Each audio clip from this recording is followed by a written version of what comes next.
Hi, welcome in. This is Bitcoin Ben. My name is Corey Fico. We are here in Crypto World, which is a next door brick and mortar crypto community store and ATM where you can come in and with a little bit of cash and walk out with Bitcoin. Nice and easy. So Ben, you've been in the space for quite some time and quite frankly have some pretty interesting shows.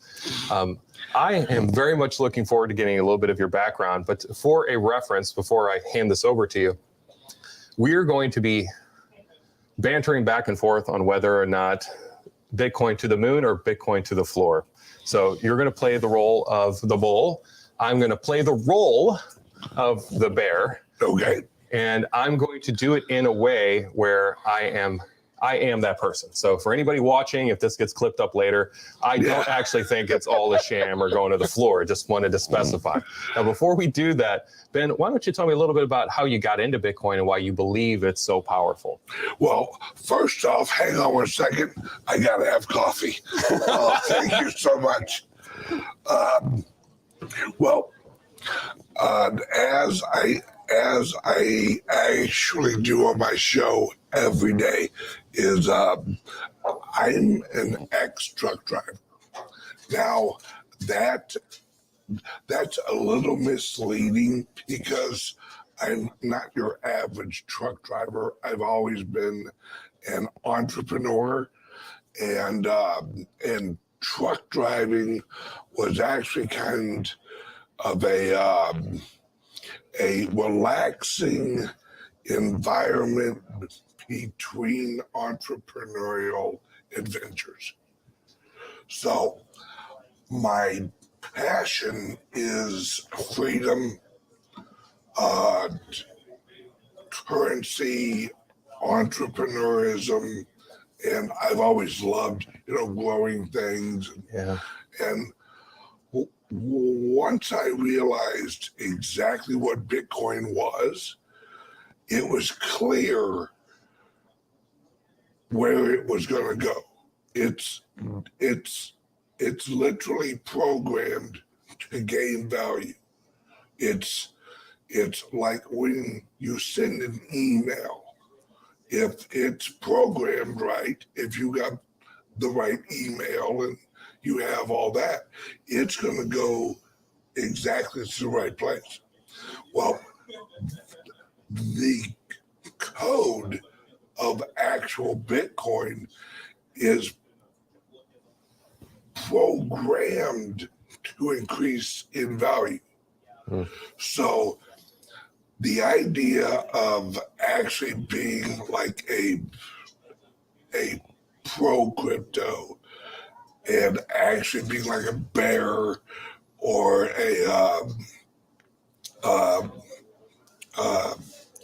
an actual bull.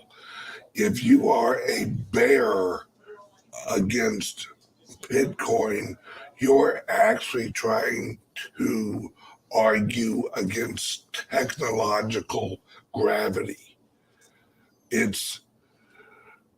You can't do it.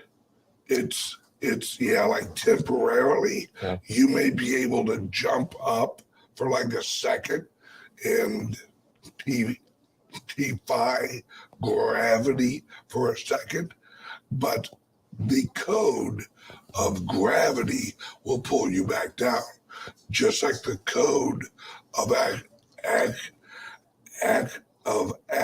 actual Bitcoin will push it back up. Wow, that's beautiful. Well, that said, you said you can't do it. I'm going to try to be the one who argues against it here. So let's go ahead and roll right into this. I think this will be a fun event for both of us. I'm going to try to do my best to give you a hard time. It's going to probably be hard for me to do it, but I'm going to married.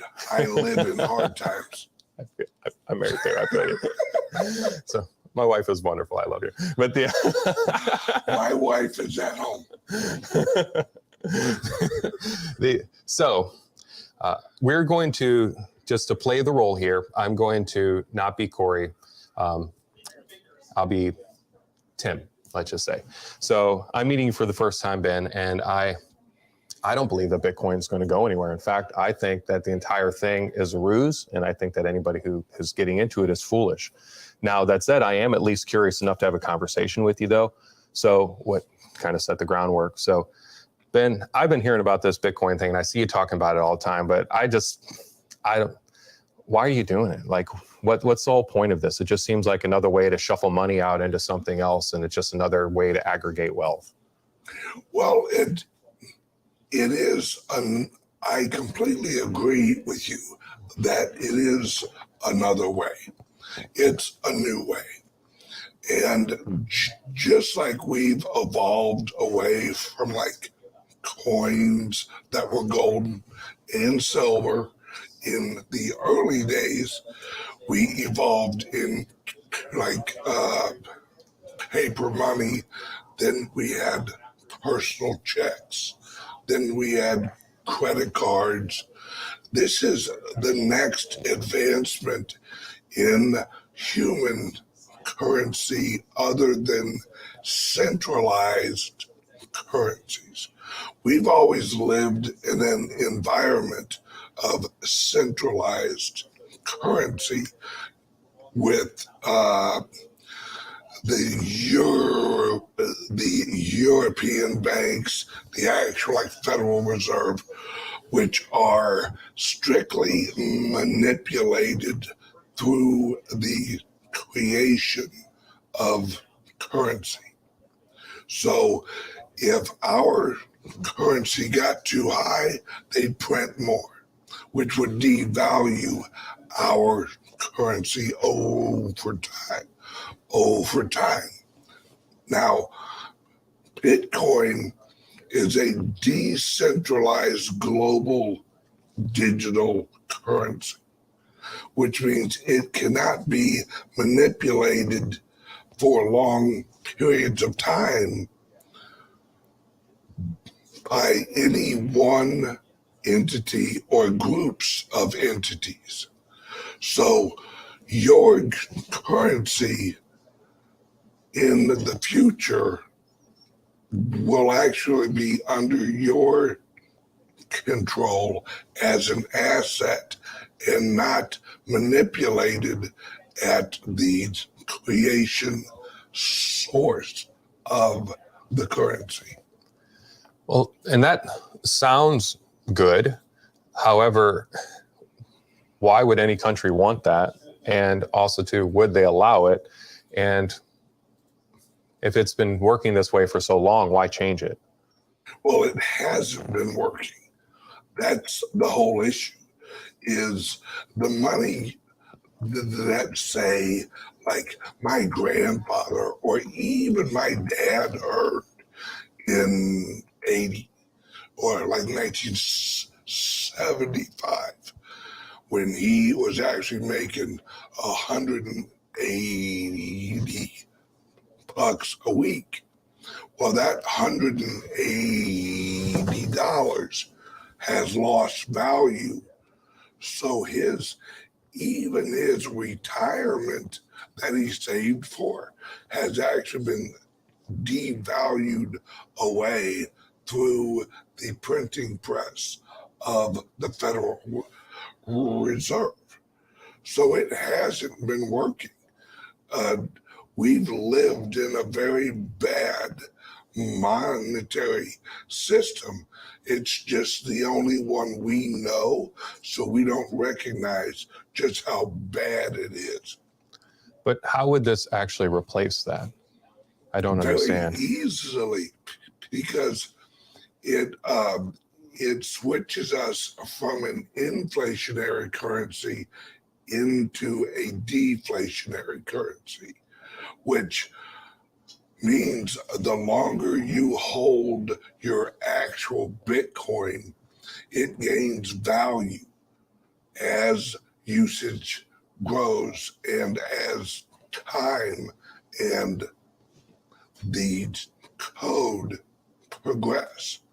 So money you earn now that you put in actual Bitcoin will be worth more in 10 years. So I'm hearing you say that the money we have now goes down because they make more of it. I don't understand why Bitcoin's going to go up in value. Like, how does that happen? It's the code. It's now, I don't know how deep you want me to go, but it's basically Bitcoin is there is a fixed number of them in existence. And as the technology ages, as the longer it's around, the more it grows in adoption, or really not even adoption, more than how much activity is on the network. Even if the same amount of money is put in every year, the value will go up because of the fixed amount that exists. There will only be 21 million actual Bitcoin ever in existence. So as humans evolve, as you know, and we move our everyday existence more digital than physical, we need a global decentralized currency for this new world. And the reason countries will accept it is because they have no choice. It isn't like this is an option for them. Like, well, we'll make Bitcoin illegal. That's not going to work in today's world. Governments have lost authority because they've lost credibility. And as we move along, and the youth and younger people and some of us older people recognize that the old system, the old way of doing things is not applicable to the new evolution in technology, and the world's actually going global with or without the approval of our governments. Yeah, that you make a fair point. That said, though, I mean, a couple things I've seen as I've looked at it, and I guess probably the largest reason why I really don't understand or haven't been converted, so to speak, is that people talk about how meaningful it is, but a lot of the people that I know that try to get into it, they lose money along the way, and it seems like it's harder to buy. It's wherever they put it. Sometimes they can lose it there. They can lose it if they send it to the wrong place. And the value, at least in the last year or so, seems to have gone down a lot.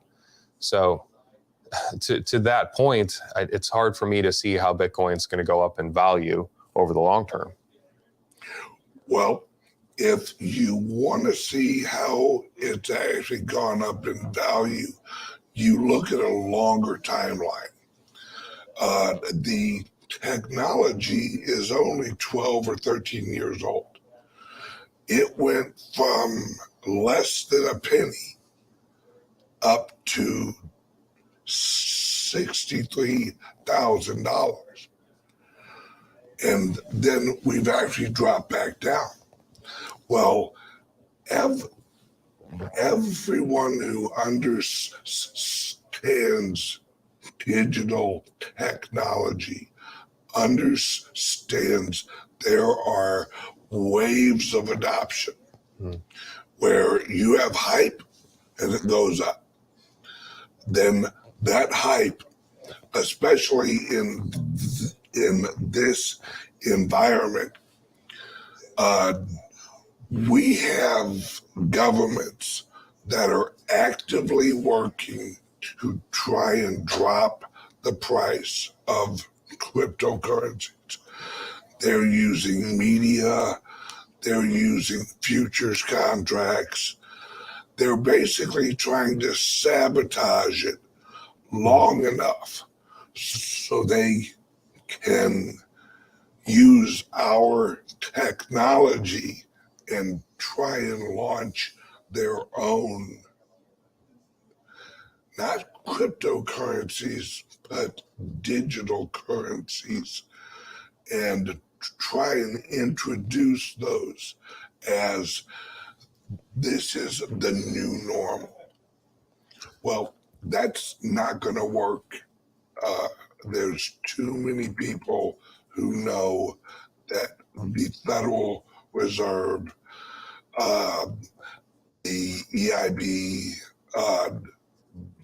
the World Bank is all a fraud. And now that we know, we can't unknow that. While it may be true that there are a lot of people that feel very disenfranchised, and I think most people, I do think that it would be hard to make the argument that Bitcoin is going to stick around through all of that whenever they have the might and will to not only print money, but to control how people use money. And to that extent, what would you say to, let's say, China outlawing Bitcoin at one point? I believe now, if I saw the news, that you can purchase it, but you can't use it to spend for a currency. But what would your argument be for if a country like China can make Bitcoin illegal as a cryptocurrency, but then bring forth their CBDC, their central bank digital currency? Why wouldn't the United States or anywhere else do that if they start feeling the slip of their grip? Well, they could, but it's irrelevant.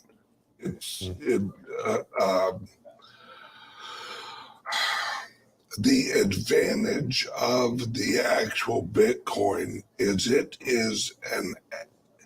it's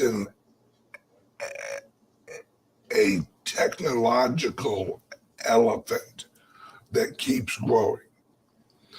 And the government is a remnant of an old structure that is not large enough and has lost the credibility to take on the elephant. So they can say whatever they want to say. But in reality, a law is not a law when it comes to actual Bitcoin, because a law requires you have to know who's breaking the law. With actual Bitcoin and Lightning Network, I can send you money and they have no idea who you are or I am. We have a private address that doesn't have our name or social security number on it or anything. It's a transfer of value amongst two agreeing parties. Now, the government may not like that, and they might write a few words on a piece of paper and then sign it and call it a law. Well, good for them. It doesn't matter, because we are going to evolve with the technology, whether they want us to or not. What I want people to realize is that governments are not authorities anymore. They're an illusion. It's an illusion of authority. And the only way that the authority works is if you actually buy into it, if you apply their authority to yourself. Well, speaking of authority, if you're a government, you're talking about the peer-to-peer, the transactions where you could just pay me, for anything, and vice versa, and them not to easily be able to track that down or at all, depending on the circumstances. Which, if you're a government, I could see you being very scared of issues coming from illicit use of it, maybe kind of like what happened with Tornado Cash, illicit use of the currency, and also not being able to tax it. So, and to that point, if you're a government afraid of not being able to tax something, like that's your income, I feel like they might actually want to throw their weight around pretty heavy. Do you feel like there's something, what little weight they do have, do you feel like there is something that is going to keep them from doing that in the future and just kind of like setting the flag on the ground and kind of moving forward? Well, I would argue that the government isn't afraid of illicit usage. They don't care about illicit usage. They care about usage of their currency. They don't care about illicit usage of the US dollar. They want people to, even if you're selling cocaine, if you're using their currency, they're okay with it. Now, they may have this law to the general public that, we don't want cryptos used for illicit activities. Well, number one, illicit is an opinion. They don't want you to do that. Well, I would argue that they don't care. They're only worried about the control. And as for taxation, the government has never relied on taxation for actually paying its bills. It's why we're $31 trillion in actual debt. They haven't relied on taxes for 100 years. They print money, and that's how they pay their bills.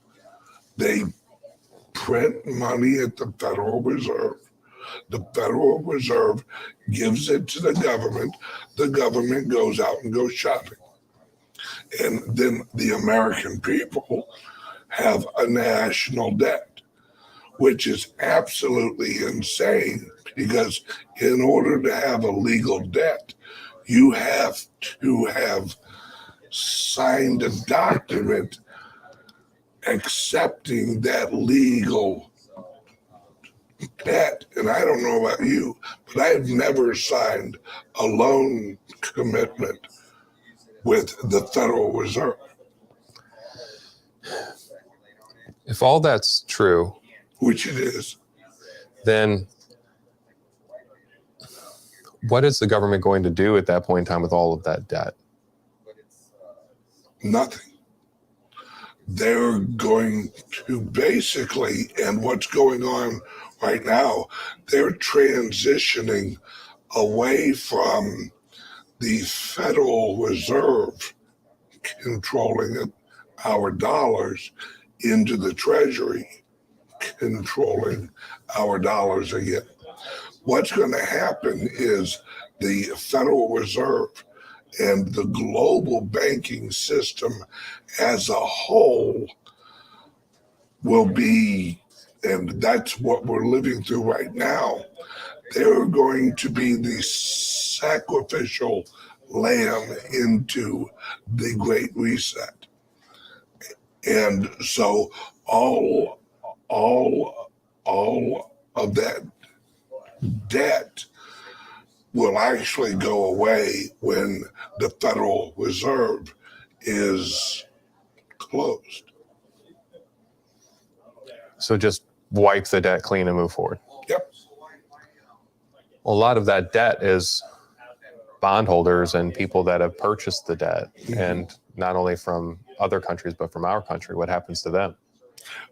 That's whenever the governments have already announced and put out programs of, let's see, what do they call it? The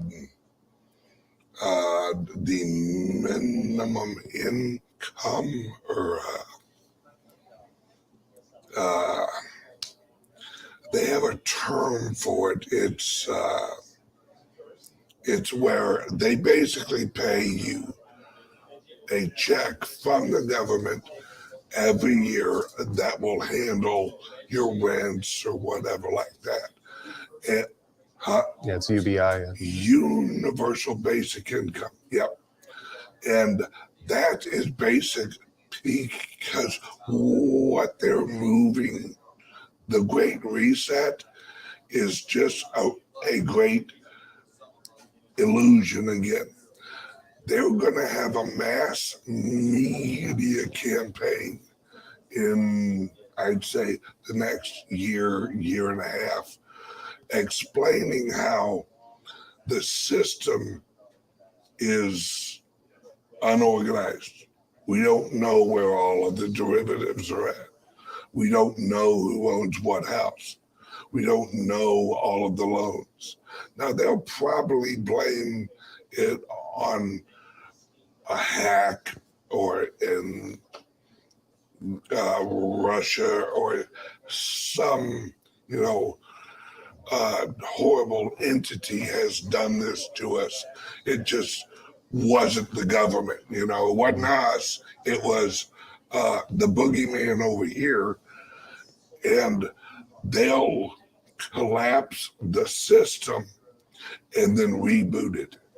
And that will be the great reset that Klaus Schwab is, I call him Schwab. Yeah. No, sorry. Thought we were arguing. Yeah, we're arguing. Yeah, sorry. No. Attitude, yeah. Klaus is a brilliant visionary, and I believe in everything he says. I'd say he's visionary, but I wouldn't say brilliant. He's basically a retarded Dr. Evil, because as much as he thinks and as much as the global leaders think they're intelligent, they're actually very stupid, because they don't know human reaction. They know leading humans, but they don't know human natural reaction. And they don't understand why all of a sudden this wave of nationalism and pro-freedom has, swelled up. Well, those of us who know history, which I happen to be an avid history buff of actual history, not the history that they've taught us. Like, here's an example. In World War I and World War II, those were created wars to reorganize the world. And since then, they've used military operations, and they have created a world government structure that we call the United Nations. And that entity's whole existence was to lead us to this very point here. Because now one of two things are going to happen. We're either going to completely centralize under one global organization, or we are going to completely destroy the world order, and we are going to decentralize completely into individual entities, humans. And what they don't realize is with every centralization push, the decentralization push actually grows stronger every day because individuals don't really care about global issues. They can mouth it all day long. Say, oh, I care about the rainforest. Well, you ask the average mother, the average father, would you sacrifice your child for the rainforest? No, they wouldn't. So, which is their priority? The individualism of their children or a rainforest that they've probably never even seen? Or global warming's another example that they push. We've got to fix global warming or we're all going to die. Well, the issue that they're having is the replacement technology for what they call fossil fuels, which is another illusion. They aren't. Oil is not made out of old rotting dinosaurs, but that's another show. Their replacement technology is not comparable to the needs of the global economy. So the recent pandemic that we went through was basically to launch the slow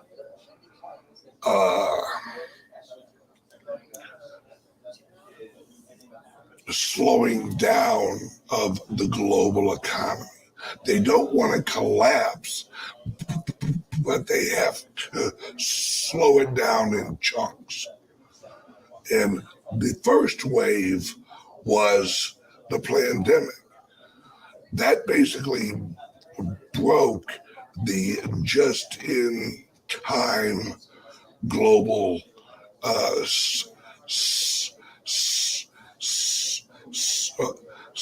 supply chain. Well, once that was broke, all right, now on to the next thing. Now they have to break the national global supply chains. So that's why they're using inflation rates and regulations for global warming to actually break America's national supply chain using oil prices, using currency manipulation, using the environmental acts of, hey, there's a snail in this river, so humans can't use this water. And so we're having a self-imposed drought all over California, Arizona. All of these are self-imposed, blamed on global warming.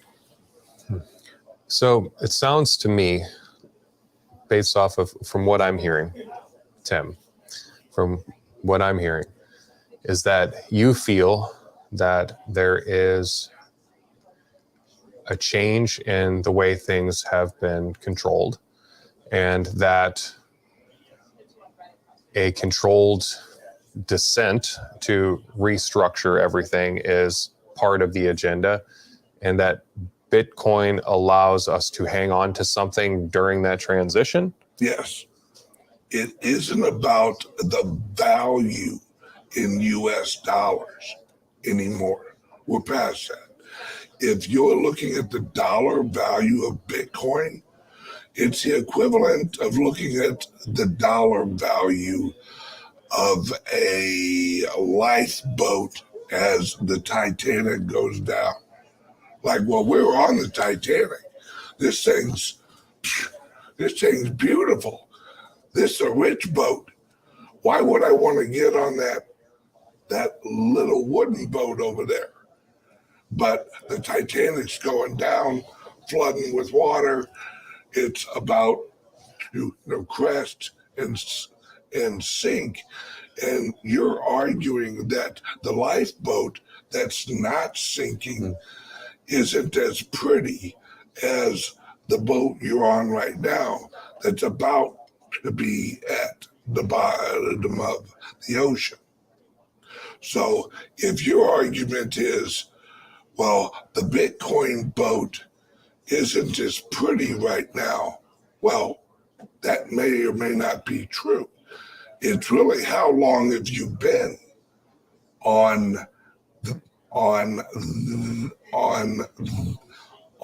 that lifeboat. I've actually been on that lifeboat for several years, and it's beautiful from where I'm sitting. Why Bitcoin and not gold or something like that? It's the same reason why horse and buggy versus Lamborghini.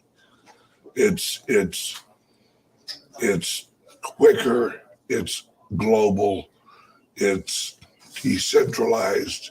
There is no argument between gold and silver and actual Bitcoin, because gold and silver is a physical. I have to literally hand you gold, which means I have to track you down, find you, and go, here's one coin, and let me shave off a little bit of dust for the 99 cents I owe you. Not realistic, not in a global technological advancing world. So what happens if it's less design that's causing all of this to happen and more ineptitude? Or put another way, what if all of these things that are happening throughout the government some of them are clearly trying to be planned, but by and large, it's just people falling into making continual mistakes. And it isn't necessarily a great reset, at least by all, other than a small group that I would agree are clearly pushing it to some extent, or heavily. What if it's just ineptitude and there isn't a transition in that same way? Will Bitcoin still have a place in that world? Absolutely. But the argument that they're just stupid. Well, number one, I would hope they wouldn't want that argument against them. And number two, they've written it down over and over again. So you can't blame, ineptitude when you wrote it down 80 years ago. And you said, this is what we're going to do. And then you've actually followed that timeline. Exactly. In 1941, there was a progressive booklet printed called The Road We Are Traveling. Now, for those of you who remember, President Obama had an actual documentary made about him called The Road We Have Traveled. So the progressive movement has planned this whole 80, 90, 100-year plan forever. So you can't say, oops, it's just a group of accidents that have led us here, when in reality we have proof it was a plan, because their pamphlet explained how they would transition using war and global reorganization to create a global financial system that at that point in 1941, they named it System X. They didn't have a name for it yet. Well, that System X is what we are at right now. And whenever the President Obama documentary was made, it was prior to the rise of the nationalists. So this actual documentary was created when they thought they didn't have any credible opposition. So they felt secure in creating this documentary, basically saying, rah, rah, we won. You know, the road we were traveling is now the road we traveled. So they viewed it as all wrapped up and done. Well, with the rise of nationalism and Trump and Brexit and all of these other global, resistance movements, the plan got screwed up. And that's why they had to replan after Trump. And they had, and I say Trump, but it's a larger movement than that, the global nationalist movement. And so now where they're at, they're in a hurry now because they've already set the economy up to collapse. There's no going back from that. So now they have to hurry up and implement this new system so that the timing's right. When it collapses, they have the solution so that the people don't have enough time to actually point fingers of blame at them. I know that unfortunately we're coming up on time here, and what I want to do is kind of make a point, counterpoint, and then kind of wrap up to where does Crypto World fit into all this, because I think that there is an adoption issue, because if you're, there are some opportunities there to reach more people, and we want to make sure to hit that before we round out. But to kind of make another, I guess, like 2 points, because the second one will lead into the adoption issue. So as Tim, I see a lot of people thinking of Bitcoin going up or going down. I see Bitcoin going down heavily as inflation goes up and as the stock market goes down, because they can't survive and purchase Bitcoin at the same time, and they will be afraid and they'll take their money out to just buy enough food to live. What say you to that? I could see that happening, and that's probably a reality for a lot of people. But I would recommend and have them look a little bit longer term. Don't let a created emergency hold you back from recognizing generational wealth in the future. The powers that be rely on fear to keep you away from the lifeboats. They encourage you to listen to the music that's being played out on the terrace so that all of them can transition into the lifeboats, before you do. And I point out Jamie Dimon, you're a liar, and I hope you go to hell. That was pretty intense. Thank you. So to round it out, hey, it's strong to your beliefs, as you should be. So turning kind of last bit, and this is kind of where Tim transitions back into Corey, because of the amount of time. Hi. Boy, that Tim guy, he was an asshole. All right. No. I mean, Tim asked some relevant questions, as those are kinds of questions that Tim should be asking, that other people should be asking. But I think Tim just needs a little bit more time of watching my show. So, and to that point, this is where kind of Tim transitions into Corey, and kind of we phase over in the last bit. Is it seems to me that even if you were to agree, if one were to, which I think we would agree, that Bitcoin is valuable and meaningful, and for a multitude of reasons, it still seems like there is a massive disconnect into not just awareness, but the branding behind it. It seems like a good percentage of the population, even those who own it, don't really understand what it is, why it matters, or how to buy it properly, how to store it properly. And I'm curious how you see the future solving those problems. Clearly, I believe that crypto world has a huge stake in that.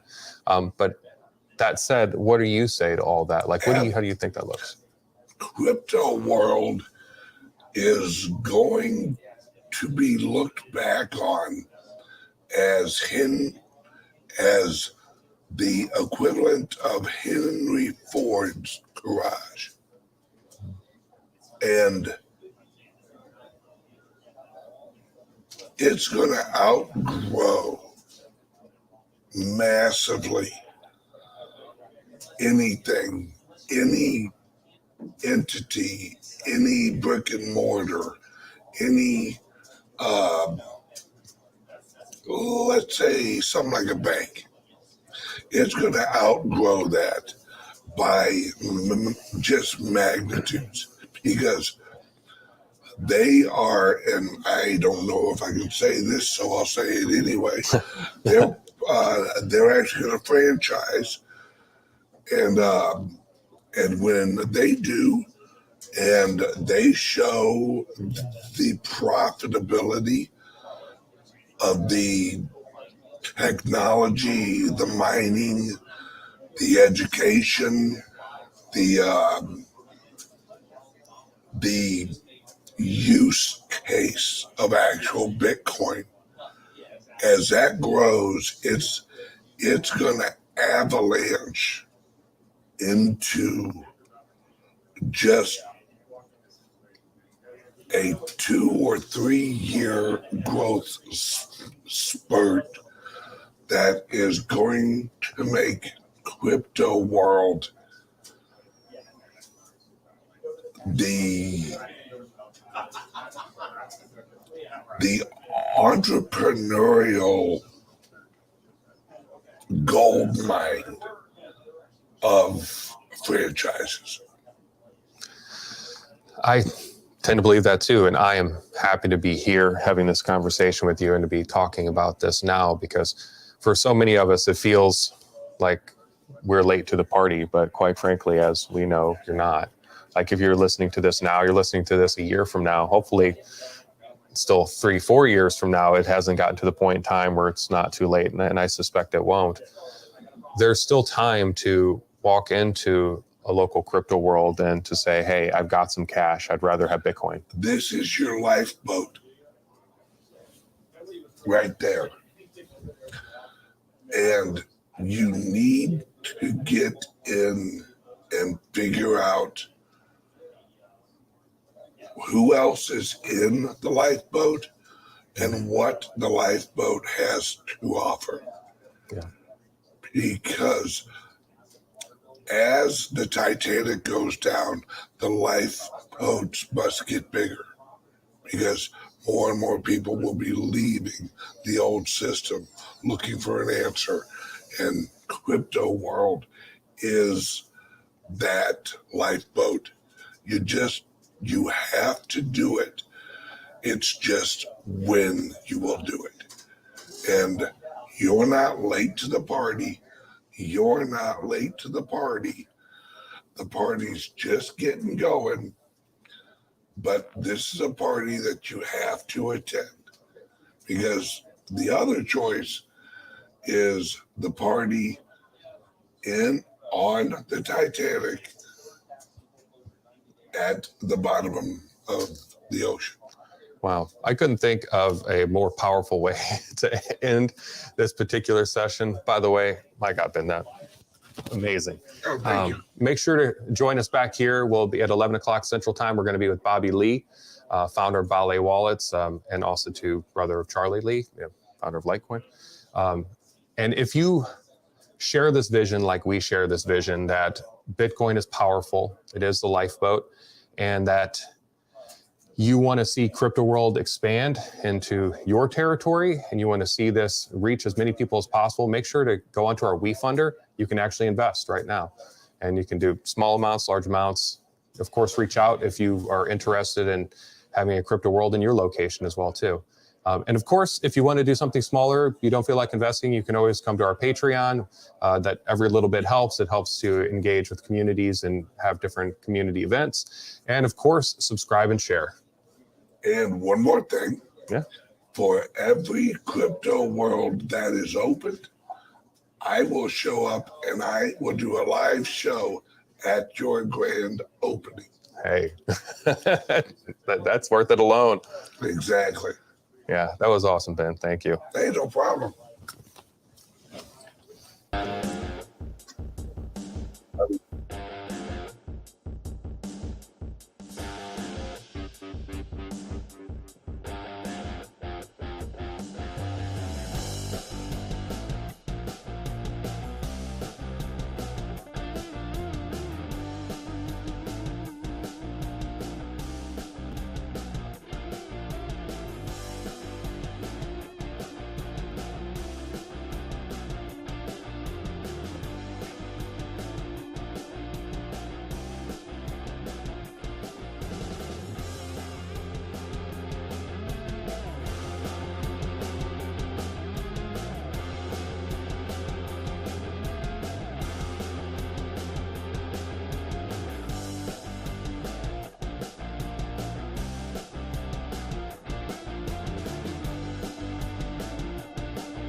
Hello.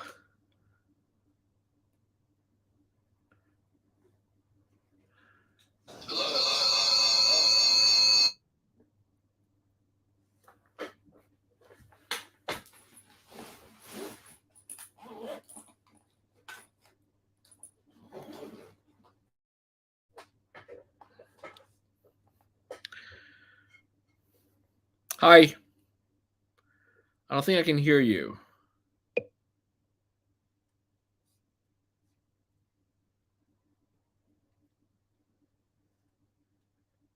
I can't hear you.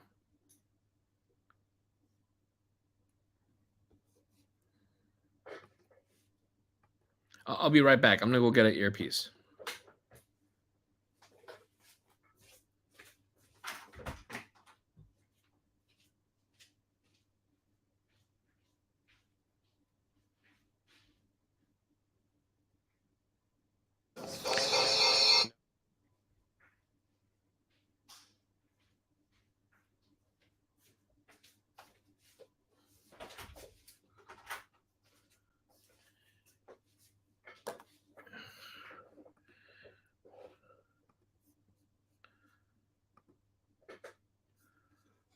Let's see if this works.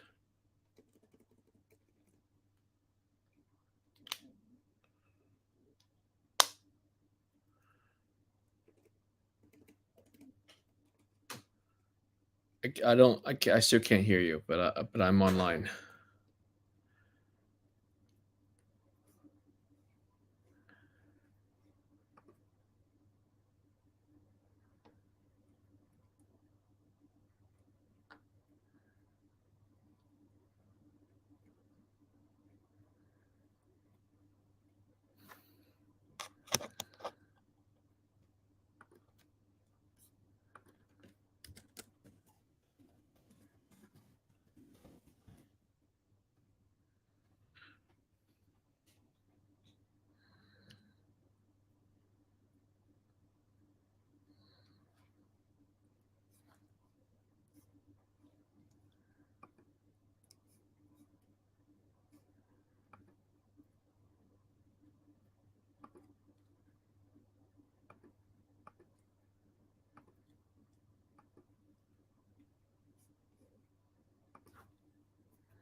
All right. Okay, I can hear you now. Can you hear me? I can hear you perfect. Okay, excellent. Hey, how's it going, Bobby? I'm good. So for all of those watching, well, real quick, Jonas, we back on? Cool. For all of you watching, thank you for coming back in Crypto World. Although there is a lag, Jonas. What? There's like a 3-second lag in lag. So I'm like hearing myself 3 seconds later.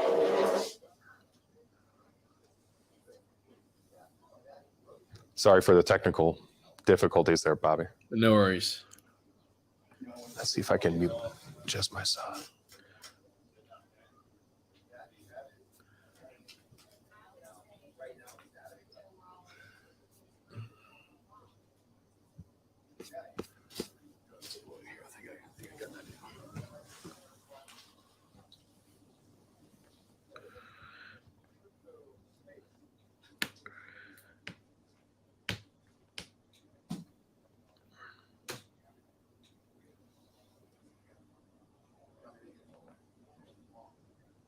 Want to make it to where I can only hear him, Right. because it's like, I really actually don't know why it's doing that. well, what's happening is there's a lag in between me speaking and then hearing it here, so I can hear him. The problem is with hearing that is like I'm talking to myself like 2 to 3 seconds later. You might have to roll with that. I don't really know that I can. What if I do? No, that doesn't work. I already got you muted here.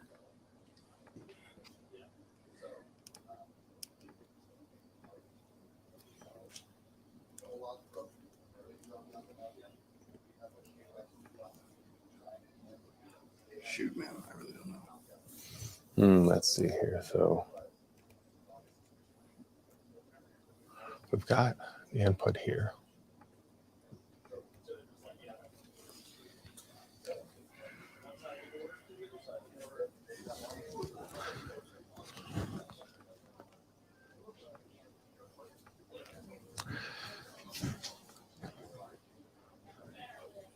So Bobby, you can still hear, right? Yes, I can. I can see you clearly. I can hear you. All right. So I've actually got an idea. What I can do here is I can talk with you, Bobby. Is there anything like a quick plug-in where I can just take it out whenever I'm talking and then whenever Bobby is? So that way I can just kind of... Besides having it wired on off. Well, yeah, I could try to throw this. because even if this could flip around, I'm just.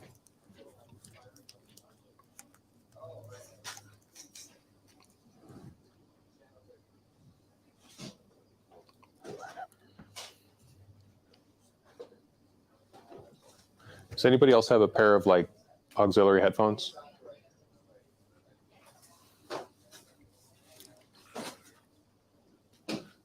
And do they flip completely back? Or kind of? I was looking for something more inconspicuous so I can kind of just. Oh, I do not. I just have these. Okay.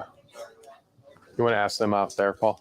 Yeah, it needs to be an audio. I got audio jack. Yeah, an aux. Yeah.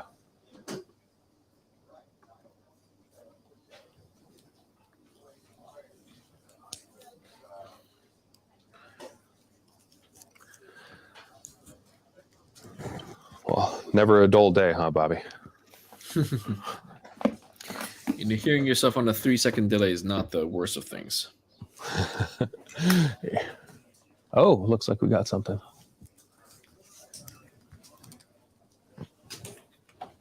Better.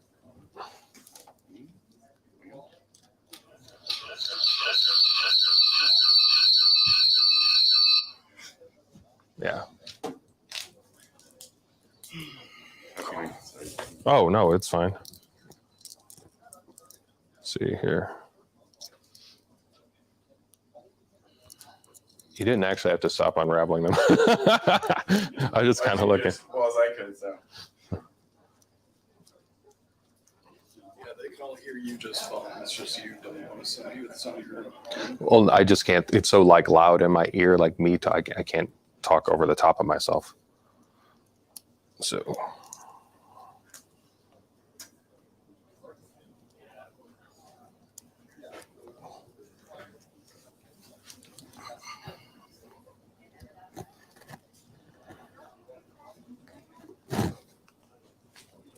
Would you also tell, this is kind of short, also tell Jeff too, so that way we can try to figure out something.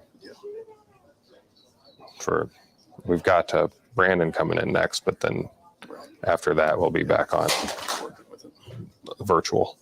Ready?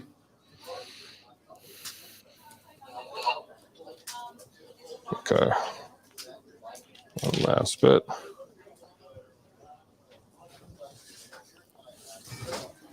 A little bit.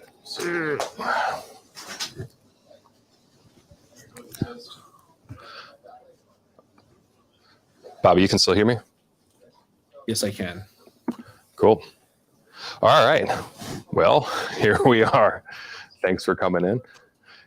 So for all of you who were hanging out during the technical difficulties, thank you for coming back to Crypto World, your first next door brick and mortar crypto ATM store. And we are happy to have Bobby Lee in. My goodness, Bobby, you have been in this space for quite some time now. Obviously just came out with a book, the CEO of Ballet Wallets. You also had an exchange. I mean, you've been in this space for a long time here. Before we get into talking about how we can increase Bitcoin adoption, I would really love to hear what you've seen through the years with your own journey with Bitcoin adoption. Yeah, so time goes by pretty fast. It's been like a flash. So I've actually, just thinking back, I've been in crypto for 11 years, for a little over 11 years, since 2011.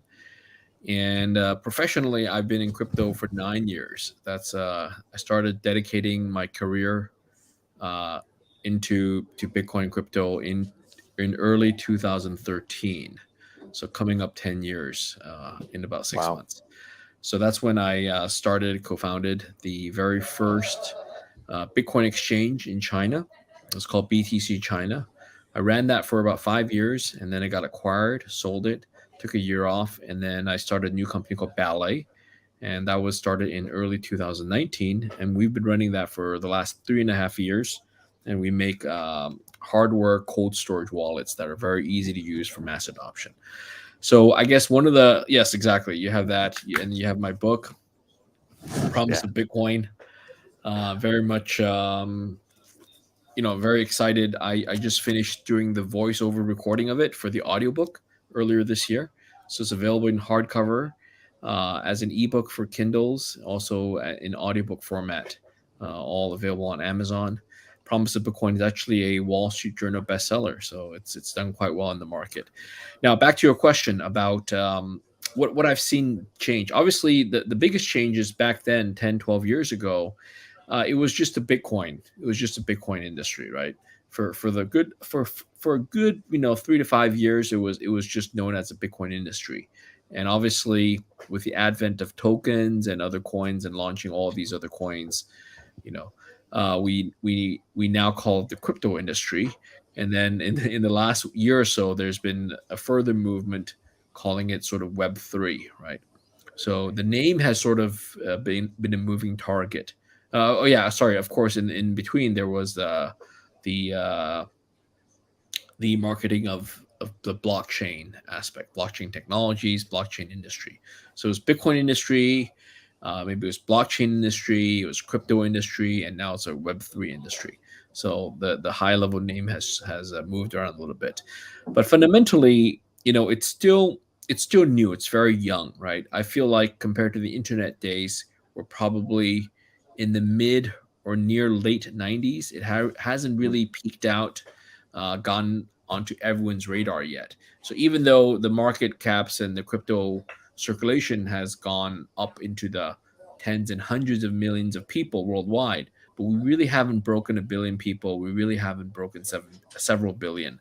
So it's nowhere near as ubiquitous as computers or as cell phones, right? In the late 90s. So it feels like the industry's been moving fast, yet adoption's been hampered. Obviously there's a regulatory aspects, there's a technology, how hard it is, and then the topic that's not spoken is of course there are a lot of scams. People get cheated, people lose money, and then the cycle repeats. People get dissuaded, people leave. So there's some of that negative stuff that's not often talked about as well. And then of course there's the macro cycles, these bull market, bear market cycles, which are multi-year cycles. And if people don't have the patience like I do, you think it's the end of the world. Right? I've seen these bear markets a few times now already, and I know it's just a matter of time until the bull market comes back. But for some people, they think it's dead. They think it just came up and now it's died, and they're gonna go home and do something else. So it's been quite an interesting journey so far. Let me pause here. Yeah, well, so to that point, because I've been through a number of bear cycles now, and it is interesting how the moment it hits, everyone's like, oh, it's over, it's dead. Like every time. And it's like, Yeah. But it's a new group of people that are now living through that for the first time that think it's dead. Yeah. And I was really, really excited to talk with you specifically, because to me, it feels like the reason why this happens and repeats itself, and you already hit a couple of them, is a lack of awareness, people getting involved in scams and kind of not fully understanding it, and kind of, through the cycle and then off it goes. Given your journey, it seems like there's a couple repeating factors, and you've actually spoken about this in some other talks that I've watched you do, is it seems like people are, as they're still finding and changing the goalpost for what the name is, they're still trying to figure out what it is. It seems like so few people, even those who own it, really understand what it is or what it could be. And then there's this whole group outside that doesn't even know how to step in. Like they get overwhelmed whenever they think about like self-storage, self-custody of their crypto. Yeah. They get overwhelmed whenever they think about, how do I get from cash to crypto? And I was really wanting to take some time here today to get your opinion on what we can do to bring more people in, to really say, here's what you do with crypto, with Web3, with Bitcoin, whatever you want to call it, and here's how you get in. So, sorry, what was the last sentence? The last part got cut off. You said, here's what we do, and then what's the second part of that sentence? Here's what we... And how do you get in? So if you were going to meet with somebody for the first time and they had $100 cash, and they said, I'm not really sure what Bitcoin is, I'm not really sure what to do about it, what would you tell them to do from there to where they could walk out and actually have Bitcoin on something like some kind of self-custody wallet? So obviously Bitcoin is the blue chip, right? So So I would be very glad and happy to meet someone who's interested in Bitcoin. These days, sometimes it feels like there's few and far between. There's all the hype for the altcoins and the scams and the stuff like that, and a lot of NFTs and DeFi stuff as well. It's all stealing attention from Bitcoin and some of the blue chips. So for me, it's been amazing because my new startup now called Ballet, we make exactly the solution that allows me to solve the problem that you're describing.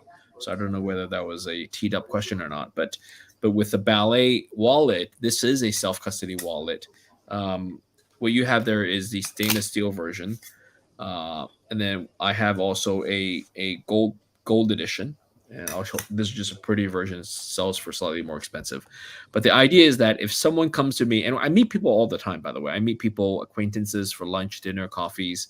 I meet them, just randomly, and are at conferences, after speeches and stuff like that as well. And if someone actually is willing to take out $100 and buy some Bitcoin, I'll be happy to oblige and transfer them $100 worth of Bitcoin and give them one of the Ballet wallets, let's say.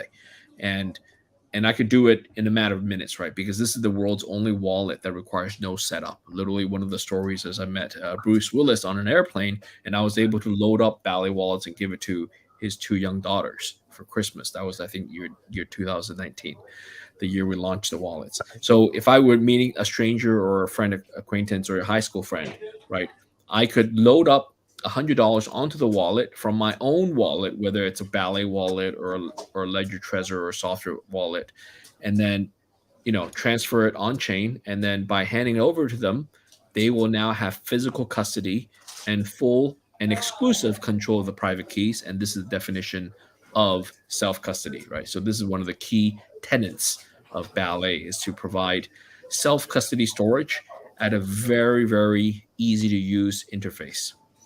And I think that's one way to get more people in, right? So traditionally, people, they have to go set up an account on an exchange like Coinbase, Gemini, Kraken, and then deposit money and buy Bitcoin that way. That's fine. There are also solutions, what you guys do, ATM, Bitcoin ATMs. You just walk up and buy Bitcoin. But the problem with that is, people who are new, they walk up to the ATM, they have the $100 cash, and they put it in, but then they don't have the wallet. Or they can say, okay, go download the wallet on the App Store or Google Play. But then the question is, well, how do you set it up? There's that backup, seed backup process, writing down those 24 words. And then if you're on the run at the ATM, at a gas station, or in a shopping mall, where are you going to properly write down those 24 words? Or are you just going to take a screenshot of it and save it on your camera, or on your camera photo album on your phone, which is probably not what you need to do. Right. So the Ballet wallet also solves that problem. Yeah. Well, and to that point, I saw you speak at the 2019 Litecoin conference. I thought it was really cool how your mom was there. That was awesome. And you're just basically saying like this wallet is for her. It's Talk a little bit about why you're doing all this, because you've spent so much time in this space. It seems like you're trying to really solve for this adoption problem because you're seeing something there. I mean, we've talked about it a little bit, but like, what's driving you to do all this? Sure. So I'm lucky. I'm quite lucky. I'm a second-time entrepreneur.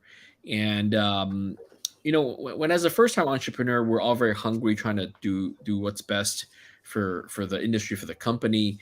But what I didn't have at the time was a luxury of experience and sort of financial, what you call financial freedom, right? So what I mean by that is, we're starving entrepreneurs. Bitcoin was a few dollars, a few tens, or a few $100s. So we weren't all crypto rich yet. But the combination of the 2008, the acquisition of BTCC, my last company, and also the Bitcoin price hitting, what is it, $10,000, $20,000, that made me crypto rich, and also made me rich from the sale of the company. And I could have chosen to retire and sort of sailed off into the sunset. But by the end of 2018, I realized my role in the industry is not done yet. There's so much more to do, and mainly is through the epiphany that hardware wallets, self-custody wallets, still very, very hard to use. I tell the story, a true story. I bought a dozen of these devices and gave them out to my friends, in the summer of 2018, thinking that, they should use it like I use it, right? But it turns out, these are technical people, these are smart people, college educated, but they couldn't figure out how to use it. I mean, it's not that they couldn't figure it out, but they really needed some hand holding. So I actually had to hold a tutorial session, like a 2-hour block of time in the afternoon, and call in these 7-8 people and walk them through how to set up this process, set up this wallet safely, what mistakes not to make, what are the best practices, and so on and so forth. Everything from the key gen to the backup recovery to where to store it, to the pin codes, to installing the software, the mini programs, and all that stuff, right? It literally took, half an hour or more per person to set it all up, and then how to use it, installing the software for the additional coins. So anyways, long story short, that's when the light bulb went off. Said, hey, you know what? Can we have a better solution? And through a lot of brainstorming, I got a team together from a lot of my ex-colleagues at BTCC. We launched Ballet. We launched a team in early 2019 to do this. And I'm proud to say that this company that I'm starting, that we're starting, Ballet, I'm starting from a position of strength myself in both financially and also experience wise. So I don't need to do this, right? So what I tell people is you got to think about my background, my, you call it fame, notoriety, or whatever. But for me to jump back into the industry, to start a company from scratch, right? To put my name and reputation on the line, to develop a brand new product that no one has ever done this approach before, meaning a physical multi-currency wallet, right? This is the heritage. As an ancestor would be the Cassasius coin. I don't know if you've heard of the Cassasius Bitcoins, physical Bitcoins. That's the ancestor product to this. But this is now a multi-currency wallet. It uses the same BIP38 open industry standard that Mike Caldwell invented as part of the Cassasius back in 2012. We're reaching the 10-year anniversary in 2 months on the BIP38 standard. And, so I benefited greatly from the industry, and I'm trying to give back in the sense that we've created a product that I think can go to mass adoption. Products like this is an industry leader. This has sold hundreds of millions, and we're a fraction of that. But I personally think this product has a chance to be the first to get to 1 billion users faster than these guys, because these guys, though they're great, and though I use it myself, they're just too hard for regular people. People like my mom, people like Bruce Willis, people like your parents, your high school friends, and just people all around the world, whether it's in North America or whether it's in Latin America or Africa or Asia, right? So I think, obviously there's going to be a mix of people storing their coins on exchanges, custodial, which we don't recommend, but people do that. Why do they do it? Because it's easy, right? So there's so many more people storing coins on custodial services because it's easy. And there's so few people storing on hardware devices because it's so hard. And we're trying to bridge that gap. We're trying to make a cold storage wallet, self-custody, yet also as easy as storing on an exchange. So that's the magic formula. Now, will we succeed? Well, time will tell. But I can tell you I'm working very hard. We're very, me and my team, we're all very dedicated to this mission. So for us, it's not just about making money. It's actually about, bringing crypto to the mass market. And we've been around for 3 years. I'm proud to say, by the way, I'm saying publicly for the first time, there's probably no wallet out there, cold storage or otherwise, that has had no user funds lost in the last 3 years. But we're proud to say for our wallet, there's been no hacks. There's been no loss of funds for the last 3 years, and there's no stupid mistakes people can make. Aside, the only asterisk is, as long as you don't lose a physical wallet, you will not lose the funds, and that's been true for the last 3 years, right? And the worst is when you still have the device, the funds are lost. Either it got stolen by hackers, or worse yet, you're locked out of it because somehow it's too secure, and your backup is screwed, and the device is locked and bricked, or firmware upgrade gone bad, and you just can't get access to it. I've seen so many examples of people losing thousands, tens of thousands, even millions of dollars through misuse of wallets. And that's just makes me cry every time. Yeah. Yeah, and it's actually quite incredibly common.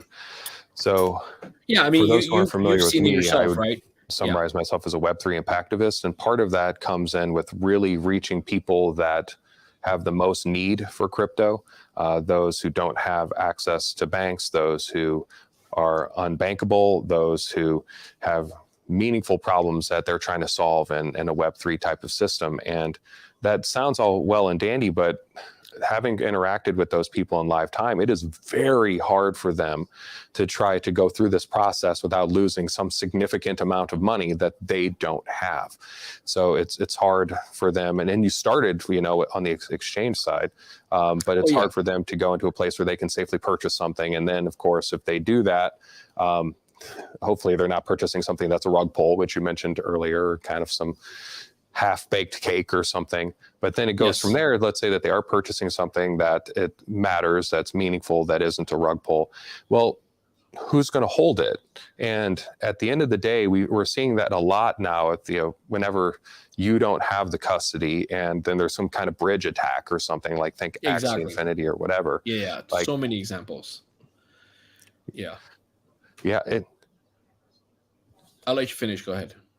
So, to that point, I guess that's why it stands out to me so much. I think the largest gap that we have personally, and there's a number of them, of course, that we have to work on collectively as a community, but it's onboarding people in a safe way where they can feel safe about the purchase, but also feel safe about where it's stored, and without having to be overwhelmed. Because to the point with like looking at the Trezors and all that kind of stuff like that, of the people that I talk to,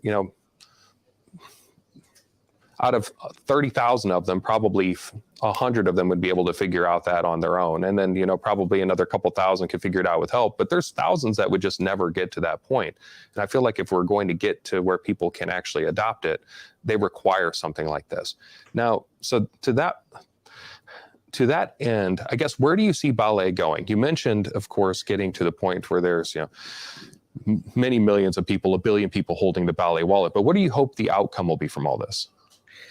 So our mission is to make crypto easy, right? That's our slogan, making crypto easy. Want to make crypto easy for regular people, and we mean real crypto, meaning you have to have custody, right? When your crypto is at a bank, at an exchange, it's effectively at a bank. It's effectively no different than fiat money where they control it. That's why and by the way, I've come full circle. As you know, I ran BTC China, BTCC. That was, at one point, was the world's largest exchange by trading volume. We surpassed even Mt. Gox back in 2013 and 2014. At BTCC, and I'll be frank, we also launched a custodial wallet. In fact, we had several. We had one called Picasso custodial wallet, and we had a mobile phone version called Mobi, and both were custodial wallets. And that's what, as an exchange executive, that's what we knew how to do. We knew how to manage people's money. But having, so I was sort of on the dark side, the Star Wars analogy for a few years. And then now I've come to the light side, which is self-custody, right? We preach self-custody. We preach people having full and exclusive control of their private keys, and that's what Ballet gives you. And our mission is to make this easy enough so that regular people can do it without have to leave their coins on exchanges. There's other two things I think you touched on briefly, which is these staking and yield farming, right? There's just so much greed over the last 3-4 years I've seen, or let's look at the last 3 years with the rise of DeFi. There's so much greed. People they want that 2%, 5%, 8% APR return on their crypto. And I'm like, you know what? Are you sure? Because if you just want the 2 and 5%, why don't you just put money in the bank, or getting savings bond, or do buy one of those corporate bonds, municipal bonds, right? You can get that kind of return, right? If you want crypto, you should not be greedy for the annual return, for the yield farming. Rather, you should be greedy for the long-term gain of Bitcoin, where it can go up 10 times, 100 times. That's what we should be greedy for. And for that to work, you cannot relinquish control of your crypto and loan it out. Because when you loan it out, you have custodial risk. right? You have counterparty risk. Maybe Bitcoin goes to $1 million, but by then you don't have the Bitcoin. There's so many stories of people who lent out Bitcoin to their friends and family and other companies, only to not get that back. And and just so many stories, so sad, right? So the yield farming, that's just one example. And recently we've had to blow up in all these, like you said, the bridge attacks, and also in all these DeFi platforms, right? Whether it's a proper venture capital firm like Three Arrows Capital, or whether it's staking, the Luna UST stuff. A lot of things have gone south, and a lot more will. That's the sad story. A lot more will, and so many people getting fooled into this stuff. I just, it sickens my heart. It sickens to my heart. Well, and perhaps maybe for those who are less familiar, just so that way someone coming across this video at a later time can kind of step in and really feel why this matters to them, like why it connects to them. Why even worry about having custody of your crypto at all? Like, why does it even matter? Like, what's the purpose of a Ballet wallet as opposed to leaving it on Coinbase or whatever it might be? So without talking about Ballet, I think custody is so important, right? The whole point of cryptocurrency is for the first time you have an asset, albeit a digital asset, that you can actually take custody and have control over it. Because prior to Bitcoin, that wasn't possible. Or think of money, right? The money I have, I may have a few dollars of cash in my wallet, but the bulk of the money I have, I'm talking about US dollars, fiat money, would be in banks, right? At a bank, in my case, Wells Fargo Bank, Bank of America. And some people may have it in the form of stocks, which is also custodied at a stock broker, right? So even real estate, right? Where's the title for your real estate? That's not something you carry with you, right? So the world, I've given speeches about this, which is property ownership, asset ownership has gone way towards what I call title ownership. Title ownership is when you own something by name, by title, right? You own a car your car has a title, your home has a title, your stock account, your bank account has titles. The counterpart to that is a bearer asset. A bearer asset would be something that's physical, like my watch, right? My watch I own, I have it, right? Someone has to steal it off my wrist. It was like gold bars, cash, diamonds, jewelry, even red wine, right? Those are bearer assets, okay? And crypto is actually a bearer asset. And it doesn't require you, even though you can, it does not require you to surrender control and leave it at someone else. It's like this. Imagine going to the supermarket or going to a wine store and you buy some wine and buy some food, but you don't bring it back. You leave it there. That's kind of idiotic. Why would you do that? Right? But yet, when we buy stocks, that's what happens. We buy the stock and we leave it there at the brokerage. Well, I guess, that's sort of fine because you're not going to eat the stock. You're not going to really, there's FDIC protection. There's, SEC regulation and stuff like that. But when it comes to crypto, it's a bearer asset. You don't want to leave it on an exchange. And I say this from the perspective of an exchange owner and exchange operator that I've, so I said it back then. Please take your funds off of BTC China. And after we wound it down, we really had everyone take all their money out. And, I tell people now, like, if you go buy your coin, it's fine to buy your coins on Coinbase and whether it's Bitfinex, BitMEX, Kraken, Gemini, or Binance. But after you buy it, if you're a serious investor, if you bought it for not like short-term speculation, if you really bought it as an investment, then you should take the coins out.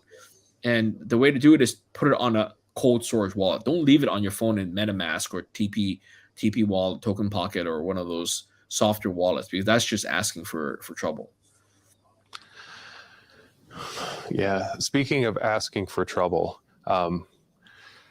whenever you look at some of those softer wallets, well, I guess let's just talk about that for a little bit. Like, sure. Why, for someone who has, like, let's say a MetaMask, and they're like, oh, well, I've taken it off of an exchange like Coinbase, and I've now put it onto MetaMask. Like, what are the vulnerabilities there for somebody who's new to all this and not just to where you might advise otherwise?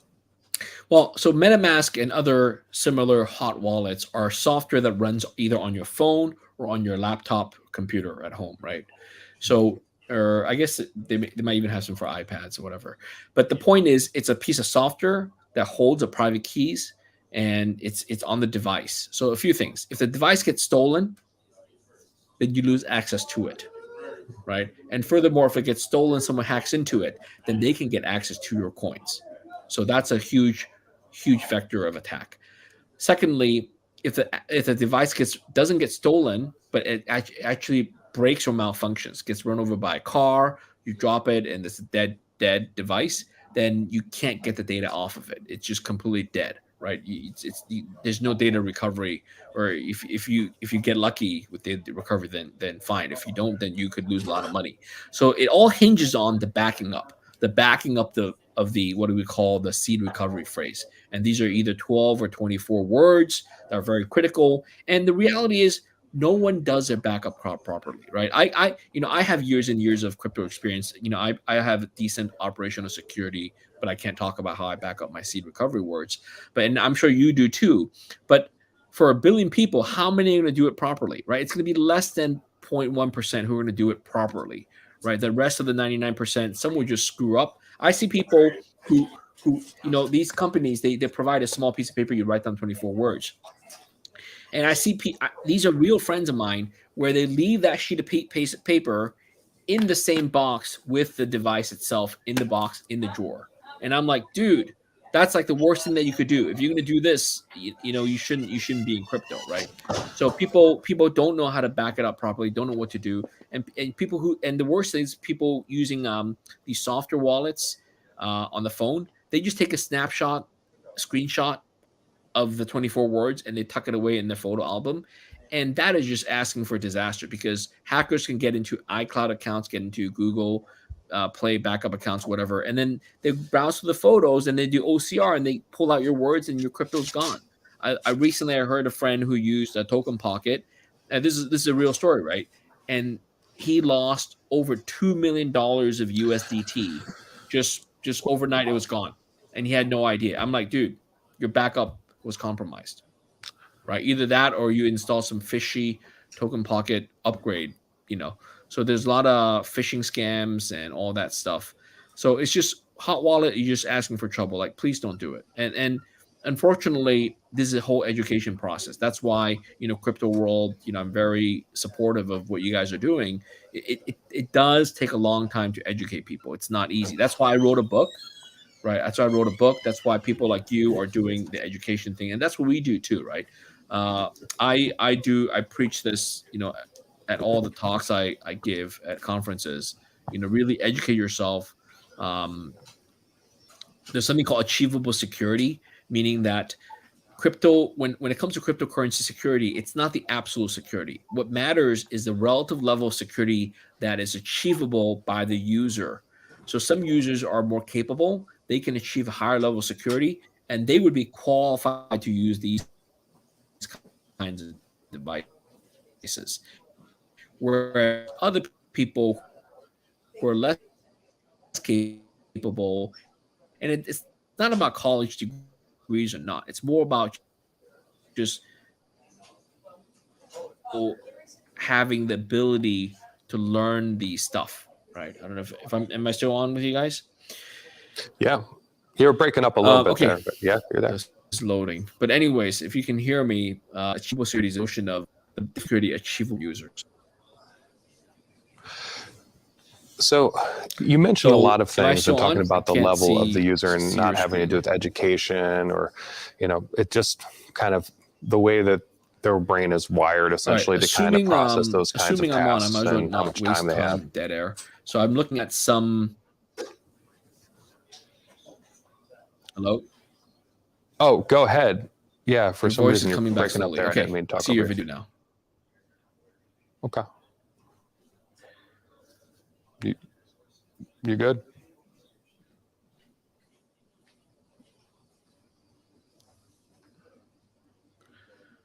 I'm not sure if it's my internet connection or something over there.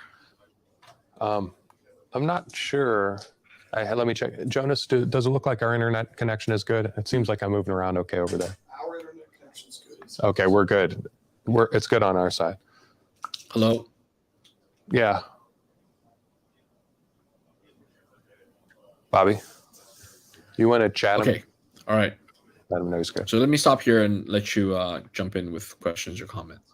Yes, I'm here. Perfect. Can you hear me all right, by the way?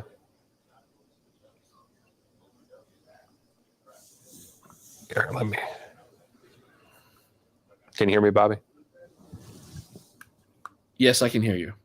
Okay, perfect.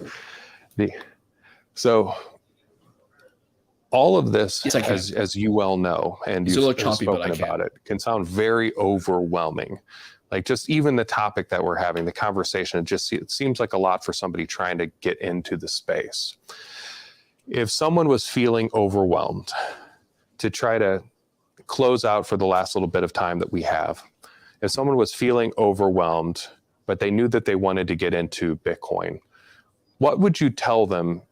Like, what would you tell them, just not even what to do next, although that as well, but just in general, what would you tell them to kind of put their mind at ease and give them a path forward?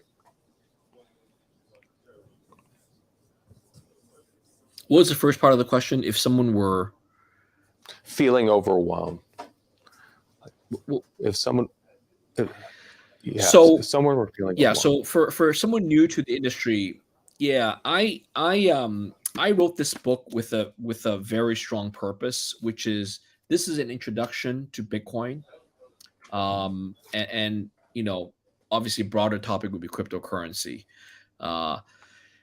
and this is written for the non-technical. So this is not a technical dissection of Bitcoin. This is the sort of the why Bitcoin is very promising. It's called The Promise of Bitcoin, the future of money and how it could work for you. So this is really a good intro. I urge all of you, you know, people who are watching this stream probably don't need to read this book, though you're welcome to.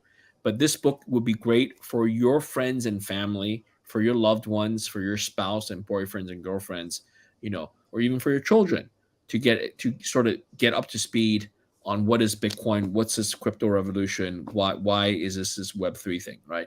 So before publishing this book, I would have to give these long speeches or ask people to go watch, you know, my YouTube recordings. But now that I have this book out, I say, hey, you know, the answer is go read the book. And thankfully, we have the Kindle version for the ebook, and we also have the audiobook version that comes in at about 9.5 hours, or you can speed it through.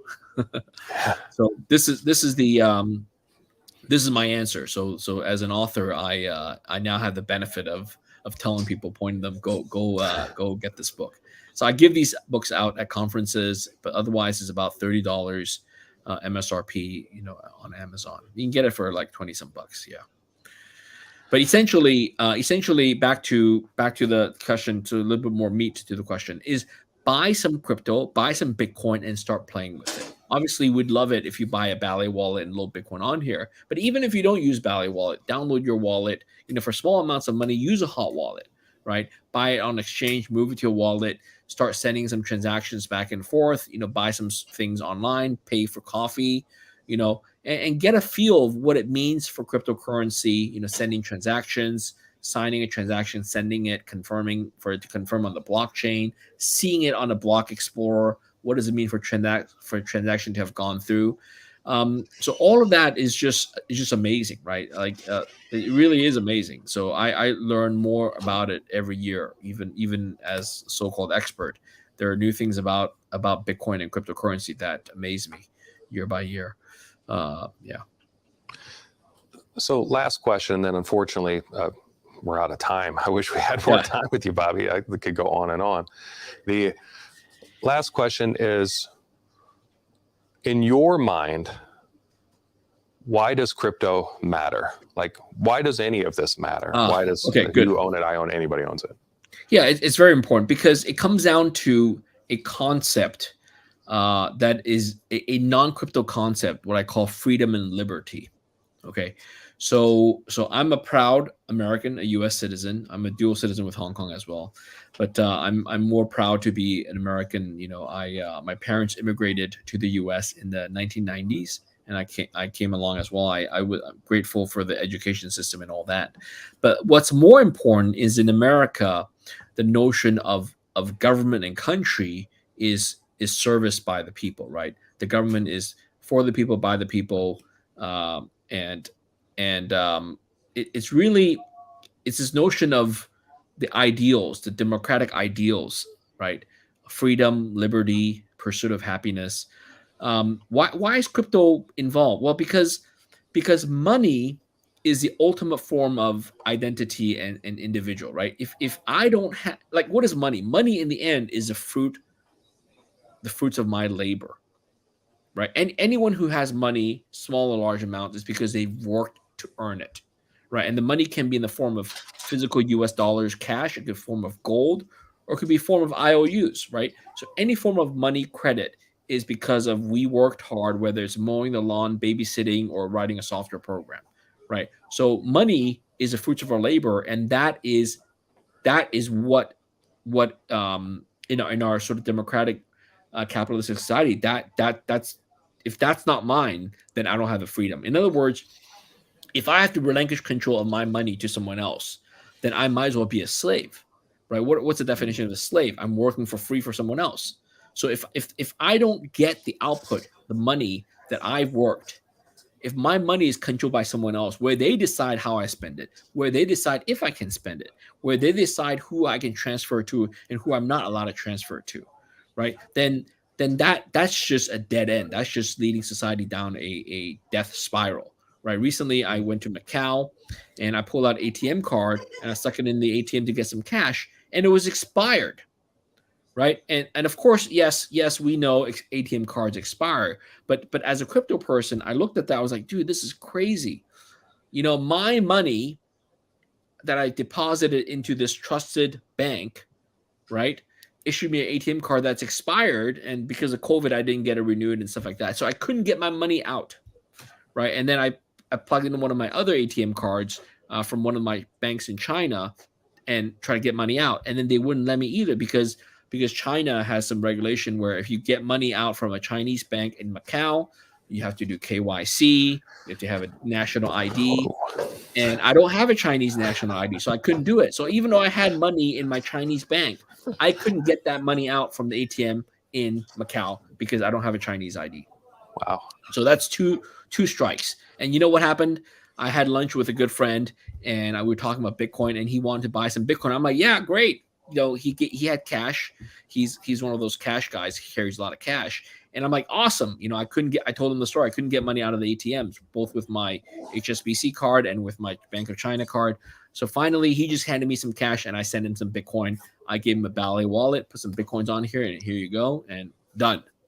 Right. And then with the cash, I was able to spend it and use it in Macau however I want, because the ability to spend my own money is the ultimate sign of freedom and liberty. If I don't have the ability to spend my money, my hard-earned income freely, then I might as well be, in handcuffs and as a slave.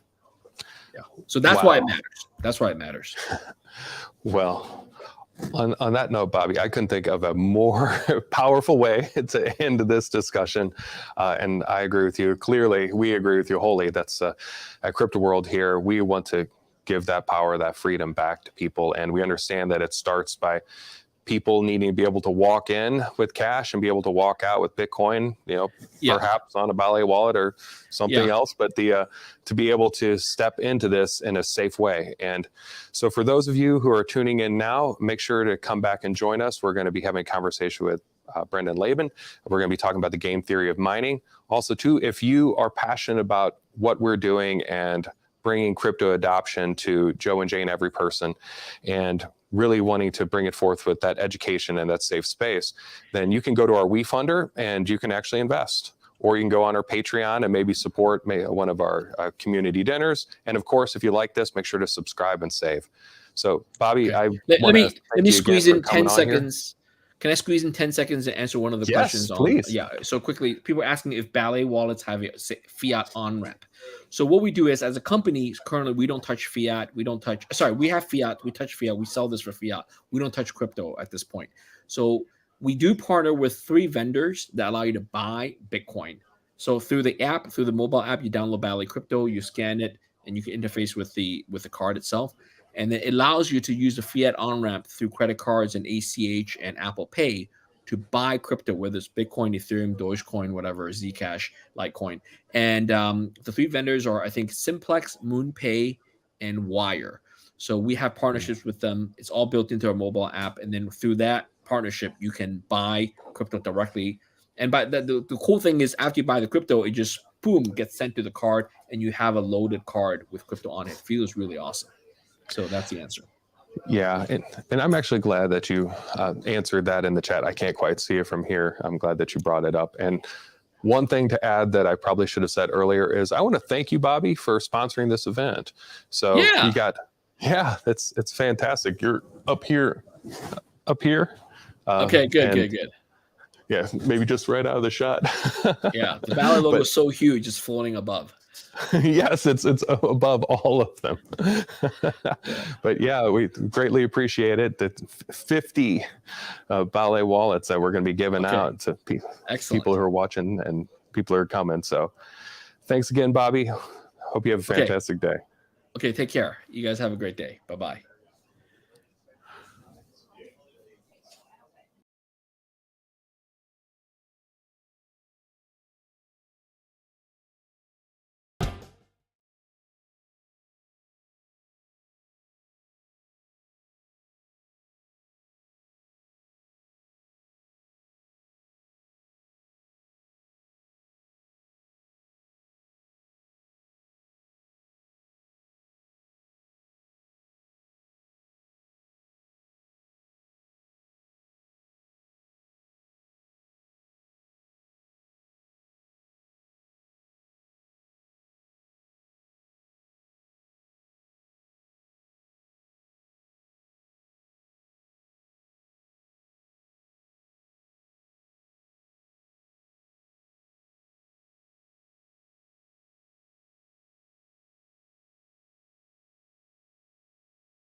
Welcome back to Crypto World, your first next door brick and mortar crypto store, ATM, and community.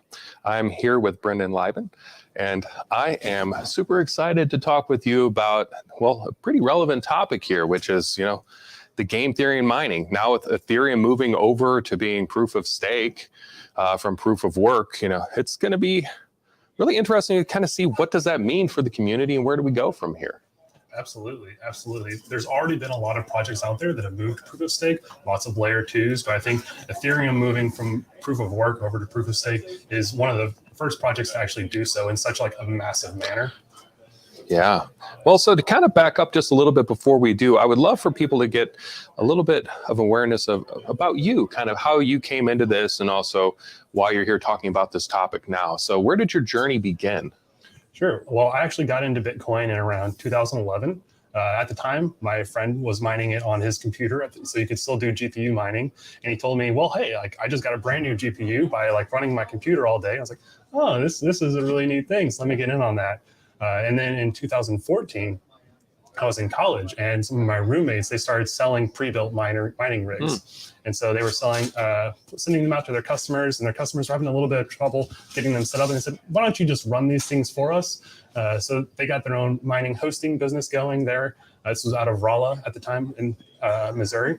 And then it built up a little bit more until eventually they grew out of that warehouse space and said, hey, we need to get a new location. Let's find some place that's got cheaper electricity, get a little bit cooler air. So they moved that up to Denver, Colorado.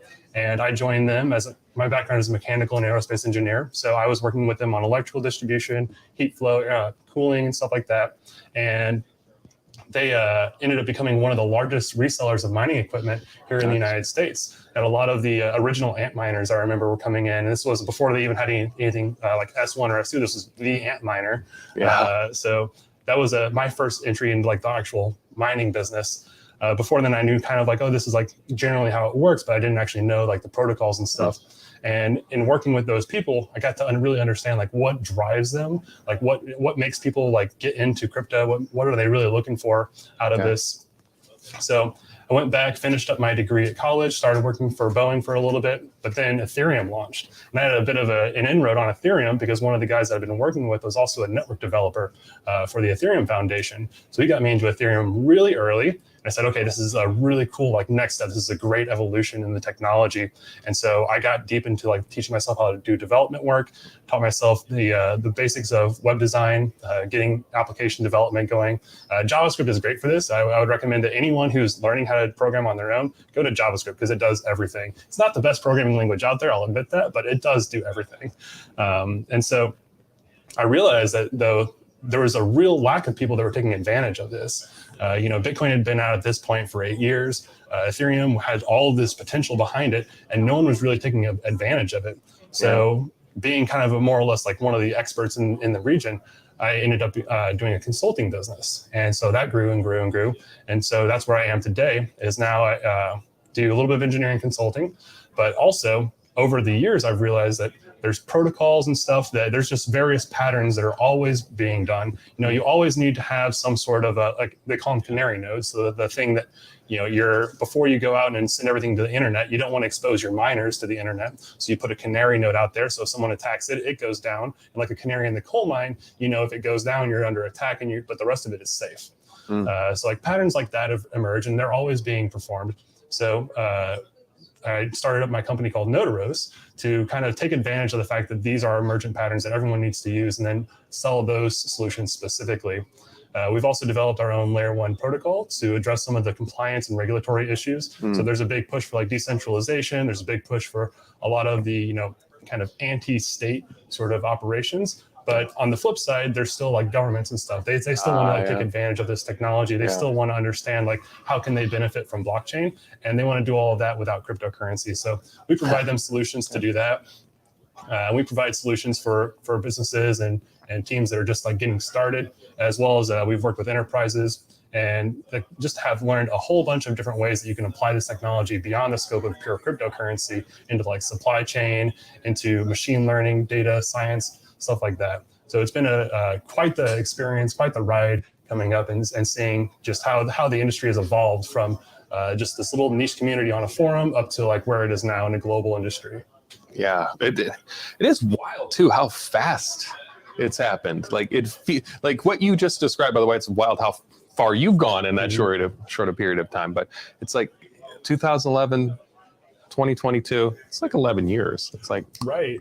People think we went from airplanes to rockets in 50 years, but like it's like 4 times as fast to do anything in the crypto industry. People will say like it's like living in dog years. One year in crypto is actually, or 7 years in crypto is like just 1 year in the calendar year. Yeah. So, but yeah, everything happens really fast. There's a lot of financial impetus behind it, and also we kind of get to learn from the internet. So when the internet was first being created, we had things like ARPANET. We had like very distinct networks, and then they all kind of came together in the end to form the internet. And that accelerated businesses in ways that people have never even imagined before. Before you had to go into a brick and mortar store, or you had to like call up someone on a catalog, be like, hey, can you send this thing to me? And now I can just go to my phone and connect immediately and get that done. So that's the same sort of revolution I think that we're looking at here with blockchain, is things that we don't even think are possible right now are just right around the corner. Yeah. So to take one small more detour, because I couldn't help it there, you said things that we don't even think are possible around the corner. What do you think are some around the corner things that most people aren't thinking about as possible that are just right there waiting to happen? Well, I always like to imagine, what does the like end game look like? What is it, when everything's really connected, and we call it the hyper connected economy, what does that actually do? And I like to say, well, whenever you're hungry, you have to go and like find food. You have to go like, okay, what do I want now? Well, if you do this often enough, your phone eventually figures out, oh, he's going to be hungry at noon. So like, what does he want? He wants like a burger or a taco or a pizza. Well, if your phone could then get an options contract on on one of those things, and then you say to your phone, hey, like I'm in mood for a burger, you can get a burger for a discounted price. You execute the options contract there, sell the other ones to the people around you, and then a drone can come pick that burger up from wherever it is, deliver it straight to you, and then that drone can be like operated by someone who's not even like, you know, McDonald's or something. It could just be like an Uber drone, basically. And all of these things can be done in a peer-to-peer fashion. And so you can just basically get to the point where you say, I'm hungry. Your phone knows, boom, got a burger, reach out your hand. The drone's already on its way, drops a burger into your hand, like you're good to go. You don't have to really think about things anymore, and things just drop into your lap like that. And of course, this expands to like consumer goods and manufacturing processes, just all the way down the line. The more blockchain is really about predicting the future. By understanding the past, we can predict the future. And so the more things that are put on chain, the more predictive we'll be able to be about the economy, and things will just kind of just naturally happen. You won't even have to make decisions anymore because there'll be a natural outcome of the things that you've already been doing in the past. Yeah. And I feel like we could go down that line of thinking for probably days, just coming up with all these beautiful ideas. And I have. I feel you there. Circling back around, because it's such a relevant topic right now, you'd mentioned being aware of what drives the behavior of the miners because you're around them. So I guess let's talk about that. What drives their behavior? Like what gets somebody into mining, what gets somebody into scaling at mining, and like, why are they there? Well, one of the things I like to say about miners, and this is a good thing, is that everyone's cutthroat. Right? Everyone wants to like get the most money out of their investment that they possibly can, and you expect this. You expect that the miners will do the things that are most profitable for them. That's how like the whole system is kind of set up. And so whenever someone's getting into mining for the first time, they're typically looking for a return on their investment, or they're looking for a way to get fresh coins. So that's kind of another angle that's evolved recently. Is a lot of the Bitcoin, I think 99% of all wallet addresses in the world are known. Just because there's so many reporting requirements, and then there's traceability on the chain, of course, transparency into where it's going. So about 99% of all the wallet addresses are known, but the freshly minted Bitcoin, that's never been tracked. It can go into a fresh wallet. And so people that don't want to have this like aspect of, my money might have come from a terrorist or something, I don't know where it came from necessarily. They mine for those fresh Bitcoin so they can use them to kind of get around that aspect of it and avoid the criminality part. So that's one part. And then there's the profitability, of course, of being able to just say like, oh, I've got this thing that just basically mines and prints money almost. And then so those two factors right there are pretty much like what drives most people. As they want some way of getting into this, and they don't want to have to go through like a typical exchange process. At a higher level, a lot of people are driven by like the concept of decentralization is really cool. People get into it for that. But those are more philosophical issues. If it wasn't decentralized and you still offered this, people would be like, yes, money printing machine. Yes, I like that. Oh, yeah. But it's only because it's decentralized that we have the capability to do so. So those are the high level things that get people in. And then there's always personal stuff, of course. Like you've got a buddy that does it, so you want to do it and be part of it, and have the opportunity to get in on maybe something that's could take off and go to the moon. But of course, that goes back to the profit incentive. So it almost always boils down to that profit incentive. And like I said, that's really what you want out of a miner. You don't want them doing things that aren't profitable, because then you can't kind of expect what they're going to do in the future. You say like, oh, I'm going to make you more money. And therefore, like, yes, I want that. So with that said, I mean, which of course makes sense. Side note before kind of moving forward, I think community has started to play more and more of an aspect to why people get involved with mining. Not at scale, of course. I mean, you don't want to be part of a community so much you spend $40 million on like a mining, like setup. But at the same time, I feel like, especially being here at Crypto World, it is interesting to see the amount of people that are hobbyists, kind of like they look at mining the way that they do brewing beer. It's kind of something fun to do. And it's like, they kind of get out of the house and interact with it and learn the technology. And I think that that's really cool to see. But that said, that as far as like the terahash of processing power there, I'm sure that they're just like currently a subset.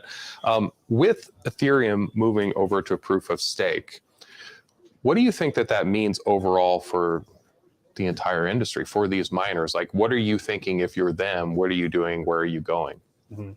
Well, there's Ethereum Classic, right? And that's the Ethereum that is the most true to the official like Ethereum ethos, which is code is law, everything's decentralized, the community decides like what's going on, and it's in the software itself.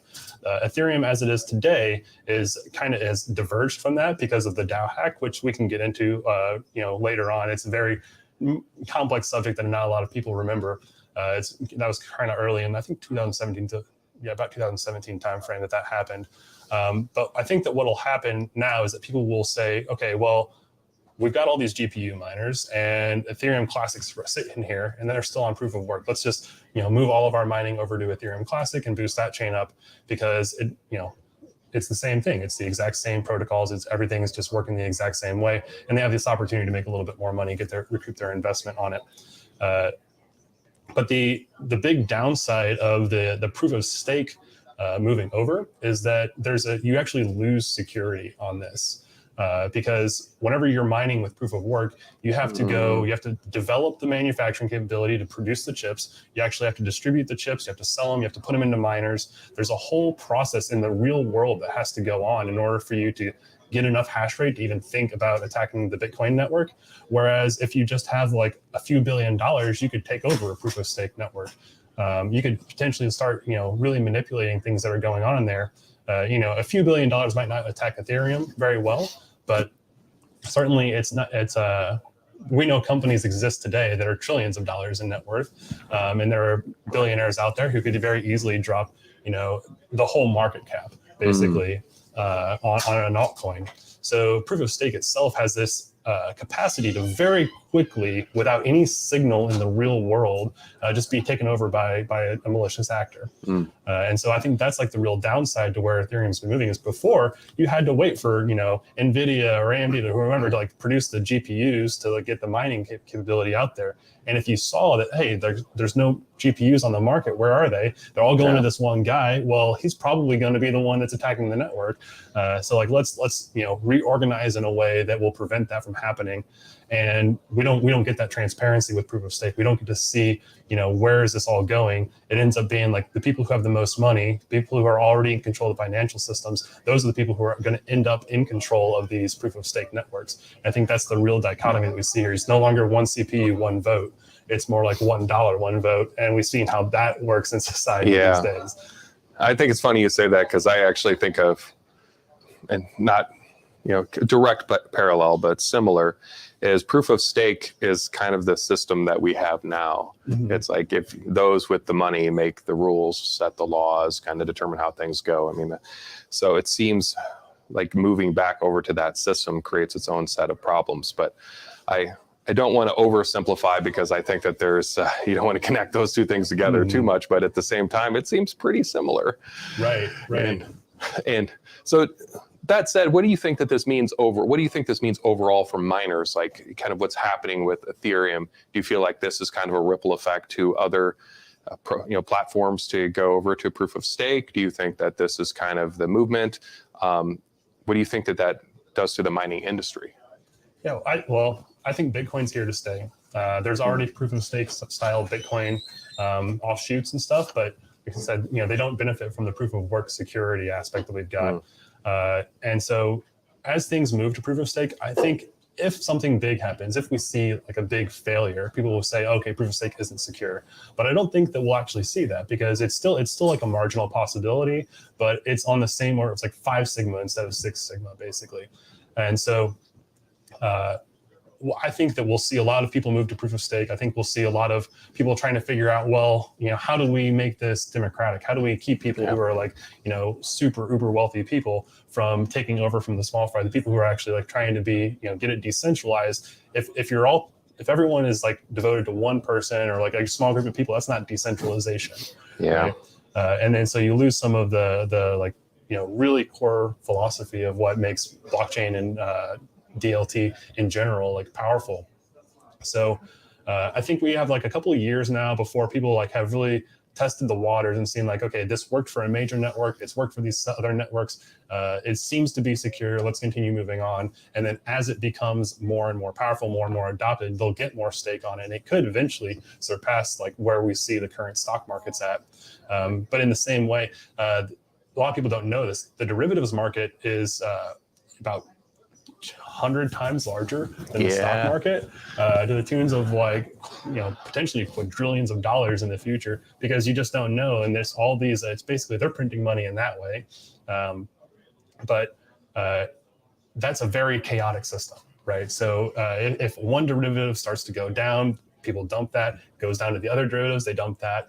And I think that's something we might see in the proof of stake world, where if we get to a certain level where people are confident that, hey, there's $4 trillion or something in Ethereum. Well, we need $4 more trillion in order to take it over with proof of stake.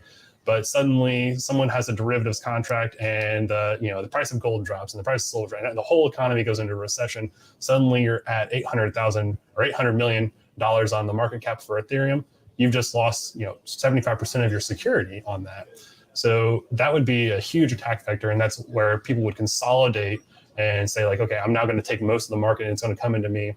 And if that were to happen, I think we would see kickback from the community, and they would find other ways to make it democratic. They would find new protocols to say, okay, proof of stakes, we'll cap it. We'll cap your voting power at a certain amount, and you have to like distribute it. And then you have to have like proof of identity, show that you're actually a real person, so we can separate whose wallets from, are all mixed together versus the people who are actually just real individuals. And so I think that we'll see probably something along those lines, probably papers and stuff, white papers coming out soon that say proof of stakes not exactly what we think it is, and it's not really as secure as we think it is, or it's not accomplishing the goals that we want. And then they'll move to more, I think proof of work will be kind of like the fallback option on that, because we can see proof of work has a very like concrete security model. It's very hard to get the hashes to come out exactly correct all the time. You can do the math behind it, but it's very robust actually compared to the rest of the security mechanisms. So it's a great fallback option. And I think if that were to happen, we would see all of these miners suddenly come back online and start mining proof of work, probably on like ETH 3.0 when we get there. But I think for the short time, we're going to see miners moving to altcoins. They're going to move to some of these different chains. There's already ETH proof of work. I got to deposit my Kraken account for that already. And that was great to see. And then we'll keep continuing to evolve. Everyone's always trying new things. There's always the next thing around the corner. And so, like I said, the next 2 years will really be like does this actually work? Can we prove that it works? And I think the answer is probably yes. And we'll see uses for proof of work that are, more geared towards like data mining, like farming, like giant supercomputers. This was one of the projects that I got into early was Golem, and that's what they do. They do decentralized supercomputing. So if you're a researcher at a university and you don't have like access to a supercomputer on site, you can actually pay the Golem network to run your computations for you, and it's a lot cheaper than buying a supercomputer and operating it on your own. But you get that same computational power out of it. So I think the GPU miners and the CPU miners and all those types of people that aren't really able to take advantage of the Ethereum network as it is today, they'll move to platforms like that where they can actually get, do realistic work that has real outcomes in the real world. So where do you hope that this goes? Like if you could choose, like you could kind of move the pieces on the chessboard, and where would you hope that kind of all of this turns out in the end? As far as mining goes, I think that everyone needs a miner in their house. I think that every single person needs to have a full node, at least for their region, so that they can understand, they can interact with the local economy. I think that's where we'll see that when you go into a shop, they've got their own miners, and they'll have one that kind of controls their own finances. And as if you expand that out to all the houses, all the cars, planes, like basically anywhere you can put a miner, I think that anything that supports that end goal is like the real like final destination of where we want to be in the DLT space. We want everyone to be a part of it. We want everyone to like have the same ability to contribute and secure the network.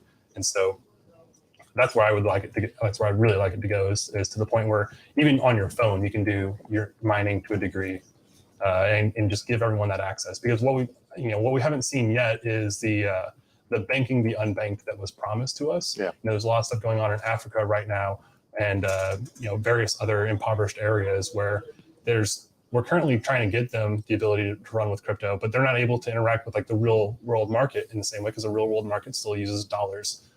So getting everyone to be able to participate in that market by getting everyone biners, by getting everyone on like the mesh of all the networks that will exist, I think that's where I'd really like to see it go.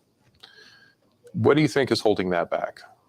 Well, it's just got to be the powers that be. Not to put like a little buzzword out there, but there's people out there who they don't want this to succeed. They don't want their business to be like made obsolete because suddenly people can do their own banking, people can do their own financial accounting, people can do their own insurance even. There's all sorts of stuff that is just obsolete because it requires that you have a trusted party in the middle, and when you don't have to have a trusted party, those go away. But right now, those middlemen, those are the ones that control like how everything flows around. So that's why we see people like JP Morgan and lots of the other large banks. They weren't about Bitcoin. They're like, no, this will never take off. This is like, nothing will ever come of this because it's not the way that the world works. And yet today we see them investing heavily in Bitcoin. We see them investing heavily in these coins because they know, they see the writing on the wall, but they don't want to lose that control over the system. So they fight against it. Yeah, it's actually funny you say that because earlier this morning, Bitcoin Ben was in and he made a call out straight to Jamie Dimon.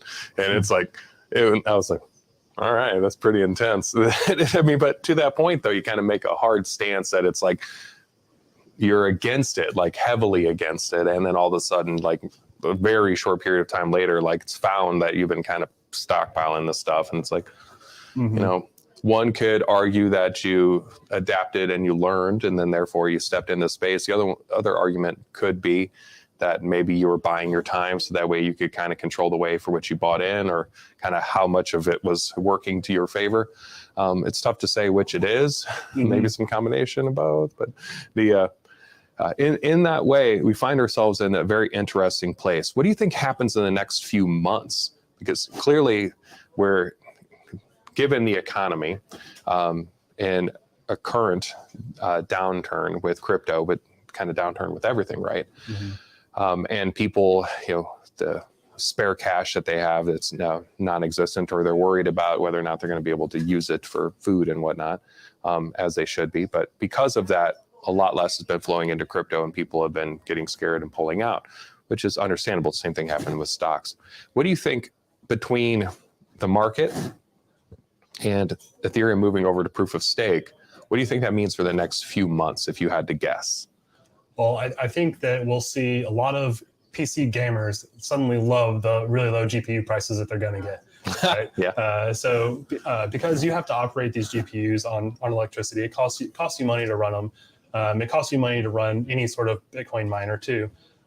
So as those returns go down, people are going to start selling equipment that's no longer profitable to them. That includes a lot of the miners that got the GPUs that got snatched up a few years ago, and like the consistent purchasing that they've been doing. So I also think that because of this, you'll see companies like AMD and Nvidia, they'll start losing some stock value as well, because they're no longer going to have guaranteed returns from their manufacturing.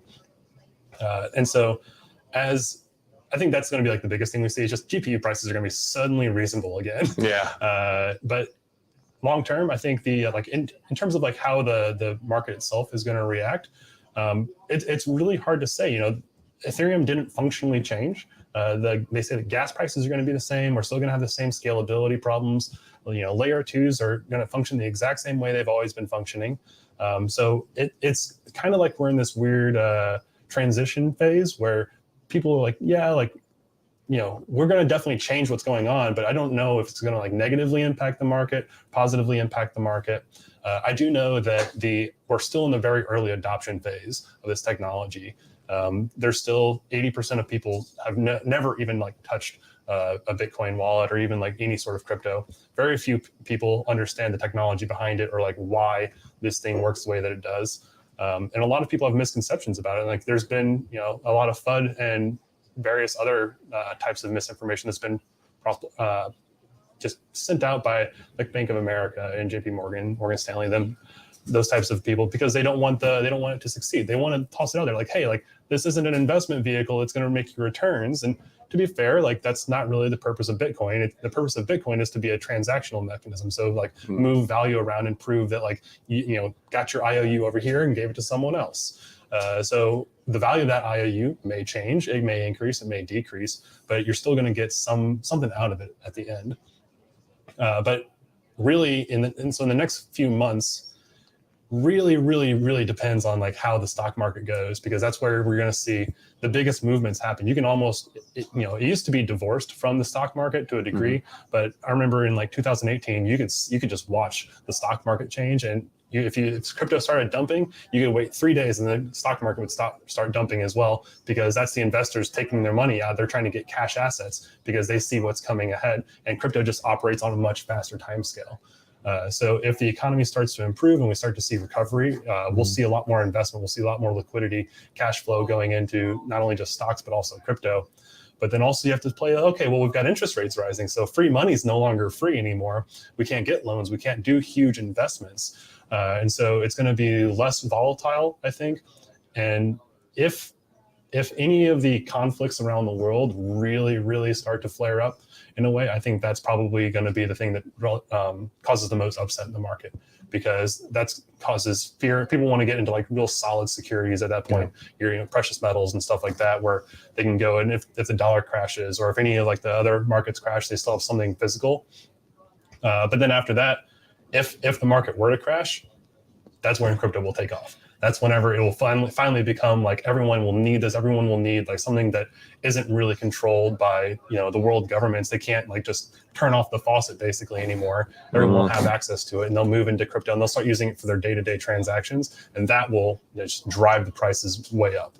So I think we're it's a little push and shove sort of deal on the markets, a little bit of a back and forth on it, but I don't like to be predictive. So I got into the Ethereum pre-sale, and I had several thousand Ether, and I'm not a millionaire today because I suck at trading. I suck at predicting where the market's going to go. I get blindsided all the time. That's I remember watching the Bitcoin and Ethereum rise up, and I was remember thinking like, if Ether is like $20, like $23, and then the next day the DAO hack got announced, and it was like it just divorced itself from Bitcoin, and like suddenly all the gains were gone.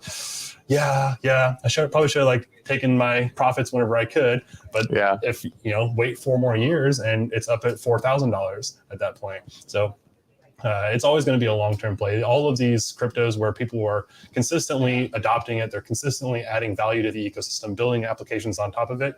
That's what drives the price forward, because that's the real value of cryptocurrency, is it lets you do something on the ledger. It lets you get something on the blockchain. And if you want to participate in the markets that are on the blockchain, you're going to need it. And that's what's going to drive people to purchase it, which drives the price up. Yeah. I can't help but to think that you could probably post how many Ether you bought and when you sold it and put it on like Wall Street Bets or something like that, and kind of get a little bit of a following behind that. Sounds like you lost a fair amount. You said thousands? I started with thousands. And so at the time when it was like a few pennies, I was just day trading. And when you're like day trading, it's like, oh, well, like, yeah, sure, I lost 40 Ether, but that's like a dollar. Right? So like it wasn't a huge loss. I was just playing around with it. And then after a while, I said, okay, well, I really want to like start my consulting business. So I sold out a bunch of the Ether, thinking like, oh, I'll just like buy it back. And just hit it at all the wrong times, basically. So yeah, lost porn for sure. Yeah, that sounds. Even now, I know that's kind of dipped a bit, but at the same time, you're looking at it, still be pretty penny. But hey, I feel like those kinds of experiences are actually the ones that are going to be the most relevant for us who've been around, who didn't have $50 million by the time it was all said and done, or 12 or whatever it might have been. And so because you can actually help people build off of those platforms and kind of recognize that, because there's a lot of loss there. And I think that that's something that has to be noted in these conversations, both about mining and buying, is I think a lot of people, the hobbyists and people even who maybe got investments, they get into mining thinking they're going to make money. They're just going to print it, and then they don't. And I think that they probably contribute to a certain percentage of the naysayers because they were the ones burned the hardest. And so every single time you have a down cycle, there's this, trail of tears, if you will, on the way down. So do you feel like that's going to have any effect on mining in the future, mining regulations or just cryptocurrency regulations? Yeah, absolutely. Because anytime investors get hit hard by something, they go and they want to regulate it. They want to make sure like it doesn't happen again. And those are the people who can really drive regulation and like legislation in the real world, is the people who have like a lot of the connections with the markets. So, but the thing to remember is that in any trade, someone is making a profit, someone's taking a loss relative to like the actual market. Yeah. It's a coincidence of ones. People, they both want to make that trade. They both come to agree that like this is a thing that we both want. But whoever, if you look at the market, if you take a 4-year look at it, everything's 1,000%. Like whatever you're doing, it's just going to go up if you can hold it long enough. But if you have to if you're trading it around in that time, you're still looking at well, I made a loss here because I didn't hold it for 2 years. And so if we see big institutional investment in crypto, and then there's a crypto crash, we'll see the regulators come out and say oh, it's all securities and it's all unregulated. You can't do any of this stuff. There's going to clamp down on it. But if it starts to make them money, if it starts to be consistent returns, then they're going to open it up and they're going to say yes, we want more of this because we want to make more money. We want this to be a thing that everyone can get into. So I think that'll be the thing that really catapults it into the mainstream, is when they finally say yep, this is not just an investment vehicle for people who are really technically savvy. It's going to be in your 401k. It's going to be in your Roth IRA. It's going to be basically in all of these things. And when you see it right now, because it's one of the highly volatile assets. So you should typically do like a 90-10 spread of stable versus volatile stocks and stuff. Crypto now falls in that bucket of highly volatile, but potentially 100x, 1000x over the course of 10 years. And if you're 20 years old right now, and you're looking when I retire at the age of 80, because that's where we're going to be, you've got 60 years of gains. And we've seen every single thing that survives more than a decade is just insanely more valuable than it was when it started out. And that makes sense too, because the network infrastructure is developed in the same way that you wouldn't have valued Amazon 20 years ago the way you value Amazon now. They were a bookstore and now they run all the computers in the world almost. So it's completely different business for them right now, but their evolution kind of reflects the same evolution that blockchain technology does. Yeah. And so coming into the last couple minutes here, you actually hit on what was going to be my last question for you, was from where you sit, what can we do? What can we do as Crypto World? What can we do as Brendan and Corey? What can we do as someone listening right now to really bring forth more adoption? And for that matter, because we came in the conversation talking about game theory of mining, to really empower people, governments to kind of adopt this kind of thing, to be pro-crypto, pro-mining, as opposed to the alternative. Well, it's kind of falling back on what we were saying earlier. I've lost a lot of opportunity. So whenever the markets are down, the people who are really deep into crypto, they go back and they look at the fundamentals. They look at the technology and they get really deep into the technology and they help explain it. They understand it better. They get more applications out there. I think that's really what the crypto ecosystem needs, is we just need more people who can understand the technology, who can build real applications on it. Not we like to say the NFT craze is some wild, weird thing that's out there. And it seems silly right now, but so did the internet when it first started out. Yeah. So people who can really take these ideas, these very basic ideas, and then build on them to create applications that regular people will use. If you put cryptocurrency into TikTok, everyone will suddenly take it off. So that would be a big deal. But just educating people about what it actually means to be in this technology, not just the investments, and not just it might moon. This is technology that's here to stay. This is the new internet. This is how people will suddenly be interacting with each other in 10 years. I think that you won't necessarily know that you're using a blockchain, but everyone will be using some sort of a blockchain technology. And so the faster that we build those applications, the faster we get engineers, the faster we get graphic designers, the faster we get everyone on board to get this technology out to the real world. That's the things that we can do the most. And that's education, it's engineering, it's all of the above.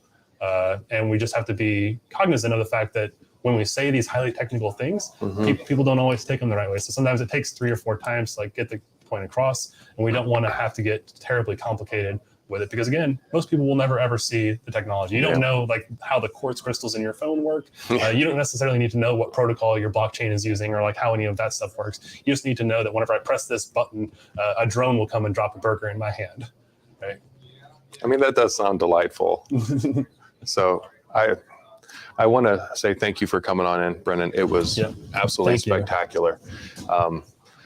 For those of you tuning in, you're going to want to make sure to come back at 12 Central. We're going to have Brian Estes, which is going to talk about Bitcoin allocation for investors. And of course, too, if you are passionate about brick and mortar, next door crypto stores that allow people to walk in with Bitcoin and walk out, or walk in with cash and walk out with Bitcoin, then come to our WeFunder. You can actually invest in us. Or if you don't want to invest and you just want to support, you can come onto the Patreon. A little bit goes a long way, kind of helps build out these communities and events like this. And of course, make sure to subscribe and share.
Hey, welcome in, Brian.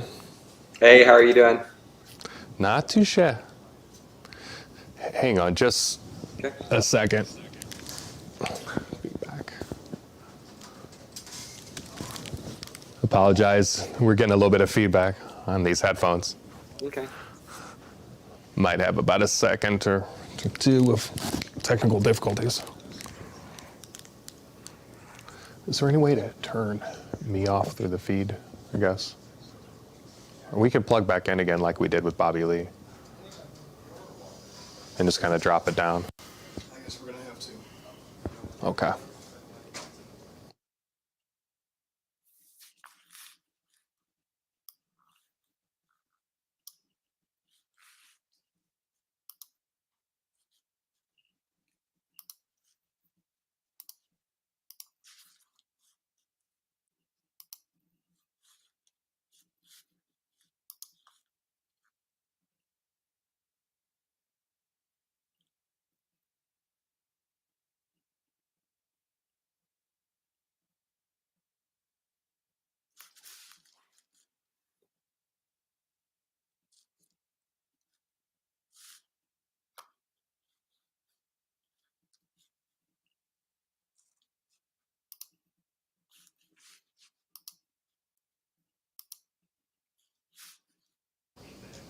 No, that's good. Hey, Brian, can you hear me all right, by the way? I could hear. Yeah, I could hear you. Perfect. So for everyone tuning back in, welcome back to the crypto world. We are the first next door brick and mortar crypto community store and ATM. We have an awesome guest, Brian Estes, who has, I think, Anthony Pompliano's title of the unknown Bitcoin OG was probably the appropriate title for you. My gosh, Brian, I'm so honored to be able to have you in here and to be talking about how people can use Bitcoin allocation in their portfolios. And realistically, before we get into that, though, I want people to know a little bit more about you and how you got into Bitcoin, especially coming from the traditional financial market where you weren't, you're dealing in standard stocks and things like that to kind of move over into this space. So tell everyone a little bit about who you are and how you got into Bitcoin and why you think it matters. Yeah. So thank you for having me today. So I'm Brian Estes. I'm the CEO and CIO of Off the Chain Capital. So we're Hey, Brian, I apologize. Hang on just a second. Brian's muted through here. I can hear him fine on the TV. Okay, maybe it's on here, muted. I'm sorry, Brian. That's all right.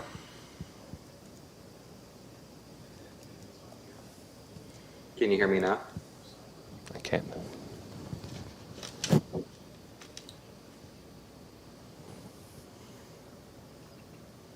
Unmute, maybe? No? Gonna talk some more. So can Can you you hear say me something now? real fast? No, I can't hear him. I can't hear him at all. Here, let me try. Actually, try again. Can you hear me now? No. No. Oh, I can hear you now. You can? Okay. Yeah, you're getting through the Bluetooth. I Okay. apologize. So We're all good. We're all good. technical difficulties. It's first go around, right? So you were saying, Yeah, so Your I'm background. the CEO and CIO of Off the Chain Capital. Our fund's been around for over 5 years now. Out of almost 6,000 hedge funds, it's number 4 in performance over the last 5 years. The funds average about 94% a year. And so we're a blockchain fund. I learned about Bitcoin and blockchain back in 2014.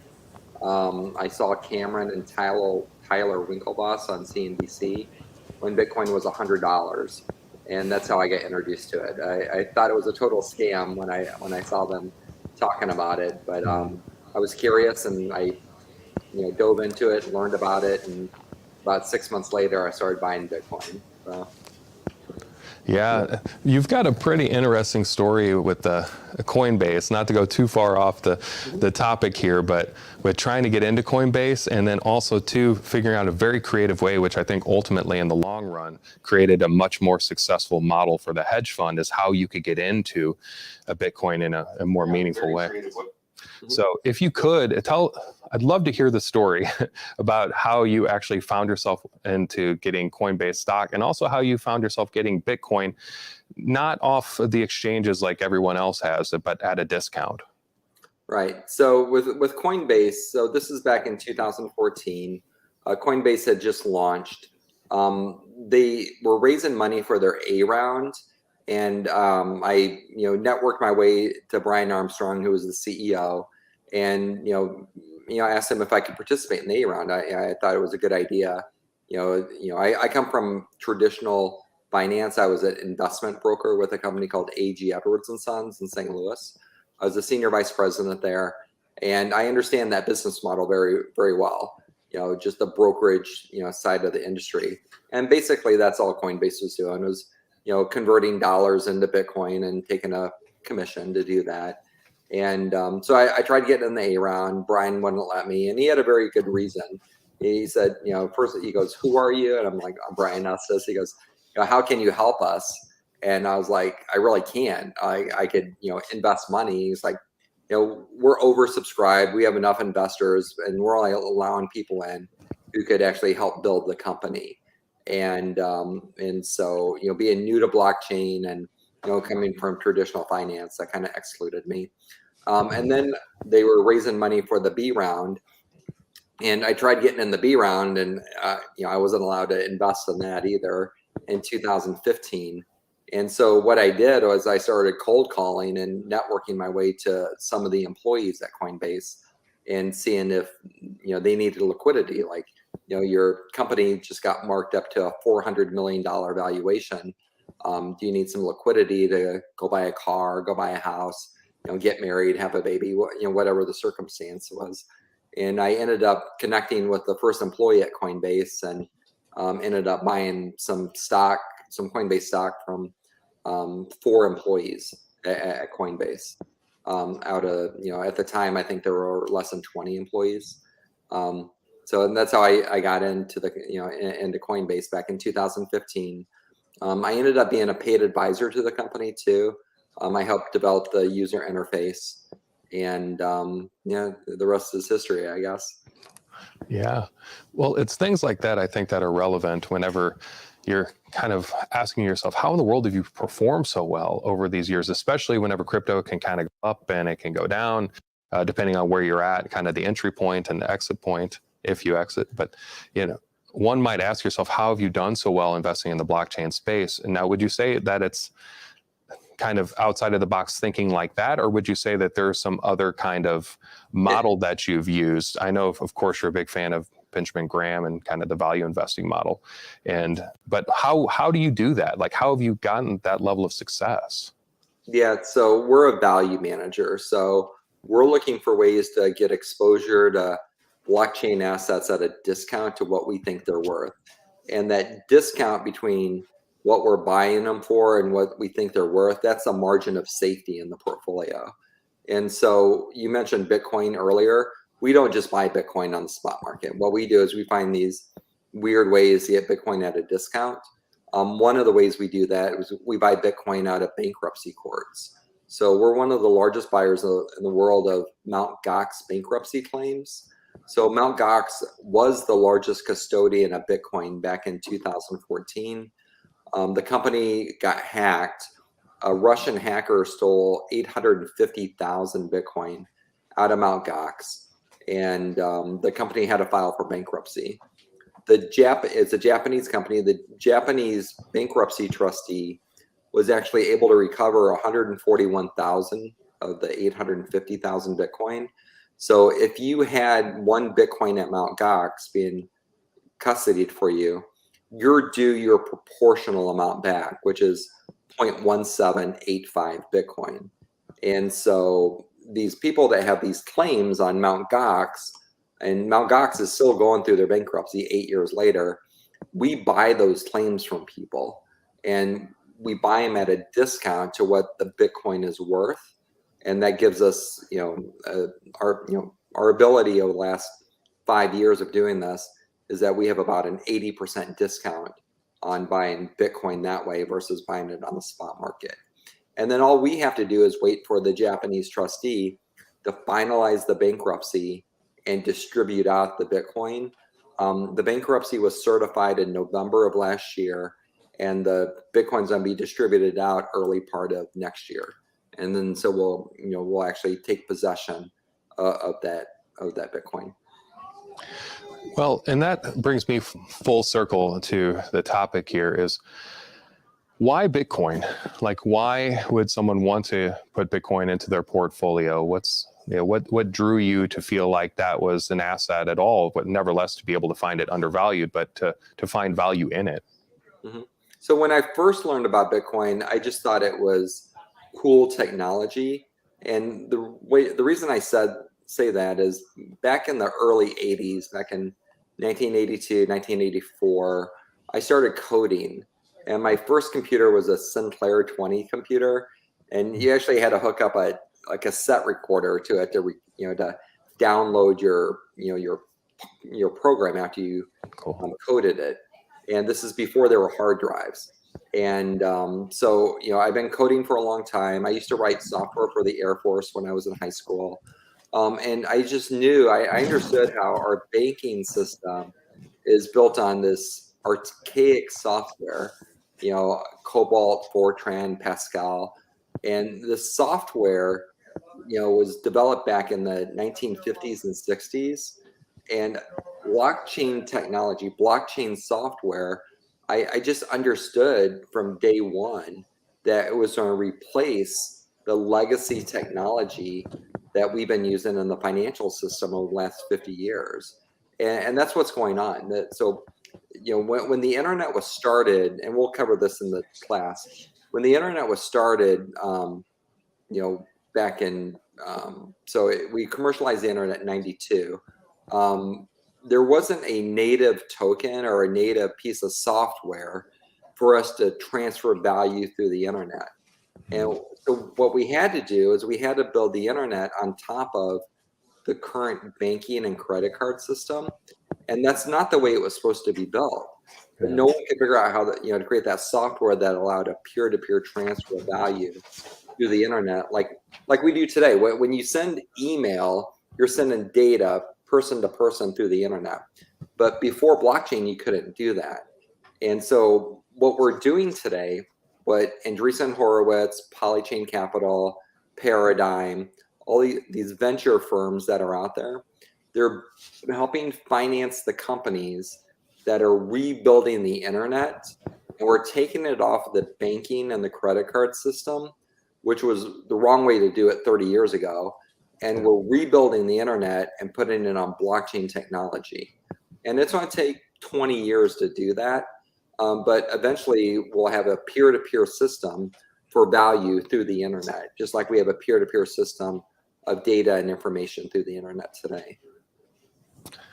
So now somebody looking at that and who gets it, and I think at this point in time, hopefully more and more people are starting to understand wherever they're coming in to this, that blockchain is reshaping society, and hopefully if in most ways for the better. And if you're wanting to now put that into your portfolio, because that you kind of go, okay, I get it. I see the value. I want to be a part of that. I think most people are still a bit confused on how they would go about doing that. They understand they can go to their, Edward Jones or whoever, and they can kind of tell them what kind of risk that they want to have. And then next thing you know, investing is done on their behalf right out of their paycheck.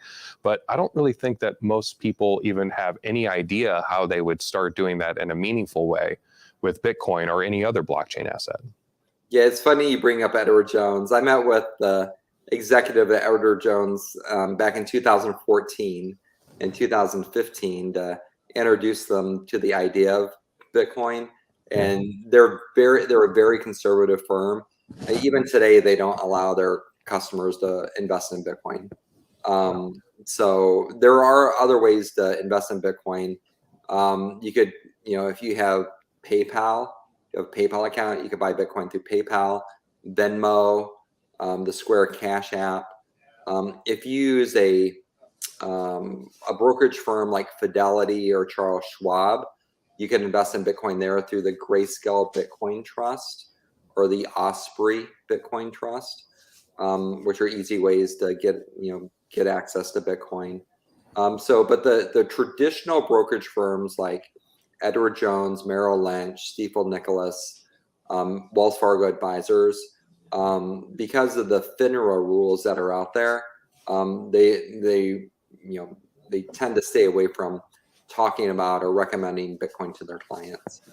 Even though over the past 13 years, Bitcoin's been the best performing asset 10 out of the past 13 years. And so, but even despite that, they don't want to allow their clients access to Bitcoin. Another data point too is the Federal Reserve.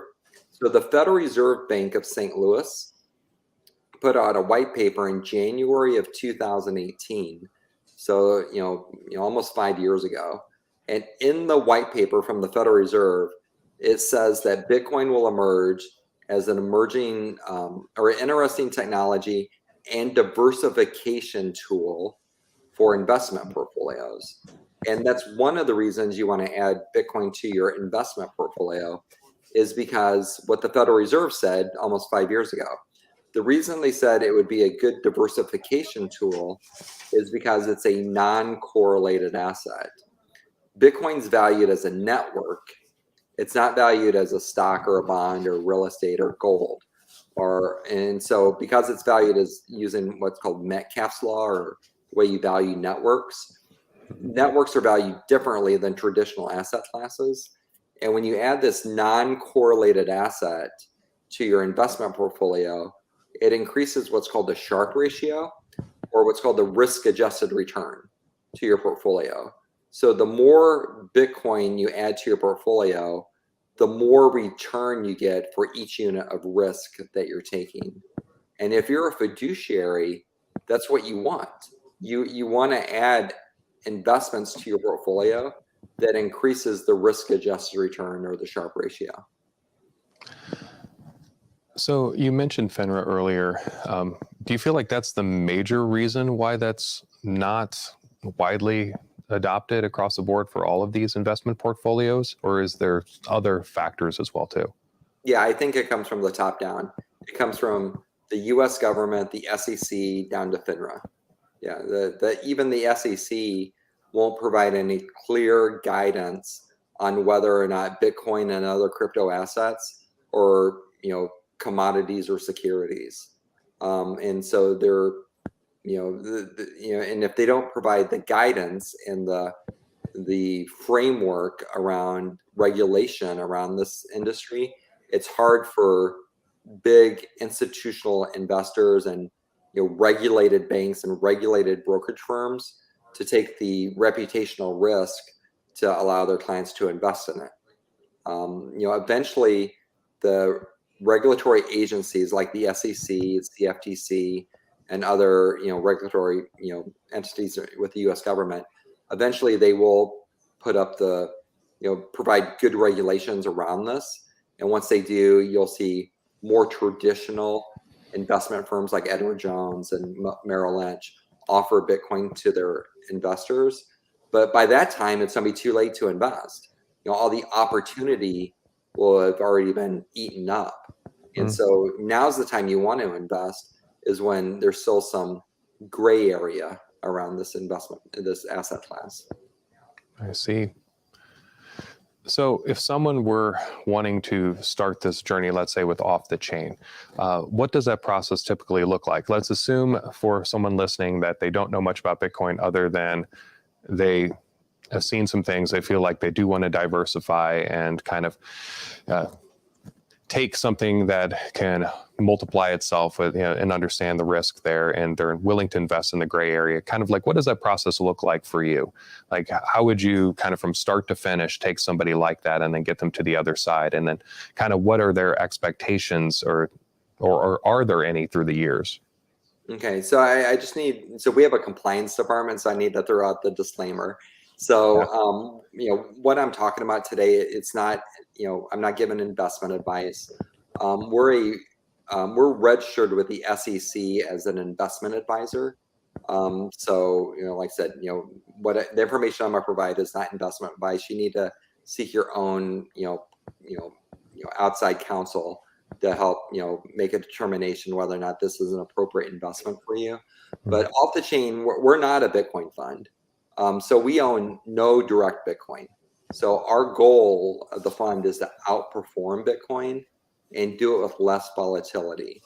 Over the past 5 years, the fund has outperformed Bitcoin 5 out of 5 years, and it's done it with 30% less downside volatility than owning Bitcoin. And the way we do that is, like I mentioned earlier, we're value managers. We're trying to find weird ways to get exposure to Bitcoin and other blockchain companies at a discount to what we think they're worth.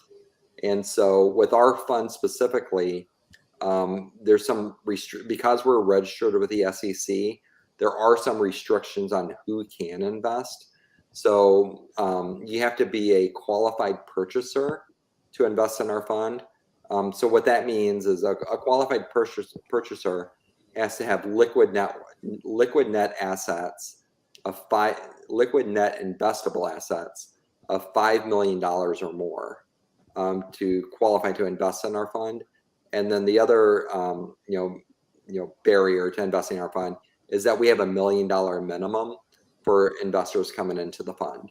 So we have about 230 investors in the fund.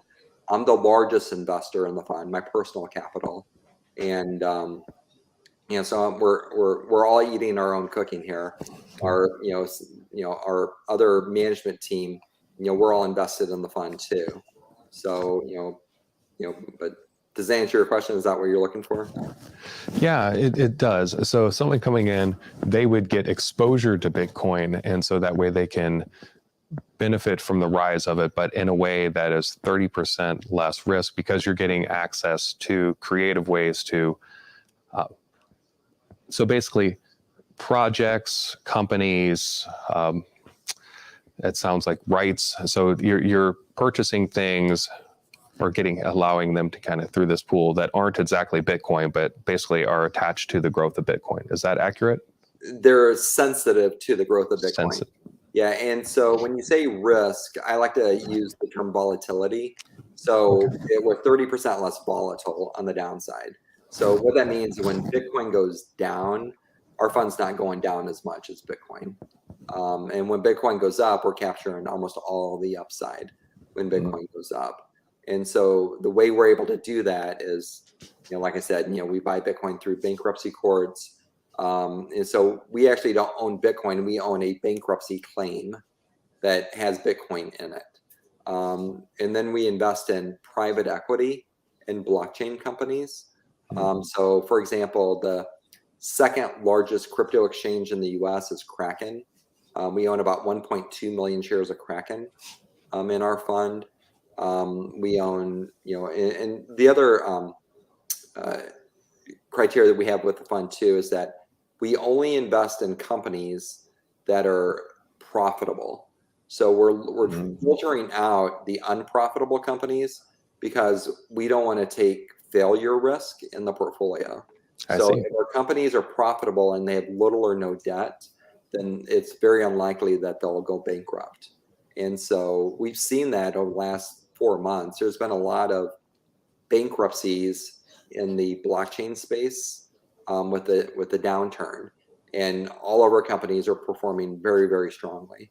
So they're hiring, they're expanding, and the reason they're able to do that is because they're profitable companies. Now, that is one of the things that I noticed as far as the correlation was that there was a lot of debt in the companies that went under. I mean, that seems obvious, right, whenever you put it. And you mentioned something, little to no debt. What is the major, what the incentive for a project with little or no debt to take on capital? Is it at that point in time, are they looking to, let's say, put forth a certain project or to expand? And the reason why I asked that question is because it's kind of key to know where you're finding them, kind of the value that they see, and kind of like what you see as valuable. So your question is, why do companies take on debt? Is that? Yeah. Why would the companies that you're looking for, is there a connection to what they're looking for out of the money that you're seeing? Or is it just kind of the entire ecosystem as a whole? Like, is there kind of particular use case where you go, okay, companies that are well poised and are profitable, we want to give them money if they're really trying to do this or that. Okay, so when we make our investments, we're not funding these companies. What we're doing, the money that we buy these shares with, that money doesn't go to the company. It goes to the employees or the seed investors that took the early risk, because we're buying the shares from them. I see. It's just like when I bought Coinbase, my money didn't go to Coinbase. It went to their early employees that were at Coinbase. I was buying some of their shares. That's what we do in the fund. We don't seed new companies. What we do is we wait till the companies are already profitable and well established. Then we go back and we look, talk to early employees at these companies or the early seed investors to see if they need some liquidity. And then if they need liquidity, then in our opinion, we're buying these shares at a discounted price to what we think they're actually worth. And so we usually tend to invest in these companies at a discount to the last fundraising round. And we're trying to get about a 30% discount. Yeah, that makes sense. Absolutely brilliant. So if you're listening to this and you're not able to have 5 million liquid investable funds and put in $1 million towards this, what might you recommend for somebody who's perhaps wanting to maybe leverage some of these intelligent ways of getting into blockchain companies, or just in general wanting to try to minimize their volatility to get into something long term? Like, what might you suggest for somebody who's watching this feed and doesn't fit into that particular subset of client? Mm-hmm. So if I didn't have my money in the fund, the next thing I would do is just buy Bitcoin and just hold it. And don't trade it. Don't try to outthink it. Buy Bitcoin, dollar cost average into it, hold it for the next 10 to 20 years, and just never sell it.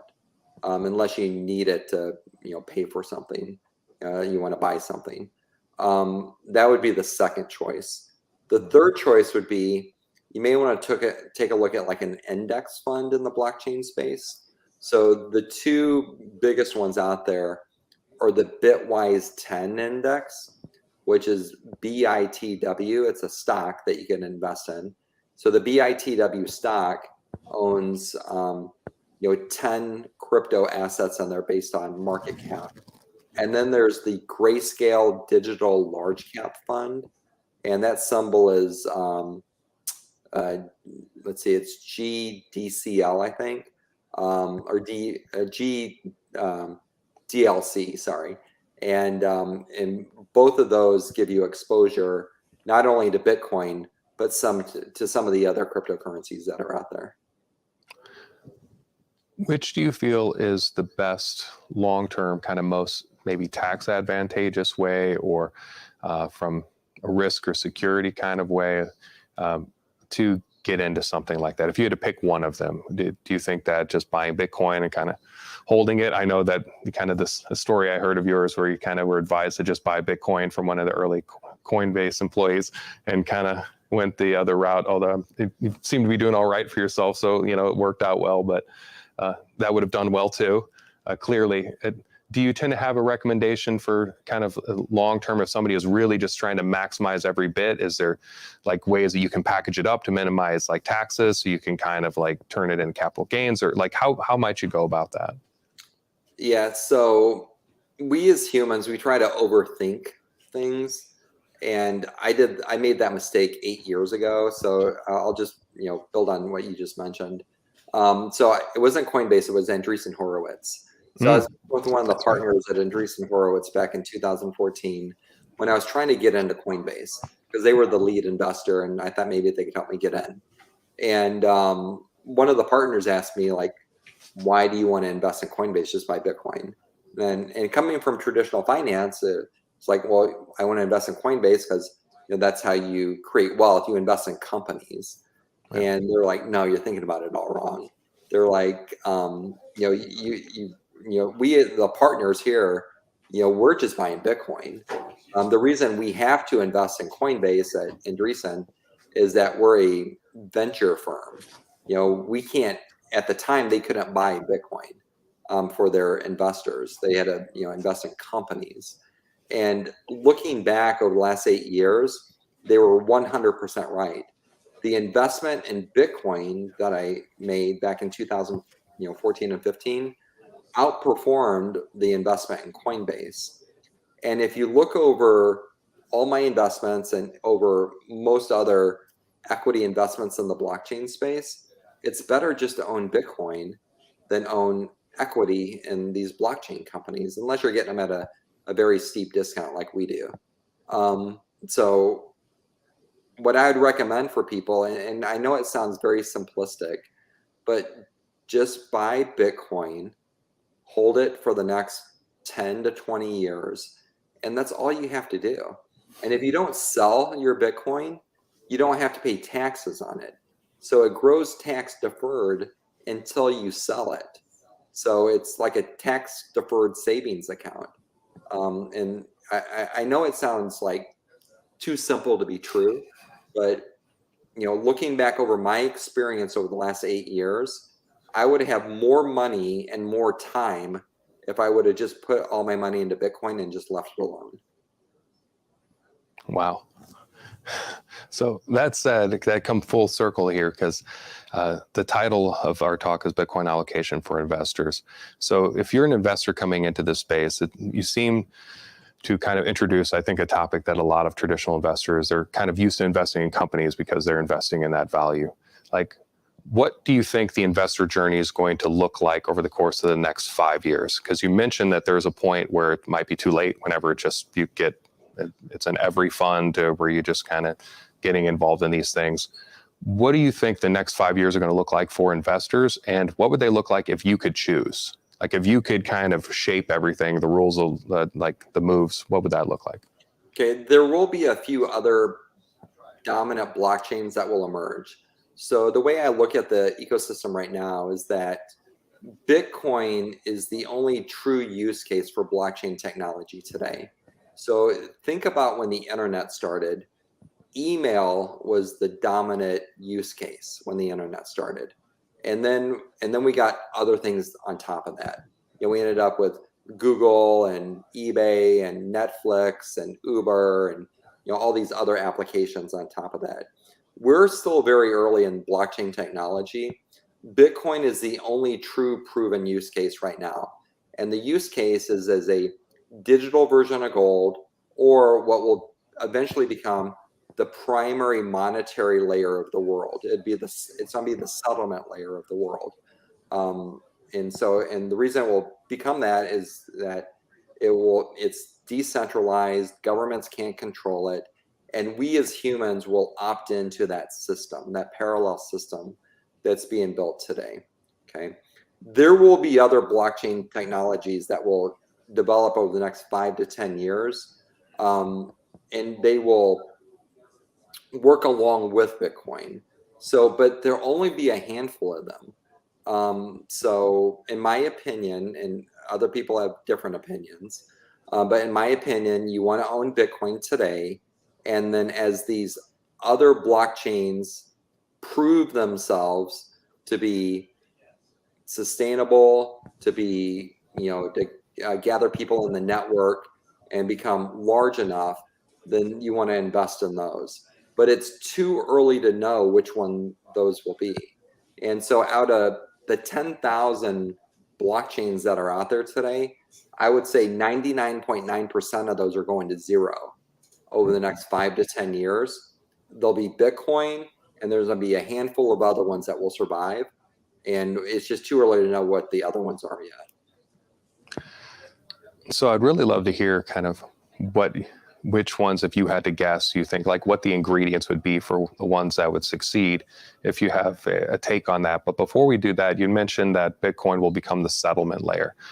For those who are a little bit less familiar with how the monetary system works, what do you mean by a settlement layer, and why would Bitcoin fit into that? Mm-hmm. So I'm going to go through a little in human history here. So about 10,000 years ago, when we as humans would live together, we lived in tribes of between 100 to 150 people.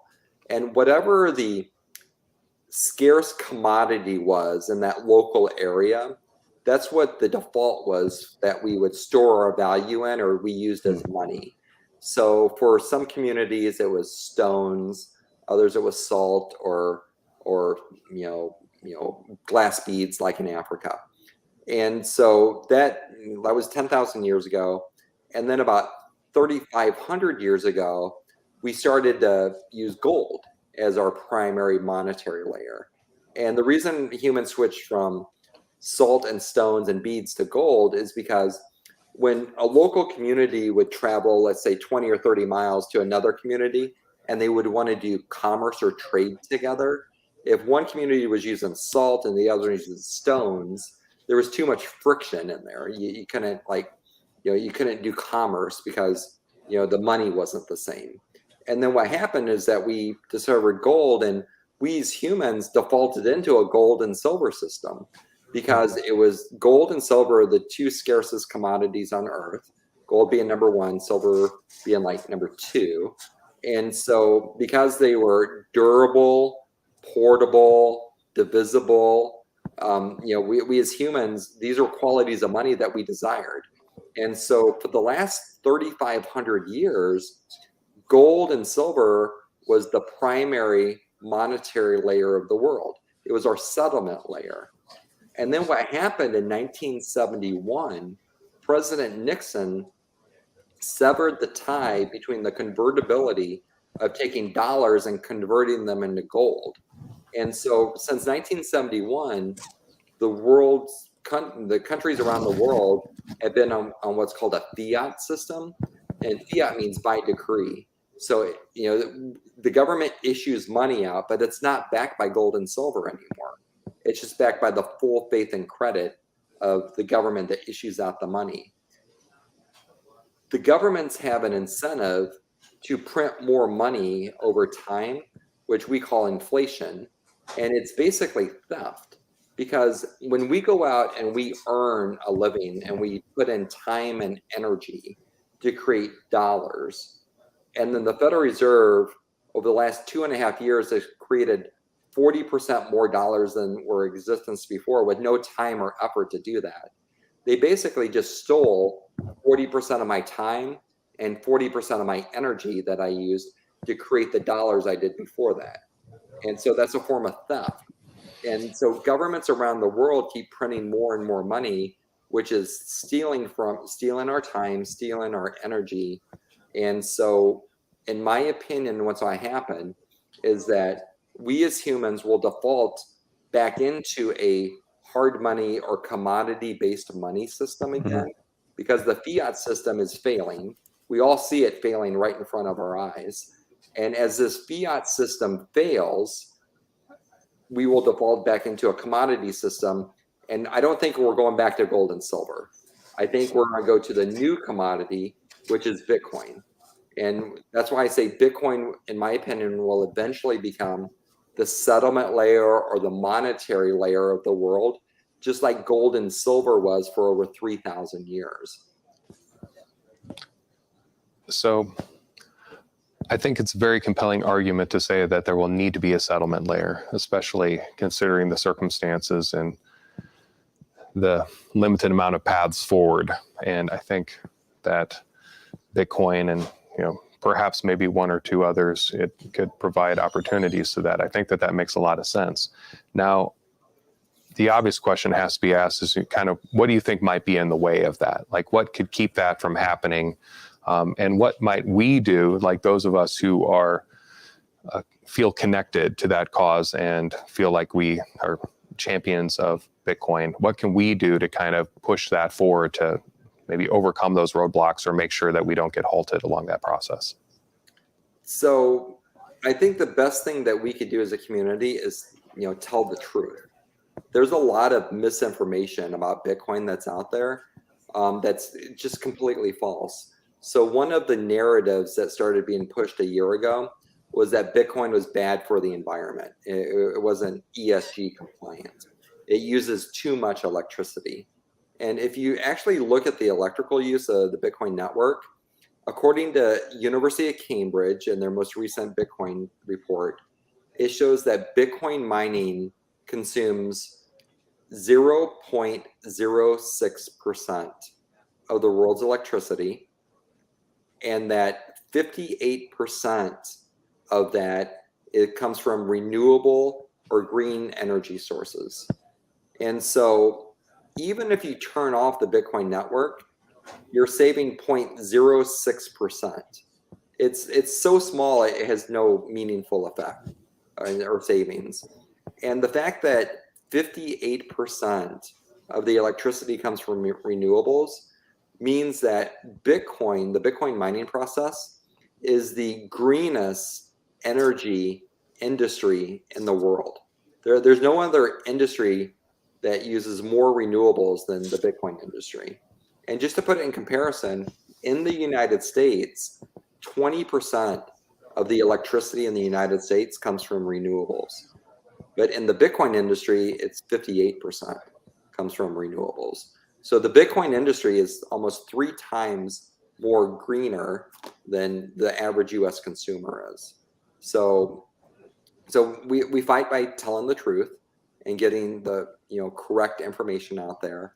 One of the other issues that people worry about is that Bitcoin will eventually be banned or outlawed if it gets too big. That's completely false too. So we can go back to 1995 and look at the reason that is. So back in 1995, there's a case that went to the Supreme Court called Bernstein versus the DOJ.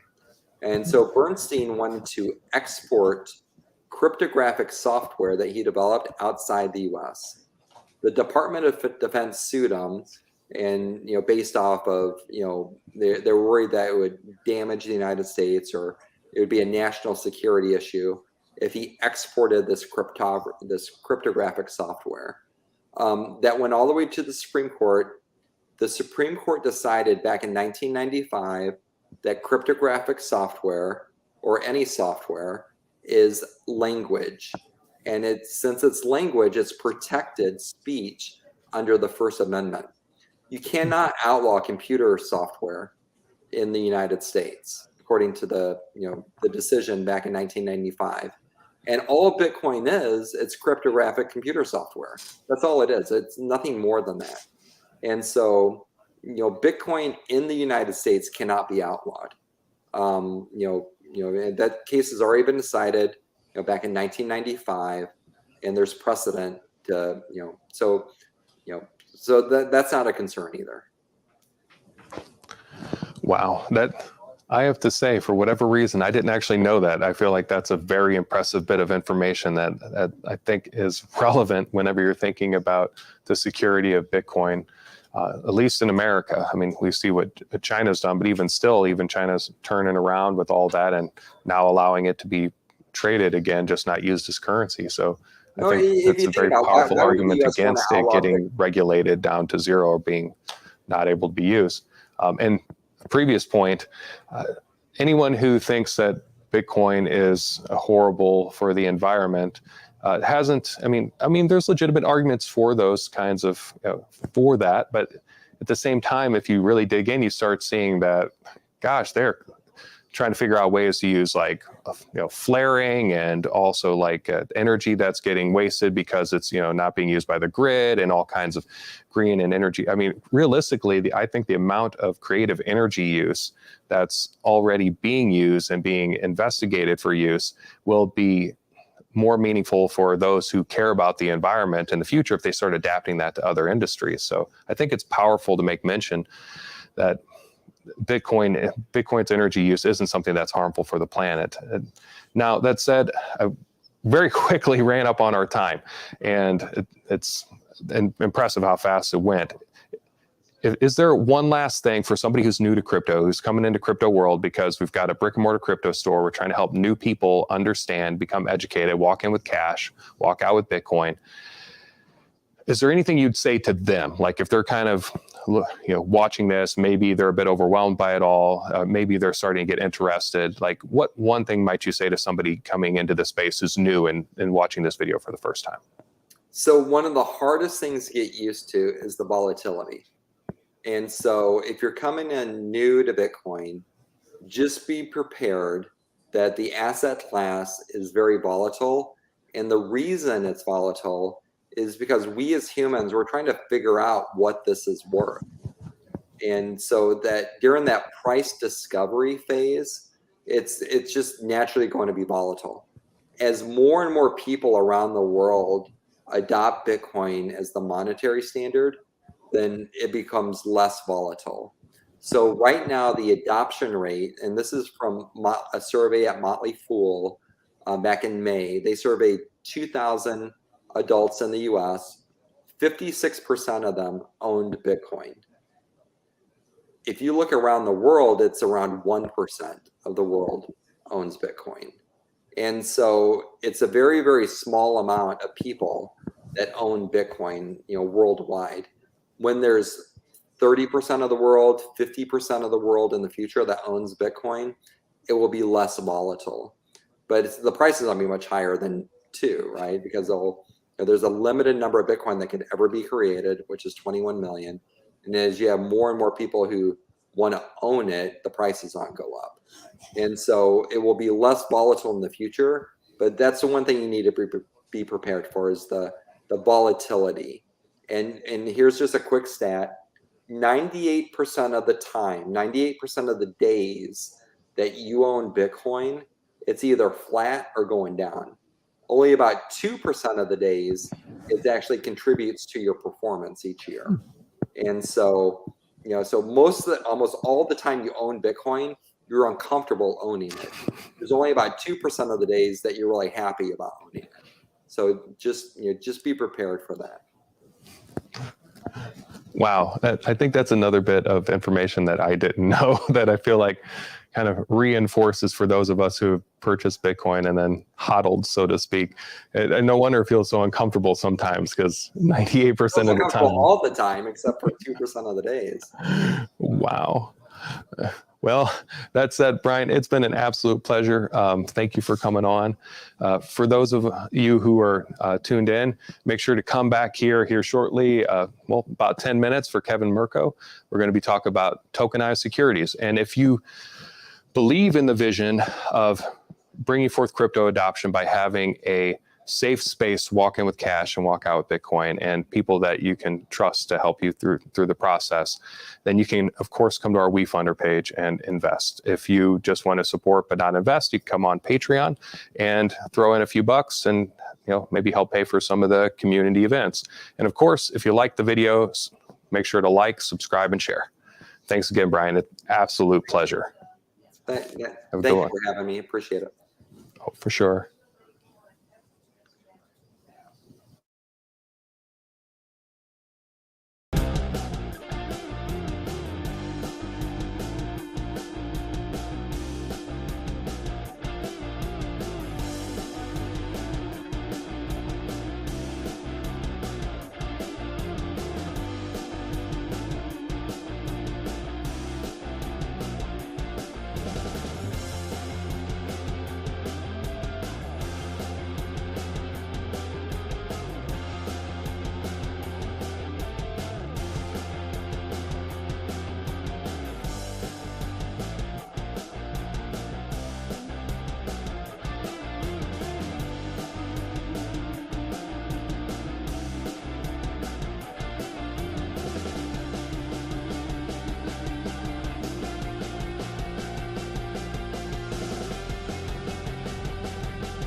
Hey, welcome back, everyone, to our event here at Crypto World. We are your first next door brick and mortar crypto store where you can walk in with cash and walk out with Bitcoin.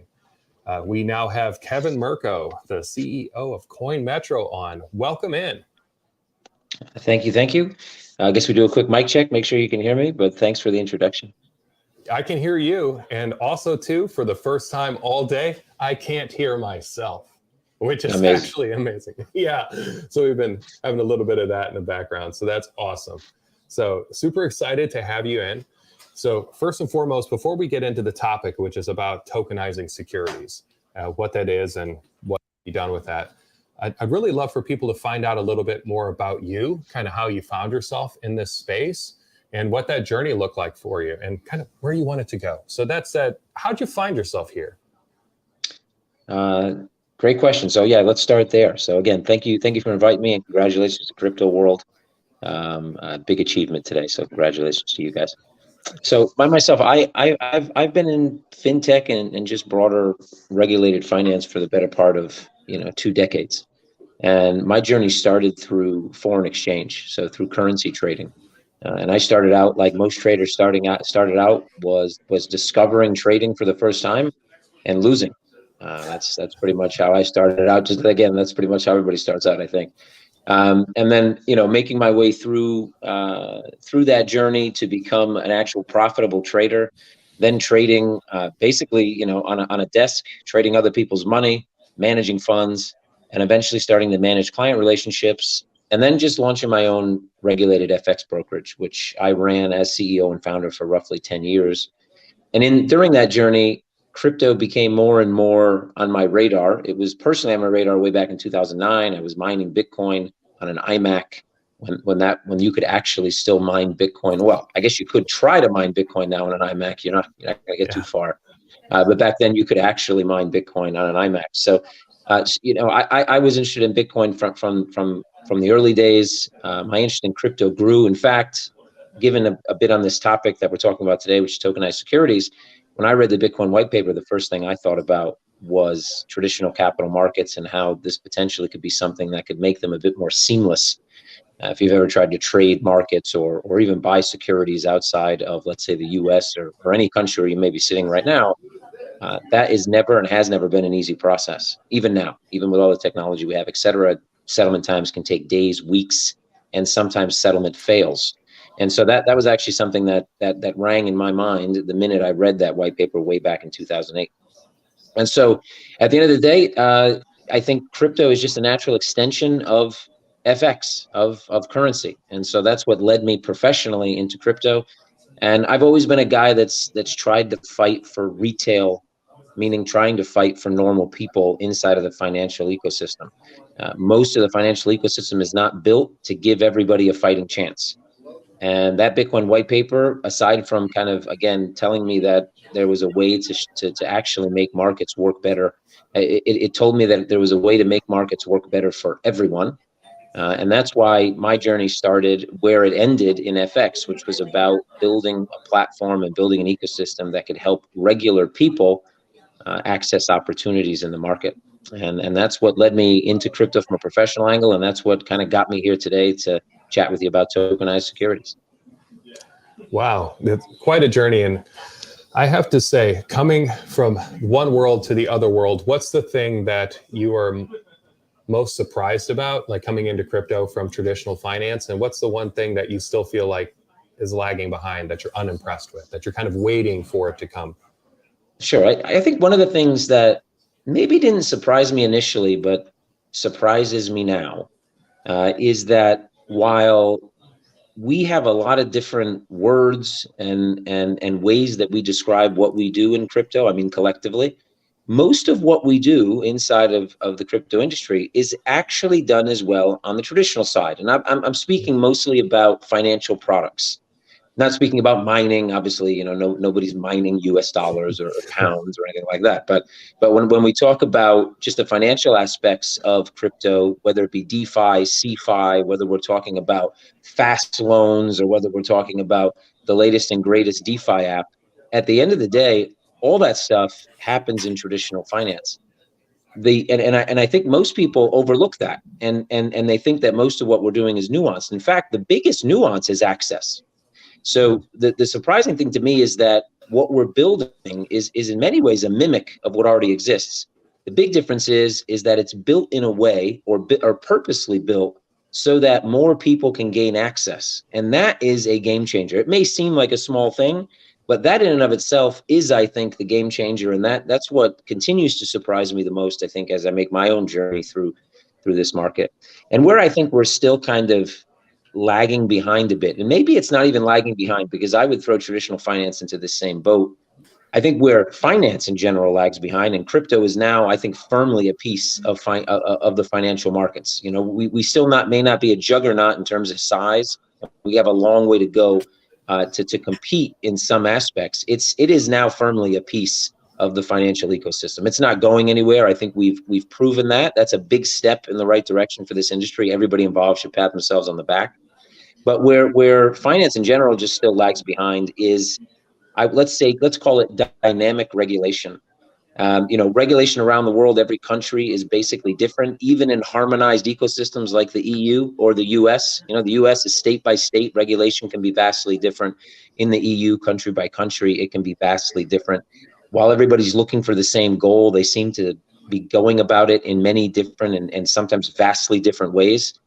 And especially when it comes to crypto, assets in crypto can be a security today, a commodity tomorrow, and a currency on Thursday. So the problem is that the lens that they're looked at, and not only from the regulator, but also obviously legislators and even investors for that matter, is through a very traditional lens.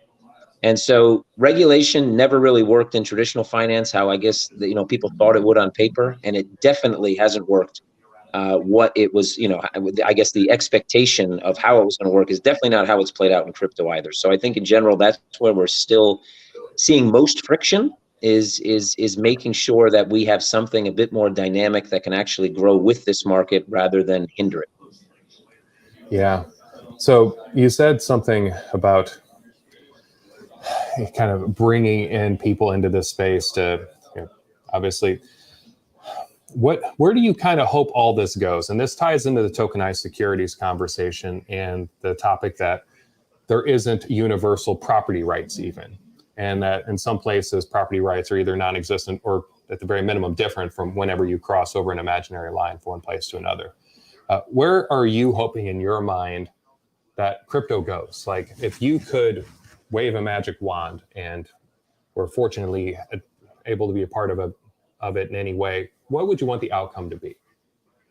So, I think even when we say the word crypto, right, that is a very dynamic word, because just in the question, right, you mentioned several things that you can't really put a single word on outside of the word crypto, right? You literally talked about property rights versus like pretty much innuendo talking about, let's say, financial markets in general, whether those be assets, currencies, payment rails. There's so many things that fall underneath that definition or that word crypto.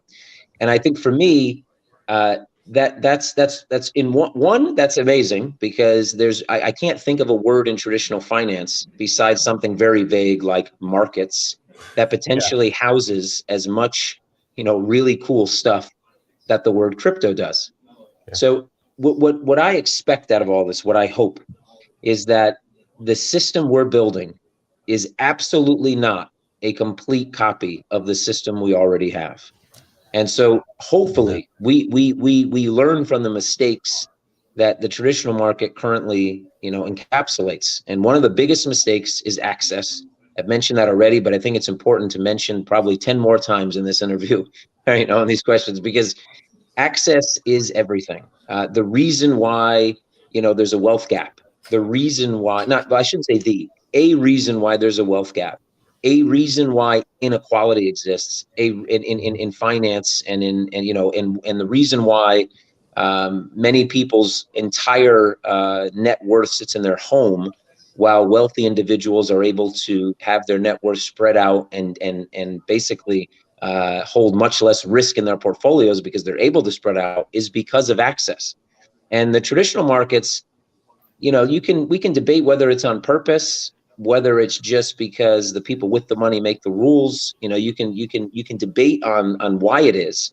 But if you don't have, 7, 8, 9 zeros after, whatever that first number is on your bank balance, there's a pretty good chance you don't gain access to certain opportunities that allow you to expand your wealth, either via low risk or in sometimes almost zero risk, plays. And that doesn't really exist for most people. And so I think what I want to see is a new market with more dynamic rules, more dynamic regulation, and something that can actually move the needle for not some, but and I dare say all, but at a very minimum, most people on this planet. Yeah. So before we get into tokenized securities, because I think that this is a perfect segue, whenever you say that there is a barrier for access, for some that might seem like they may not understand that. Maybe it's because they sit in a privileged position, or maybe it's because they don't even recognize that there's a barrier for them. So let's maybe pick an example of something where someone couldn't get access to something where somebody else with the 7, 8, 9 zeros could, that perhaps would make a difference in their life. Absolutely. So I'll give you a clear example. So I mentioned in an earlier answer something about fast loans. So that's a DeFi concept that basically you can jump between 2 or 3 different assets within seconds, usually automated, and come out with some type of ROI. And obviously, most people would assume that doesn't really exist in the real world. It absolutely does, though. There's something called back-to-back loans. So this is an example. Back-to-back loan is essentially when normally either a very wealthy individual, but for the most part, we're talking about funds, but you need to have upwards of about 100 million to gain access to this type of relatively stable, and I would say in certain, maybe not risk-free, but close to risk-free investment that can last decades, if not generations. And so basically, you go into one market and you take out a loan. You can find a market with a low interest rate. Let's say Japan. Historically, Japan, even now, has had some of the lowest interest rates for the last, 40, almost 50 years, 0.25%.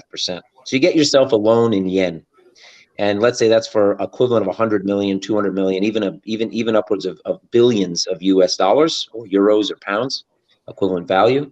And you find a market where you can loan that money out for a much higher interest rate, and you hedge your currency risk. So let's say you find a market like Georgia, not the state, but the country, where interest rates might hover around 19%. You're able to loan that money out at 21%. The hedge that you have to pay to be able to hedge out that risk, that currency hedge, may cost you 6 or 7% a year. So you end up with a 15, 16% gain, passive income, and that's it. That trade can literally last generations, and you make 16% nearly risk-free as long as it's structured correctly. Now, for most people, that the barrier is impossibility. You cannot get involved in something like this because it was literally designed for you not to get involved in something like this. But if you have the means and you're connected to the right people, you can absolutely get involved in this. And these things happen on a daily basis. Every major bank you've ever heard of, every major fiduciary, probably we're talking about pension funds, et cetera, have some exposure to back-to-back loans. But, normal people don't. However, in crypto, those type of things are accessible to anyone with literally pennies, not even dollars. Wow. So whenever you're thinking to transition, not because, I feel like we could unpack that alone for countless hours, but to kind of take that and then to roll over into what a security is and how you might tokenize it and why that'd be meaningful and what that would do for access. Whenever you think about tokenizing securities, if I were to say that to you, what do you think about, Kevin? So yeah, I would unpack it first with tokenization, because I think if we, tokenization of securities is an interesting thing, and we're going to touch on it for sure. But tokenization in general, I think, is something that, one, the word tokenization already happens. We're currently communicating via a virtual connection, and the audio that I'm kind of outputting here is being tokenized, basically digitally, to be sent so that you can hear it on your end. So tokenization is a thing that has existed in the transmission of data ever since things were dematerialized and digitized. So it's not a new concept. When we talk about tokenization with tokens, i.e. in crypto, we're giving, and I don't want to use the word physical because it's not physical, but in comparison to what we would call, what I just described, which is digital or dematerialized, it adds a kind of almost a physical element, like almost a tangible element, this token, this something you can own. And when we talk about tokenization, it's pretty broad, right? NFTs are tokens, non-fungible tokens. When we talk about assets, like any asset you can think of, Dogecoin, whatever, whether that be, even any Ethereum tokens. To be honest, even though Bitcoin is a coin and Ethereum is a coin by way of the definition of coin versus token, it is still a token in the way that it's structured. And so we're talking about making a kind of digitally tangible artifact that can hold value. And when we bring that conversation into securities, well, securities, security markets around the world, and you made a good point in the last question about some people may not realize that they're barriers, right? If you live in the US and you have a job and you have a bank account and you're able to kind of move money around and you don't have so much exposure maybe to global markets, you may not feel the need for some type of streamlining when it comes to how you move value. But you also don't, you may not be kind of seeing behind the curtain of how banks move value and create value with your money. And tokenization actually puts some power back in your hands, meaning you are able actually to become, be your own bank. And that's one of Bitcoin's. I mean, if Bitcoin was a corporation, that's definitely would be one of its first slogans, right? Be your own bank. And so tokenization has a very wide berth. And the security aspect of it is, well, securities, when we talk about markets, securities are a big piece of financial markets. When we talk about access, securities are a big part of the access point that many people still don't have. And an easy explanation there is IPOs. Most people don't have access to an IPO because the IPO game is essentially rigged to where the only people that gain access to the IPOs are those that have enough money to participate either in underwriting, again, big institutions and banks, or friends of friends, et cetera, small circles of people who end up making the biggest gains. And yes, they do take sometimes the biggest risk, but they're allowed to take the risk. And we all know, more than likely watching this, the regulation in the US from, the early 1900s that basically says if you don't have enough money, you don't understand risk. And so, that's also part of the access question. And so the tokenization allows for creation of more liquid markets. It allows to create liquidity or make something that is illiquid liquid.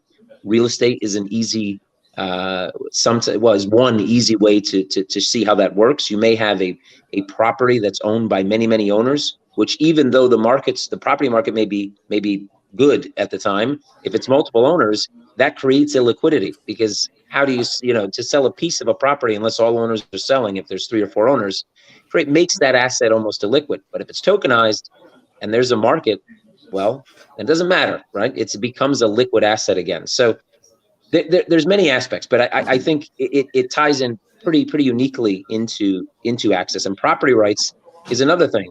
And anyway, I'll let you ask another question because I can go off on a tangent on this one for a while. So I'll let you zoom in a little bit.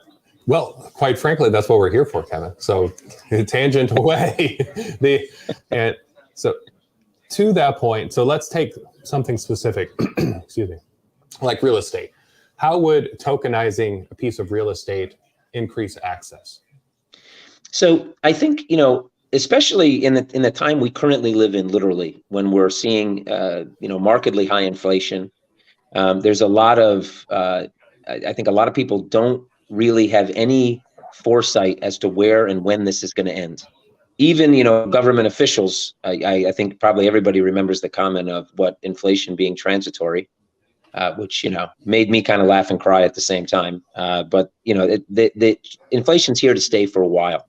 You can't just print money out of thin air for 3 or 4 years and expect inflation to go away in 6 months. And combined with inflation, we're starting to see new generations just be priced out of the real estate market. So while your grandparents, regardless of the job they had, probably owned their home, they probably sent their kids to school, and they were able to do that on a relatively modest income. That's no longer the case. And so as we progress forward, I don't expect that to change, which means we already talked about the fact that most people's net worth, like 90% of it, maybe even higher, sits in their home. But what happens when people get priced out of the real estate market? What does that do to net worth? What does that do to the next generation and how they're able to, create a family and be able to move through life and have money and access opportunity, etc. So one thing tokenization does is it fractionalizes the real estate, which means you don't have to buy a home. You can buy 10,000th of a home and still see the same type of capital gain that your parents and grandparents saw in terms of percentage, even though you may be priced out of the market to buy the entire home. And while that may seem like a small win, as this world continues to change, that's going to become a major win, because it doesn't just mean real estate. It means that, imagine being able, again, access to gain entry into investment opportunities where you can basically customize your risk threshold because they can be fractionalized in such an easy manner. Not to mention that, there's, I'm an exchange owner, and I get lots of questions usually about, how do you differentiate yourself when there's, 7 million exchanges or something like that. The point is that this market is only going to expand. And if there's 1,000 exchanges in the world, that's 1,000 marketplaces and 1,000 possible pipelines for liquidity for any fractionalized asset. That has never existed in humankind, right? There's always been centralized and purely centralized markets, and they've generally been only in one big city in 3 or 4 major countries, and that defines almost the entire global market for securities when you talk about volume. Now there's the opportunity to have not only decentralized but centralized, and probably in the future hybrid markets globally that would allow you to pull liquidity out of any fractionalized asset, and it could be literally anything. And that I think again opens up the door to access. But real estate is a very good one, because like I said, most people are going to be priced out of the real estate market. I mean, they simply won't be able to buy a home, but they can still garner some of the benefits of home ownership, which is wealth generation, through fractionalized or tokenized real estate. Yeah, the ongoing joke that I see now is people saving up to have a home in a van, and yeah, I've seen that. Yeah. That and eating grasshoppers, I guess, in your van. That's the That used to be a Chris Farley joke, on SNL. In a van down by the river. Absolutely. Absolutely. Now that's the peak. You hope to one day save enough to have your own van down by the river. Yeah. And Well, if you're by a river, you're probably already that's a stretch goal at that point. The van is the goal. By the river's the stretch goal. Yeah, fair. Yeah, that's prime real estate. Yeah. So to talk about it, so you mentioned real estate as being one of these securities, and you also mentioned being able to get in to early stage companies, which an interesting thought experiment that I've done in the past is I extrapolate the amount of money made, even accounted for risk, for companies like, let's say, if you invested at an Amazon whenever it first came out, like you were this Jeff's parents, and you kind of like how much they bought at that level, the seed round, the Series A. And you think about the multiples that you get between here and by the time it actually IPOs, by the time you can like purchase it on the stock market, like people think that, oh gosh, you could have had Apple stock from here to there or whatever it might be. And that's powerful. But like, what if you were one of the first people in the seed round? And you think about even once you take out all the different risk and you diversify it, hopefully, that the money is always and has always been there. Now, the question I might ask is, do you think the idea of taking those without the funds to lose out of the game of buying those assets, do you think that is a mechanism of protecting them, or do you think that is a mechanism of control, or do you think it is both depending on who's wielding it? I think from the highest level, it's not the right way to protect investors, because when you look at, it always boggles my mind that, grandma can walk into a casino or a bingo parlor at a church and lose all the money she has in her pocket, and that's fine. And the risk to reward ratio at the bingo parlor or at the casino is always rigged in the house's favor. So It's not a question of maybe that you get, it's a question of luck, whereas it's not a question of due diligence or research, right? So but that's legal and that's fine. But allowing grandma to put some money into a company that she may potentially lose somehow is not allowing her to do that is protecting her. And I think that it makes zero sense. Now, what that means though is that there needs to be much better education, not only coming from, if the regulators spent more time, the same time they spend on trying to figure out if, Shiba Inu is a security, on how to actually educate consumers and investors, we'd probably be in a better position. They also, even the issuers themselves, potentially could have a higher kind of bar to reach in terms of disclaimers. And let's call them, let's say, easy to digest disclaimers that need to be very prominent, would go a long way. And so I honestly think investor protections for the most part are a waste of time. And people risk their money, lose their money in many different ways that are not regulated at all. But they don't give the same potential opportunity as to potentially losing or potentially gaining money in an investment. And at the end of the day, we're all adults. And I honestly believe that removing most, not all, but most investor protections would go much farther to protect an investor than leaving them as is. Yeah, and you make up a very valid point. It's why is it that grandma can go to the casino or even just the local church at bingo hall? You can set them up wherever and you can gamble all your money away. Or why don't you put a barrier for purchasing luxury goods, for just somebody who doesn't have the financial wherewithal, but you do put it on that whenever there is the opportunity to lift yourself from one place to the other with just a fair amount of research, and then to take that research and to not build that into our educational system. So I think that there's a lot to unpack there. And I think in and of itself, that topic could go quite a way. So above and beyond companies and real estate, what other things might you think would be creative uses of tokenizing a security, something that you can own a fractional piece of that will allow you to kind of, create access for more people? Some other things that might be valuable or meaningful to society or to individuals. Sure. So, valuable and meaningful to society in contrast to just a potential good investment are probably, sometimes the same, but many times won't be. So we'll tackle both sides. So I think, tokenization in general, I think will become the norm for pretty much every asset company, business that you can think of. Amazon's going to do it. eBay's going to do it. Google's going to do it. Tesco's going to do it. Costco's going to do it. Walmart's going to do it. And they're all going to do it for different reasons.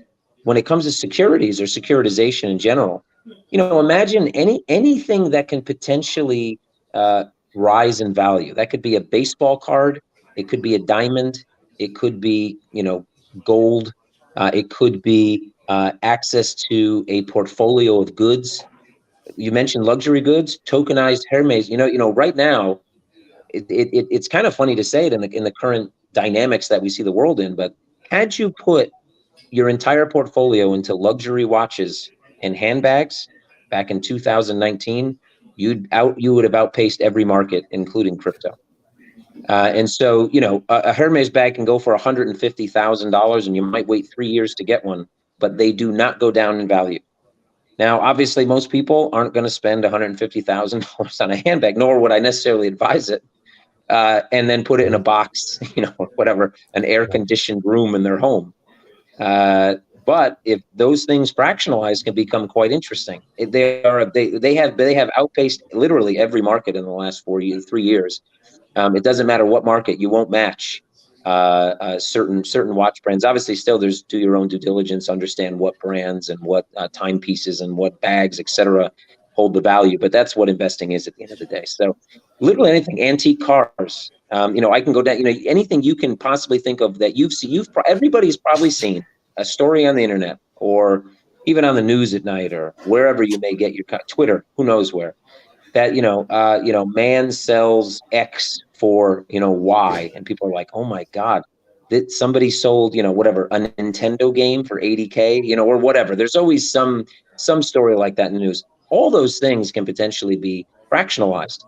And it creates such an opportunity, to be honest, for people to be able to diversify, very small amounts of money into, a whole swath of potential income earning assets. When it comes to kind of changing society, I think anything that you know of that either creates, holds, transfers, or needs some type of value to function can gain a massive amount of flexibility, a massive amount of liquidity, and a massive amount, I would even say, of interactivity by way of tokenization.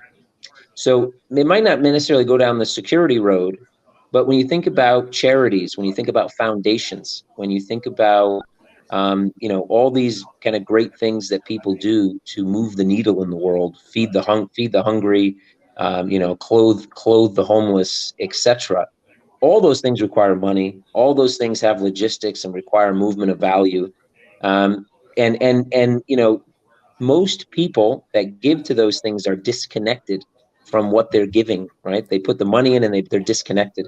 Tokenization actually can, and I hate to use the word in this reference to like gamification or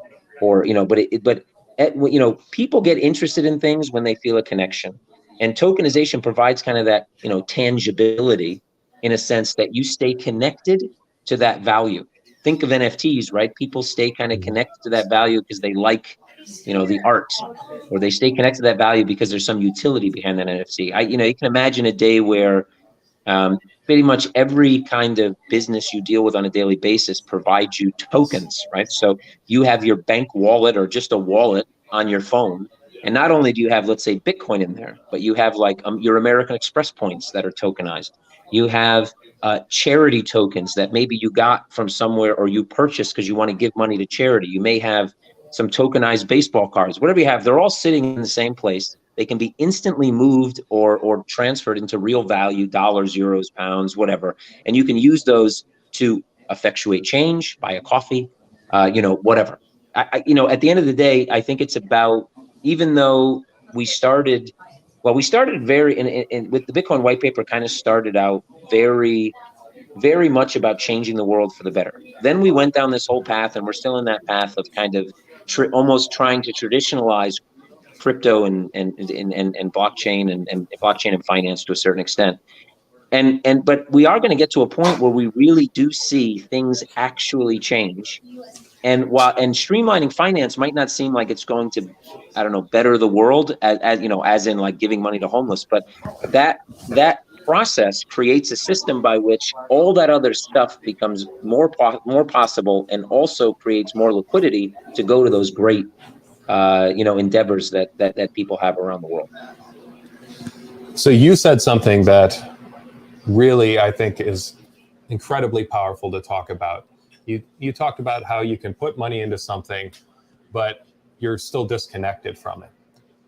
I think what a lot of people are just now beginning to comprehend, or let me rephrase that, what a couple people are beginning to comprehend, and what a lot of people don't even understand, is that if you tokenize something and you attach its value to, just like you with the baseball cards and everything else like that you mentioned that's on your phone, and you do it with your rewards cards and gift cards and everything. But if you do it to something like, let's say, a community issue, well, instead of investing money into it, or instead of just donating, you actually you own it. Like, you and your $3 allows you ownership to that block of the neighborhood where you're actually revitalizing it. So not only are you putting money towards revitalizing it, but you also receive a return, should there be success in that, should there, the property's value and be increased. And that changes it from a sense of kind of like hopelessness and, please help me, give enough money for this to happen, to feeling like, okay, we can all give in $2, $5, $100, $50, and we can own a piece of whatever it is that we've made better. And even if that's something that happens over the course of years or decades or lifetimes, that can be, then that tokenization can be passed on and create a sort of generational wealth. So it's not just a sense of kind of like helplessness turns to hopefulness. And I think that is, and you hit on this as well. I think that went away for a while. I think that the Bitcoin white paper came out and people who were really drawn to it were like, oh, hey, there's, just, and that was too big to fail, right? And written in the Coinbase was like, I think January 29th, 2000. It's like, it was talking about the, how the bailed out another bank and everybody came in because they wanted to change the world. They wanted to go, hey, we want a system that's like be your own bank, right? Like the tagline, like we wanted to have something where we could store our wealth and it just didn't get inflated away to be taken away from us, so that way the governments could pay their bills. And then it got attractive because money started coming in, and then everybody tried to, FOMO into it, and then they wanted to justify why they were there by comparing it to something that already exists. They're like, oh no, it's like digital gold, or it's this, that, or the other. It's because they wanted to like whitewash it, if you will, in order to kind of package it up. And I feel like in some ways that's been, you kind of have to, I understand that for regulation and so on and so forth, but in some ways it's also too taking the conversation away from how do we actually design the society that we're looking for and recognize honestly where we're at. Now, so in that way, because it's crazy how time just flies, gosh, I want to say, Kevin, it's been absolute honor having you on here. First and foremost, I want to thank you as well for sponsoring the event. For anybody who's interested in using CoinMetro, make sure to go onto our website. You can click our affiliate link. That's a great way to support Crypto World. Also, too, if you are passionate about bringing crypto, bringing Bitcoin to everyone, for people to be able to walk in with cash and walk out with Bitcoin and then have a stake in what's happening and feel like they have an opportunity to change their future, then you can go on our WeFunder and you can invest, or you can go on our Patreon and support us there. So it kind of helps put on events like this. And of course, if you like the video, like, subscribe, share. Now that said, Kevin, if you were to walk away from this and you wanted to give one bit of advice to somebody new who was maybe they're curious, maybe they're overwhelmed, maybe they're even skeptical, and you wanted to kind of just like that proverbial, just like shake them and try to like get them into this space, like what might you say to them? Well, I think it's similar to what many people have said, and I always like to make analogies, and I think there's a lot of analogies that line up really nice with where crypto stands currently in its journey. I think most people, though, are probably of age where they kind of, the internet analogy, which I'm sure everybody's heard before, but the internet analogy is a great one. And so, back in the early 90s, I was on the internet. We had a baud modem. I had like a telephone cable going 35 feet from my room all around, like 2 different banisters up the stairs to plug into the phone jack. My mother would pull it out to get on a phone call, and I'd have to run upstairs and plug it back in, So nobody was on the internet. My mother wasn't on the internet. My grandmother definitely wasn't on the internet. Most of my friends weren't even on the internet. And most people thought it was a fad and it was going to go away. But like most groundbreaking technology, it was misunderstood. And most people assumed they would never use it. And now everyone in the world uses it without even know they're using it. They're watching this, they're on their iPhone, they're clicking an app, and they're using the internet, and they're actually transmitting data all over the world. And it doesn't necessarily ring inside their heads.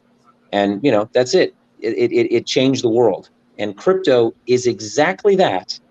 And for many things, actually, it's even much more dynamic than the internet, to be honest, because it's about value. And value doesn't always mean money. But definitely when it comes to finance, you will find yourself in the next decade using crypto as we know it today in different iterations every day of your life, multiple times, without even realizing it. And so, if you don't need to be savvy, you don't need to. This idea that you need to understand exactly how it works to use it is ridiculous. It's ridiculous because if I ask people how their car works, how their blender works, give me an electronical schematic on your dishwasher. Most people can't do that, but they still use those things. And so, this is still the ground floor. Price is not indicative of where we are in this journey. We have a long way to go, but this is 1992 in the internet. And if you miss it, you definitely will regret it 10 and 20 years down the line. And I can guarantee you that it will be regrettable. Wow. Powerful. Kevin, this has been absolutely brilliant. I want to thank you again. And yeah, For all of you watching now, make sure to come back here at 2 for Michael Carter, which actually is only so many minutes. He's going to be talking about the Ethereum post. Good one. Thanks, everybody.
want to mess with you. Welcome back. This is celebrating for our 1-year Crypto World anniversary. We are your next door brick and mortar crypto community ATM and store.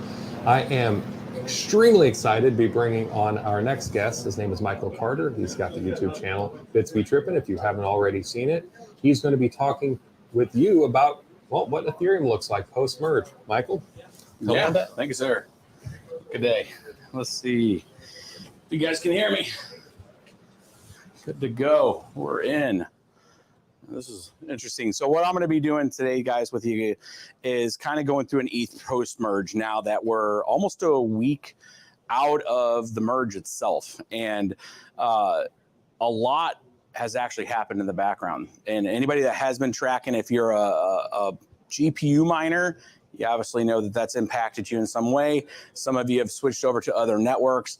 But the one thing that most interests me that I want to talk about today that I've been tracking, and we're looking at having a whole separate other video that breaks down into the details of this, is the transaction activity that's happening right now with proof of stake and just the network in general. And people are wondering, hey, you know, with the reduction of this issuance, why isn't price pumping? What's the ultrasound money kind of concept with this? And this is something that I've tried to look into this past week of finding out why we've seen such a pullback in price. We haven't seen the narrative kind of flow through on Ethereum. And I think a lot of this comes back down to understanding the dynamics when you look at the emission rate on Ethereum that was coming out every day. And you could see that something had to happen with that emission. Most people would say that the 11,000 plus coins, if you had a very clean day without a lot of burning, you would have close to anywhere from 7 to 11,000 coins per day that was entering the ecosystem and going to virtually zero because the coins on the emission side right now on proof of stake are staying on the proof of stake side and there's no unlocks. So only the fees are the stuff that's moving around right now, which is a lot less than what was coming out with ETH proof of work. And I think what happens is when you have that much inertia coming from a network, enough emission that something's going to happen with that. Some of it's going to be held, some of it's going to be sold to an exchange to pay for power costs for the ETH miners.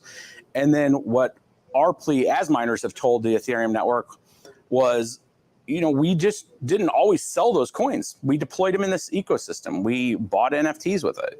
Miners would deploy on the liquidity side on, if they're supporting a particular DeFi project. You had that emission being deployed on the network. That was the big key there. It wasn't a matter of somebody taking fiat capital and then exchanging on an exchange for Ethereum to then go buy activities. You had this natural organic emission that was getting deployed in various ways on Ethereum. And what we can see is what the data is showing is the reduction in GUI, which is the transaction fees that are out there. It's at some of the lowest that we've seen since Ether Delta. When we're talking like at the first kind of DeFi transactional state, you're seeing this low activity. And a lot of that is because you don't have that emission anymore. And this now puts all the onus, if you want to leverage Ethereum's network and you're not a validator or a miner, you have to go buy it. There was various ways that emission that was coming out on Ethereum, the folks that may not go to an exchange for a range of reasons. Maybe in their country they can't have an exchange or they can buy Ethereum. And this was an easier way for them to get it through some either DeFi bridge or doing a trade of services, and it was P2P. You had this emission being spread out through the ecosystem. And it's effectively stopped, right? Proof of stake emissions has reduced some of if you look at etherscan.io, you can see the average transaction per block, which is now a little faster, where, we're around 5,500 to 6,000 blocks per day, typically on Ethereum. Now it's closer to 7,000. We're at 12 seconds versus 15 seconds. So it's a little faster, more stable network because it's non-deterministic. It determines who's going to be the next validators over each epoch. So you have this more consistent outflow. So if you look at that and you see what the emission rate is, you're at 0.07 ETH as an example would be a validator reward versus 2 full ETH, right? A much larger reduction. But that's that emissions go into that ETH provider validator, and then it's locked up in that. The only portion that actually still is hitting the active network, the active ETH1 chain, is just that priority fee. So the fees that miners would get, then that less the burn, is the only thing really moving in the ecosystem now. So I think that this was, I don't want to say an oversight or an overlook, and I don't know if people really, because it is a game theory type of thing, that they really understood the impact that much emission had on the network when it comes to activity. And so from a piece, post ETH state, we now have a lot less emission to work with. Now, that doesn't mean that there's not supply out there, and that doesn't mean that there's people that would be happily selling you for more than the $1,200, $1,300 that Ethereum is going for. But it is just, it puts the onus on the person that wants to interact with the network to make an exchange account or use some kind of DeFi bridge with another currency, maybe they're mining, to exchange it for Ethereum. To get Ethereum and interact with the network. And, this is a part that I think was a challenging piece for Ethereum, where it's went into this scope where it's all about the reduction of emission. It's all about trying to reduce the inflation rate to then move price. And there's this whole concept of trying to go into this store value clause like Bitcoin with its fixed, total supply and its emission, a range of decreasing over 4 years, that Ethereum was trying to mimic that kind of behavior, which is still, to me, and it always has been, very strange to me when you look at Ethereum as a platform. From a UTXO Bitcoin finite amount, known distribution schedule, known reduction in emission rate, you have a more mechanical understanding of what's going to happen. With Ethereum, reduction from 5 coins to 4 coins to 3 coins to 2 coins, all of these reductions that have happened to try to artificially create the same kind of price movement as Bitcoin is kind of played negative for Ethereum. Right? It doesn't, whenever those emission rates go down, typically Ethereum has went down. This is what's in the data.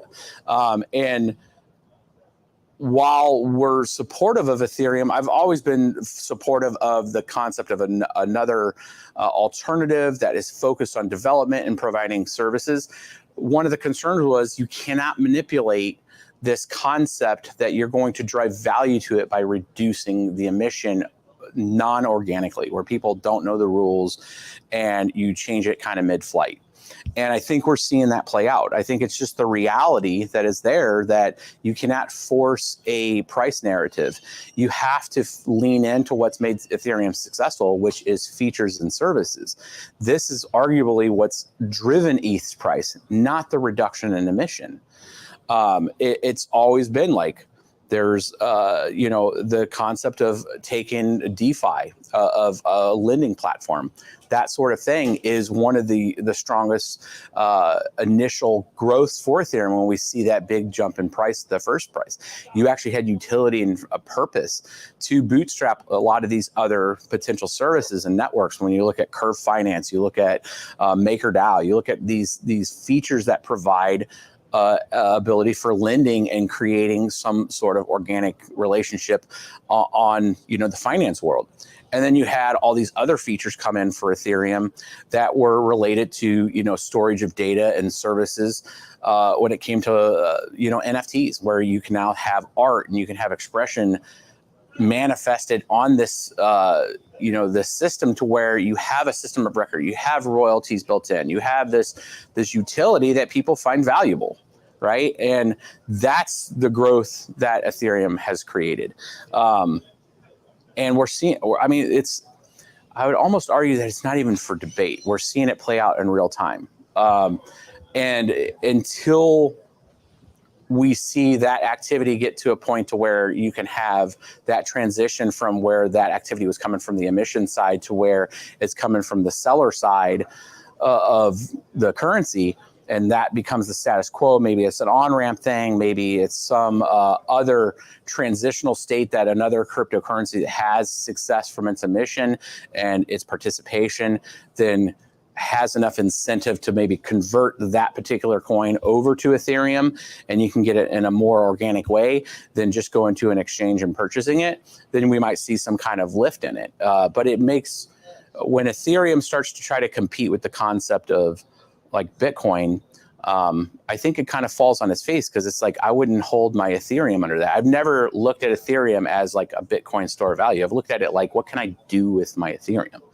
It's a platform. There's services that are on that platform, and I want to extract some thing out of it, property, thing. If it's NFTs, if it's a gamification of it, like I want to use it. It's a utility, and I think that's the strongest thing. So I think post ETH, with what we've seen a really reduction, and I think it's affected the entire market. When we look at some of that emission, if you break down that emission of 11,000 plus coins a day, and I'm getting that from, if you take 2 coins per block, and if you look at just average out 15 seconds per block, and I'm not talking about the extra fees that were included in that, and it is reduced since the EIP 1559. It's not a total of 11,000. It's more like around 7,000, because you had some burning happening on the emission.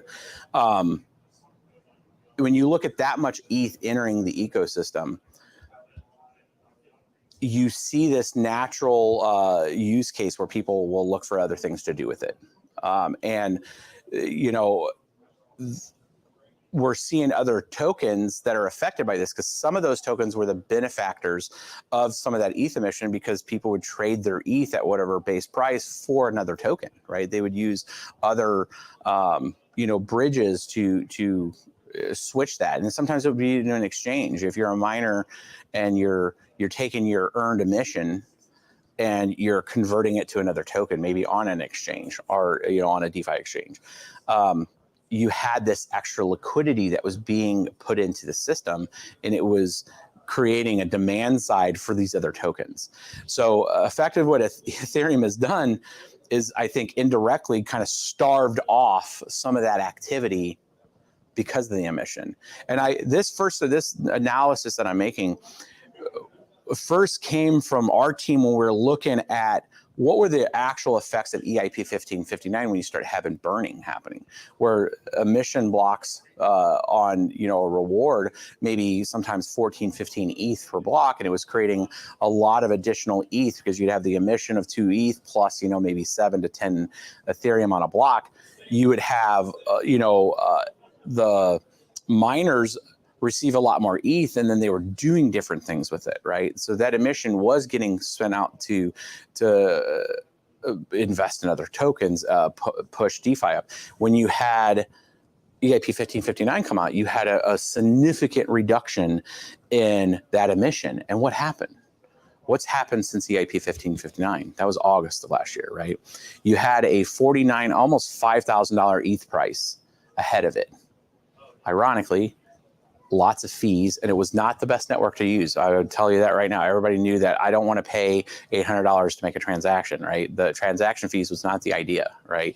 EIP 1559 just burned them. It didn't necessarily reduce transactions. It wasn't trying to solve the problem. It was, again, taking a shot at the emission, the extra tokens. There was some other features in there. Now, granted, any kind of release, EIP 1559 had a handful of other things that made things more predictable and that, but like it was bottled in there with that burn feature, right? So not that the whole EIP 1559 was an issue, but what we saw was a significant reduction of that emission that then wasn't going to these other projects or DeFi, and we started seeing a retraction from 1559's release. So it sounds counterintuitive, right? If you just lay it all out and you're like, wait a minute here, more should not increase the price. But I would argue that more provided more opportunity horizontally in the stack for that monies to flow into different projects, different services that brought the entire base up of the rationale of using Ethereum. I'm making that demanding of or at least that scope to look at it with a broader set of eyes, not just so linear that less is more on a price. Because I think what we're seeing over and over and over again, that when Ethereum does this, it doesn't necessarily reciprocate what they're saying from an ultrasound money standpoint. And that would argue the counterpoint that more emission was being delivered in such a way that created more opportunity for people, not just for the miners. Miners are a mechanical connection to that security model that are getting that emission, and they have time and money spent in other assets to help generate that. So nothing's owed to us as a miner. It's just we are participating with the rules of that particular system. And when you've reduced that in that inflow of other capital that could go places. So again, this is a post-ETH merge analysis that is taking in effect 1559 plus, what's happened with switching over to proof of stake. And it's the common theme here is the reduction of usable ETH from the emission standpoint. This is really kind of clarified with a lot of the other networks. So people are like, where are the miners going? And one of the very first videos I've done since that EAP 1559 video, after the merge video, was what are the other networks transactionally looking like? Is there more transactions on there? Because now they are the product of the emission of capital that could be deployed in various ways from those networks. And what we've seen is an expansive amount of hash rate come onto these networks, which really reduced any sort of level of profitability of anybody that's over 5 cents per kilowatt. And so we're going to see a retraction of those networks unless price makes a change, from it. So I would argue that I think ETH indirectly has created this kind of situation where, a lot of these other networks are affected by it because they were the benefactors of some of that ETH emission.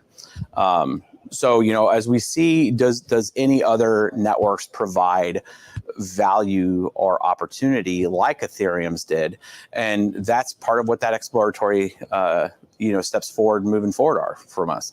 I think Ethereum comes out of it, and it'll land in somewhere where it makes sense for people to participate. But I think there are some new opportunities in some of these other networks that will look at the benefit of that emission and its deployability for features and services and lean into it, right? Of saying, this emission is good. We're not changing this. It doesn't have a schedule to reduce or anything like that, that this is a bootstrap for some of these projects to incentivize miners that are mining the network to reinvest some of that to then bring up the value stack. We're seeing that with Flux having the ability where it's EVM platform or EVM style platform, smart contract platform, where you can deploy Docker containers onto it. So now you can take this whole concept of a cloud architecture and start to deploy it in a decentralized way. I think that's very innovative. We can't do that with Ethereum, and it's good to have a coexisting network that has that capability. And then you start to see some level of interoperability with those. You start seeing things like Ravencoin, which is UTXO based, which is like the same as Bitcoin when it comes to a structure standpoint, but has new features in it that allow you to have NFTs. There is a burning mechanism in it whenever you do create assets, which would ultimately create a supply issue. If it got if there was a massive amount of people that came onto it, I think it would have to eventually be addressed because you'd end up burning up all of it, all the supply. However, it's a start, and it's a way to get people to engage in a single transaction set where it isn't a complicated EVM like a Flux or an Ergo using Ergo script or using Ethereum with its dApp creation and Solidity. It's a much more linear scripting language that keeps everything in that same transaction stack. So one transaction will have your compute, your storage, and your logic all in a single transaction. And I think there's certain co-location of events that model to that much better, and keeps it a lot more leaner when it comes from a developer standpoint, because now you can have everything in a single transaction versus having it kind of spread across an EVM and various components of that EVM in the various databases inside of like Ethereum, like an Ethereum smart contract as an example. So I think they both have a place, and there's developers that are going to be taking advantage of those different opportunities in that. And then, I did just talk about Ergo script. I think there is some some things with Ergo that needs to be adjusted when it comes to its difficulty, because it's being very gamed. But it never had the inertia that it has right now with Ethereum turning off, that now has the focus on seeing how things could have issues when you have like a spike in difficulty and then people coming off of it. And then since it doesn't immediately adjust, you have this kind of difficulty kind of hanging out there and now creating issues on block time and transaction states. But these are things that happen with growing pains of anything that's now created from any kind of split or merge.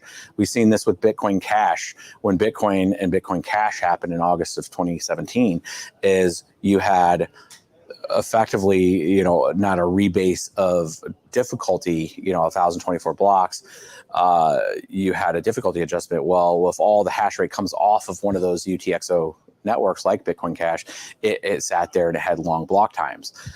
We've seen this with Bitcoin actually, when China started having its shutdowns, and we've seen 20-30% drop in hash rate, and then you ended up having almost hour-long block times because the problem hadn't had the ability to adjust down. But the reason why I'm bringing those up is to let everybody understand there's a baseline and there's a set of features on every one of these blockchains. And there are certain things given certain circumstances that can create issues. And going through those issues or growing pains, I think, is part of the process. And part of it is to just understand where those limitations are.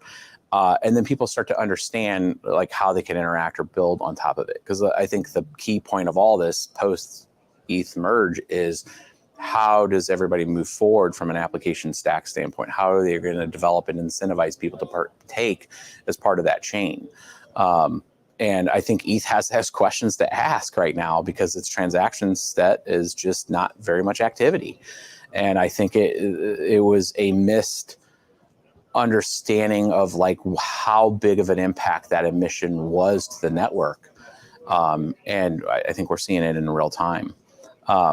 Unfortunately, I can't answer any questions you guys have from the crowd, but I wanted to make sure that we had at least some kind of scope and understanding, from like how and why you're seeing a lot less ETH activity than we used to have. And we are in a bear market, and a bear market sometimes really slows things down. People are not YOLO spending in different, projects as much.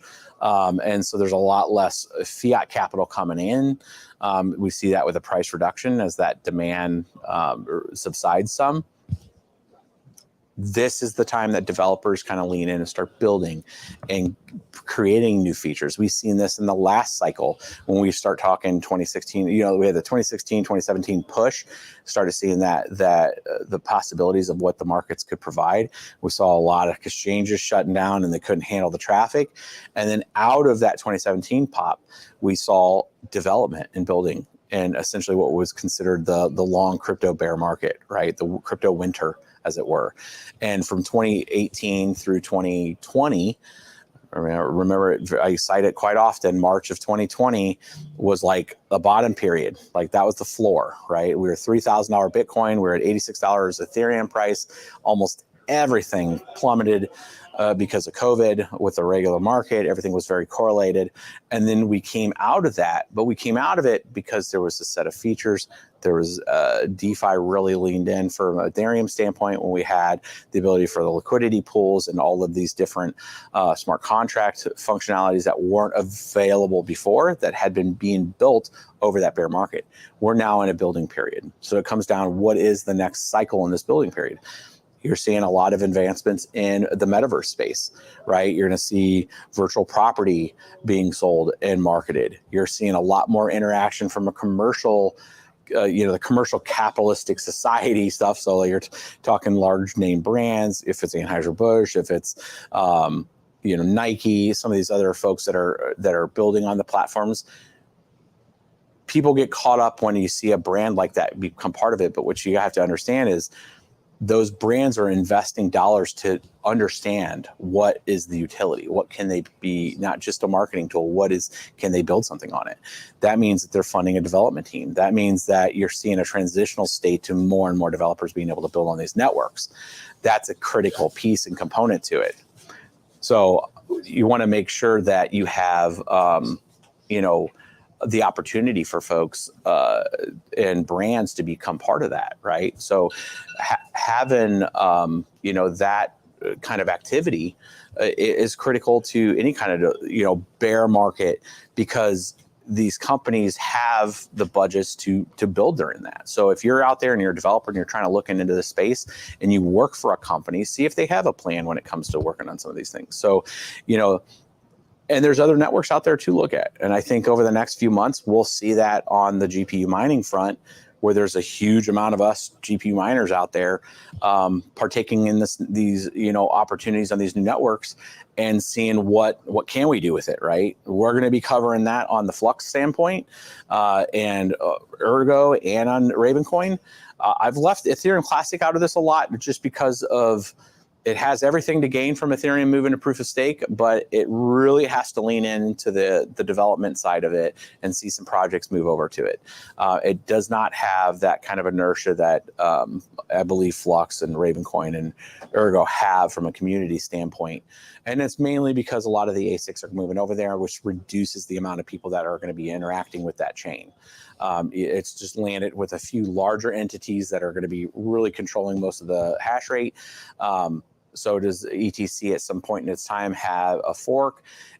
Who knows? But I think it comes back down to does it lean in from a technology stack standpoint and then gain that value? Again, ETC has a 2.56 emission rate every block, same rough block time as Ethereum. So you're looking at roughly 10 to 12 coins per minute, and you're looking 700 plus coins per day or per hour, which really gives you a lot of emission. No EIP 1559, so 11,000 to 13,000 coins per day of potential deployable income, right? So it does have that same kind of where does that money go standpoint, and does it start propping up other projects in some way that people can invest in? So it all comes back down to looking at it. And if you're at home and you're trying to understand like what's the potential network output, just take the block time times whatever the emission is for that block. For like Flux, I believe it's 150, 75 going to each side, or it's 35 to each side. I can't remember off the top of my head, but I think it's 35. I think it's a total of or 32.5. I think it's 75 total on per block, and then it's 32.5. I think you guys can look it up. But you have an emission rate going out to the network. What's the block time versus this emission rate? That gives your potential deployable cash that is either going to be sold to exchanges or deployed into the ecosystem. So you can start to see what can that bootstrap. And as miners, it's advantageous to figure out how can you use it. So I think that's another really critical part that I wanted to cover today on that. But if you're not familiar with our channel, make sure that you are out there looking at Bitsby Trippin'. We're going to be covering a lot of that, and what you can do with those kind of emissions on, as a miner, what you can do with your miners. A lot of questions come up like, hey, I was mining Ethereum. I have no idea what to do. The few coins that I've just talked about are things that you can look at, but you really should look at what your power rate is and does it make sense to keep turned on. Our current mining rigs at our farm right now are powered down on the GPU side, and the BTC ones are turned on. So for our current power rate at our other farm, it doesn't make sense right now with the current what the current difficulty settings are for these other networks, because the emission plus what the price is doesn't make sense right now for us. There are people that can still participate, however, that have a little better rate or maybe have some subsidized power rating. That's the folks that are going to continue to mine. So these networks aren't going to go away. It's just what happens is the security retracts some, and that's a typical thing that happens with these networks. And we've seen that on, over the years, we've seen that happen a few times. Ethereum, when it went down to $86 in March of 2020, went all the way down to 175 terahash, 175 total terahash. At its peak at the merge, it was about 874. Its peak over the last year was 1.1 petahash. So we had a pretty sizable decrease ahead of the merge. And then, obviously that hash rate has moved to other coins. So being attentive on what the other networks are from a hash rate standpoint, and then, does it make sense for you to cover down on your power cost and your rig usage? That's where it really comes down to. So again, it's a lot to take in. Covered quite a few topics on this, and wanted again to give you guys an overarching scope of what in general the market's looking at right now. Predictions for the future as we start to wrap up this time. I think it's going to take Ethereum probably a few months to figure out how it incentivizes people to come back onto the network. Without that emission and ability to get to it, it comes back down to people have to buy it. That or one of the other networks really take a lift when it comes to its pricing, and starts putting a lot more money in there, and then people want to still use Ethereum stuff and then start doing some kind of transfer from like ETC to Ethereum. You may get some of that kind of back in there, but I think Ethereum has to figure out how to re-incentivize people to come back over to the network. So we want to make sure that that's something that we can look into, and then I'm going to be watching it. We're going to be covering it on the channel and seeing how that looks. But, the next big one is the release of proof of stakes nodes. So whenever where the emission, you could start to get to it when they unlock it. That's going to be the next big upgrade that everybody's looking for. That may rekindle this ability now for people to be able to spend those emissions. We'll see. Will some people spend down their nodes? Will more people come into it? That narrative may be, hey, it's unlocked, so I can enter and exit when I please. That may drive more demand for Ethereum, right? That could be a bull case for Ethereum, right? Because now people know they can get out of it if they need it, if they need that capital. And they don't have to get through a derivative like ST-ETH. If you're using like Lido, they issue out a different token on ETH1 that's representative of your stake, and then that way you can get out of it, but you're paying always a transaction fee with that. And it's also typically trading under the value of ETH. Not much, it's like 97% of its value, but you're already taking some less amount of your deployed ETH, right? There's a rent/tax kind of built into it through a transaction fee. So some people it sours if they want to do that or not. I think that's ETH's next big move. It is they have every incentive to unlock this for people now, given this set of circumstances. So I think that's the next big key piece from an Ethereum standpoint. Maybe we see that in the next 4 months or 6 months. I would bet it's going to be after December. I would not expect that it would come at any time before that. Nothing ever usually gets released in December because of the holiday and people on break. Maybe mid-January through March, provided they get that specification out and they do their testing on it. But next March, maybe we'll start to see that kind of bull case come back to Ethereum with the unlock. So that's kind of the main thing I'm looking for Ethereum. And then really all eyes on these other networks to see, can they fill that void and that gap on, all these miners looking for a place, and does their features, which I think is the most critical piece that they could have, do their features attract new development and new expanded features that put the demand side on something that rivaled even Ethereum's demand, because their features are actually providing some level of value that people want. So that's the next phase. And as a developer on those other chains, people that are developing on that, I think that's your mission, right? Is can you build a utility that makes sense for people to interact with your chain? Because the kind of store value thing is, I don't want to say it's just kind of people are kind of wearing on it, but anybody that's familiar with cryptocurrency right now is always about, is numbers going to go up? And I think people are starting to peel back from that piece of it. So I think we're going to get this wrapped up, and we'll have a good discussion when you guys click that like and subscribe for me on Bits Be Trippin'. Make sure you're liking and subscribing here for Crypto World. As you know, they're going through this 1 year anniversary, and we have a few other or a few other faces that are going to be on here today that you're going to want to see.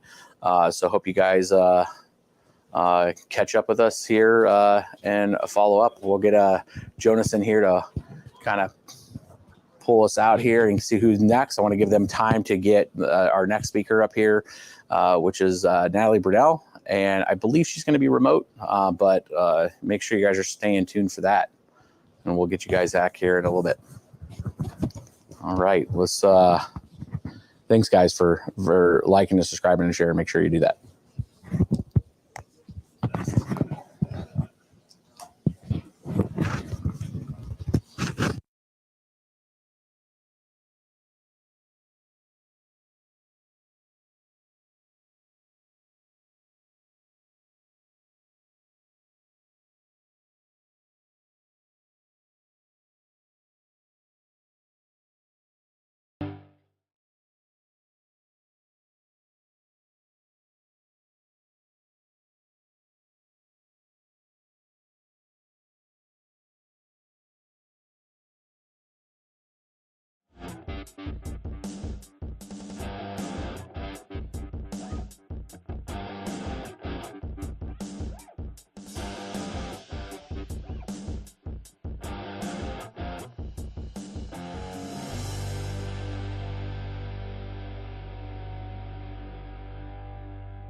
All right.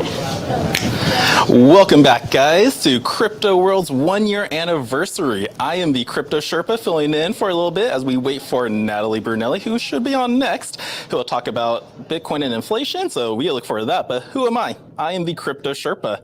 I do some edits for Crypto World with their videos, their Crypto Over Coffee. If you like those thumbnails, that's me. But also, I host my own channel, just Crypto Sherpa. I like to go over projects that I'm invested in, like Divi and Theta. I always do daily updates on those. It's a great passive income projects, and they actually are building great things. I also cover some crypto news articles now and then. I think my last one I've been slacking was on Ripple versus the SEC. Where's that going? I think Ripple could win it, and I think it'll be great for the States. But even if it doesn't matter. Ripple's still working all over the world. But yeah, I cover the news articles and go over some pretty sweet projects. And I am glad to be here in St. Charles, Missouri, Crypto World.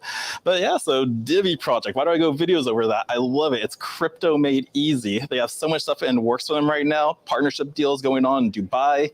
They're the official crypto wallet of La Liga for those soccer fans out there. We have the MENA, and China regions, hoping to expand further into that.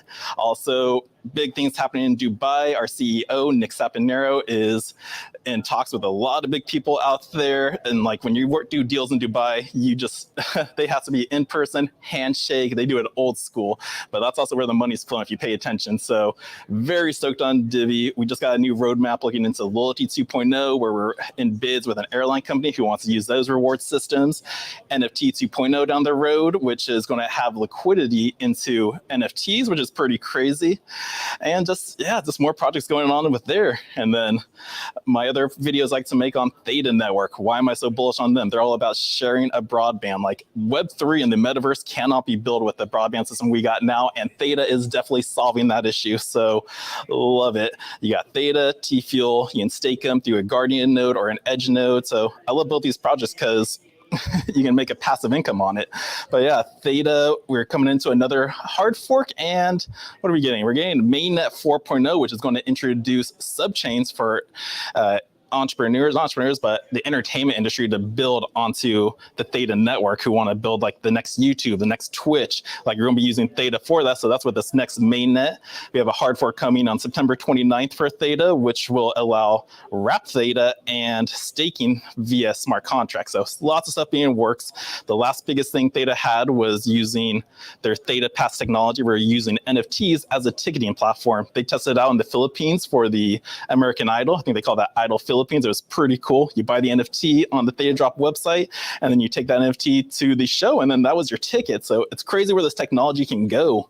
Like imagine that in movie theaters. Imagine that in sports events, or even coming down to Crypto World and like, hey, you want to be on our next conference, which I think Jeff wants to expand even further, like maybe have that the Ameristar Hotel get really bigger, like for these events. But yeah, imagine having an NFT ticket for that. So lots of great stuff going on there. But yeah, those are what I do on my YouTube channel. Check it out. It's the Crypto Sherpa. As you see on my shirt, I accept Bitcoin because I love Bitcoin. I'm also looking to open up a Crypto World store as well with Bitcoin Ben down in Florida. So it's going to be very exciting. Going to look at places next week there. And yeah. So lots of stuff happening, but it's just great being here in St. Charles. Definitely got flashbacks since I was here in, February to March. Got into work with the team, see how they run this business, and just how much has changed since I've been gone. And it's just amazing. I love this new setup too. It's pretty cool. Like, what do you think of this, guys? It's amazing. So hopefully they keep it like this. And what else is going on with cryptos? Lots of stuff happening around the world. Like crypto is just it's not one place. I think they were talking about earlier, like the false advertisement out there where people just aren't getting the right advertisement or the right news, like how crypto is bad for the environment. That is so not true. False information. Like tell that to like what they're doing in Texas with the Bitcoin mining and how it's stabilizing the energy grid. Because thanks to Bitcoin and this property of being takes a lot of energy, you run out of system, and let's say you get a big surplus heat wave or the cold system like happened in Texas, just shut down the Bitcoin miners because it's 10 minutes per blockchain. And then you have all this excess energy that can be put into the network. So it's helping stabilize it. Like this last winter when they were having those blackouts, I think Anthony Pompliano was on the show with Fox. She's going, I'm just seeing blackouts still happen. Well, they shut down the machines and saved at least 1,300 houses during that blackout. So it shows that it does work. So yeah, that's like one false narrative, as well as ways you can use it to like help the environment. Like companies like Chevron or Exxon, I forget which one it was, they're going to be using excess flaring technology instead of just burning that gas into the atmosphere. They're going to use that energy and harness it to mine Bitcoin. So I thought that was very amazing, as well as El Salvador, the first country that legalized Bitcoin last September. So that's coming around. They're going to be using volcanoes to power their mining rigs. And there's just a big misconception about El Salvador now. Like whatever President Nayib Bukele, I'm going to butcher his name some days, like he is killing it, and it is doing great things for the city. They've definitely made the city safer. Like back then, last year, I think the numbers for like murders were 6,000, but now this year is 1,300. It's still not a bit, but a lot. But we are now like right underneath, I think we're 24 on the dangerous places, like under Boston. So now we're tied with America. So El Salvador is getting safer. It's getting better. Bitcoin has helped bring in a lot of tourism to their country. So that was also very awesome. And then things else going around the world, like what is happening around the world? Like we see you can't really ban Bitcoin. China tried to do that 2 years ago. And what happened? You just moved. So government's trying to control cryptos. It's very slim of what they can do. They can go after the exchanges out there because they work with them. But when it comes to the DeFi and truly decentralized space out there, nothing you can do. And if you did try to ban it, they're just going to move to the next country and benefit them. I think we saw that with some company with Singapore. I think like they moved over there because China's regulations were too hard, and lots of stuff. Someone want to talk about Ripple. Yeah, Ripple, like I was saying there, like that lawsuit that was happening, it's only happening in America. Ripple is still making deals all over the world. So if you think Ripple has a negative side effect about it, they are working with the banks out there and everything. They're making partners. The last one was in Brazil with a small banking company, but they're still making deals everywhere. So just because America has like a little negativity to it, it doesn't matter to the rest of the world. That's what I love about cryptocurrency and blockchain. It's not just one location. This is a global thing that's happening right now. And we are still super duper early. I believe we're only like at 4% adoption right now. Like last year we were at 1%. This year we got into 4%. Just wait till we reach the 10% ratios and then more of the hundreds. By that time, who knows? We may get CBDCs out there. But yeah, so whew. But yeah, guys, if you're in the area of St. Charles, come on down here. We're here till 9 o'clock tonight. Still a great list of people to show up on here. I believe Miss Teen Crypto. We still got Natalie Brunelli. We got the Nosotros guys coming. And anybody else? Not sure. The fundraise. Tone Vase, thanks guys. We still got Tone Vase coming as well, so be sure to tune in for that. Come on by, grab a drink, grab some food. We're just a great community. Want to embrace all of you guys. Check out our new our new ATM machine we got in here. Jeff, I believe, was at a meeting in Vegas not too long ago, and he brought this new ATM miner here, or ATM machine, which is a lot better. The standard Bitcoin machine, just like withdrawal and deposits now, but this new one, it's pretty awesome. Now it has exchange. You can deposit multiple bills. You have a POS system on there. You can do swaps. It's crazy. Like this is definitely next technology stuff. And then what else is going on with Crypto World? We still have our WeFunder out there. There should be a link in the description box, so check that out. Support the store if you want to be a part of it. Check out our Patreon account, be a part of them, help fund some of these projects out here, keep it going, spread the adoption, and always like, subscribe, and share this video. It helps your algorithm out there. It truly does. Been doing YouTube for 2 years, and I really found out that when you like and share, or even leave a comment, it helps out and gets this information out there even further. So yeah, let's see what else is going on in the crypto world. I feel like I've been lagging since the plane ride here. Fun trip. Let's see. The last news article I covered. covered was I would have to bust out my phone for that, but I cannot remember. Let's see what else is going on. What else can I talk about? I mean, talk more about Divi, Theta. Let's see, because those are my main guys. I always like to tell people when you first get into cryptocurrencies, don't try to go too far out. Like maybe start with 5 projects out there. What are my 5 projects? They are Bitcoin, Litecoin, Ethereum, Divi, and Theta. So it's not too much, because when you try to go past that, there's so much information going on in the world of cryptos, like you'll get lost. So you want to choose solid projects to do your research in. Like they got to have more than a purpose. Like what are they actually doing? So like I said, Divi is all about making crypto easy. Theta Network's about sharing a broadband, definitely disrupting the entertainment industry. And then Bitcoin is just a great store of value. Not really using that for a currency, but just saving wise. That's my new saving. Like when you have a bank account, you have your savings account. For me, it's Bitcoin. When I want to spend cryptocurrencies, I use Litecoin for that because it's faster. It's a little brother of Bitcoin. And Charlie Lee, the creator, was awesome. Earlier today, we heard from Bobby Lee, Charlie Lee's brother, who is the creator of the Ballet wallets. So yeah, I love both those guys. Great. And let's see.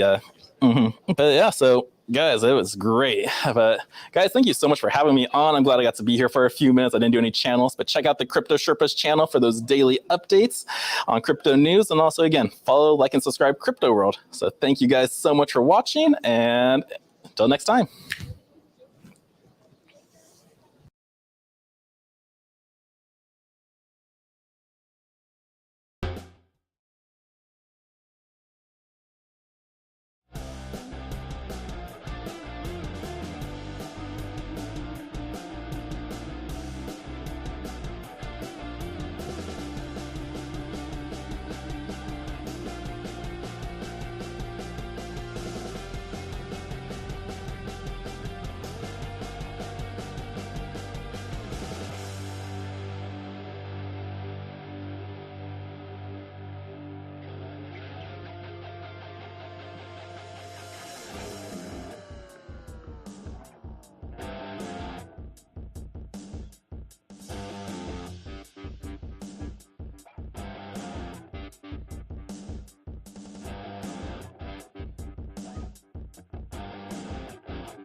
We're live, it looks like.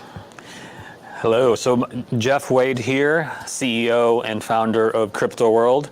So I have a special guest, Doug Scribner. Yep. I said it wrong yesterday and many times. Got it right. Yeah, today I got it right. So now there's no H in it. Yeah. Schreiber, Schriver. Yes, but Doug came in all the way from Minnesota, and we're excited working with Doug because he brought in the new ATM. I call it the Mac Daddy ATM. It has so many functionalities, and we're all very excited about it. Everybody that's coming to our store for our event, they're very excited about it. And I think I know we're centering our business model with Crypto World with this new and improved and just amazing ATM. So Doug, you want to talk a little bit about it? Yeah. First of all, I don't know if we should, is it called an ATM? I mean, it does ATM. Yeah. But I'm talking legacy ATM, bank card ATM. Yes. But it also does BTM, crypto buy and sell. So right there, there's nothing really like that on the market. There's like one other company that might be doing it. But then there's also bill pay. There is also Check cashing. change machine. Check cashing is a possibility. Yeah. Some of these things are complex because they require third parties with their own licenses.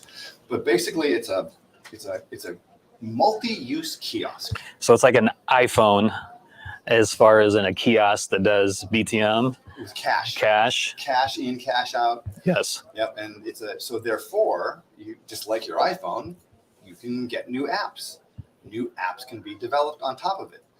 There are all kinds of cool options that could be. You could say, hey, you know what? I really want to be able to do this, this, and this, and this. Can you build that? And then we can go to the dev team and say, yeah, here's how much it's going to cost you. But then that's out there. And right now there are 2 apps. One is Bitcoin crypto buy and sell. One is Legacy ATM, which we hope will be working later on today. We just got the machine in today or yesterday, setting it up. And then some of the other cool things on there, there's a change app. So it sounds like a simple thing. You put a $100 bill in, you get 100 ones out.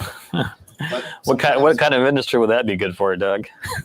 who needs $1 bills? Check clocks. Yeah, I mean, definitely. Also the functionality of potentially using it for sports betting, right? So going after that industry. Because that's being re-legalized Re-legalized? in the U.S. Yeah. Right. I didn't know that was I didn't know that was a word, re-legalized. Well, I think so. Yeah, I know you like to create your own words, so I got to double check. But yeah, and what I'm excited about this BTM ATM is multi-use kiosk is it allows us to go after so many different industries. We can go after not only the busy restaurants and malls and high traffic areas, convenience stores, exactly. We can also go into gentlemen's clubs. We can go to casinos. We can go after dispensaries. We just had somebody come in here. He owns 17 dispensaries. And he's very excited about it because, some of his customers can now use Bitcoin. It also has a debit card functionality. Debit card reader. Yes. So we can go after that industry. And so that's for us has been, since we opened the store, we've only targeted the crypto curious. And with this new ATM, it allows us to go into other industries and get them into crypto, get them into Bitcoin. So walk in the store with cash, walk out with Bitcoin, and vice versa. Or walk into the store with your debit card. Yeah. Did you have a Bitcoin? Did you have an ATM here before at your store? We just had a regular Bitcoin, BTM. Now you have an ATM. Yes. So someone can walk in, put their ATM card in, like any ATM, pull out their $100 of cash from their bank, turn around, take the cash, put it back in the other side, and now they're going to buy Bitcoin. They don't even have to walk in with cash, is what I'm saying. And that's why we're so excited about it, because we feel like we can help with the mass adoption utilizing the BTM, ATM, multi-purpose kiosks, as Doug would say. But yeah, I mean, we're already getting folks that are interested in deploying this. We have a list of people that want to franchise Crypto World, so they want to start with the multi-use kiosks before we give out franchisees. But yeah, man, is there any other things that we missed from this? Well, there's a couple of cool things. There's a couple of different models. The one we have out there is the bank grade, which means it's got a big recycler. Yes. So you had some of your old customers came in. So Jeff still has an ATM, a BTM here at the store from the old guy. Nice guy, I'm sure. Yeah. But he had his revisiting customers coming in and say, hey, try this new machine. So he goes, well, I want to buy, $300 for the Bitcoin. So he takes out a $100 bill and goes, I go, no. You take all of those 300 of the $100 and your 8 or 10 20s at the same time, put it in, boom, boom, boom, boom, boom, boom. So no longer putting one bill. So it'll read what, 50? This one will read 50 bills. Yeah. All you do 40 is bills, 40 to 50 notes with no problem. Yes. Stick them in a big stack. So it definitely eliminates on the time that somebody's there. If they got to put 20, 30 bills, sometimes it could take 10 minutes to get that through. Well, and your dispenser guy just told us, the guy who runs the dispensary, he said that his customers are in the store for an average of 7 minutes. And so that's visiting an employee behind the counter and making the transaction. This machine will be able to have a point of sale system where they just pick their gummies or Kush, their whatever, and then they put the bills in, freeing up the counter people to educate, to sell the product. But if your regular customers already know what they want, use the point of sale system, put the cash in, boom, that machine maybe never even be used as a Bitcoin ATM. It could be a point of sale system only and a regular ATM only or something. Yeah, what was interesting with what he said is the marijuana dispensaries here in the state of Missouri cannot make any revenue from the BTM ATMs. Well, legacy ATM, we don't know about. Oh yeah, ATM. legacy ATM. Legacy ATMs, which is fine because it means the third party operator can still make it. Right. Maybe that's you. Maybe that's me. So yeah, keep an eye for us as far as in crypto world as we expand and work with Doug, our favorite vendor. And so this event, this Crypto World 1 year anniversary, we're hoping to expand this to even a bigger venue, bigger event. We have Crypto World 1 year anniversary 2022. We're hoping 2023 would be huge.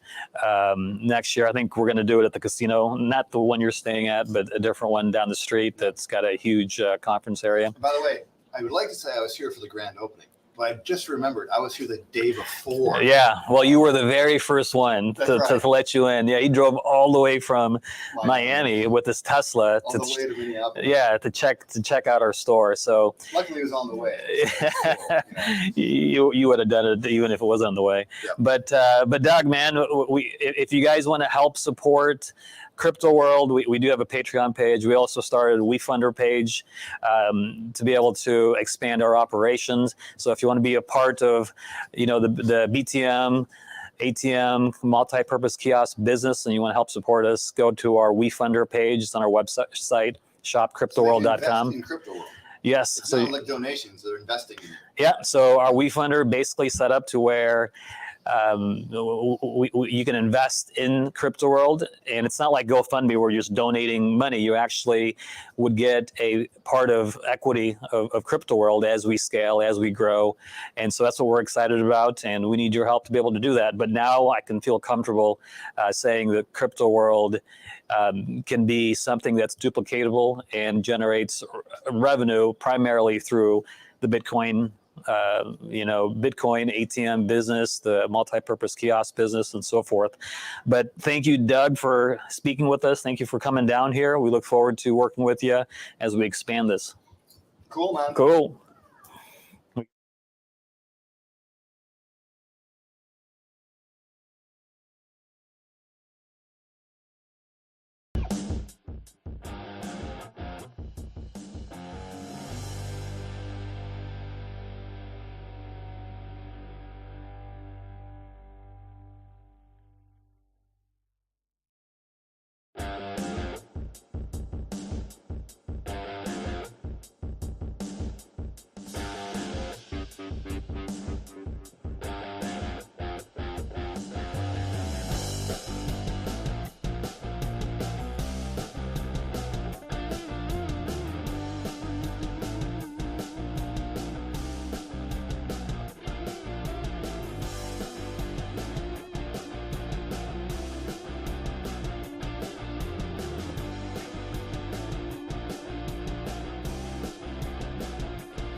Hey, welcome in, Hello. Natalie.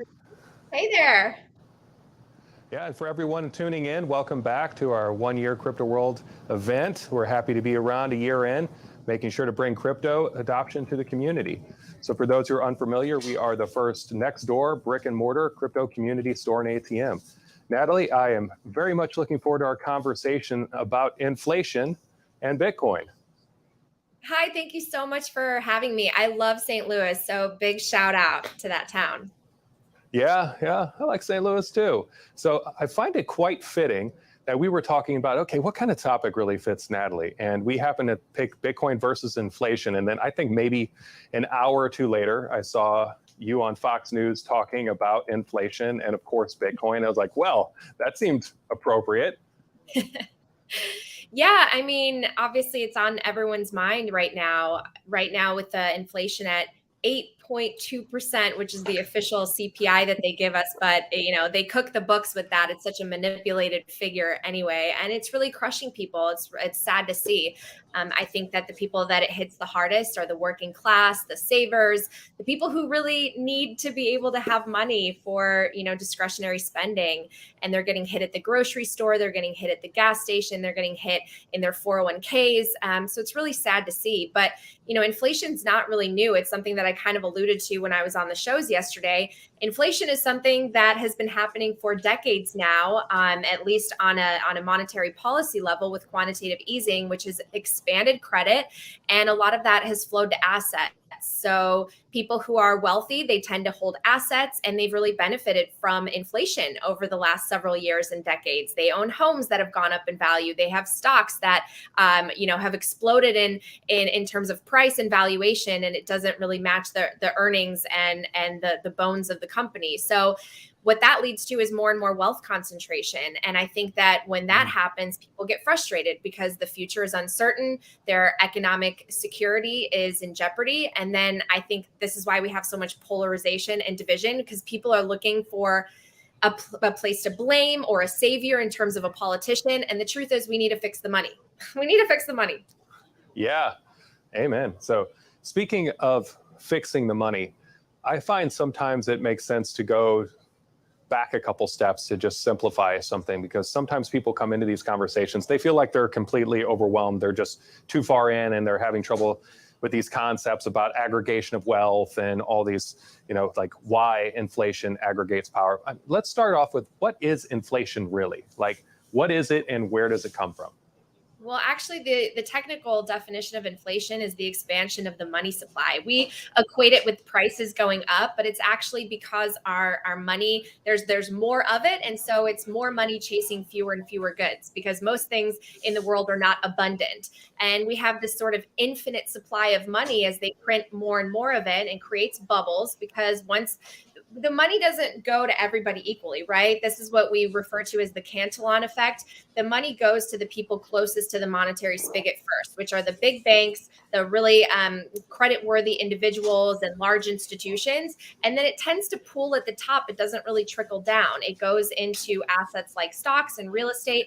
And it's really sad to see what's happened, at least over the last 10 years, accelerated by the pandemic, where people can't afford a house or a mortgage anymore. That used to be the backbone of what it meant to be, a middle-class American family.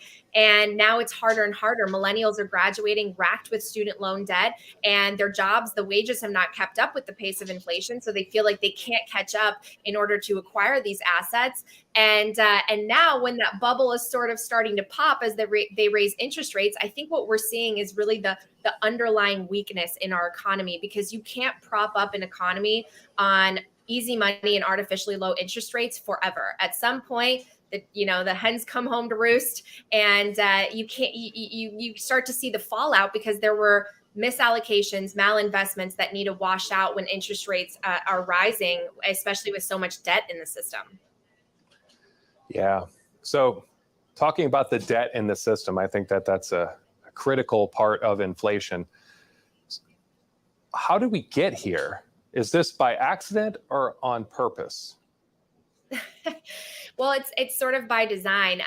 Today on Hard Money, if you guys check it out at 4:00 Pacific, 7:00 Eastern, we do a special report on the history of the Federal Reserve, because for a long time in our nation's history, we actually were under a hard money standard. We were under the gold standard. And then commercial banks started to issue their own notes, and they came together and sort of colluded, and they wanted to have a Federal Reserve that was going to be a lender of last resort and that was going to issue notes. They were able to deposit their reserves at the bank, and they would issue notes that were sort of uniform across society. But at one point, those were also, again, backed by gold. So the Federal Reserve is essentially a banking cartel. It essentially ensured that they would profit and that any losses would be socialized at the taxpayer's expense. And as we went off the gold standard, moving through the decades into 1971, which is famous, in the Bitcoin world, when we separated from the gold standard, it's given the prerogative and the power to the Federal Reserve to continue to expand credit, to continue to buy more and more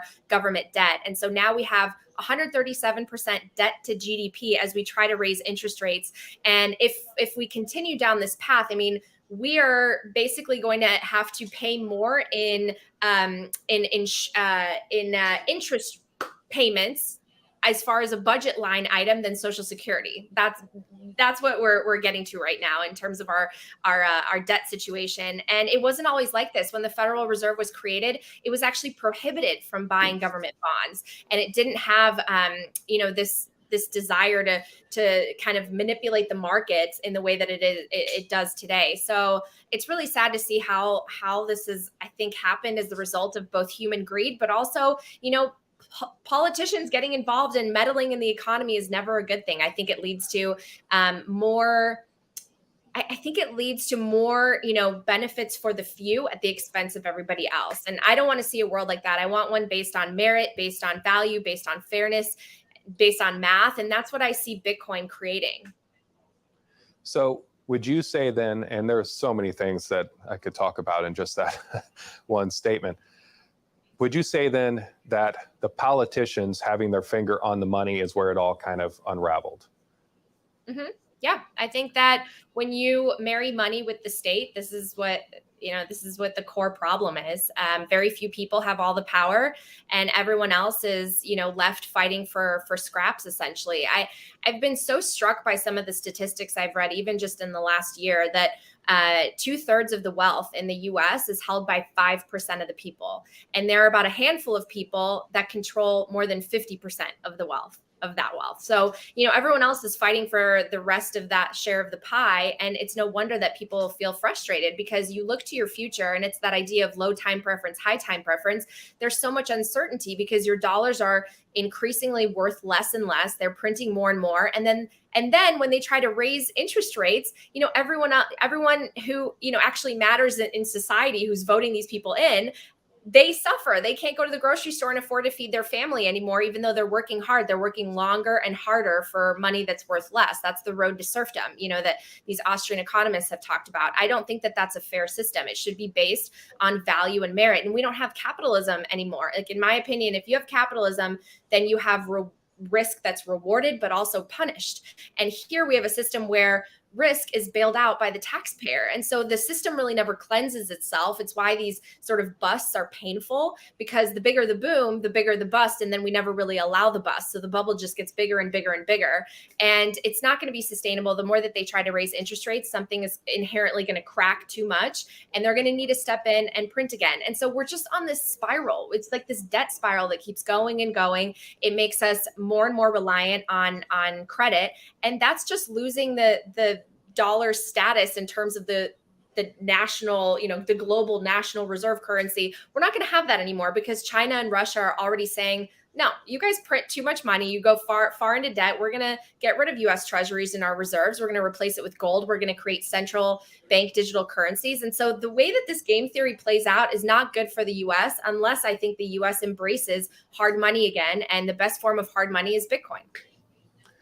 Interesting. Yeah, I find myself looking at this, like many others, at the whole inflation problem. And I think what it comes down to is whenever politics and money are tied together and you have 137% debt to GDP, you realistically only have three paths forward. You have one, you default. and you can't really default on your debts. That's a much larger problem. 2, you earn your way out of your debts by increasing your productivity leaps and bounds in order to offset the debts. And the third is the easiest one, is the one politicians like the most, is you can just inflate your debts away. And at that point in time, 137% becomes 70%. And of course, bondholders get wrecked or whatever, but no big deal. And it seems like that tends to be the go-to. And for a long time, it has worked, though. I mean, I'm not saying worked in a good way, but I mean, we're still here. And it seems like that's been the blueprint. Do you feel that perhaps maybe at some point we crossed a threshold that we couldn't just print our way out of, and that's where we're at now? Or do you feel like we still got some runway left? Well, that's really the question, right? Because at some point the music will stop playing. It's just, I don't know how many songs we have left. Do I think that it's possible we have a couple left in us? I do, because I mean, we are really good at kicking the can down the road, and other countries are still dependent on the US for a lot. They're slowly, they're de-dollarizing and they're moving away, but it's a slow moving ship because there's a lot of power that comes with being the global reserve currency. But we have truly set us down this path where at some point, we've lost credibility. We won't be able to print our way out of it. And luckily, we do have this alternative system that people are learning about so that we don't have to face the ravages of hyperinflation, because you're right, they're stuck between a rock and a hard place. They know if they go too far in one direction, that is a global bust on a scale we've never experienced, far worse than the 1929 crash, because of how much debt is in the system. And the other path is hyperinflation, where, people become poor basically overnight. And so, they're trying to weave this carefully. And I just think what's frustrating is, half of these bankers sold the top. They have, and their politicians, the New York Times just reported on like 100 from each party having 100% in terms of their ability to, trade stocks. I mean, that should not be allowed. That's crony capitalism. Again, that's the government and large corporations being buddy, and they're making all the money at the expense of everybody else. And I just don't think that's fair. But, going back to your original question, I do think that they will probably figure out a way to print again, and they'll use fancy language for the different, yield curve controls and price controls that they might step in and try to do. But at some point they have to flood the system with money, because it's going to be like a patient that needs oxygen, and the oxygen has been the money printer. So, we're right now, it's like the patient is feeling the fever is like kind of doing its work, but at some point when it goes into cardiac arrest, we're going to have to step in again, and Bitcoin will benefit from that. All the risk on assets will, and I think that there will come a day where Bitcoin decouples from everything else, when people finally understand that everything else is rigged and manipulated, but Bitcoin is not. Well, I'm glad you said that, because that was actually one of the things I was going to speak about with you. I was really excited to hear your take. I personally fear, and I'd love a counterposition if you have one, or further elaboration, however you think makes sense. But I personally fear that there is too much of the stock market value coupled to Bitcoin currently. And I feel that it's going to be that way for a number of years, because the fact that people are worried about how they get enough money to pay for things. So they take their spare cash out of Bitcoin or whatever else, and then it can cause it to tank even further. Now, do I think that that's going to crush Bitcoin? No, not at all. Quite the opposite. I mean, clearly both of us don't feel that, or we wouldn't be having this conversation. But I do wonder, when does that point where they break away from one another happen? Because when the point where people feel like, I guess once it's already broken, perhaps, when they go, okay, now Bitcoin is the savior. It's not like I don't have a choice of whether or not I have spare cash. It's like the only way to store any wealth. I question what that looks like. Do you have a feeling in your mind, or a theory on kind of when that uncouples from like the stock market? Yeah, I mean, I think that that's a great question. I think that it can happen at any time. And I think that it could also take a while, because think about just how much education it takes to really, truly understand Bitcoin. There are folks out there who have it, who hold it, who understand a little bit about it. Maybe that you can only ever have 21 million, but you have to kind of go deep to really fully appreciate the fact that this is bulletproof as a technology network. And it really can't be replaced by anything else, due to the network effect, due to the power of the infrastructure behind it being built for mining. And I don't know, I think that it just takes a lot of education for people to appreciate this. And I'm not sure where we'll hit that velocity where people appreciate Bitcoin for what it is and demonetize other assets in order to put their money into Bitcoin. I mean, I certainly think that it could happen with bonds pretty soon. I think we could start to eat into that asset class, which is a massive one, which would be great for Bitcoin because bonds are basically just the worst investment you can make unless, well, you know, right. I was actually at Fox today and people were saying, wow, like 4% on a 1 year, everybody should get a 1 year treasury. And it's like, well, actually really that's negative 4.2 because of inflation, you know, with real, if you look at real interest rates. So, you know, things are just crazy right now. And I think that after the next bull market, hopefully that'll be when things start to decouple a little bit. We need to eat into gold's market share and the bond market share a little bit, I think, for that to happen. Now, for those, and this has been an argument, I'm sure that you've had to have a lot whenever people think about decoupling or creating hard money again, fiat to, you know, as it's, you know, say it into power. So why Bitcoin over gold? Oh my gosh. I mean, there are so many people that could probably articulate this much better than me, but just looking at the properties of money, one of them being portability. You cannot take all of your wealth in gold with you if you want to move and flee, God forbid, in an emergency situation from one place to another. So I think one of the biggest things is you can at lightning speed send $1 billion in Bitcoin from one part of the world to the other, and good luck doing that with gold, right? So I think that inherently, because of the fact that it's digital and you can send things very, very quickly and settle them instantly, that's probably the most important element that really separates Bitcoin from gold. But look, gold has also largely been centralized. I mean, good luck auditing gold reserves, right? I mean, I don't know which country has how much. How do you trust the accounting of the different nations and holders of gold? You know, paper derivatives have increased the supply beyond beyond the amount that actually exists, and gold mining doesn't do anything good for the environment, even though people want to criticize Bitcoin for environmental issues. We'll take a look at gold mining, you know, so there are a lot of different things, and people who are more experts in that space could probably speak to it better than me, but I just see so many advantages, and the world's not going to, you know, hard precious metals. They're going to go digital. So Bitcoin is the digital gold. Yeah, I couldn't agree more. And whenever you look throughout history, and that's, you know, history doesn't repeat, but it rhymes. And you think about country, if you're in a country and something's going on with the monetary system and you try to leave, historically speaking, it doesn't bode very well for you trying to cross the border with gold or anything else like that.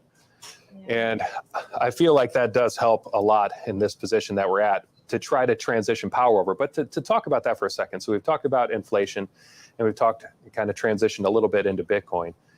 What does that look like? Like, so let's say you're sitting here now and we can all agree, let's say that everyone who is watching this agrees, and I hope that they do, or I hope if they're still curious, they, like you said, get educated so they can get further along that process. But let's say that everyone agrees that, okay, we need to move over to a hard money standard, or we need to, at the very minimum, understand that putting politics and money and marrying them together isn't working, or the way that it has been working isn't working. So we need to move over to something, okay. And Bitcoin seems to be the most battle-tested, technologically secure, portable, fungible way to do that. Now they're thinking, okay, well, Bitcoin's been all over the map. It's been up, it's been down, it's down 2/3 from the top. What might you say to someone like that who's saying, well, you know, you talk about inflation, but if you talk about inflation there, Bitcoin's, you know, 1/3 of its value.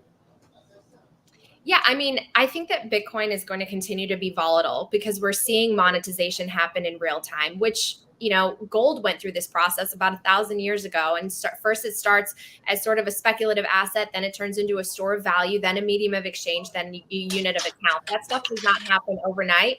And the more that the network grows and adopts users, this price starts to stabilize. And so we need more users.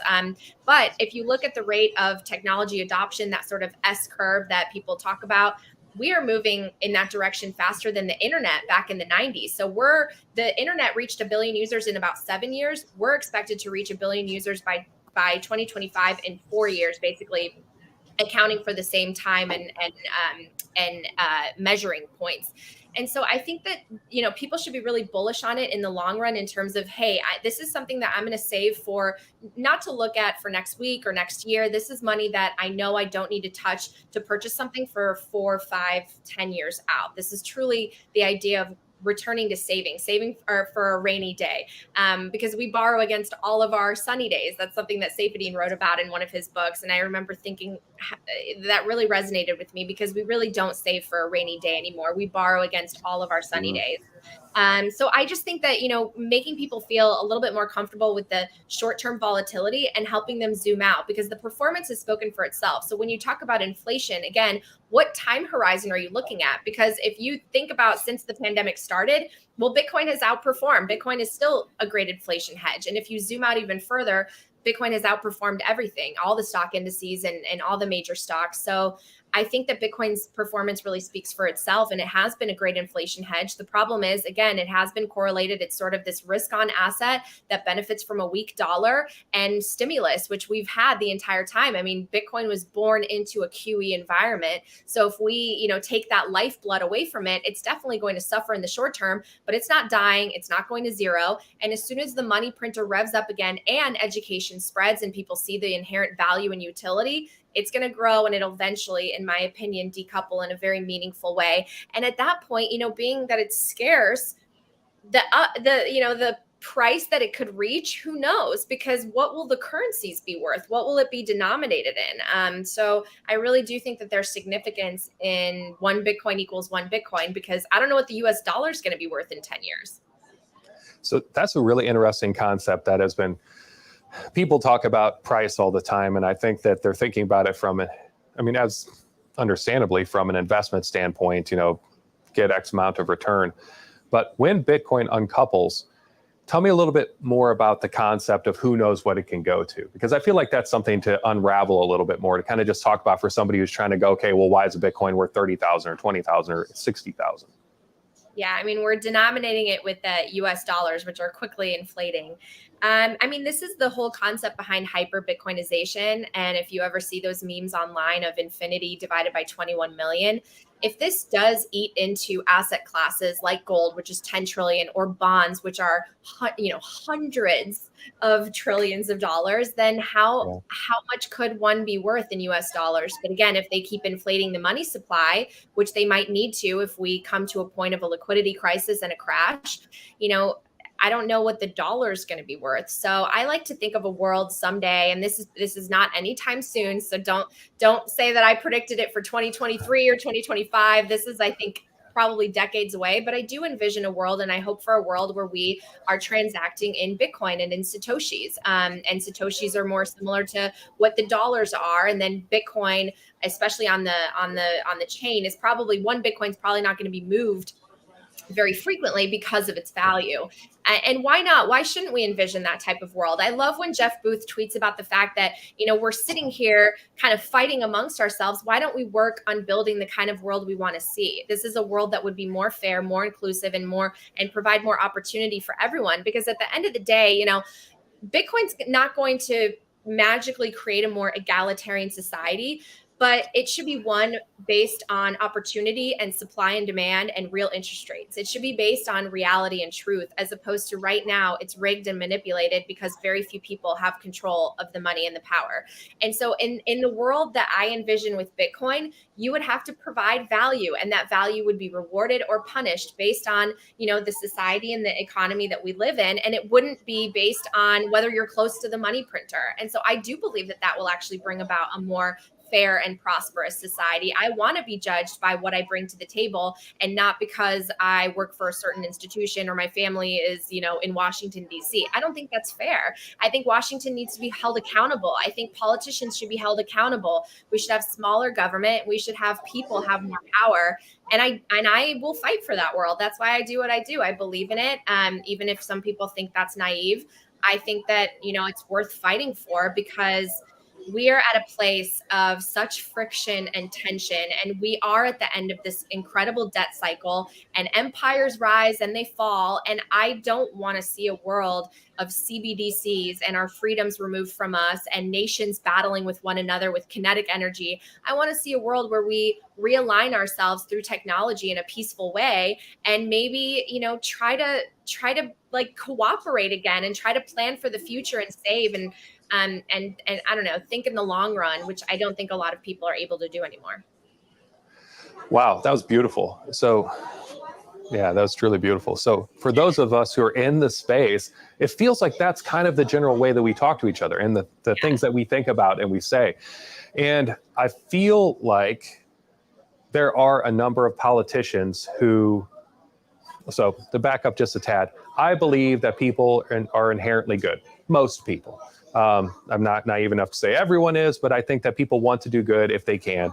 And that systems, whatever they are, will either tend to lend towards more good activity or bad activity. And I think that there are a number of people who come into politics wanting to change the world for the better. And I think a lot of what, of course, the way that you have to lobby for your positions and the fact that it costs $60,000 a day worth of campaign funds to do so, and you got to buy your seats whenever you get in, and like I think that makes it this kind of slippery slope where you have to lobby your way in, and I get it, I understand, but I think that they're good people, and whenever they hear something like that and hear us having a conversation, or at least some of them, most of them, I think they would go, okay, well, that's the future that I want too.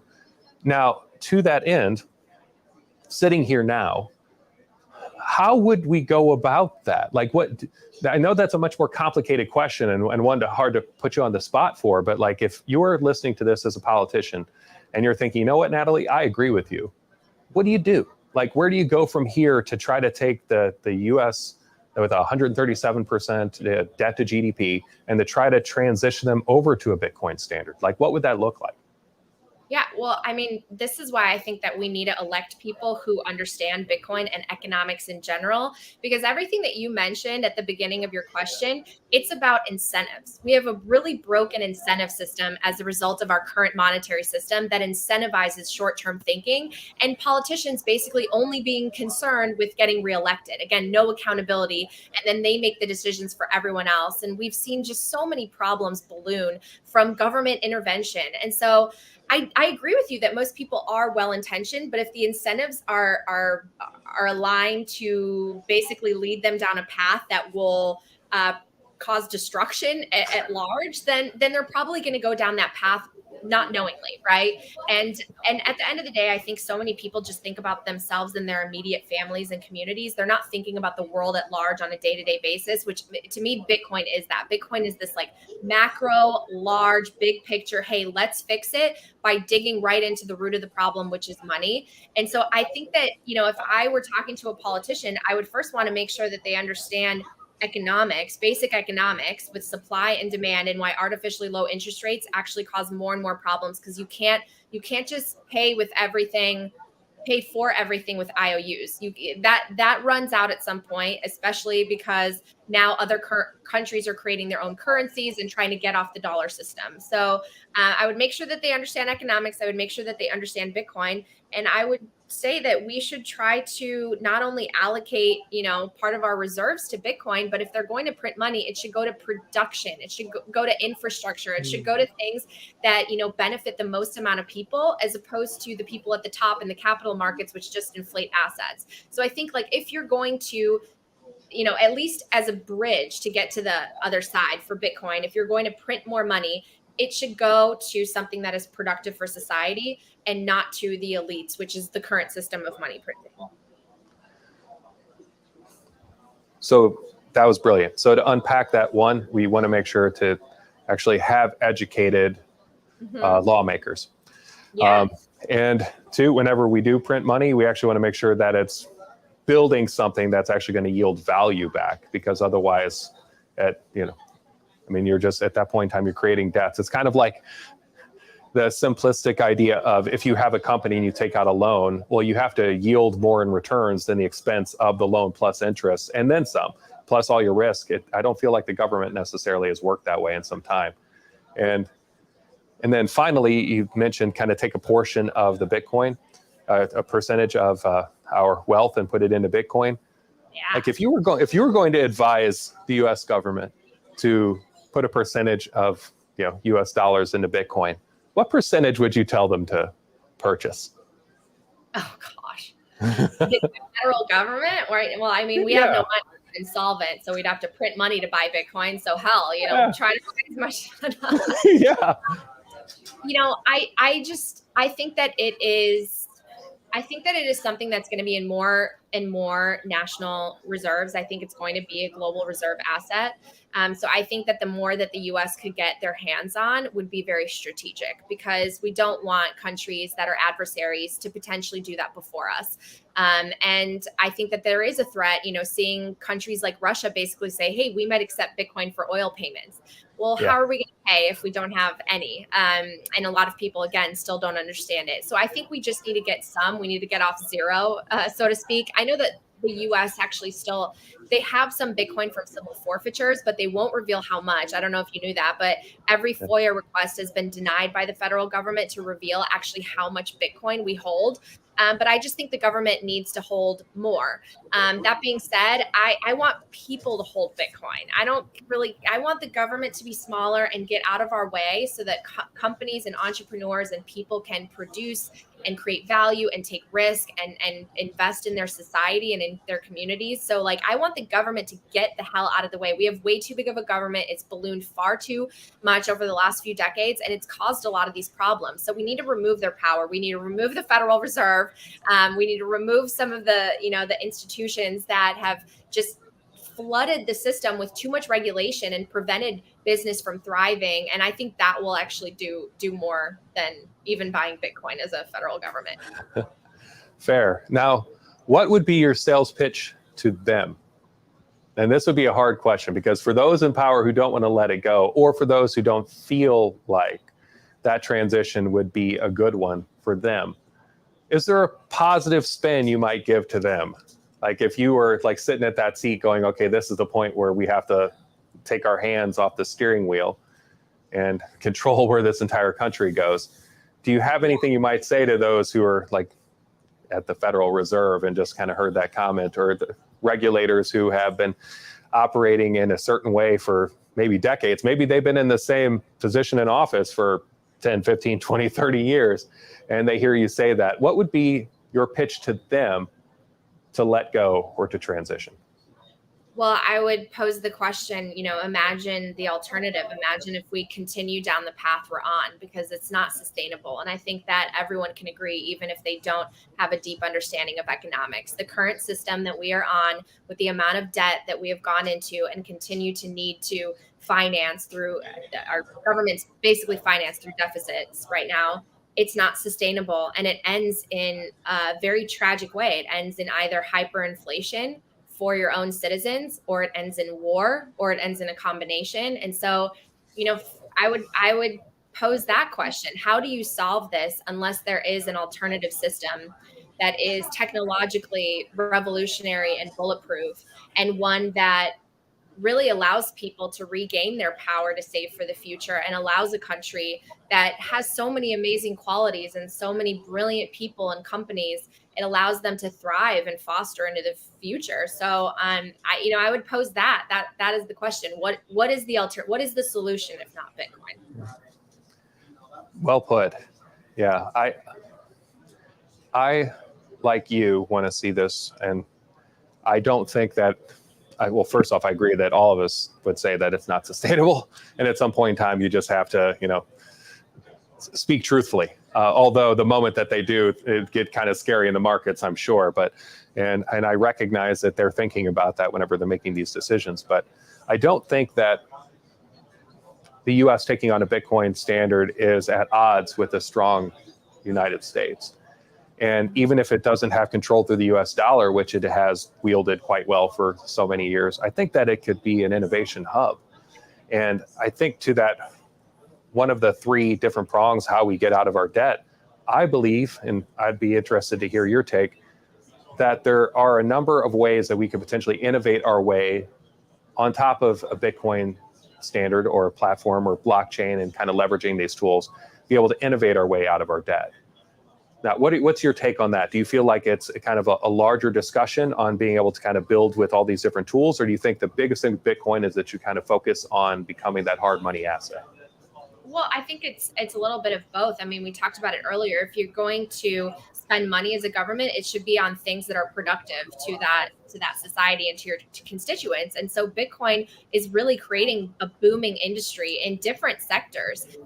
Most importantly, I would say energy, right? And that's on so many people's minds because we need more energy, not less. And that's just a fact. We need more low cost, abundant energy. And we also need to figure out a way to safely store our money in a way that's not manipulated and controlled by a few people. So Bitcoin solves both of those problems actually, and it drives innovation in so many sectors, and it will create a lot of new businesses, whether they're in, the security of Bitcoin in terms of custody, or in the payment methods, payment rails, and streamlining that with merchants, or with Bitcoin mining. I mean, there are so many opportunities that exist that would be great for our country to take advantage of. And I think they will. I think we are moving in the right direction. I'm going to be bullish on the United States when it comes to Bitcoin adoption, because I hope that they learn their lesson that with China banning it, that didn't kill Bitcoin. So I don't think the U.S. trying to take away a revolutionary technology is going to do anything good for us. So I think the right decisions will be made, but there really needs to be more and more focus placed on just helping the people who have the power understand Bitcoin and understand why it's so important, and understand why the current system is really just careening down this cliff and it's not going to end well. So we need to get people to this life raft, because it really will usher in potentially a more fair, a more merit-based, a more freedom-filled future. And I'll fight for that. Absolutely. And you have been doing a fantastic job at doing so. For those who have been interested in this conversation, where can they find out more about you and follow you and everywhere you're going, spreading the gospel? Yeah, thank you so much. Well, I'm very active on Twitter, Nat Brunell. I post a lot of my clips. I'm in New York City to be on Fox talking about Bitcoin this week. I have a show called Coin Stories, which is a podcast. I do long form interviews about Bitcoin and also what's happening in our economy and where this is all going. And I ask the questions that you're sort of asking me to people way smarter than me. And I also have a new show called Hard Money that's on swanbitcoin.com/hard money, or Hard Money on YouTube. And we're going to air tonight, 4:00 Pacific, 7:00 Eastern. We have a great interview with Sven Henrik and a very special report on the history of the Federal Reserve. So I hope people check it out. Now, you have mentioned I definitely will, by the way. You've mentioned the Federal Reserve a couple different times here, and I can't help but to kind of bring it in, because obviously we're familiar with what the Federal Reserve does and kind of this whole plan here, but I think a lot of people aren't. I think most people kind of think of the Federal Reserve as some kind of like part of the government that we vote in and vote on and kind of control. You've mentioned them a couple different times. You don't seem to be a fan. I guess tell me a little bit about your take. Yeah, no, end the Fed. I believe that we should end the Fed. I think it's a banking cartel. And I'm not going to be shy about that, because you're right. They are not elected leaders. They are the people who control basically every decision when it comes to the economy, and people are waiting with bated breath to see what they're going to do with interest rates, and the economy all of a sudden either sighs relief or tenses up, and we see blood in the streets. So I mean, it shouldn't be that way. Right? It should be based on what these companies actually provide in terms of value, not these ridiculous valuations and speculation. And that's ultimately what this does. And if you allow the system to be manipulated and rigged, it leads to speculation and the financialization of everything. And that's not good for everybody. That's not good for society at large. So if I could have it my way, I would totally end the Fed. We do not need them. Wow, Natalie, I feel like we could go on for hours, but I don't want to, quite frankly, in this conversation with anything other than that. That feels like a good way to end it. Yeah, thanks for having me. Yeah, absolutely. Thanks for coming in. For those tuning in, we're going to be back in 10 minutes. We're doing crypto with kids. So they're asking some basic level crypto questions, and we're answering them in a way that they can understand. And also perhaps maybe if you're new to this, that you can understand. If you are passionate about the vision that Natalie and I and all of us at Crypto World have of making sure that people can walk in with cash and walk out with Bitcoin, that Bitcoin can be adopted by the masses, they can feel safe and understand it, and then come into Crypto World, or you can even invest. Go on WeFund or invest in us. And if you want to support, but you're not looking to invest, you can always come on Patreon, throw a couple dollars in. That helps for community events where people will become educated on how to use Bitcoin, and also to how to mine and other things such as that. And of course, if you like the video, like, subscribe, and share. Natalie, it's been brilliant. Till next time. Thank you so much. I'll definitely stop by next time I'm in St. Louis. Again, I love that city. Shout out to STL. Very good friends there, the Sansone family. So bye. Nice. See you soon.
Welcome back to the Crypto World 1 year anniversary celebration. This is going to be a pretty exciting session here. We're actually going to be bringing in kids, each with their own crypto questions. So I have not prepared for this. I have no idea what they're going to ask me. So we'll see how it turns out. Feel free to come on up. Hi, Hi, I'm Corey. I'm Lisa. Hi, Lisa. Hi, Corey. What question do you have for me? Why did we invent Bitcoin? Ooh, well, technically, we didn't actually invent Bitcoin. There was a unknown person or group of people that created Bitcoin, and we still don't know who they are. And we only know them by the name of Satoshi Nakamoto, which is not really their real name. So why did this unknown person create Bitcoin? Well, at the time, there was, well, when were you born? 2012. Yeah, so 4 years before you were born, it looked like we were on the edge of everything just falling apart because a bunch of banks were creating a bunch of loans. They're giving people money they shouldn't have, and they were doing it because they were greedy. And the entire system looked like it was going to fall apart, but then the government stepped in and basically gave a bunch of people money to make the problem go away. And the people who created Bitcoin didn't want a government to come in and just give money to the same greedy people who made the whole system fall apart. And so they created something that would be separate from the money that you see. Like whenever you look at a dollar bill, separate from that, or it couldn't just be that dollar bill couldn't make more of them anytime you wanted if you were a government. And so in that way, it could create a safer banking system where a government couldn't just come in and make more whenever they wanted, give it to people who shouldn't be having it or making poor decisions, and would allow us to hopefully not find ourselves in that position again. Now, did that make sense, or did you want me to kind of pull part of some of that? It made sense. Yeah. So essentially, a bunch of greedy people did a bunch of bad stuff. Somebody didn't like, a group of somebodies potentially didn't like it, so they wanted to create something better, so that way it wouldn't happen again. It's a great question. Do you have any others? Not really. Well, thank you for coming on. I appreciate you. Make sure to get the microphone in as you come up. That was awesome. Yeah, nice job.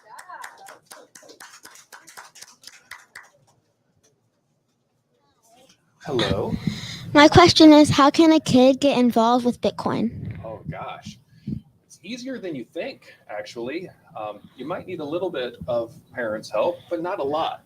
So the easiest thing to do is to get your parent to sit down with you if you have some kind of mobile device, and you can set up your own. They'll set up a wallet with you, and to be able to buy Bitcoin on an exchange. Now, an even easier way than that is if you come here to Crypto World, you can actually come in with cash. We've got a Bitcoin ATM out there. You can come in with cash and you can actually walk out with the Bitcoin on a wallet, which is pretty cool. So it's as easy as that. That sounds cool. Yeah, actually, it's pretty cool. Yeah. Anything else? No. Cool. Well, a great question. Thank you. Yeah. Thank you.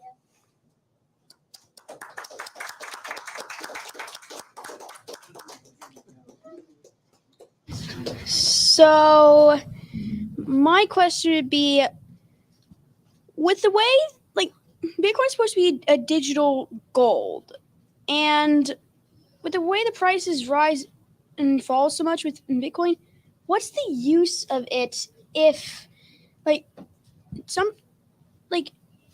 the price halves over in, a couple of months, then, you don't exactly expect this $20 Lego set to double in price over that short period of time. So why exactly do people consider it safer if that's what happens? That's a great question. And I think safer is the right word depending on what timeline. So if you look at safe over a short period of time, it is not safer. It's actually what I would refer to as volatile, meaning that it's all over the place. Is it $100,000 a week from now, or is it $100? I don't know. I really don't know. But what I do know is that we're at a point in our country where we need to figure some new things out. And there are some of those paths where Bitcoin doesn't play a role. And maybe Bitcoin, whenever it's all said and done, isn't this big, massive thing that is worth $500,000 or $1 million or who knows what, some infinite amount. But there's also this path where it is, where whenever Bitcoin uncouples from people being afraid and taking their money out of markets and taking their money out of crypto, and it being less based off of fear, but more based off of this is how we actually exchange money back and forth, and that economic systems are built on top of it. If and when that happens, then Bitcoin isn't going to go up and down all the time. It's going to have a clear set value, and it's going to be probably a lot higher than what it is. So as far as safer goes, I would say you should never put all of your money in any one investment, and you should only invest what you're able and willing to lose. And whenever you take something that's this volatile, you should take a small percentage towards it. But I do think that considering the possible futures, there is a possible future where something like that, you would have wished was in your portfolio. And if you make it a group of things that you buy, and if you make it small enough, no matter what happens to Bitcoin, you'll be okay. Now, does that answer your question? Yep. Cool. Great question. That was awesome. Yeah. Hey, you didn't say your name, by the way. Oh, I'm William. Thank you, William.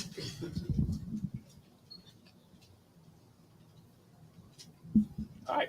Hi, What's your name? Thomas. Thomas. I'm Corey. Pleasure. So what kind of question you got, Thomas? What exactly is Bitcoin?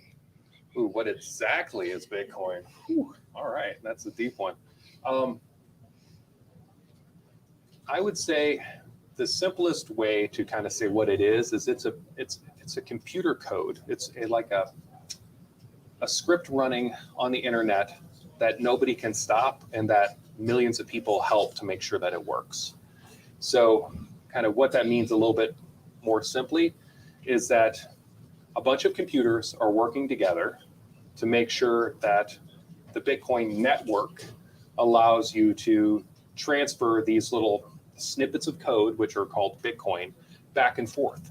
And by doing so, because it's a bunch of computers that aren't owned by any one person or any one government, then at that point in time, you have this network that isn't under the control of any one group of people.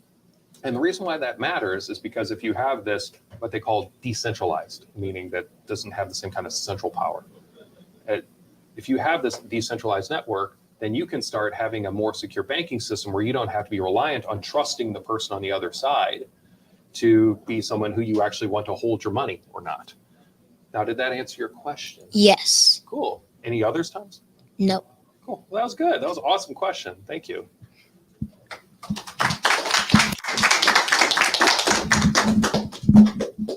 Hi, Hey. I'm Travis. Hey, Travis. My question is, how much is one Bitcoin? Ooh, well, that changes. Since I've been here, I haven't been able to check the charts. Probably 19,000 something or other, unless something wild happened while I've been doing this. But that said, it changes pretty often. And as I mentioned previously, it probably will for some number of years until it doesn't. At some point in time, there will be a lot more stability to it, wherever that's at, whether it's super high or, where it's at or low or whatever it might be. Once we have a baseline value for its use case, it won't be all over the place. But today, it's 19,000. Anybody have a chart up for that matter? 19,000. I was going to say 256. This was going to be my guess, but yeah. That said, I would recommend you do, and this is a lot of fun. It's more fun if you bought some and you put it somewhere where you can't do anything about it, or you haven't bought some. But I'd say more the first is to watch it every day and just kind of see what it does. And not only just watch what it does, but watch the news and kind of see like how a certain bit of news changes the price, because people are kind of finicky. And if you get a little bit of news out there, it'll change the price like that. So it's a lot of fun. Good question. Okay. That kind of answers my next question. Oh, you got a next question? Well, it was, does the price of Bitcoins change? Oh, yeah. Yeah, it does. It does quite a bit. And I think that watching the price, it really is a lot of fun. And What you can do too is they have where you can do kind of fake trading if you want to, like if you just feel comfortable and you can kind of watch the prices. That's a fun way to interact with it and not worry about it losing any money, or just do it like $1. Okay. Yeah. Great question. Thank you. Thank you.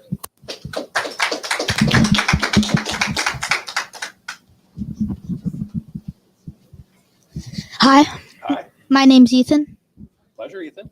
What you got? What kind of question you got for me? How was Bitcoin started? Well, we don't actually know.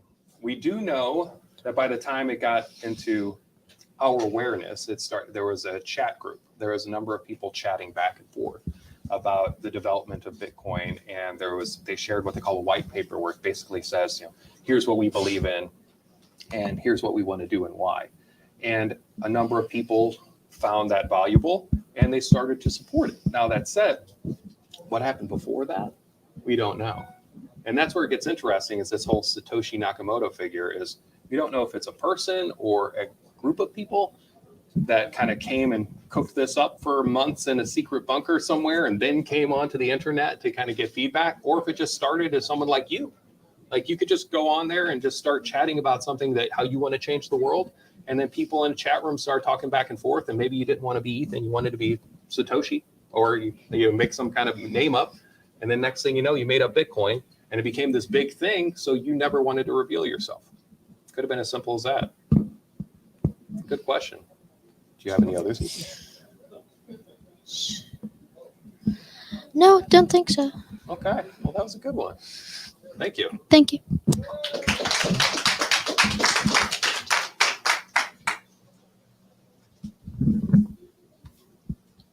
Hello, Hi.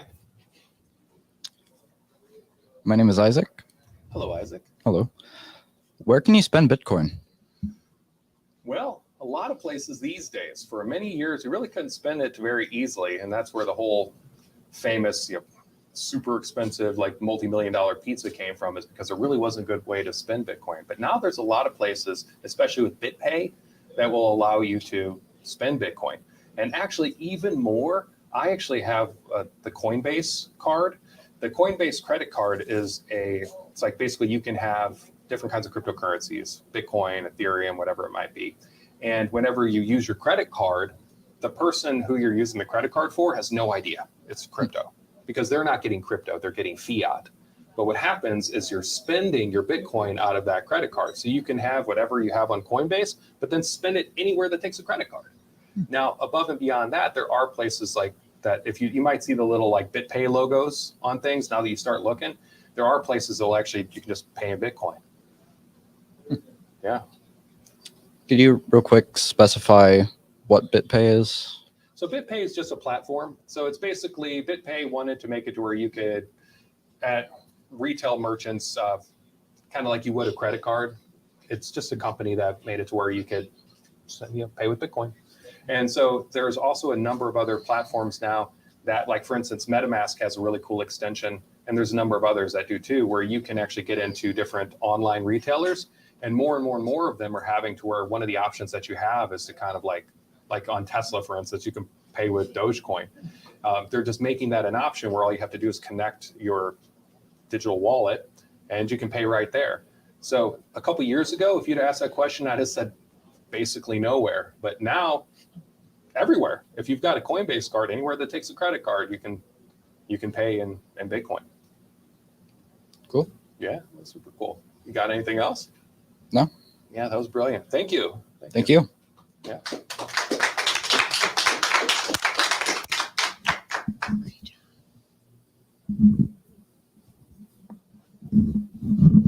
My name's Ruby.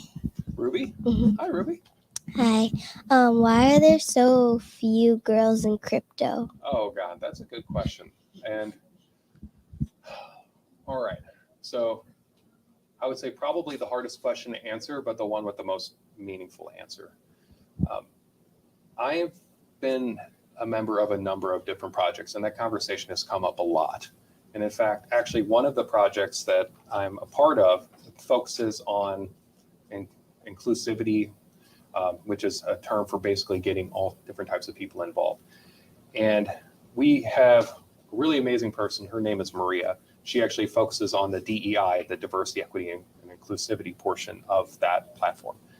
And we have that conversation every day. And what it comes down to is a couple different things. One is to start with the hard and easy and then get to the more complicated stuff, because you asked a complicated question, but one worthy of being answered. Sometimes whenever you have a homogeneous, a group of people like themselves and somebody else comes in that's different, it doesn't necessarily mean they're trying to push them out. It just means that they're used to interacting with each other a certain way. They're used to talking to each other a certain way. They have all their little short codes for how this works. They're used to things working in a certain manner. And then whenever somebody else comes in, they can kind of be a little bit like exclusive. They kind of push them out a little bit. And whether or not this was a good or bad thing, and I'd probably argue that we would have preferred it start out otherwise, you kind of got this very small group of really nerdy guys who started all of this. And so they kind of built out from there for the most part. And so now women are coming into these spaces and they're finding it a little bit harder to interact. Now, that said, there are groups that are working really hard to solve this problem, and some communities are absolutely amazing, like absolutely amazing. And for instance, the KenDAO, which is a DAO, which is a cryptocurrency group of people that have a community around a problem, they're women-led. And also to Peacekeepers, another one that I'm a part of, is also woman-led. And more women are coming in. Like, this is going to be the Web3, the crypto, Bitcoin, it's going to be for women. And quite frankly, the adoption rate is actually higher for women in the last year or so. So soon enough, the question, I wonder if it's going to flip. At least I sure hope it is, because whenever I look at the world, I see women as the more empathetic, caring group of the two genders. And I see Bitcoin and other types of cryptocurrencies as being caring about our society, as a way to say that we love this thing, we love each other, and we want to fix it. And for other people who are looking at this and care, this is where you should find yourself. So I hope that it's not like that in the future. Now, did that answer your question? Yeah. Good. Do you have any others? That was awesome. A heavy and powerful one, but awesome. No. Yeah. What's that? Are big kids allowed? I got questions. Okay. Yeah, that was brilliant. Thank you for coming on, Ruby.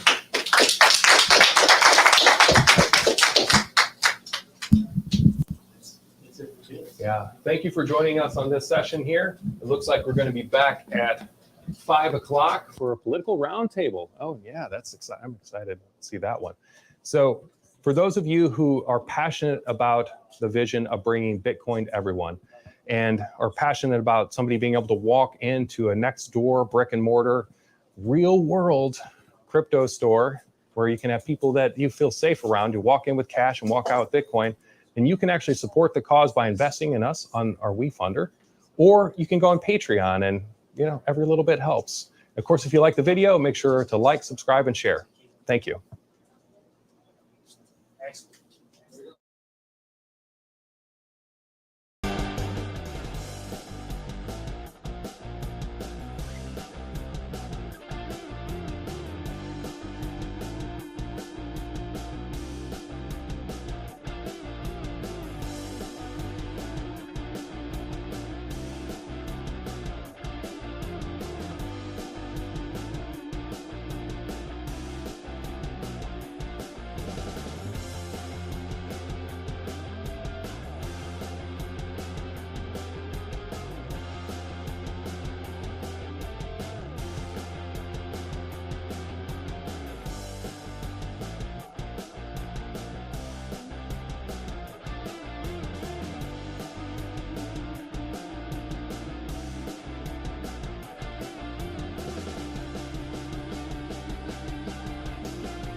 brief, just like your alderman in St. Louis about.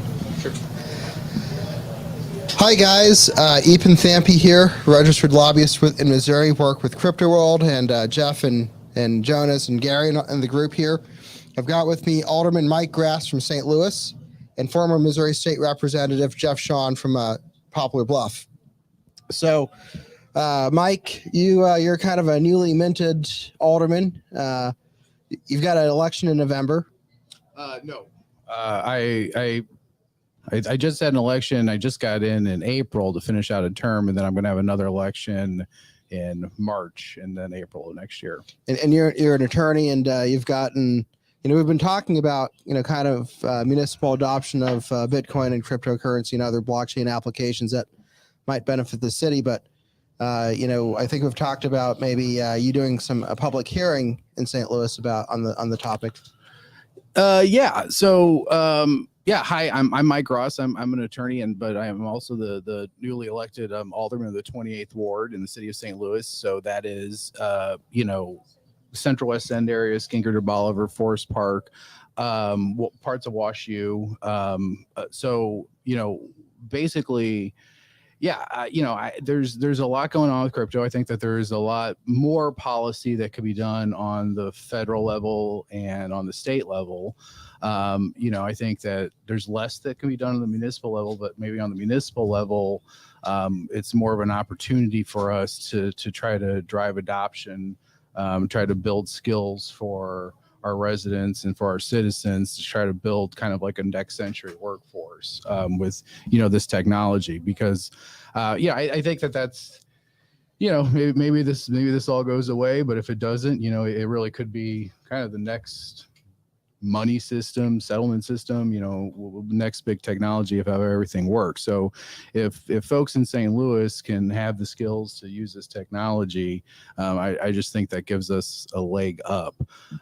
So, to answer your question about the hearing, yeah, I think that there's some cities have tried to get out there by passing legislation to do certain things at municipal level, accept Bitcoin for property taxes and things. I mean, I don't think that, we're there yet, but maybe on the flip side, though, maybe we can kind of leap ahead. And my goal really for the rest of the session is, I would like to just conduct a committee hearing, and all of our committee hearings are still being done on Zoom, and that might continue indefinitely because a lot of people like being able to get witnesses from all over. We get better public engagement. So, I think the idea would be try to have a hearing where we could really get some top-notch witnesses from all over, and then just have a good conversation about what this technology can do for, everyday folks in St. Louis. I'm not one of these people that's necessarily looking, we have to make conditions as favorable as possible for other companies to come in. I'd really like to try to build skills for folks here. Well, I know I want to get a former state representative Jeff Sean here in a second, but one of the things about him that I've come to know is that he's a Bitcoin maximalist. And before we move, I've got a dozen other questions for you that we'll come back to. But what's your take on the whole Bitcoin maximalist versus everyone else? I really think I'm not a Bitcoin maximalist. I mean, I definitely think that Bitcoin has a great use case, and probably one of the best use cases out there right now in kind of crypto. And I think that it being kind of like the fundamental settlement layer that everybody kind of uses and everything. I mean, I think that that's great for Bitcoin, but some of these platforms, Ethereum, Solana, where you can build, big structures. And I know that there's a lot of folks that will say that you can do all that with Bitcoin, in the future and whatnot, but I'm a DAO guy. I think there's a lot of applications that, really could benefit the public good with DAOs. they're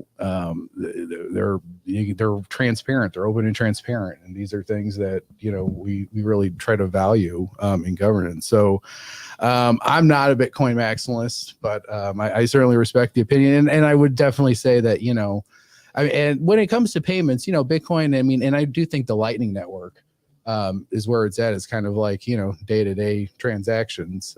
So I definitely think Bitcoin's a big part of it. But I don't know if it's the only thing. Okay. Well, if you don't mind passing Sure. So thanks for stealing my thunder there, Ethan. Jeff, you were a state representative in Jefferson City for a little bit. You got a handful of bills passed. Now you're doing governmental affairs for a hospital in the Southeast. But kind of just give us a short, tell us about your time in government. You got some bills passed, more bills than most first term lawmakers do. Well, thank you for those kind words. But first I have to clear up, you automatically start a controversy right here at the front end of this. Yes, I'm a Bitcoin maximalist. But I follow a lot on Twitter and YouTube, but on Twitter, it seems like there's a war. There is no war in my mind. Okay. I'm not anti-crypto products just because I'm a Bitcoin maximalist. And so I'm presuming we have a very informed audience. So I'm just so everybody understands where I come from. Yes, I'm a Bitcoin maximalist. I'm most influenced in this world by a lot of different people, but the three that I'll mention is, of course, Michael Saylor, the oracle in my mind, Saifedean Ammous, and one of your panelists today, Brian Estes. I saw 48 minutes of him that really transformed my view of Bitcoin. And so I guess the way I look at it is I'm kind of boring because I don't trade. I acquire Bitcoin and I hold Bitcoin, I think, for the rest of my life. I think, like Michael Saylor, only in smaller amounts. I'll probably buy Bitcoin all my life. I may never sell any. However, I see the world of cryptocurrencies, the digital world, the technology of blockchain. Our future is unfolding right now. And regardless of where you are on that continuum, just understand things are changing rapidly, and Bitcoin is the future. But I also believe that the different components, digital components, are all going to have a place. But that all has to be sorted out. And I think the only really missing thing from my point of view is just some regulation so that people have a little better handle on what it is they're buying oftentimes with crypto. And I think crypto world is an amazing asset because this is a resource to help people see and understand what there is out there. I want to come back to the regulation question, but sure. I know you have a strong philosophical viewpoint on Bitcoin, as financial sovereignty. We're disconnecting the monetary system from the state. We're giving individuals for the first time in human history a chance to really, truly be self-sovereign. Yeah, as the saying goes, one Bitcoin equals one Bitcoin. There's only going to be 21 million of them ever made. Who knows how many will actually be available with the next halving. I assume this audience knows what the halving is going to be. It will make it the scarcest commodity. Bitcoin will be the scarcest commodity on earth. So we know what the future is. It just has to evolve. People who get afraid when we have these dives in the market, that's a shakeout thing. They don't. If that runs you off and you're scared and you sell your Bitcoin when we have a bear market, then you just haven't studied enough. You don't really understand what's going on. The Fed just hiked interest rates, another 75 basis points. Yeah. And, inflation is right now, it's not good. Right. Well, we're going to have the worst of both worlds. We're going to have terrible inflation and we're going to have a lousy economy at the same time, which I hate to date myself, and I was a very young man, but I lived through the last time we had this debacle. I know how uncomfortable it feels, especially if you're young and trying to get your start. and you don't know what's going to happen to prices in 2 or 3 months, and you're trying to figure out how to get from day to day. You know, people talk about inflation. I'm not arguing with that term, but really it's a debasement of the currency. And just understand, if you do your history, the history of fiat currency is every fiat currency has always failed. And all of them are failing. The others are failing more rapidly than the American dollar, but the American dollar is now rapidly failing. With the last amazing increase of currency, it just set it in stone. So, yeah, we need more than the 45 minutes if we want to go down that rabbit hole. But yeah, and so I guess I would like to use that opportunity because I did touch on the bear market. So what I would say to those out there who invest or purchase Bitcoin and they're holding it, I mean, I'm a newbie. I started in December, and it just seems like forever that we're, you know, it's down there in this 18 to 20 range. These bear markets with Bitcoin last oftentimes longer than that. But, you know, you just have to understand you have to be patient.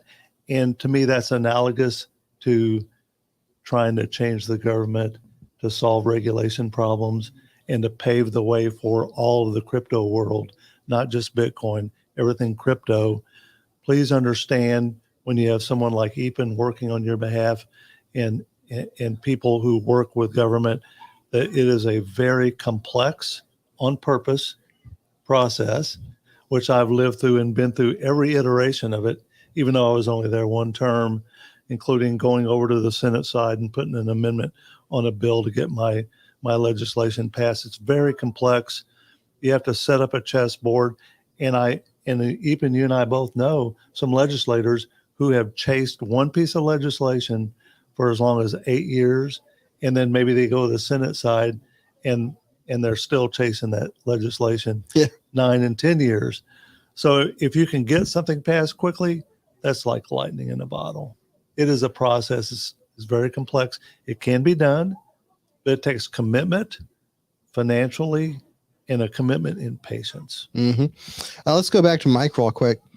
So let's talk about like Bitcoin adoption or crypto adoption in St. Louis. I mean, St. Louis is a very diverse area, both from a population standpoint. I mean, you have one of the wealthier areas in the Central West End. But, you know, you look at St. Louis and you think, especially in some of the underbanked or underserved populations that don't have access to sufficient levels of traditional financial services, there's got to be a lot of opportunity there. Yeah, 100%. I mean, I think that St. Louis really is well positioned for a lot of reasons to be able to drive adoption, because, you know, on the one hand, like you mentioned, you know, I mean, I represent, you know, wealthy area, but there's wealthy St. Louisans, and we have a lot of financial technology, fintech buying power. You know, we have Stifel in the city. We have a lot of, you know, Square has a presence. So we have big fintech buying power. But then at the same time, to what you're talking about of the second point, yeah, I mean, you know, you hit the nail on the head when you said underbanked, unbanked. I mean, we have a large population in St. Louis that has historically been, and, you know, I would say intentionally often, shut out from participation in fair economy. And, you know, this is why I'm a big believer that, you know, Bitcoin is something that, you know, it really should be getting behind from the right and the left. And I think that there's a really strong progressive case to make for it, because, you know, you look at historically what's happened in St. Louis, what let's face it, banks did to that city of just banks and real estate agents and stuff, and the redlining that happened. And like I said, just shutting people out of the economy, you know, giving people now the tools to have independence away from, you know, dependent on the state. I mean, like you said, the financial sovereignty. I mean, you know, I think that's helpful, and then that could be a big it will help kind of equalize the playing field. I think that, without giving people those tools, I think you're always just going to be kind of at the mercy of who's controlling all the money in the town. So, driving it down, like, I think, and even just look at, the beautiful thing about, there's so many good things about crypto and Bitcoin. One of them, though, is just how, fractionless transactions are, how easy transactions are. And if you're an entrepreneur in a neighborhood and you're underbanked and, you're trying to, start a business and, right now, I can't even, you're probably paying, I don't know, a bunch of money in fees monthly just for your point of sale, just to kind of, your credit card processing. I run a small business, I run a law firm, and like every transaction, we're paying processing fees and all that. And, to be able to kind of put this payment layer over everybody where everybody can just get in and out of it at will with no gatekeepers, with no intermediaries. I think that's going to be helpful. I think that would be helpful to just develop the economy of an underdeveloped economy area. You think about a young man or woman who's got an idea of a business, and maybe they have some of the resources, but not all of the resources, but just navigating the financial infrastructure, the payment infrastructure, that can be very challenging. Sure. And you can run, an entire business on your phone with crypto and not have to deal with the bank, and not have to deal with all that entails. And the paperwork and that's, when you talk about underserved communities and you talk folks, they don't know what they don't know. And it's not that they're, bad business people or dumber than anybody else or whatever. It's just, it's to access kind of some of these credit applications and, banking applications and some of that, none of that has to be there, So, I don't necessarily know if it's ready to just completely replace all the money that I know, the representative said fiat's failing. I think that, there's a place that makes sense. Maybe the government has fiat and that there's just kind of a system that's parallel to it. But I think it makes sense that there should be. Mm-hmm. Before we go back to Jeff, how do you see yourself in your role as an elected alderman in the city? How do you see your capacity to spur adoption, especially in some of these underbanked populations? Well, like Jeff said, if you can have a bill and you can work on it for your entire career and not get passed and, go session after session after session and gets tweaked. So, I don't even have any kind of suggestions for concrete legislation or anything we could pass at a municipal level. So I think the first step, like I said, is have a hearing where we could get some of the best minds out there together to discuss exactly this, to ask, what we could do, because I don't know what we could do. But I think that, like I said, St. Louis is well positioned for it. And if we can, capitalize on that opportunity. And we've got a great tech base. Oh yeah, exactly. We have a lot of things going for us already. That this is kind of could be a natural fit. So, what we as legislators can do to kind of, encourage that, I think we need to investigate and look into it. Very good. Jeff. You're from Poplar Bluff, Butler County. Rural Missouri. But can I say something about what Mike was just saying? Yeah. First of all, thank you for serving as alderman, but also I just a big tip of the hat and a thank you to you that you're informed and you understand this emerging world that's going on. Maybe some of that has to do with the fact that you're pretty young, but whatever it is, thank you for paying attention and having a good informed idea and understanding of the crypto world in Bitcoin. Second of all, thank you for being, I mean, that's pioneering to be willing to take a step and say, we need to hear this out. We need to look into this. I mean, you can shake that tree and a lot of things are going to fall out of it. It'll be interesting to see, but that's the beauty of Bitcoin, is that Bitcoin is for the whole world and it's bottom up.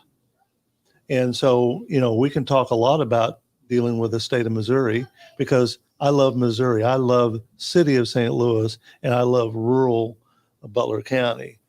But Bitcoin is for people that have a $50 phone and can, you know, they can buy some Satoshis and they can save.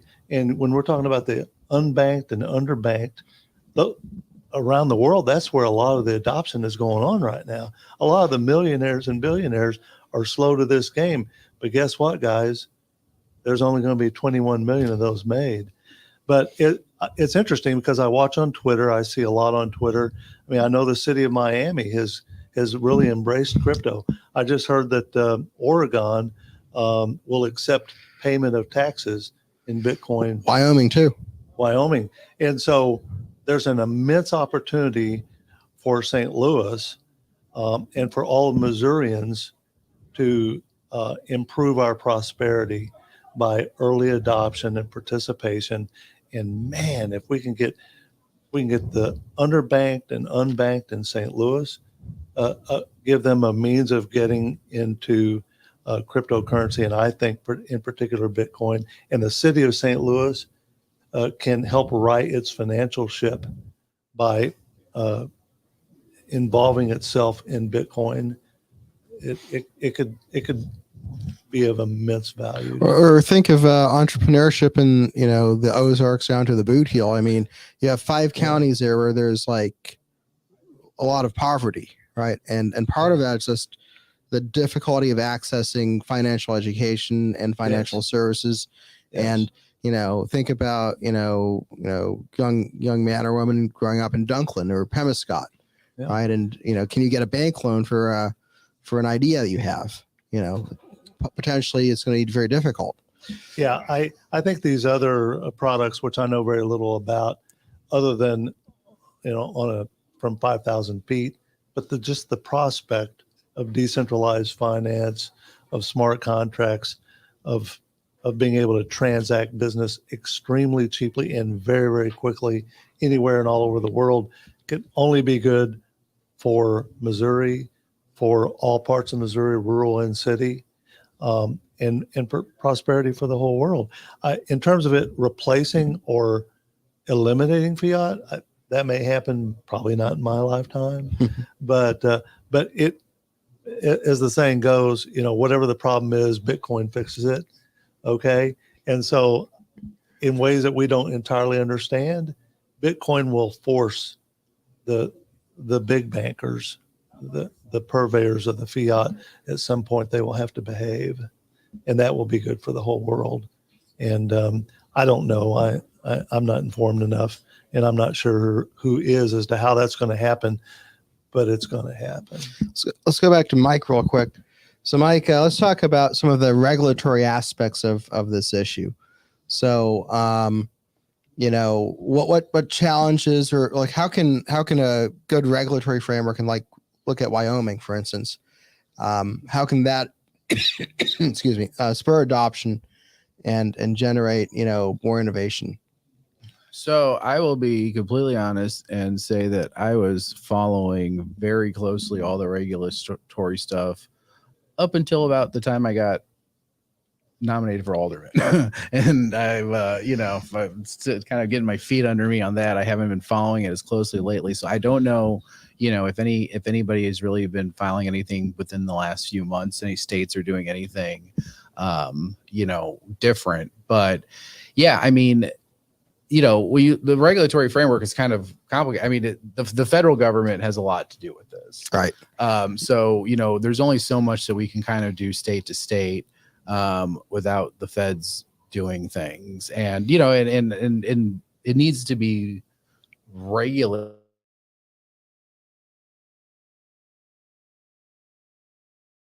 To be a framework in place. So, both sides want to see something done.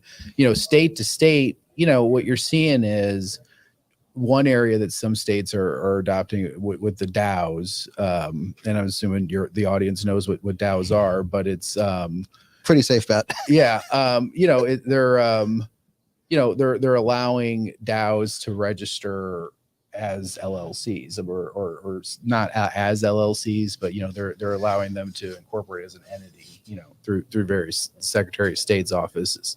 But there's still a lot of debate, I feel like, about the best way to do that. And kind of when I was last kind of looking at it, Wyoming really got out ahead of a lot of states, and it was, Wyoming was really taking the lead and all this stuff. But then I remember, there was then a lot, maybe some of the bigger names were thinking that they didn't take the right approach, and maybe there's a right approach out there. So I don't think by any means, Missouri needs to be bound by, we need to follow what Wyoming's doing or what any state's doing. I think we're early enough that there's an opportunity here where, if there's something to be done at the state level that, Missouri maybe could put something together that other states would adopt. I think when we started talking about a year ago, you mentioned that you're involved in a DAO called LexDAO. Yep. Yeah. Can you kind of, it's basically where a lot of it's an attorney DAO. I mean, it's a lawyer. They do legal engineering. But they're also, there's kind of groups for, it's like committees. DAOs, they act like they're brand new, but it's just like any other group. But there's kind of subcommittees in there, and one of them's like looks at policy, and one of them is looks at different education's a big part. And then they also, if you're a practitioner in the space, which I am 100% not, I am not, just make that clear. But there are some lawyers who draft the contracts and get hired as attorneys to practice this, and LexDAO kind of is a hub for all of them too. But there's another good one, though, kind of on the subject that we're talking about, is Bankless DAO. And that's basically an entire DAO just surrounding the issue of using Bitcoin to replace the financial system, or not just Bitcoin, but I guess all crypto, to help the unbanked and replace banking. Cool. Let's go back to Jeff here. So Jeff, during your time in state government, one of the interesting things, so we worked with Representative Phil Cristofanelli, whose district is not too far from here. Yeah. Real close, actually. You should be proud of Representative Cristofanelli. He's been great. He's a super smart guy. He is smart. He's been effective. In fact, smart's one thing, effective is another. Well, he also went through law school while he was in office. That's scary to think he could do that. I've told him that. He was kind of one of my mentors, because he was 2 classes ahead of me, 1 class ahead of me. Yeah. So one of the things we did with him this year is we decided to define in our Uniform Commercial Code several aspects of digital assets and blockchain applications, right? And that's very important, because if you're an investor, if you're an entrepreneur, if you're a regulator, you need clear, concise definitions in the law and in contracts that allow you to, have predictability and security, and surety of, they say this is going to happen, they're going to do this, and this is going to happen, and so that whole predictability aspect is really key to the development of entrepreneurship and economic activity, right? Yes. And one of the interesting things that I've found in about 8 months of talking about state policymakers about this issue, there's probably about 10% of the General Assembly that has a grasp on cryptocurrency. Right. There's Dirk Deaton down in Carthage. Yeah. There's Travis Smith down in West Plains Ava area, who I don't know if you know him yet, but his son is a big miner. But kind of talk to us about, from an industry standpoint, I'm going to hopefully take Jeff Wade here and Gary up to the Capitol next year when we Yes. start kicking off this stuff. But, what is kind of walk us through, what you've seen as effective advocacy, either, directly from citizens or from, lobbyists or other Sure. advocates. Yeah, there's a lot there. Can we have another 45 minutes? So it's there's so much complexity. I really want to distill it to something that fits in with this. So having interested parties who will accompany you to talk to legislators is very, very important. It's important to define what you're going to say to them for two reasons. One is most of them are not going to be very interested. They've heard of this crypto thing. Bitcoin sounds strange to them, most of them. And so it needs to be like Cliff Notes version. So it needs to be brief and very concise. If you run into a legislator that is more interested, then you can dig deeper. But essentially what you want to do is be able to relate to them that this is not something that's going to be controversial, is going to cause them a problem. And when you get into the regulatory stuff, what you were just describing, frankly, that kind of legislation might have a pretty good shot at it, at getting through relatively quick, because if it's non-controversial and boring, if you get to the floor, if you've done your work, it should get there. But you should have a game plan on how you get, I think you said something like 10% of the legislators are, let's say, crypto curious or crypto maybe informed. That's a pretty good baseline. But you should talk to them, find the ones that are most interested, and ask them to influence others. But I know the committee process in Missouri. It's so important to understand that legislation is difficult to pass, and that's on purpose, and that's a good thing. So when I've got a bill, I sponsored a lot of bills for a freshman. It's very frustrating. You have a bill that you love, and it's good legislation, and you can't even get it to committee, much less out of committee. Forget about the floor. That's very, very frustrating. But what I would say to you is, when you see a bill that's horrible and dangerous, and it would be awful, then you're really happy you got that system to beat it down with. And so we have super majorities in the House and in the Senate, but the loyal opposition really has a lot of power. They can throw a lot of obstacles in the way. That's a good thing. So embrace that process. Understand that it's difficult, it's arduous. Have a game plan. So make sure that you craft a bill that the Speaker of the House is going to be willing to send to a committee. Because if the Speaker doesn't send it to the committee until the last day of the session, happens. We have a new incoming speaker, Dean Plocker from DePere. Yeah, he was my chairman on general laws. What do you think of Dean Plocker? Well, he's great. He's going to be a great speaker. He was my gen laws chairman, and he always carefully considered everything that I wanted to relate to him. And he was a measured chairman who was fair to all parties. And was willing to have hearings. Sometimes he got somebody angry because he'd hear a bill that they didn't even want heard. Well, it doesn't mean it's going to be, it doesn't mean it's going to be voted on or voted out of committee. So he'll be a great speaker. And if he's savvy on crypto, that's a great head start, because you can go select the committee that you believe will be most favorable to your legislation, and maybe you can vet who's on that. If it's economic development, or if it's general laws, if you have a friendly gen laws chairman. It was Curtis Trent before he became Senator Trent. I would imagine he would have been favorable to this kind of bill. He's a real smart attorney, and he's young, and he probably understands something about crypto. So selection of what committee you're going to go to, and then getting it through committee. If you can get a mirror version of your bill and get a senator to sponsor it, you got it going on both sides. Now things are going good for you. Understanding that if your bill dies, most bills do die. There's anywhere from 2,000 to 2,500 bills that get filed every session. And guess what? About 45 to 50 of them end up on the governor's desk, and 13 of those are the budget bills that are going to happen automatically.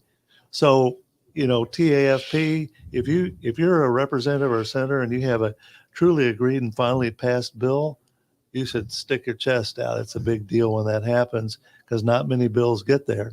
But remember that amendments are law just like a sponsored bill is. And so when a chapter gets opened up on the House floor, you can attach an amendment onto that chapter, and that's your bill. It never goes to the governor's desk as your bill, but it becomes law. We're there to make it law. So the amendment process is an amazing weapon that needs to be used. So there's all these tools. You have to work very closely with a professional like Epen who understands inside and out how this system works. And as you move through that process and you encounter the difficulties, then you find the ways to move around that. And then you take it as far as you can in that session. Hopefully you pass it. If you can't, then usually you're building momentum. When a bill fails, that doesn't mean it's failed. Yeah, you know, let me ask you a forward-looking question. Okay. I know you recently hosted Jay Ashcroft, our Secretary of State, who is presumptively running for governor in the next. I think we're beyond presumption. Yeah, presumptively. You know, and wanted to just kind of, you know, get your gauge on, you know, Jay Ashcroft and you know that whole race. I know you probably have a side on it now, but you know we'll probably have a governor in the next cycle who has a good understanding of business and entrepreneurship and innovation. I just wanted to kind of get your perspective on what you kind of expect to see. And well, my perspective would be I'm sure the race is going to broaden. It's a long ways away right now. And I hear Senator Eigel is. Yeah, Senator Eigel. So presumptively right now, what I'm hearing is Senator Eigel, Lieutenant Governor Kehoe, and Secretary of State Jay Ashcroft. Any of those three men would be really good governors for the state of Missouri. I have not heard any names floated on the Democrat side, but Bitcoin is not a party issue, okay? And crypto is not a party issue. And I have not had the discussion with Secretary of State Ashcroft about Bitcoin yet. But I would take his measure and say that he's going to be he and Lieutenant Governor Kehoe and Senator Eigel are men. I know all three of them personally, and all three of them are going to be open to anything that's good for Missouri, good for Missourians, all Missourians. And the crypto world and Bitcoin in particular is good for all Missourians. And there's an amazing opportunity in my ability for the state of Missouri in Bitcoin mining. I'm a mining hobbyist, a very, very small scale. Got some ASICs? One ASIC. But that being said, it's incredible business. Missouri needs to embrace it. The prosperity that could be brought to Missouri and the good things it could do to power generation in Missouri are amazing. You have to, I understand we have people who are very passionate about the climate. They need to understand Bitcoin mining is not bad for the climate. You're uninformed if you believe that. Pardon me for being blunt, but you're uninformed if you believe that. Because if you dig into mining and what takes place and you understand that you can negotiate a contract for a large generation of power that can be powered down when it needs to. The grid doesn't lose power that it would lose otherwise. That's efficient. That's not bad. Mm-hmm. Regardless of your point of view, if you're extremely green and you believe in all that, you can still believe in that. You do not have to be against Bitcoin. And so if you actually disagree with me, just go do your homework. You'll find out. If you'll just be open-minded, go do your homework. And if you know what I know, then it doesn't matter whether you believe in the green revolution or not. Mm-hmm. It always comes to Bitcoin mining is a good thing in every way. It's very efficient. Let's go back to the alderman here. So the political environment here in St. Louis is a little what's a good word for it? I don't know what part. Well, I mean, the alderman seems to be going through a little bit of turmoil. The mayor's office is always making headlines on something or the other, and she's certainly not big fan of Jefferson City. But what's your kind of read on some of the other elected offices in the city, and is there a sense of an understanding of cryptocurrency and its potential? I don't know about a sense of cryptocurrency and its potential. I think that, that's part of why I want to try to do what I do to kind of build that. But I would say that I don't think that anybody, including the mayor, and especially the mayor, is against things that would help St. Louisans and all St. Louisans. And, a big kind of part of her plan and her platform is this whole Northside Economic Empowerment Center, and I think a lot of that could be a natural fit for that, because I mean they're training skills and entrepreneurship and other things directly there. So I do think that it's not a partisan issue. It shouldn't be. I think that, maybe right off the bat, you probably at this point in time, you might have, some members, some Democrats, some folks on the left that, have concerns about the environment, haven't looked into it. And I think that that's an education thing. And, I mean, it is like the answer is what it is. It's true. So, I mean, I think that, eventually, I mean, it's true that it doesn't harm the environment for a bunch of reasons. And I think that, there's a lot of good arguments that it helps it. What's the best thing that we could do to tell a St. Louis Democrat like Megan Green, right? I'm sure she would, I'm sure she would be someone she seems like someone who would have concerns about emissions and the environment with regard to Bitcoin mining. What would be the best thing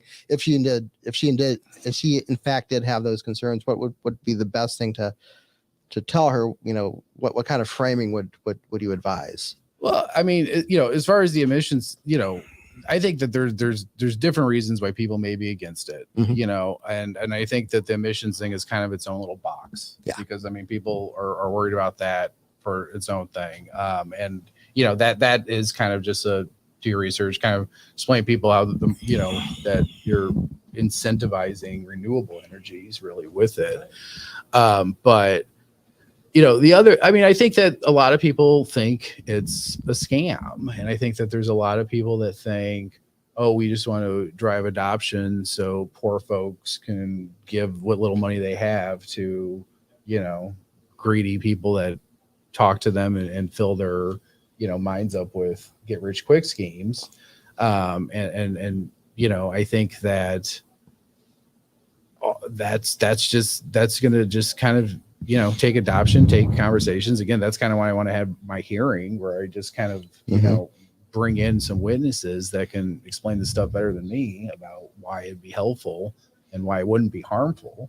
Yeah. You just think, let's say you have a paycheck job here in St. Louis, and you live in an underbanked community, and you go to the check cashing place, and they get 20 to 30% of your paycheck just to cash it, right? Whereas with Bitcoin or Ethereum or some other cryptocurrency, you can transact that on your phone using Cash App or a wallet, right? And suddenly, you have a savings technology that allows you to benefit, without the. Yeah, I mean, there's several apps that they have direct deposit capability right out of the box that you could just give your employer a checking account and routing number, and it's gets converted into Bitcoin and goes right into your wallet. Yeah. And that's that's pretty revolutionary. I mean, you look at what's happening in Africa, where in some places they had cell phone technology before they had broadband or, fiber optics, right? And so you have this entire ecosystem, especially in Nigeria, of entrepreneurs who are transacting Bitcoin on their phones, and No, and I'm glad you brought that up because he said, I think you brought that up too about, about adoption is really all over the place. And if you look where it is, I think Lagos in Nigeria is like number 2 or 3 crypto usage in the entire world right now. There's 180 languages, ethnic groups, dozens of religions, but they all speak Bitcoin. Yeah, no, and I think that like politically, I think that it's a little perilous. People think, well, someone's a crypto bro or something like that because they're into it. But I mean, when you really look at the facts of who's using it across the world, it's not all white folks. It's, it's a really diverse. Or look at Ukraine. Western donors were sending Ukraine millions of dollars for armaments and Bitcoin because it's borderless, it's frictionless transactions. You can do a lot. Well, I know we're about to wrap up here, so any last words? No, just I mean, you had a campaign website. Yeah, I'll do my plug. My Mike. Mike for STL, the number. So MIKE number 4 STL.com. Get on my mailing list. That'd probably be the best thing. If this hearing happens, I definitely publicize it on that, and follow me on socials. And I do have a campaign next year. You can donate on my website as well. Do you take cryptocurrency? I don't yet. I was getting all set up to my special election in April, but then it was like a short special election, so I didn't really. And then the market's down now, so I feel like more people would want to donate fiat anyway to me. But I'm going to spin that up before April.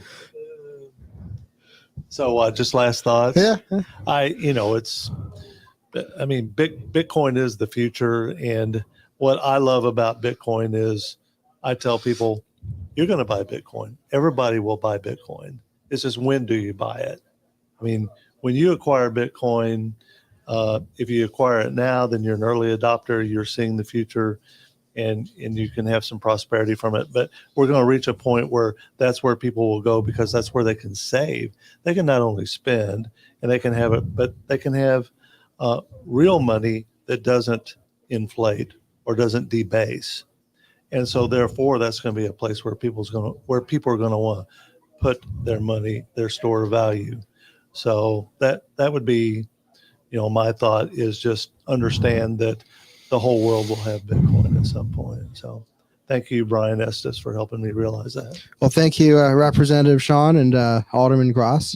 I'm very grateful to Crypto World for having me here. Again, I'm Ethan Thampy. I'm a lobbyist working with Crypto World in Jefferson City on some of these regulatory issues. We're back at 6 p.m. with Brian Estes, who I know you're going to be very excited about that, Jeff, and Tone Vase. And don't forget, Crypto World is in a fundraising. What's the word? Is currently fundraising for its expansion. You go to wefunder.com/CryptoWorld, subscribe and share, and we'll be back here shortly with Brian Estes and Tone Vase. Crypto World.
Okay. Oh, now you're on camera. Perfect timing.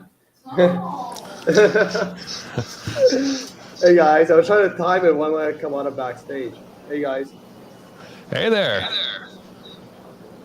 Are we actually live on like YouTube or something somewhere? Yeah, we're live right now. And actually, I think I'm getting a little bit of feedback maybe on your computer there, Tone. You're getting feedback. Oh, let me check what audio I'm using.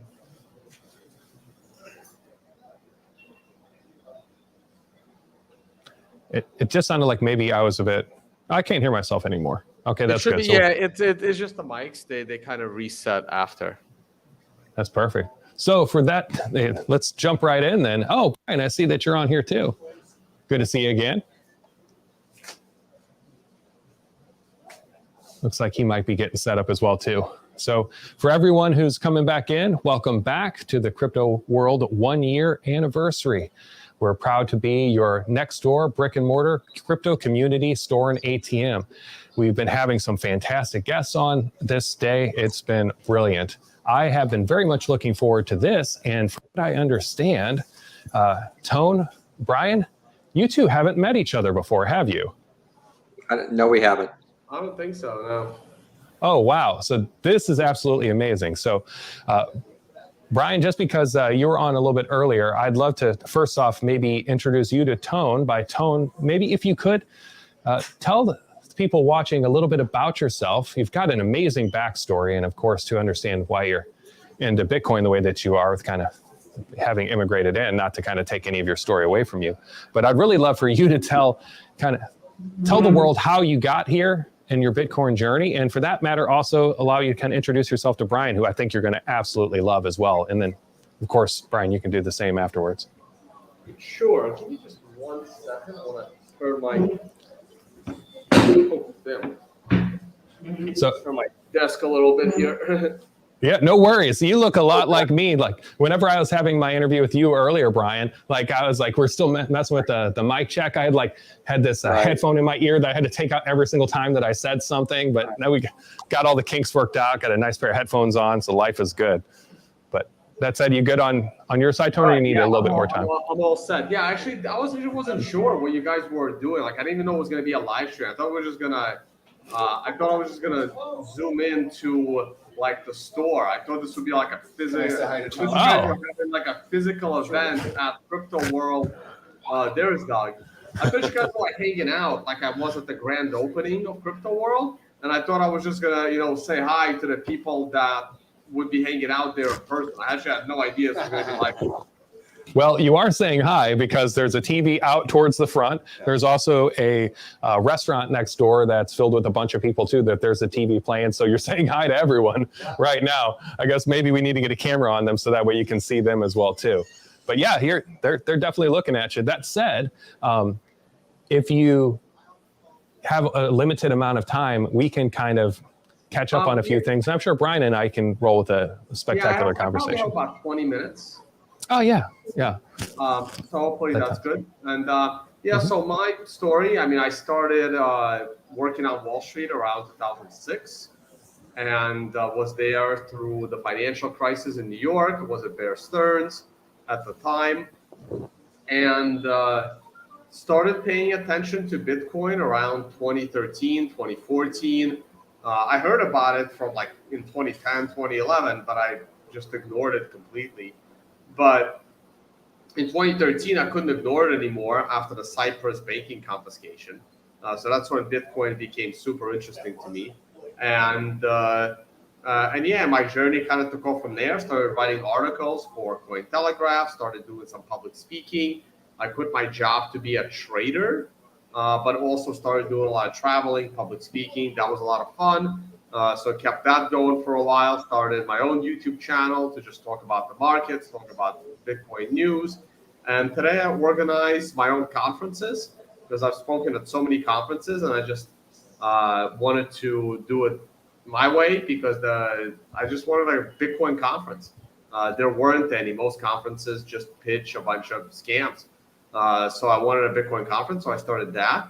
And then I also started a financial conference called the Financial Summit, and we have one coming up in about 5 weeks in Bali. Yeah, that's brilliant. So, Tone, it's an absolute pleasure to have you in here. I think it's surprising how influential a number of people can be in the space and just kind of how you start to meet each other through these kinds of events, which are why those summits are so great, conferences especially, et cetera. So, Brian, I know we covered this a little bit earlier, but I would just love for maybe a little bit extra that we didn't cover earlier for people that have watched your session. Maybe your background, and there sounds like there's a lot of parallels there in some ways, but maybe your background and also too to kind of catch up with Tone on who you are and how you got into Bitcoin. Yeah, so I'm the CEO and CIO of Off the Chain Capital. I learned about Bitcoin back in 2014 when I saw Cameron and Tyler Winklevoss on CNBC talking about it when it was $100. Took me a few months to figure out what it was, but I became a Bitcoin maximalist, I guess, around that time. I was an early investor in Coinbase back then. I seeded a company called Polychain Capital, where I'm still a general partner there, and I was also the first investor in Fund One back in 2016. Early investor in Digital Currency Group. I've known Barry for about 10 years, and then we started Off the Chain Capital about 5.5 years ago. as our family office investment fund, and we opened it up to outside investors 3 years ago. Brilliant. Yeah. So the topic that we're going to cover here, and I think that the amount of time allotted would be more than sufficient, Tone, is, well, not sufficient enough to cover it, but enough to cover some interesting conversation, is where's Bitcoin going from here? And before we do, though, I'd really love to hear, starting just because in the same order, Tone, I'd love to hear your why. Like, why do you even care about Bitcoin? Why does Bitcoin matter? And because there's a lot of things in life you can be doing. There's 40,000 doors and you have to pick one to walk through. Why Bitcoin? Like, what's the point? Right. So to me, everything clicked in 2013 with those Cyprus banking confiscations, because I started to search for a way to protect your wealth. I didn't have that much wealth, but I had high ambitions, and there was more of a principle of it. I realized that your money in a Western bank was not safe from confiscation. And that's the main reason why Bitcoin will succeed. That's my number one most important property of Bitcoin. Everyone has their own. It's like, oh, it's the new gold. There will only be 21 million Bitcoin. Some people say it's censorship-resistant value transfer. You can send it to anyone, and there's no censorship. I mean, all these properties are absolutely great. But for me, the most important one is unconfiscatability. The fact that for the first time in human history, we can own an asset of value that is unconfiscatable by someone with a bigger gun. Whether that gun is a criminal, whether that gun is the government, it doesn't matter. You can now store Bitcoin in your head. No one should know it exists. And you can leave cross borders with unconfiscatable value in your head. I think that property, as people discover it, they're going to realize that there is nothing like Bitcoin. And Bitcoin is going to go up for fundamental reasons.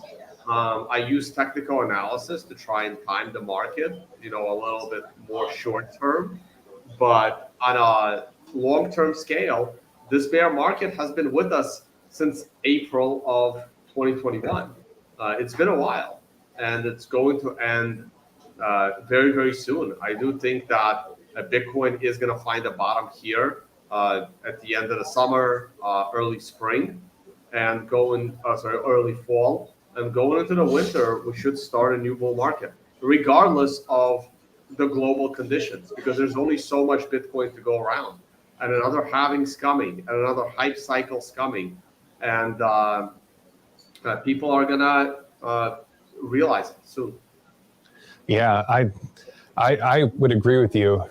Now, that said, as soon as we move over to that, I'd love to pick apart even more of kind of where you're coming to those conclusions and why you feel that way for sure. But one thing I think I'd love to unpack for those who are less familiar before, Brian, we move over to your why, is you mentioned Cyprus. What happened in Cyprus for those who don't know? Like what actually happened to the people who live there? Sure. The European Union decided to do a bail-in because the Cyprus banks were in trouble. Cyprus is a very small European country. It has a reputation for being the banking sector for like a lot of Russian companies and Russian people. But it doesn't matter who banks there. They confiscated 50% of everybody's money above 100,000 euro. So if you had, 105,000 euro in the bank, you only lost 2,500. But if you have 400,000 euro in the bank, you lost 150,000 euro. They just took it from you, right from your bank account to bail the banks in. And that can't happen. That should never happen. But it did. And it's going to happen again. Yeah, and there's always a good reason for why they do it. But at the end of the day, you're right. There's always that possibility. And Cyprus isn't the only place. Now, Brian, what's your why? Like, what really compels you to spend your time in this space? I come from traditional finance, And the fact that you have to have financial advisors help you build an investment portfolio and pay fees on that's what gets me, because we should be able to earn money and save it without having to do complicated financial investments. And the reason we have to hire financial advisors is because the dollar continues to lose value. And the only way to offset that is to invest in, bonds, stocks, other types of investments. And if we had money that maintained its value or would increase in value like Bitcoin, then we could just make it really, really easy and just store our wealth in Bitcoin. So to move, I think that this is a perfect transition to move over into where does Bitcoin go from here? Why does the dollar keep losing value? Like, why is there inflation? Like, what's the point of it? And like, why are we stuck in this cycle? Well, the Federal Reserve's stated goal is to increase the money supply or increase, have inflation at a rate of 2% per year. So over a 50-year period, the value of your money is wiped out. 2% a year times 50 years means your money has no value. That's just the stated goal of the Federal Reserve. So what we have to do is find different ways to invest our money to offset that. And in my opinion, Bitcoin's the best way to do that. Now, why would they seek for 2%, whether it's 1% or 2% or 5%? Why seek for any inflation whatsoever? Well, they do it to demonetize their debt. So, the government borrows trillions of dollars, and if they had to pay that back in the same dollar or dollars that are actually worth more, the government wouldn't be able to afford it. So you borrow money, you debase the currency over time, and when you go to pay back that debt, you're paying it back with inflated dollars. So it's not, such a burden to the government. But what it does, it steals money, and money is basically time and energy that we put in to create value. It steals our time and energy when they do that. Now, so that's the perfect transition there, I think, to talking about where does Bitcoin go from here. I was just the session before last, Natalie Brunell and I were talking about like inflation versus Bitcoin. And that really kind of asks this question to us is like, where do we go from here if we know that inflation is going to continue to take away the value of our dollar? But we also know that people, as they get that money taken away, they're going to get scared. They're going to pull it out of crypto markets and they're going to hang on to it, or they're going to use it to buy food. But that isn't going to happen forever. So the question is kind of like whenever we're looking at Bitcoin and we can see the bigger picture that's further out than a month or 3 months or a year and so on and so forth. We're looking decades and centuries. But in that way, kind of understanding that all that, at least to me, and I'd be open for pushback from either one of you on this case, but to me, it seems like as the markets become this volatile because of the situation, it's only going to push the prices lower to a point. But then after that, people are going to use it to kind of uncouple and start kind of using it as their safe haven per se. Now that said, that's my particular take on that. Tone, I'm going to start with you just because you started kind of stepping into some perspectives that you have. And then Brian, I'd like to kind of have you add on to your thoughts from there. Tone, what are your thoughts on kind of what you think Bitcoin's going to do in the short term and the long term, and I guess short and the medium term, and why? Oh, you're on mute. You're mute. Yeah. So I think in the short term, we're either gonna drop a little bit more or just kind of stagnate here in the low $20,000 range. Right now we're at 19,000. So short term, if you are, let's say, a hodler, if you're looking to dollar cost average, these next few months will be your last chance to buy it under $20,000. That's just my personal opinion. Now, whether it can go down to say 11 or it'll go above 20 tomorrow and never see below 20 again tomorrow, these things I don't really know, but I do believe that over the next few months will be your last opportunity to accumulate Bitcoin below 20K. After that, I think we go up a little bit slow the rest of the year. And then next year, I am expecting a bit of a bull market. I would be very surprised if Bitcoin is not pushing new all-time highs going into the halving. And the halving is going to be around March, April of like March, May, April of 2024. And that's also going to be a very volatile year with the US elections that year in 2024. I think the geopolitically, there's going to be a lot of big problems. On a larger scale, I think the European common currency is likely to break up. There is a lot of these global events that are happening. And over the last year, these geopolitical events have not helped Bitcoin rise. And Bitcoin has been a risk-off asset. But I think that is going to change because there's only so much Bitcoin to go around. And the most encouraging statistic is the number of different wallets with less than one Bitcoin in them, or like up to a Bitcoin in a wallet. That number is steadily rising. Like everyone wants to accumulate one Bitcoin. That's the goal for a lot of people that aren't super wealthy. The basic goal is, how do I accumulate one Bitcoin? And the number of wallets with only one Bitcoin are seriously going up. And there's only 21 million Bitcoin. So all we need is 10, 15 million people with their goal of getting one Bitcoin. And that can easily create a huge spike in the price because there's just not going to be enough Bitcoin to go around. Yeah, interesting. And statistics have shown a lot of people who have Bitcoin don't really sell it. There's only so much of Bitcoin that's actually moving around. A lot of it just staying in place. So to that point, that really would do a lot to push things. Brian, what's your take on the short and medium term for where Bitcoin goes? So we use fundamental models to determine the value of Bitcoin. One of the models that we use is based off of Metcalfe's law. Metcalfe's law is how you value a network, and that's all Bitcoin is. It's a payment network. And so what we do is we square the number of users on the Bitcoin network, and then we multiply that times the transactional value flowing through the Bitcoin network. That model price historically has been 94% correlated to the historical price of Bitcoin. That model says today that Bitcoin should be worth about $52,000, and it's trading for below 20,000.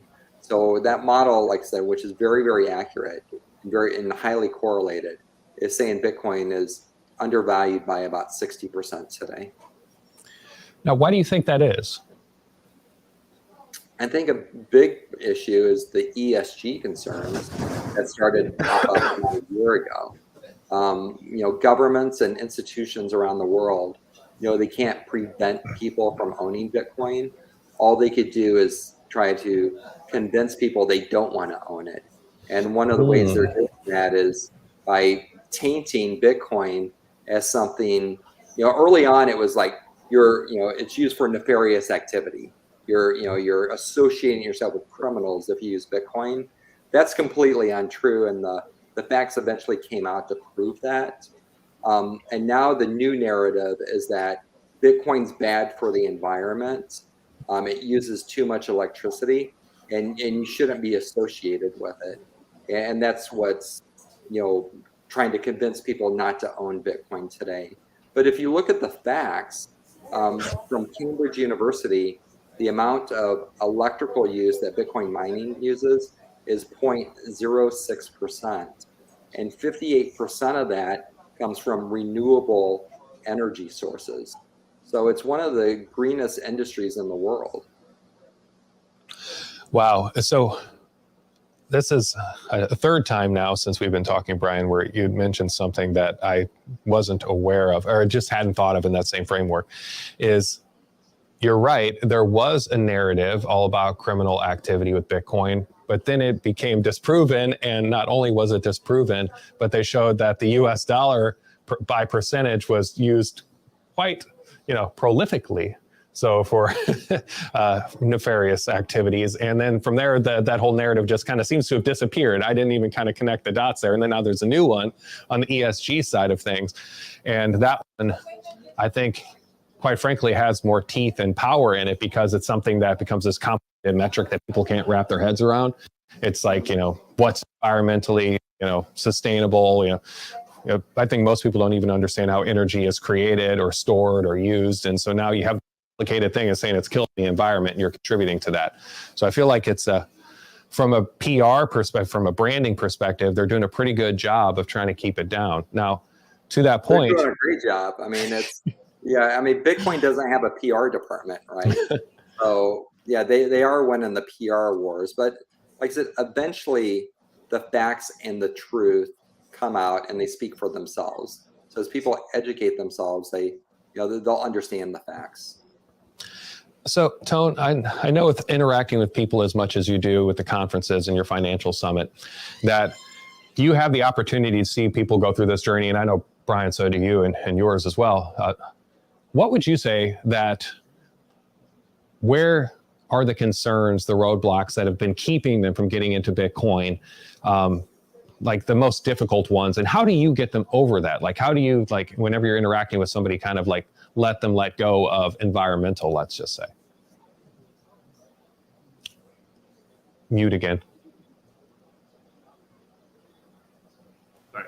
I got a question for Brian before I answer the question that you just raised. So that model, what price did it have Bitcoin at during its highs, like the $65,000 high back in April of last year, and then the $68,000 high back in November of last year? Where was that model placing Bitcoin? Did it was overvalued at those points?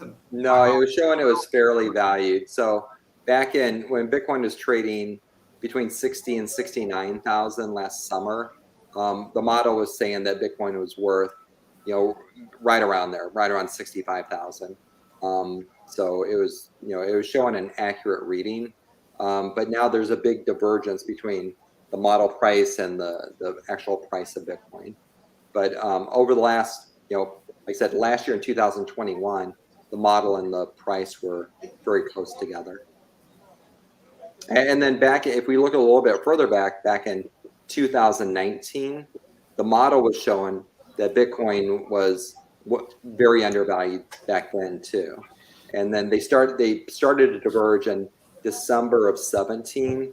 So between 2014 and 2017, they were moving together. And then when the CFTC allowed people to short Bitcoin through the Bitcoin futures markets in December of 17, the model and the price started to diverge again. And they stayed diverged for about 2 years. Gotcha. Okay, now I was just super curious. The biggest roadblock for people to get into Bitcoin is still mental, and there's a couple of problems with that. One is people still don't understand what makes Bitcoin unique. They're also scared about controlling their own private keys. They're just so used to having the government or somebody else hold on to their money. And the other big problem that we're still dealing with is Bitcoin opened up a world of scams. We have 5,000, fake Bitcoins, basically. Every single altcoin is pretending to be Bitcoin. When Satoshi solved the double spending problem by creating Bitcoin, he basically, and I'm going to simplify it here, gave the world the ability to monetize a line of code. And there are infinitely many lines of code. So now you can have infinitely many monetizations of a line of computer science code. And everyone thinks that their line of computer science code is going to be the greatest money the world has ever had. And it doesn't work that way. So this is why a lot of us are called Bitcoin maximalists, because we basically understand that you can't have infinite amount of digital scarcities. You either have one digital scarcity or you don't.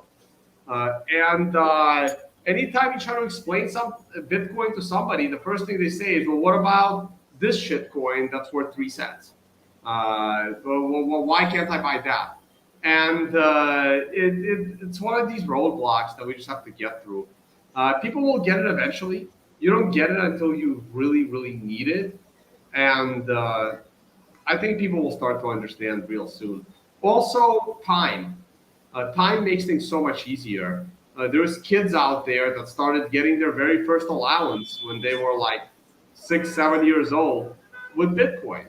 And those kids are now teenagers, and soon they're going to go into the workforce. So there are so many people that will be turning 20, 22 years old, graduating college, and Bitcoin's been around as long as they have been alive, or as long as they cared about money. Probably this is going to happen in a few years, and that young generation will not be scared to use Bitcoin, to store Bitcoin, because they would have grown up with it, and it's just normalized at that point. It's not new anymore. I think, yeah, brilliant answer. And I think a lot of people don't fully recognize how little time has passed since Bitcoin has been around. And to compare how far we've come in that short a period of time, it really puts kind of a framework on it all to say that, yeah, there's to be at even almost $20,000, over $19,000. And, you're looking 13 years in, it's pretty impressive. We're nowhere near full adoption. Now, Brian, what would you say would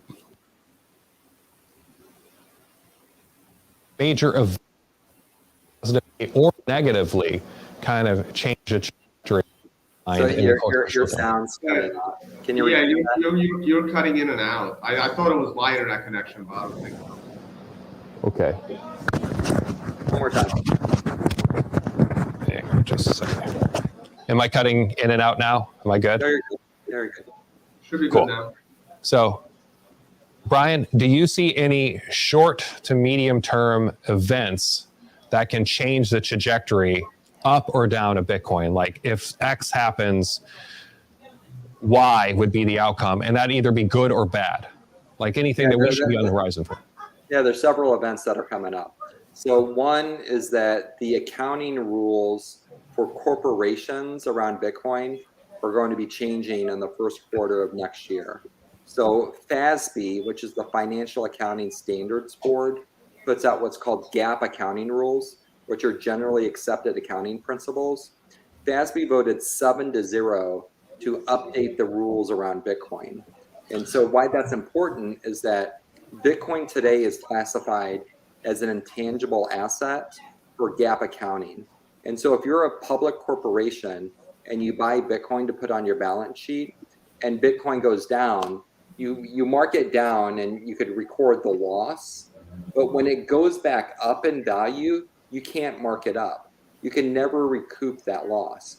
So corporations only have a one-way street down. They can never mark Bitcoin up. And so FASB will likely update those rules so it will be marked to market. So you can mark it down, but in addition, you can mark it up. And that will, take out that negative incentive for corporations not to own Bitcoin. And so more and more corporations will eventually buy Bitcoin once that accounting rule gets changed. Many of you have heard of Michael Saylor. He's the CEO of MicroStrategy. He's purchased 130,000 Bitcoin for his company.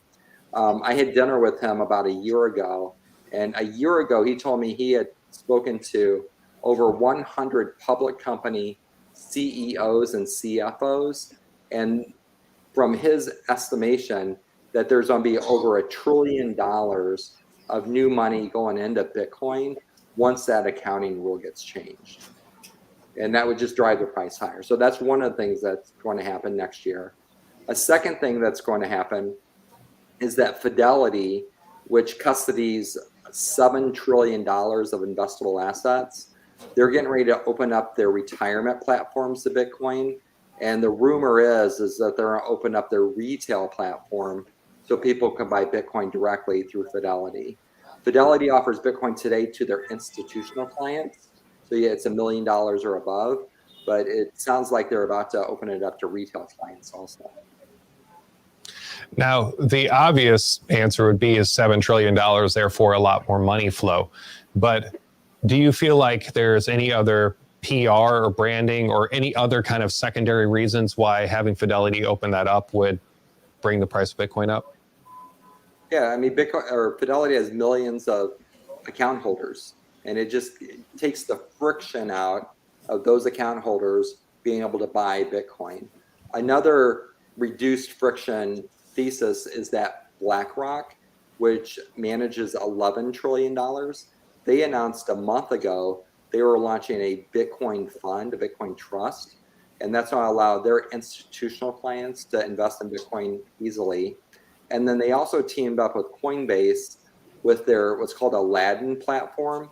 Their Aladdin platform is their top 200 clients. So these are central banks, large insurance companies, multi-trillion-dollar asset managers that will be able to buy Bitcoin directly through BlackRock, and Coinbase will execute the trading and custody that Bitcoin safely for them. And so when those purchases start to come through, they're not buying $1 million of Bitcoin. They're buying billions of dollars of Bitcoin when those Aladdin clients start buying Bitcoin. Yeah, that's for those who are unfamiliar with the Aladdin platform. I suggest that you, whenever you're done with the Crypto World event and watching all of these amazing speakers and conversations and topics, that you take some time to dig into what the Aladdin platform is and see how much of the monetary system is kind of using it as a backbone, and recognize how big of an impact that would make. Tone, looking at all this from your perspective, do you see anything that we can do? Like if you're looking around, those of us who are watching, those in the store, that what we do really help in one direction as opposed to another? Yep, Mike's cut out again, but I think Fidelity is doing a great job. And the only thing we can do is to try and get these institutions to understand that Bitcoin is as different from anything that came before Bitcoin as anything that came after Bitcoin, including Ethereum. And especially now that they're proof of stake, you can't even compare the two. So I'm really happy with what Fidelity's done. I'm really happy with what Michael Saylor's done. They took the time to really research and understand Bitcoin before they got into providing services. And this is how you can tell which institutions know what they're doing and which institutions are just in it for the money. And the only thing they care about is money, based on how many other cryptos they're going to be offering or what else they're going to be doing. So, no, just keep encouraging them to get into the space. And I think the biggest challenge is also going to be with the politicians. Generally, I want to live in a world where I don't care what the politicians think or what they do or what they say, but that's not the reality of the situation. And they do need to be educated, and it's very difficult to educate them. I think the biggest challenge is to educate policymakers and even institutions not to be scared of Bitcoin. Yes, there is criminal activity that uses Bitcoin because Bitcoin is a technology. People should not be prevented from using a technology. Criminals use cell phones. Criminals use cars. It's a technology. You can use it for good. You can use it for bad. But overall, it helps humanity.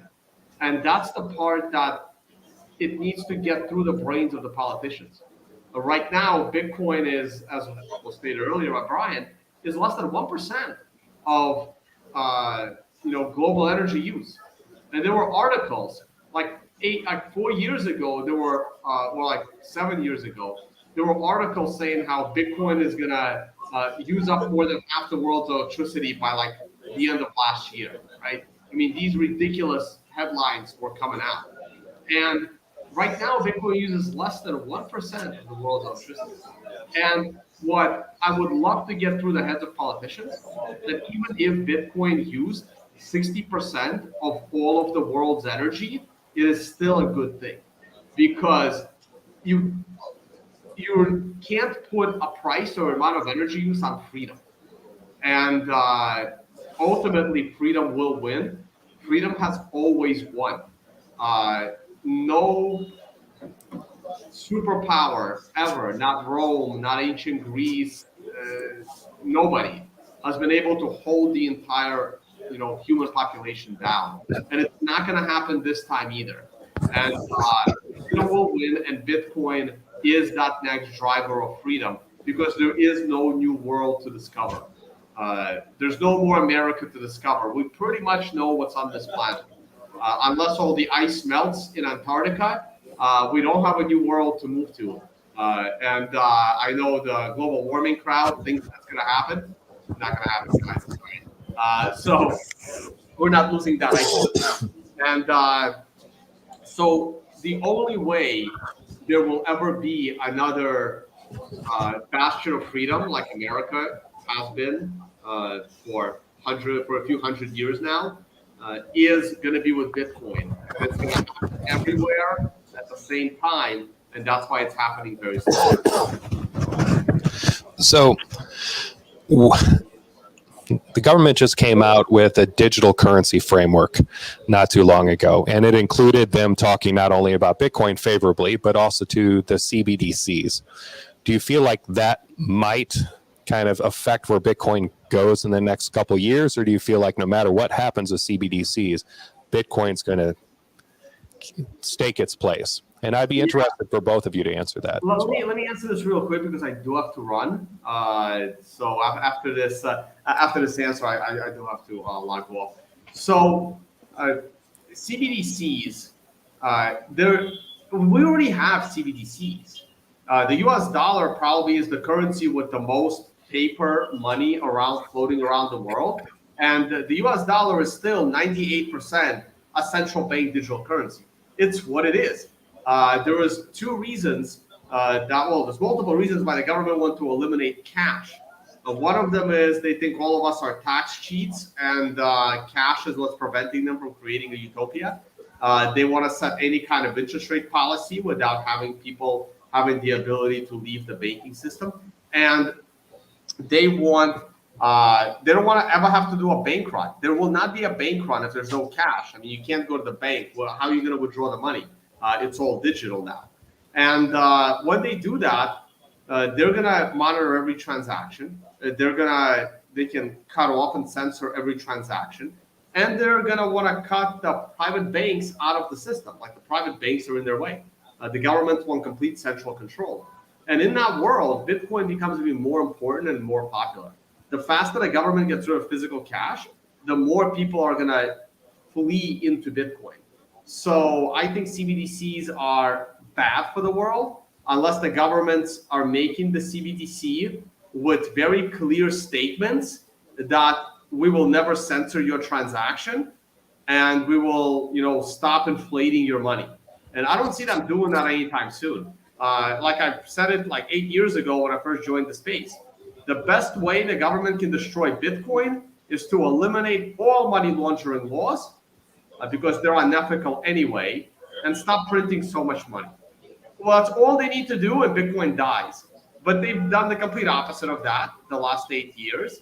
And I think Bitcoin is about to explode to the upside in popularity, in usage, and by default, in price.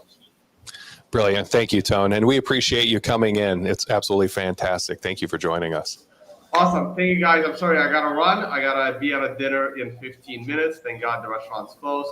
And if you're looking for me, just Google Tone Vays everywhere. I have my YouTube channel. I also have my events. The next financial event's coming up in Bali. Brian, let me know if you're free the first week of November. Would love to have more smart financial minds at a beautiful destination. Nice meeting you, Tone. Yeah. Bye, guys. So, Brian, and now we are coming up to the end of our session here, and I would love to have you answer the CBDC question, but also to maybe open the floor for anything you felt like maybe we haven't talked about that you feel like is perhaps a really relevant topic for someone thinking about the future of Bitcoin that hasn't already been covered in our previous conversations. Yeah, for the CBDCs,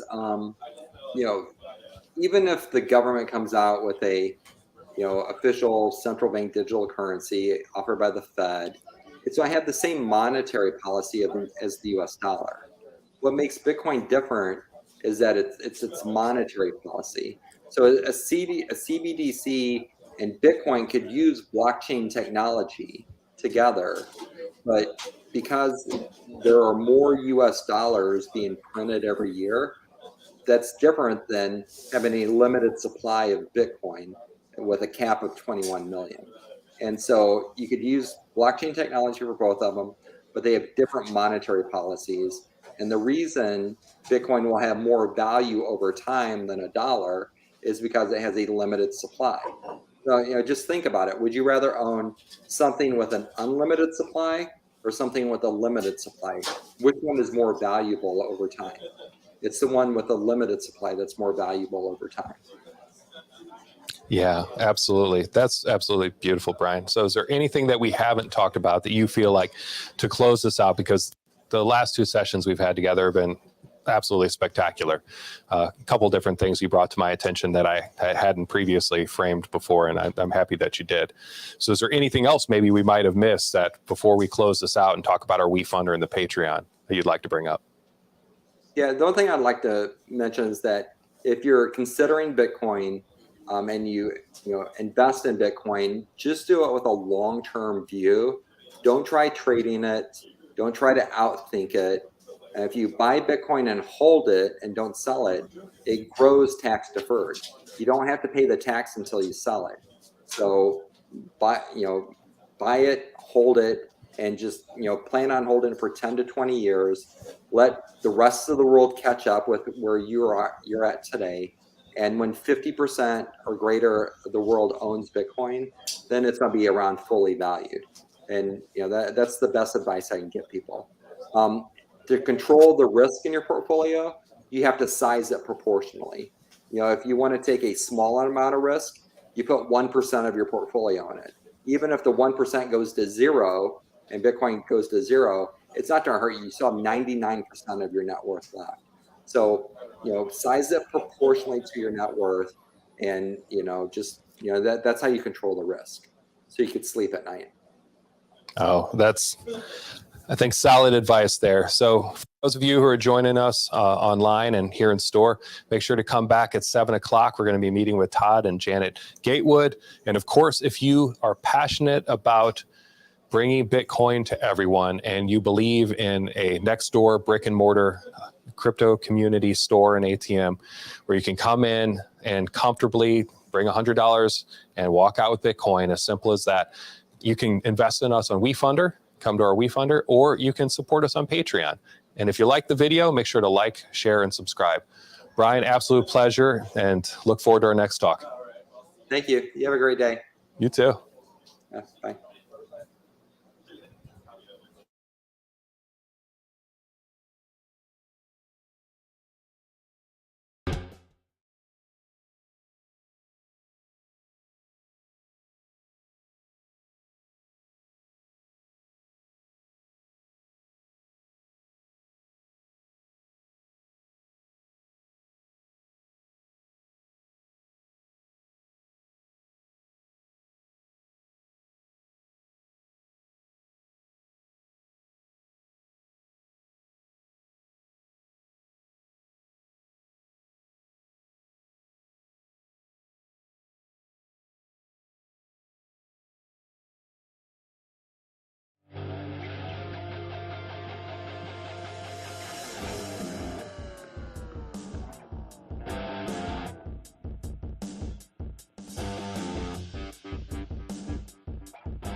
Testing, testing, testing.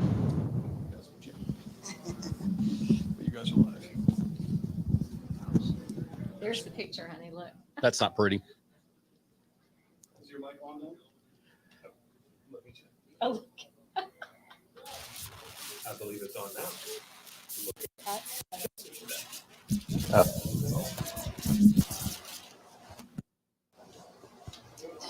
Okay, now you're good. We're good? All right, and live, correct? Yeah. Hey, welcome back in to the Crypto World 1 year anniversary. So I am super excited to talk with Todd and Janet Gatewood, who actually happen to be sponsors of this event. Thank you for that. Absolutely. Yeah, that's been pretty spectacular going through this, 10 hours into this anniversary now. You guys are marathoning this thing. Let me tell you, it's amazing. Yeah, I feel like I'm sitting by the phone and I'm like kind of raising the dollars. You know? Absolutely. Yeah.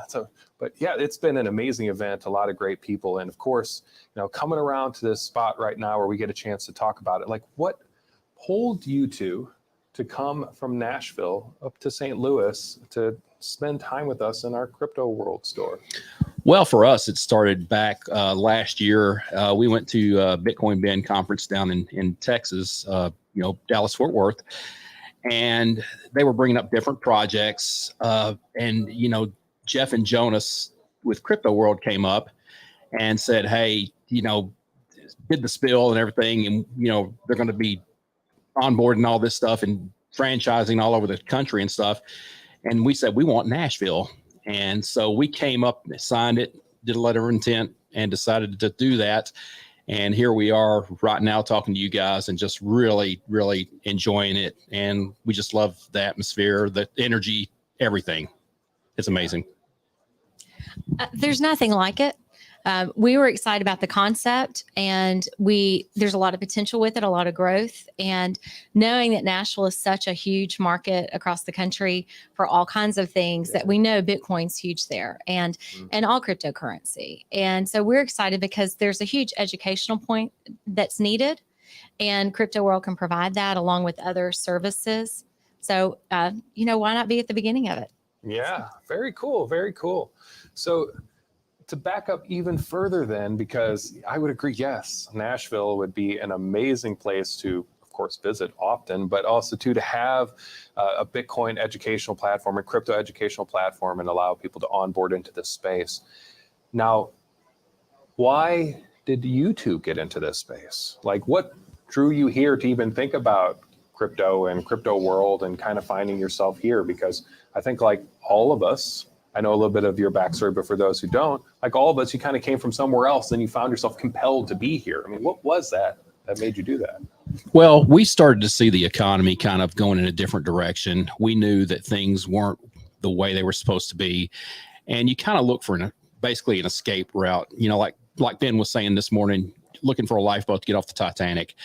And we were noticing that the currency, the fiat, was going away or trying to go away, and people's money was not going. Inflation itself was driving it as well.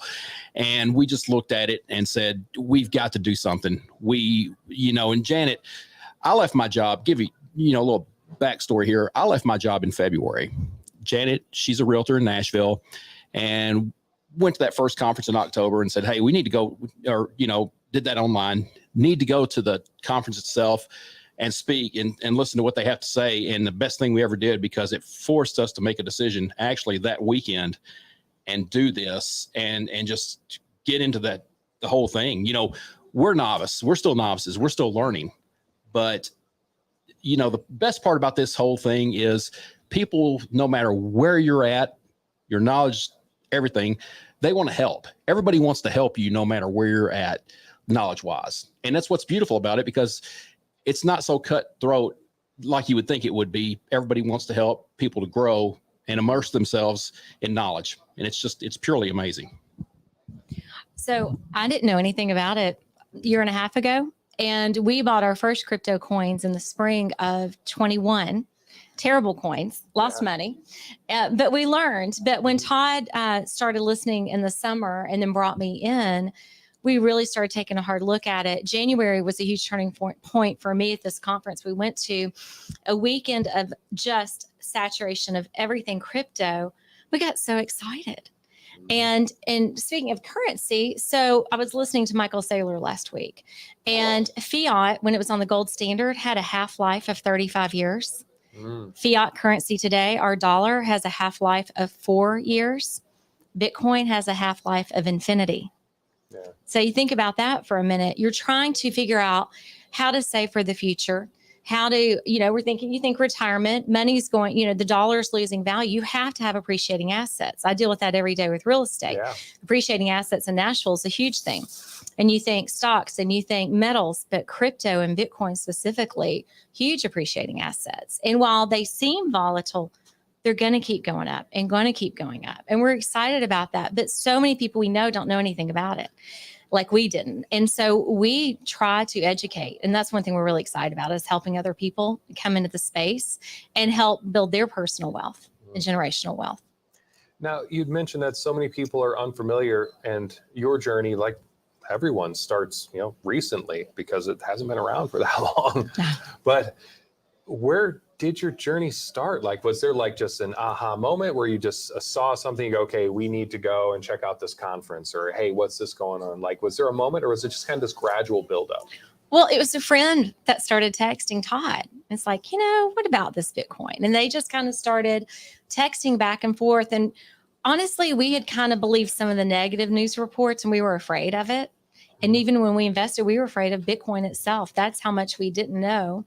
And so that's kind of where it started. We played around with just some coins that just to kind of learn and follow. And I even gave my daughters a little money, said, try it. This is your future. Just buy a little bit and watch it so that we can kind of learn and study.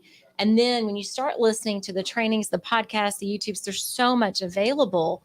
That's when Todd, I was working around the clock, but he would come home from a job that he did not like, that he hated, and pour himself into it. So he started learning. And then he just started telling me about it, and he's got a good gut instinct. And so I trusted him, and I went in January, which was hard. I had left clients. Best decision ever.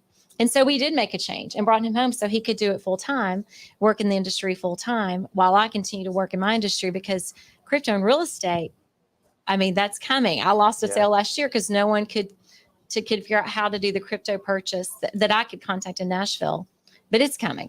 Yeah, there's actually been a number of conversations about just that.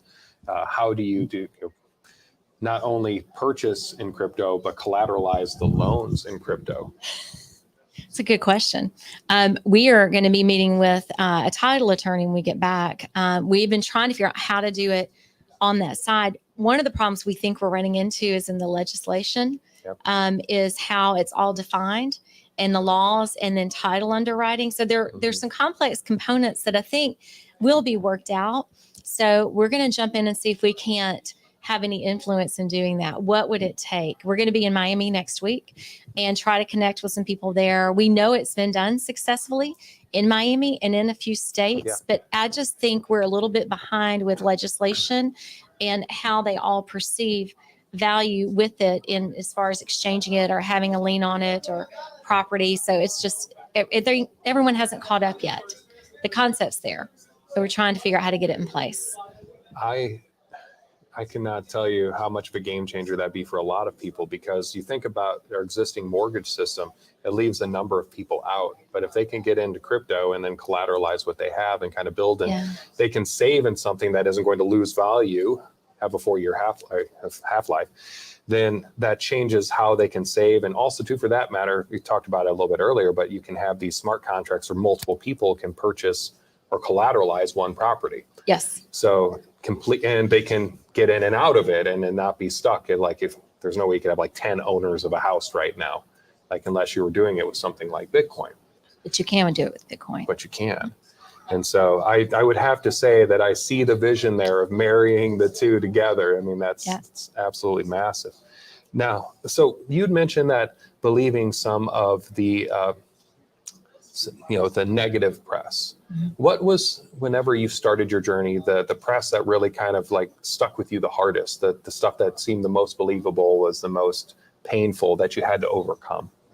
You want to speak to that? Well, I'll give you an example. We were in El Salvador last week, And, you know, we had, you know, on the newscast, you hear it's not safe for Americans, you know, like they were saying women had to wear long dresses and couldn't wear, you know, jewelry and stuff. And it was funny. We got, and she was genuinely scared. And I said, look, if you don't want to go, you don't have to. And I'll just go and see what's going on down there. And we got there and it was totally different, you know, totally different. You got military personnel, you've got police officers, you've got guards at places and stuff. The safety is there for Bitcoin and everything else. And, you know, of course, the president, Bukele, is doing such a wonderful job as far as cleaning things up and making his country. And they're leading the world, really, when you think about it. I know they're a small country, but I mean, when you look at the forward thinking that he has and everything, it's just simply amazing. And, you know, we're not afraid to go down there. We're going to go down there again, you know, maybe in the not too distant future, just for more of an experience and stuff. And, but we've got a venture capital group that's down there as well. So we're investing in the country itself, and it's simply amazing. And I tell guys, don't listen to the news, because all it's going to do is put negative thoughts in your head. We can change the future. You just have to have the vision and the, you know, not be scared of what the boogeyman is they're trying to point towards people. So, yeah, the people there are hopeful and excited. I was trying to find positive news stories. I was trying to see things, and it's not there. It's buried. But you go there and it's a really good experience. We didn't see gang activity. We actually went around with realtors. They'd never even seen a gang member. And so that's it. It's exciting to see that. It's discouraging or frustrating because you think, where do I find this information? But we went in person. Stories here about Bitcoin, like it's a scam. You'll lose your money. You know, you can't touch it. You can't hold it. You know, it could be wiped out. You know, it's not like dollars you can hold. Well, how often do we hold our dollars? We do everything online banking, Visa, credit cards. So, I mean, we're already in the system similar, but you do have that movement from coins, from fiat to your credit cards to digital currency. So, do you think that for those who are you can't touch it, you can't feel it types, that they are the ones that probably would appreciate crypto world the most? Like, once they understand that you can actually take crypto, and then if you want to hold money afterwards and kind of like hold wallet or whatever it is, and kind of that the tangibility, you think that there's a group of people that just can't buy it because it's not tangible? I think there's some that will never want to. And that's just okay. And that's just going to be they're just going to say that. Yeah. But so many people, like for us being in a crypto community, every time we meet with someone or talk with someone, you learn a little bit. There's so much content to think that one person can contain it all and understand it all. That's a lot. But we meet regularly with people in Nashville, and we share ideas and different cards, different things that we use to try to build our crypto and learn about it and help each other.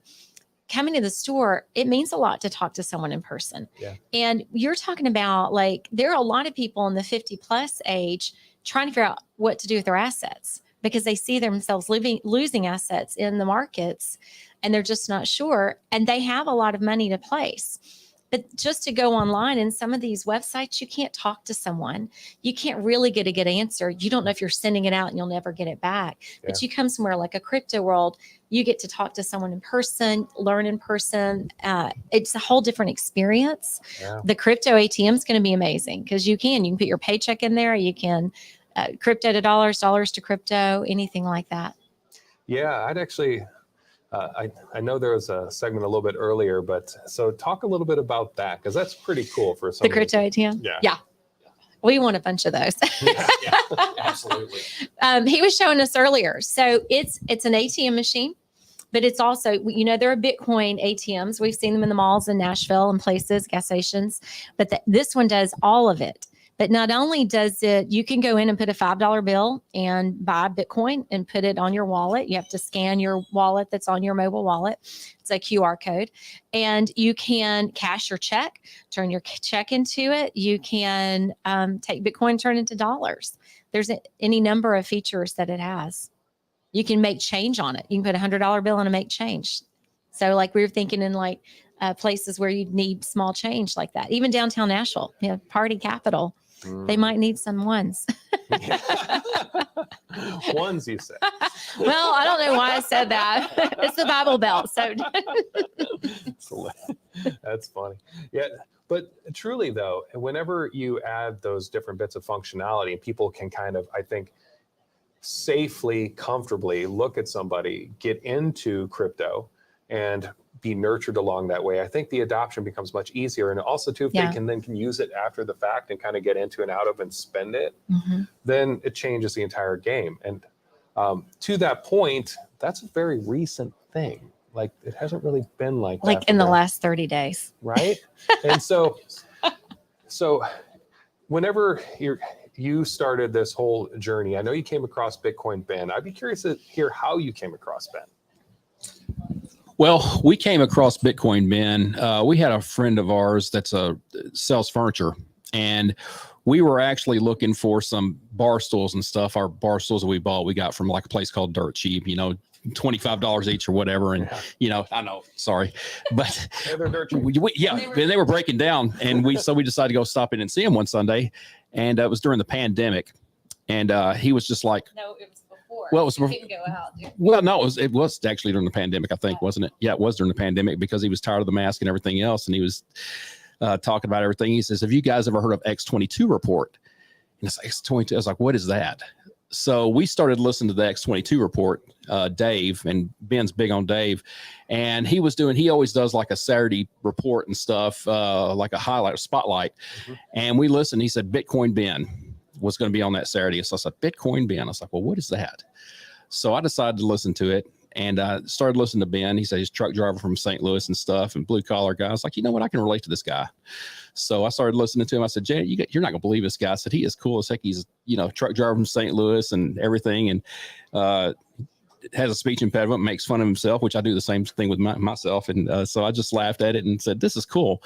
And, so started listening to him, and it led us down this, mini rabbit hole.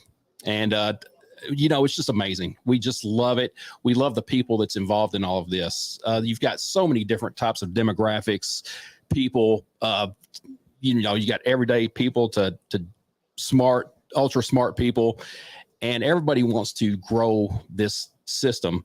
And, everybody's just open for growth, and it's just a beautiful thing. And we love it. We absolutely love it and wouldn't go back. And we're here. We're here to stay. We love it. And Jeff and Jonas with their vision for crypto world and stuff, of course, that's why we're here to support them, is because we're going to open one up in Nashville. And, we see the vision that's going on and everything, and they do just a wonderful job. We love these guys immensely. And Ben's for the little guy. Like, he's for the everyday person. He wants to see that everyday person have a chance at the dream, and not just those elite, ultra rich. So he's trying to build companies and systems to help all of us. And that's what's really fun, because some people are really intimidated by this. Yeah. Someone said, well, I just bought my first one. I said, well, more than 60% of the country or whatever. We don't know what the number is. It's actually, we've seen so many averages of how many people have bought it, but it's not too soon. If you don't know anything today, start watching stuff on YouTube, on anything, and go to Crypto World's website. I mean, even listening to this is a huge start to understanding the cryptocurrency world. Yeah, absolutely. And I do have to, I know we talked about this a little bit. For those of you who were watching earlier and kind of setting it on fire during the chat, whenever I was the bear during the bear versus bulls with Bitcoin Ben earlier, I'm not bearish on Bitcoin. Clearly, I mean, at this point in time, hopefully I've earned that back, but that's kind of funny. But to that point, it's not even, to me, just Bitcoin. It's the entire ecosystem of Bitcoin. And you already said it. It's like the community. It's like what people are building in it, what the problems they're trying to solve. Yeah. And it's like we are all the people who are coming here are all seeing what you'd already previously mentioned, is that there's this underlying problem with kind of the half-life of the dollar, and just the fact that you've got this 137%, like Natalie Brunell had mentioned earlier, 137% debt to GDP ratio. And the only way out, as I kind of previously mentioned, was that you can either default, you can inflate your way out of it, or you can actually produce value and increase your GDP. But that'd be pretty impressive to double or triple the United States GDP in order to make the debt manageable.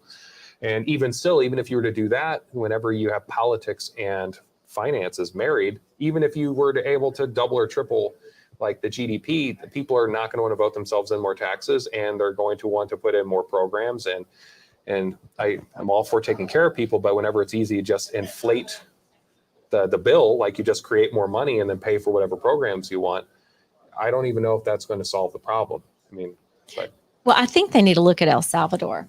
Bukele does not even want to tax the people. He wants to mine enough Bitcoin where they don't have the tax burden. That will create infrastructure. That's how they'll pay for things. Free the people. Give them a chance. Another thought, one of the negative things that we had heard was you can lose your coins. That's a big fear. Yeah. You could lose your money. Nobody wants to do that. Move it into something and then it gets stolen.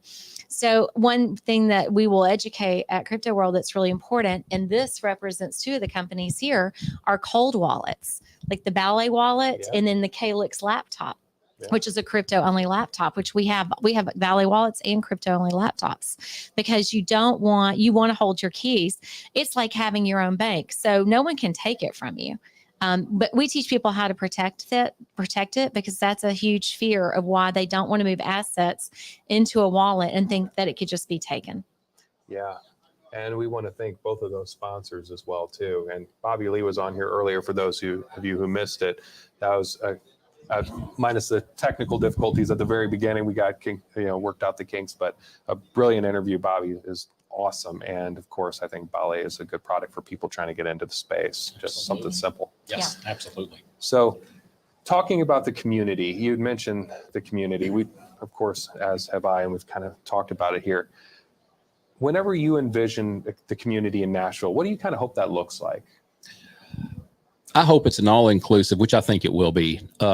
Open-minded people who want to see something different, something better, something that's going to benefit each and every person within our city. And I want to see growth. I mean, the city's growing as it is. I mean, we've got like 40 plus cranes. So the city's is in a growth spurt, but we need a way to make it where people, the housing market there is it's hard. And from the standpoint of just the cost of homes, and Janet could elaborate more on that, but it's hard. And unless you've got an asset that's appreciating like Bitcoin, it's hard, because you're going to have a lot of fiat. Roughly in certain areas of the city, you're talking $1 million to live in certain areas. And then, anywhere from 450 to 500,000 up, basically, to live in Nashville, Tennessee. And, even rents there are roughly around $1,500 to probably $2,000 a month, just for two bedrooms and stuff. Wow. So, but I would like to see some growth as far as that goes, and for people to be able to adopt in and see the value in what Bitcoin and other cryptocurrencies can bring them. And there are groups around Nashville. I mean, Nashville's drawing a lot of Bitcoin enthusiasts, and there are maximalist groups, and there are groups on Telegram, there are groups on Meetup, and we want to, keep seeing that community grow. It's exciting. And we want, like, Crypto World to provide a place too, that maybe we can bring some of those groups together just to have conversation, just to encourage one another, just to answer questions. Yeah, one of the things that I've seen firsthand, and the reason why I was so compelled to be a part of the Crypto World journey and support the cause, you can have something, and I think it kind of ties into the whole intangible money concept. You can have something that's meaningful, but whenever it's out there, it's not quite the same as, like, you talk to somebody online and you can build these relationships. And I'm very, very close to some people online, but there are some things you just can't do as well, especially for many people who aren't as digital native, where you get people together and you can just work through things. And it's not even just onboarding people who are new to the space for crypto. It's also building. Like, if you're trying to build some kind of blockchain solution, and whether it's at a small scale or even a government scale, like Brendan, who came in earlier from Notaros, is talking about, like, different government scale, infrastructure builds, like, building blockchain style, municipal bond programs, and et cetera. And, like, there's all these amazing things that you can do and you can build. But it's hard whenever you're trying to do it with people that you've never seen before, and sometimes you've never had relationships with before, because you're all new to the space. You have a little bit more trust if you can see that person and you don't have to just see a picture of their avatar. Yes. Yeah. And then kind of go, all right, well, let's put time and money into this together. And I think that that's also a powerful thing. And I don't know enough about Nashville, but I can assume that there's probably a growing tech space in Nashville. Yes. Now, is that like more in the recent 5-10 years, or has that kind of been building up for some time now? I think that people haven't really realized how much Nashville's had going on over the years. I mean, we're starting to see some of Silicon Valley businesses come toward Nashville because we have friendlier taxes. There's no state income tax in Tennessee. So there are a lot of pluses. Sometimes the government will extend work with them to bring them in and, decrease their taxes coming in with their businesses. I think Oracle's coming in. You've got Amazon coming in. We've been Music City. We were also Medical City, Publishing City. We've now got production. We've got cars. I mean, everything. It is just over. When you start looking at the list, it's exciting. And there's a lot of land still. So there's just a lot of space to grow. So, side note from Crypto World for just a second. What do you think Nashville did that St. Louis didn't do? Because there was a period of time where St. Louis probably could have done what, it has all the same connections, riverways, things like that. What do you think the difference was? Okay, so I know one recent difference, which is just funny, not funny. The show Nashville. The show Nashville, all of a sudden, more people came in. Like, we were always a destination, but that show, worldwide, more and more people came in. It felt like that added to the energy that was already going on in the city and increased it. I mean, we're one of the 3 places I know in the country that shuts down the street downtown for fun. Broadway closes down and there's the party. I mean, Beale Street and Times Square? Yeah. Are there any other streets in the country that close? So off the top of my head. We've been the Bachelorette capital, and now they call them Nashlorettes. Like, there's just a lot of fun going on, and it has become a destination different from St. Louis. You can speak to that. Well, and I would also say our governor has been very active as far as recruiting business to Nashville.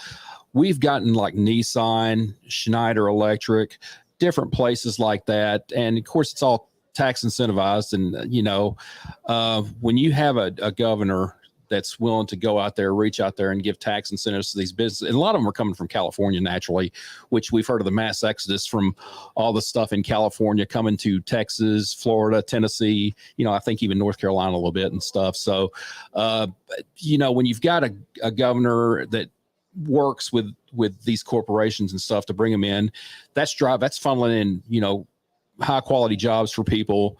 And it also brings in a different vibe into the city. And it's just organically grows from there. And it's just amazing to simply see what's going on within our city and stuff. And I think there's room for more growth and just greatness in the near future. And, going back to Crypto World and stuff like that in the community, I think with all of that going on, having a brick and mortar business, like you were saying, is going to be huge, because you don't build relationships through Zooms or through a screen or anything like that. You build relationships by being in front of people, getting to know one another, enjoying each other's company, things like that. And it's just important to do that. It's kind of old way of doing business, shake hands and meet and everything else. And it's just, that's how we do it. We like it that way. And I think if we all get together and do things like that, it's going to be something for everybody to learn and work on. Well, and I think that's what surprised people. A retail front and crypto's online and retail's going out, right? Yeah. That's what we get and hear, but there is a reason, and it is effective, and people need that. I mean, I think we've talked about that, but that's some of the things that you hear when you talk about doing a retail front that's crypto related. I am extremely interested to see how a crypto storefront where the people, where they're like, hey, it's Janet Todd. And then those ATMs are out as part of a network. I'm curious to see how that affects, because we've already seen that there's a number of companies that have been very successful that don't have any of the features that kind of the Crypto World ATM has. None of the standard ATM features, is kind of just like a standalone Bitcoin ATM. And of course, none of the check cashing stuff and any of that. I wonder what it would be like for the already successful market if you saw a Crypto World ATM and you had the relationship And then you're like, that's my ATM. It's almost like you'd replace your bank. You would have like your local bank with your local bankers, the people you know and trust. And then you go, that's like your ATM. And of course, because of with that ATM network, you can set specific fees for specific users, which allows you to almost like banking clients, if you will, if they might start even trying to replace more and more and more of their traditional banking use, like inside of that franchise model. Now, that said, that's something I'm curious to see. I guess curious that did that strike any chords with either of you? With replacing the current ones, Yeah. I'm just thinking they're going to want to copy the technology. Well, and not have the crypto world, like the banks start doing what crypto world has come up with. Well, and that's why I think I'm so interested in it, is that I think if people are unbanked, then it makes them feel banked. And if people are unhappy banked, then it makes them replace their bank. Yeah.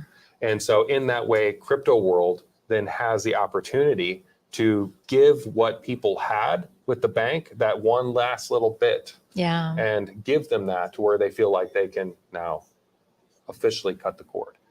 So that's what I'd be curious, because at the end of the day, there's always people copy technology, but you can't copy relationships. No, that's the difference. I mean, how many realtors do we have in Nashville? Oh yeah. It's relationships. Mm-hmm. It's taking care of people. Yeah. And helping them. And that's who we are. There's a charitable component that we want to have with our crypto world. We want to develop an internship program with some of our universities. We have 14 around the city. And we want to have kind of a competing paid internship program where we bring in some of the brightest and best to be a part of this journey with us. And that's exciting. Yeah, I think that that's a brilliant idea. And also too, I feel like there's, of course, everyone needs to get into crypto, but I feel like there's two segments that are really the most underserved or underreached at the moment. And it's the older and the younger, like the people on either side that kind of like, there's like this middle group that kind of got it. And then a little bit on the fringe to like if you were to look at a chart, there's a bunch of dots in the middle and then kind of sporadic dots on the sides. But I feel like being able to reach the younger generation, get them engaged, get them involved. While they're still malleable, because sometimes people just, as you said earlier, some people just never do it for whatever reason. I think that that's a brilliant idea for crypto adoption as a whole. And I think it's beautiful to be able to bring them in. So you said 14 universities? Mm-hmm. Don't ask me to list them all. I was going to next. I'm a tough question. That would be the toughest question we've had here. I'm a native Nashvilleian, and I never left. I went to school at Belmont University in Nashville. So I love it. Yeah. I love our city. I love our state. I love the people. People moving in, they've been great. Because as I bring these families in and their friends, it's wonderful. It's exciting to see what they've been bringing to the area. Some people think it's been negative, but the ones that I personally know have worked with have been wonderful. So I see it as positive. So Nashville doesn't seem like a small area.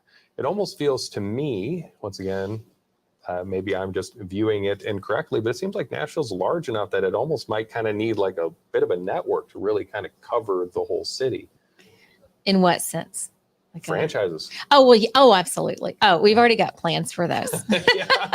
I've already bought the web addresses. We know where we want them, and we kind of have a sort of a plan for that. But we want to get that first one under our belt. We also have a plan for the crypto ATMs. But no, it's huge. I mean, we say Nashville, and we're talking about a 3-hour radius, because you go south, north, and as real estate's become more expensive, it's been growing and growing and growing that whole diameter around the city. Yeah. So we all call it Nashville. We don't live downtown. Yeah. And our little city is not called Nashville, but we're from Nashville. That's what we say, because that's what we're from. You know, it's recognizable. It is, but it's even anyone from there says they're from Nashville. Yeah. But, especially. What do you think?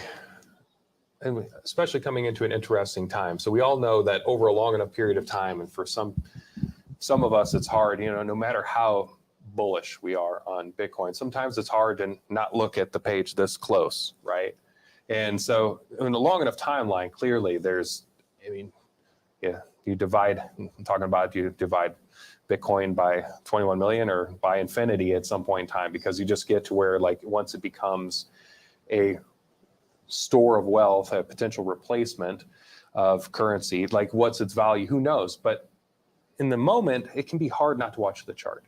And as people kind of go up and down and they're worried about inflation, this kind of stuff, in like month 1, month 2, month 3, what do you feel like would probably be the hardest obstacle to get people's attention in the down months, like the next couple down months or whatever it might be? Because whenever it's an up month and everybody everywhere is climbing over like some kind of like horror movie to try to get to it, but in the down months, it's like, oh, it's a sham, it's a scam. Well, you know what, Jan and I've always discussed with people is simply, it's an opportunity to buy cheap. And it really is, because at one time last year, we were what, 63, 66, 65, whatever, $1,000, and it just hits the bottom. But, you know, that's the time to adopt into it and get a chance to possibly get a whole coin, or at least close to one, as opposed to those prices, because it would take you a whole heck of a lot of time, because it's not cheap. You know, it's honestly not cheap, but it's because it's an appreciating asset. So if you're going into it with the negative attitude, you're going to miss out on one of the greatest opportunities you possibly could, because I know some people have said it's going to go to $10,000 and this, that, and the other, and it could, but I don't see it personally myself. But even at $18,000, $19,000, $20,000, you're getting a huge bargain. People just have to see it and understand it. You know, and I like diversify. You know, if you're not totally comfortable taking out of your stock portfolio or anything like that, at least hit some of it and get a little bit just to diversify. You know, if you diversify your portfolio, there's no reason not to. You know, it's worth the effort, because you might find out you're making one of the greatest decisions you ever could. Well, when we started, we said, okay, let's put something in that won't hurt us. Yeah. If we lose it, we lose it. You know, that's just a risk, a calculated risk. And we did lose some of it, but we were in the wrong coins. Yeah. And so, I mean, we'd heard some advice, you know, take your top 10 and spend some time, you know, buy a little bit in there. And we try to study about the coins, read the white papers, but it's a long-term play. We're not buying the Bitcoin to sell it next week. Yeah. And you don't have people go, but one coin's so expensive. Okay, buy part of it. Don't buy the whole one. Put $100 a week, put $10 a week. We have several friends. They get paid on Fridays. They buy a little bit every Friday. And it's called dollar cost average. So yeah, it might be 19,000 this week and 24,000 next week and go up to 60, but you just buy a little every week, and that kind of averages your investment. I think you don't get overwhelmed with the price. Now, I do look at the price every day, like several times a day. Okay. So, and some people don't. I do. I'm exciting, and I like to see what's going on and know what's going on. But you do have to look long term. We look at it as savings. And yes, you can spend Bitcoin. We're not really wanting to spend a lot of it. We just want to hold it. And as it goes up in value, but then we have different tools to earn additional Bitcoin. There are different cards, like we use the Fold card, and it's a prepaid Visa. Every time you use it, you earn Satoshis, which add up to Bitcoin. So I paid my daughter's car insurance. I got 100,000 Satoshis. I wouldn't have had anything just paying it through the bank. So little things like that. And I've got some Bitcoining sitting in there. I could just spend that if I wanted and not have it to save. Like, they're just different ways to look at it. But you don't want people so overwhelmed by getting caught up in the price, getting caught up in, oh my gosh. And then it is, when it starts going up, FOMO, people, fear of missing out, they all start buying a lot, and then it goes down and they sit back and just watch and start being negative. But we're excited. It's on sale right now. Yeah.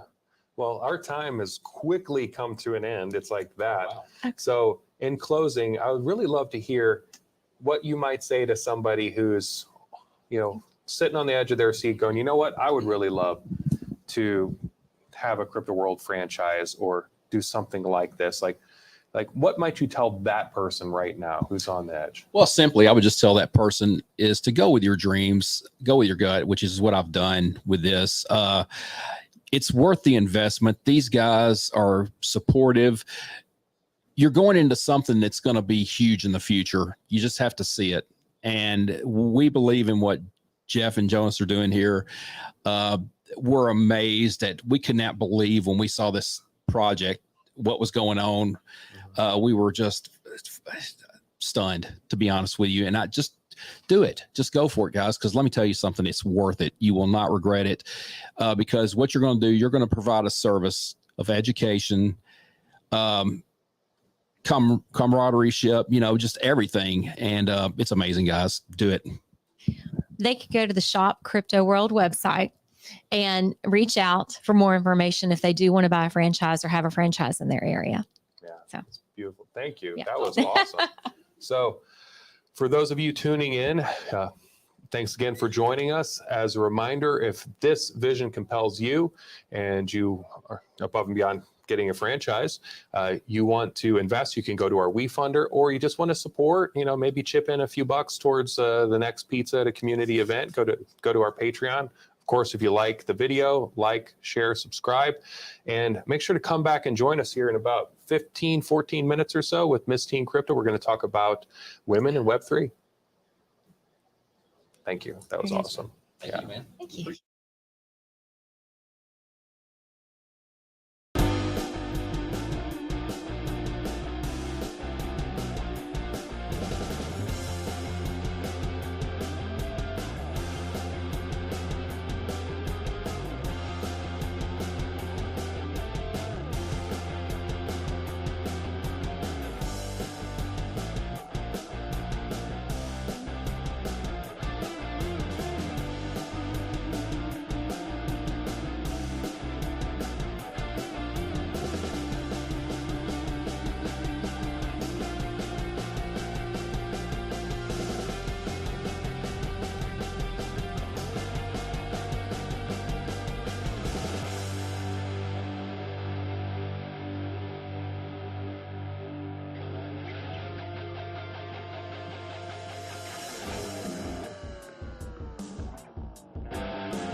Hi, everyone. Welcome back to our 1-year anniversary here at Crypto World. We are your next door brick and mortar crypto community store, ATM, and we are happy to be bringing in Miss Teen Crypto. How are you doing this evening? I'm doing great. Thank you for having me. Yeah, for sure. It's been an amazing day. I have to warn you, you are the last one of these conversations at the end of, like, this will be 11 hours in now. So do me a favor. If at any point in time I just start to like nod out, just like yell something real loud, and I promise I'll be right back. I got you. Don't worry. Okay, thank you. So I have to say, I've been looking forward to this conversation, and quite frankly, wrapping my mind around kind of how we bring more women into Web3. But before we do, I would really love for the people who are watching this now and in the future, kind of tell us a little bit about yourself so they can kind of get a feel for who you are and how you came into this space. Definitely. Thank you so much. So basically, my journey started almost 3 years ago. I was 17 and I started my social media book. Before that, I was introduced to crypto when I was 13 by my father. So that was like 6 years ago. And I didn't really take to it until I was 16 when I first did my first Bitcoin transaction. I saw how easy it was to use. All you have to do is scan a QR code, copy and paste an address, and that's it. You can send funds to anyone, anywhere in the world instantly. All you need to have is an internet connection. I saw that you could just go into a store, they scan your phone and you could leave. When I know friends that throw out their loose change, right? So I just saw a whole new way of transacting. So, you know, I sat on this idea for a little while. When I was finally 17, it was lockdown. Things were really sad. And I just started my Twitter account just to tweet, be a part of the community. And then I just started doing more videos, and it kind of just brought into like what it is now. And it's been a really great journey, but crypto is an amazing place to be. Well, as a father, I have 3 kids, and my eldest, she'll be 16 in less than a month. Aw, So happy early birthday. Right? So I hear that your story, and I think 2 things. One, I think, okay, it sounds like to me that you've got an amazing father. Absolutely. What was he doing to be so self-aware that says, like, I need to be bringing my daughter into this space? Well, he was really taken by Bitcoin because a few years, prior, like 6 years ago, he was watching a live stream by Bitcoin Ben, actually, who was an earlier speaker today, I believe. Yeah. And my dad just saw him on Facebook, a truck driver at the time, just sipping his coffee, talking about this Bitcoin stuff. My dad thought it was a physical coin because he was collecting a few coins at the time, and then Googled it and saw, oh, okay, so this is a digital currency, and kind of fell down the rabbit hole from there. And he had that light bulb moment and then wanted to share that with me, and he was talking to me about it for years, like 3 years, until it finally clicked. But he just fell down the rabbit hole because he just saw a great value proposition there. Wow. Well, that's I'm glad that he did, and I'm glad that you're here now, which leads me into my second question, because I've been slowly pulling her in. I think she's about there. Like, what was it for you? And this is kind of a wider question that kind of applies to this conversation as a whole. What was it for you that kind of just made you go, wow, this is cool? It was essentially my first transaction, just scanning that QR code. Like, my dad scanned my phone and I got money. At first, it was free money. Yeah. Like, who doesn't want free money as a kid, right? Like, I'll take whatever money you're going to give me, right? So I was very excited about it. And I saw how quick it was, because especially at that time, not a lot of Bitcoin usage. It was very fast. So I was just mind blown. I just saw a whole new way of transacting. And that for me was enough. And then I started falling down the rabbit hole as to where, like, okay, I had around $200 in my bank account, my savings account. And I was always told as a kid, like, oh, that money is going to grow with interest in the bank account. But I saw my $200 always $200, and that my purchasing power was decreasing every year. So I was like, okay, like maybe Bitcoin could be my new savings account. And at that time, there wasn't much adoption as there is now. Like right now, like there's cool games like Thunder Games, like THNDR, where you could just play these mobile games and earn Satoshis. Like there's really, it's very simple and very cool games that you could just like start earning with. And it's just like a cool way to bring Gen Z in.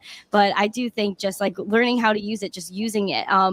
Cake Wallet has a good thing going on called Cake Pay, where I was able to go in the mall, all my favorite stores, and just use Bitcoin, Litecoin, and Monero to transact. I thought that was amazing.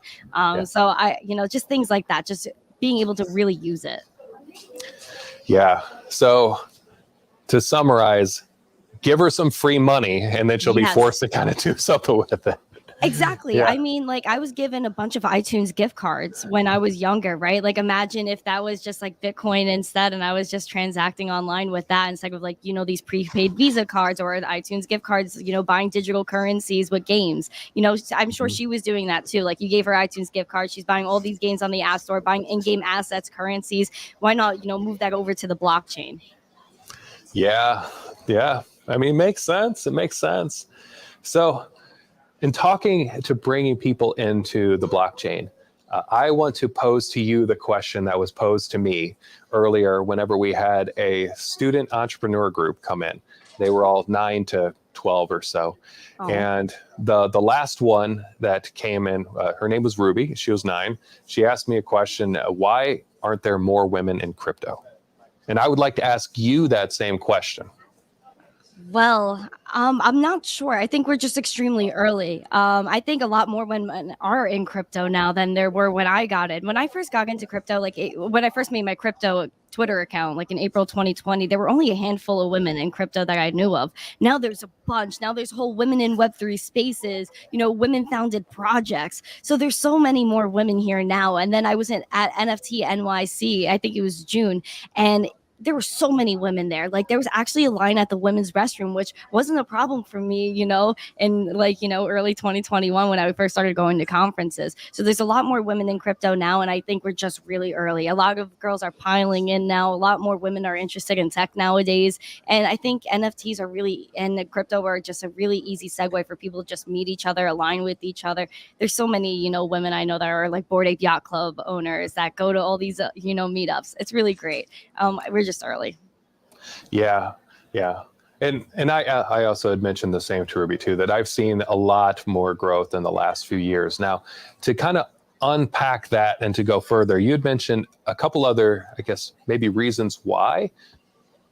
It sounds like you'd mentioned NFTs a couple of different ways. Do you feel like that's something that's bringing kind of more people who maybe were looking at it from the outside and just kind of thought it was just kind of abstract or obtuse or not for them kind of thing, and they're kind of seeing it tangibly? Or is it kind of a larger picture of just time and people kind of coming in, or maybe a bit of both?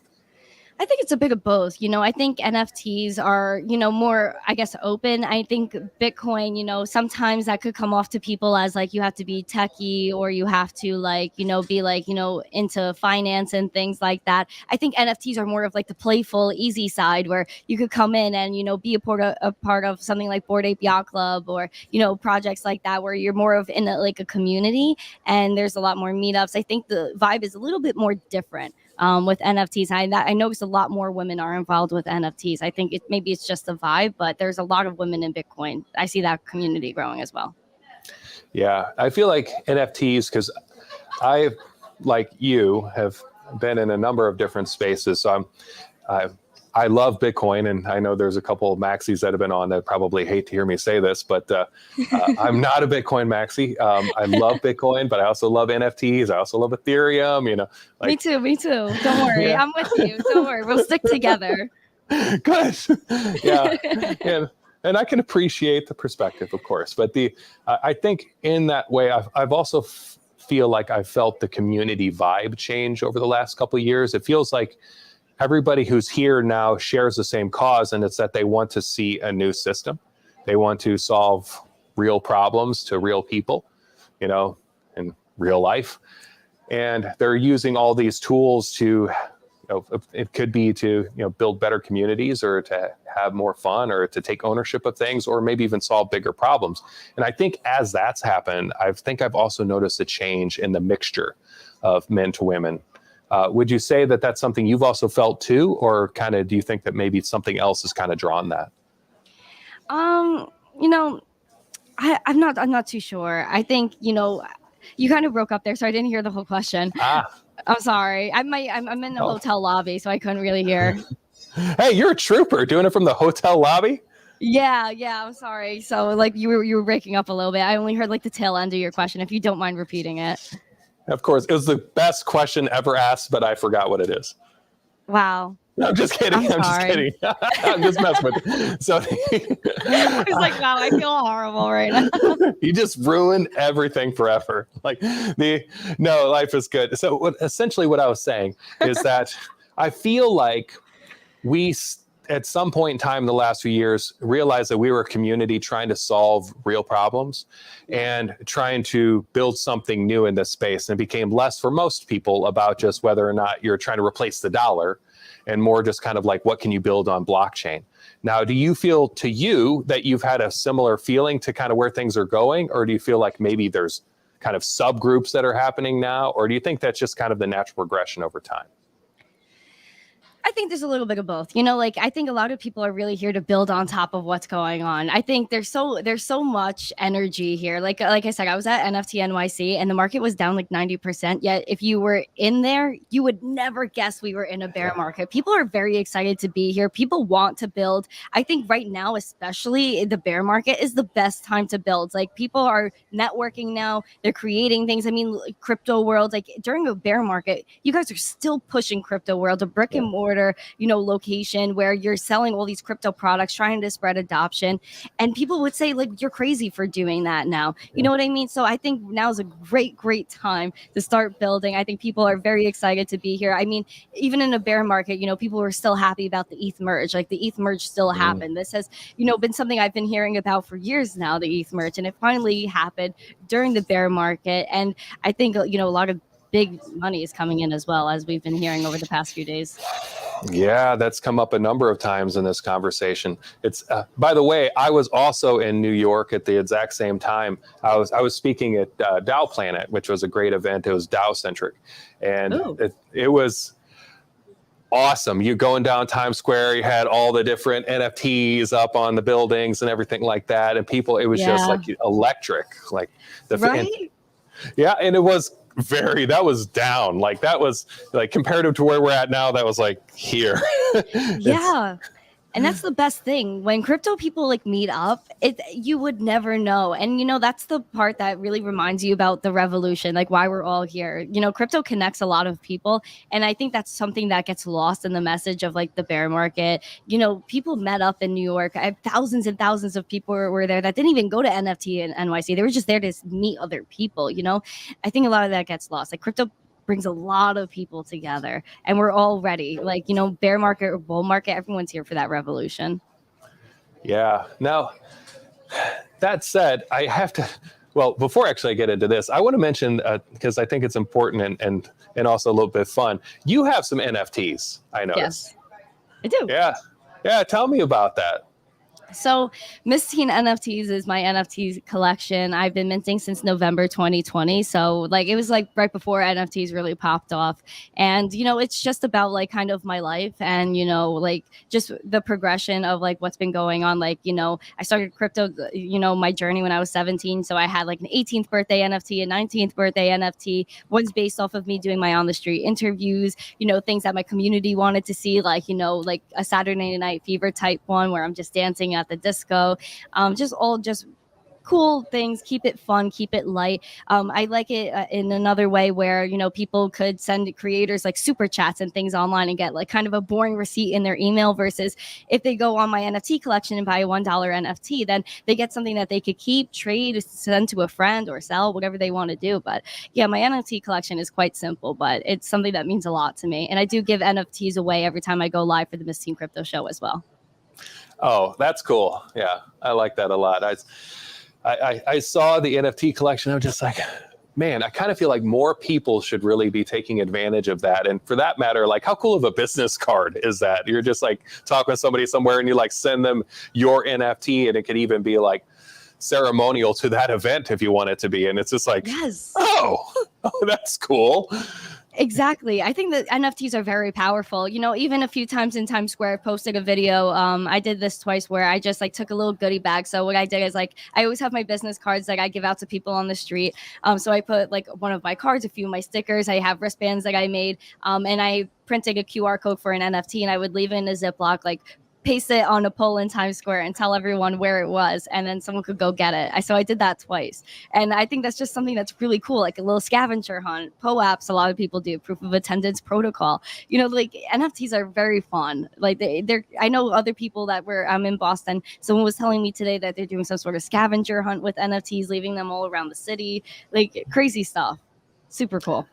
It's very, very cool. Now, speaking of cool things to do with NFTs, I feel like the one more thing that I have to bring up before we circle back around to kind of the women in Web3 and kind of where you see things going and how we might be able to increase adoption and kind of, what kinds of projects might be the most meaningful is I have to say before that I've really enjoyed some of your on the street interviews. I think that's very cool. Yeah, and I think it's interesting to see how like the average person interacts with those questions. I mean, to me, It seems like sometimes you get so deep that like you're so far into something that like if you haven't talked to somebody who knows nothing about crypto and just kind of quizzed them on the street like out of the blue, you're like, oh, wait a second, there's still a lot of opportunity for knowledge here. Absolutely. That's why I really like to do them. One day, like that was that was November 2020 as well, where I started doing those interviews. And I thought it was really cool just to approach people and just say like, hey, like, do you know what Bitcoin is? And I know that's a silly question.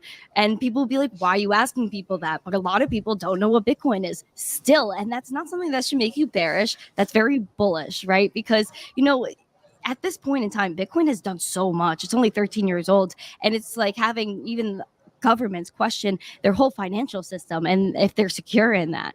And I don't think any other technology has really done that. And it really brings apart, again, like a whole revolution. So, I think it's really cool just to step outside of the bubble a little while of crypto Twitter and just see what is everybody else thinking. I think it's really important. And one of my last or recent on the street interviews, I met this girl that was literally my age, and she was like, we have to think about this for the next generation. I was like, girl, yes, exactly. Yeah. Some like people are getting it now, whereas like 2 years ago when I first started doing it, people thought I was absolutely nuts, looking at me like I had 10 heads walking away from me. It was crazy. Yeah, that is. So speaking of doing it for the next generation and kind of pulling that in, so full circle, based off of your experiences on the street and just in general interacting through conversations like this, what do you feel would be the most meaningful way from where you sit to bring more women into Web3 or to bring more people into Web3 for that matter? Like if you had to just wave your wand and make 3 things happen, what do you think that would be? 3 things happen. We have to lower the barrier to entry for exchanges, right? Make it accessible for kids under 18 to get involved in crypto. So that's like boys, girls, everybody. Come into crypto, have an exchange where you could start investing from a young age, because why can you get a debit card from the bank at 13, but you can't start investing at 13? You know what I mean? There's a little bit of a double standard there. I think secondly, I think there could be a lot more, events, centered around, newbies. I think sometimes events miss that, where it's, very centered around like people that know about Bitcoin already, but we need more educational stuff for people to come in and ask questions like, what's a wallet? What is Bitcoin? What does the blockchain even mean? And for more women specifically, I think, just keep doing like what we're doing. I know a ton of, Web3 women spaces that are around all the time. You just scroll on crypto Twitter. There's women in Web3 groups. There's an event in Miami, I believe, that's Web3 women focused. So just everybody keep doing what they're doing, maintain that positive vibe, and everybody will come in. We can't forget that this is a global thing. This is for everybody, and everybody could be included in cryptocurrency, no matter your race, gender, where you're from, whatever. And that's what we really like, that's the whole revolution. Everybody could be involved in this. Yeah. Well, speaking of everyone being involved, and also too, I think one of the few non-Bitcoin maxi conversations today, which by the way, I can definitely appreciate, what are some fun things that everyone could be involved in, or maybe put another way, maybe some already fun or meaningful Web3 projects that are maybe women-led, or that someone could build if they were so inclined?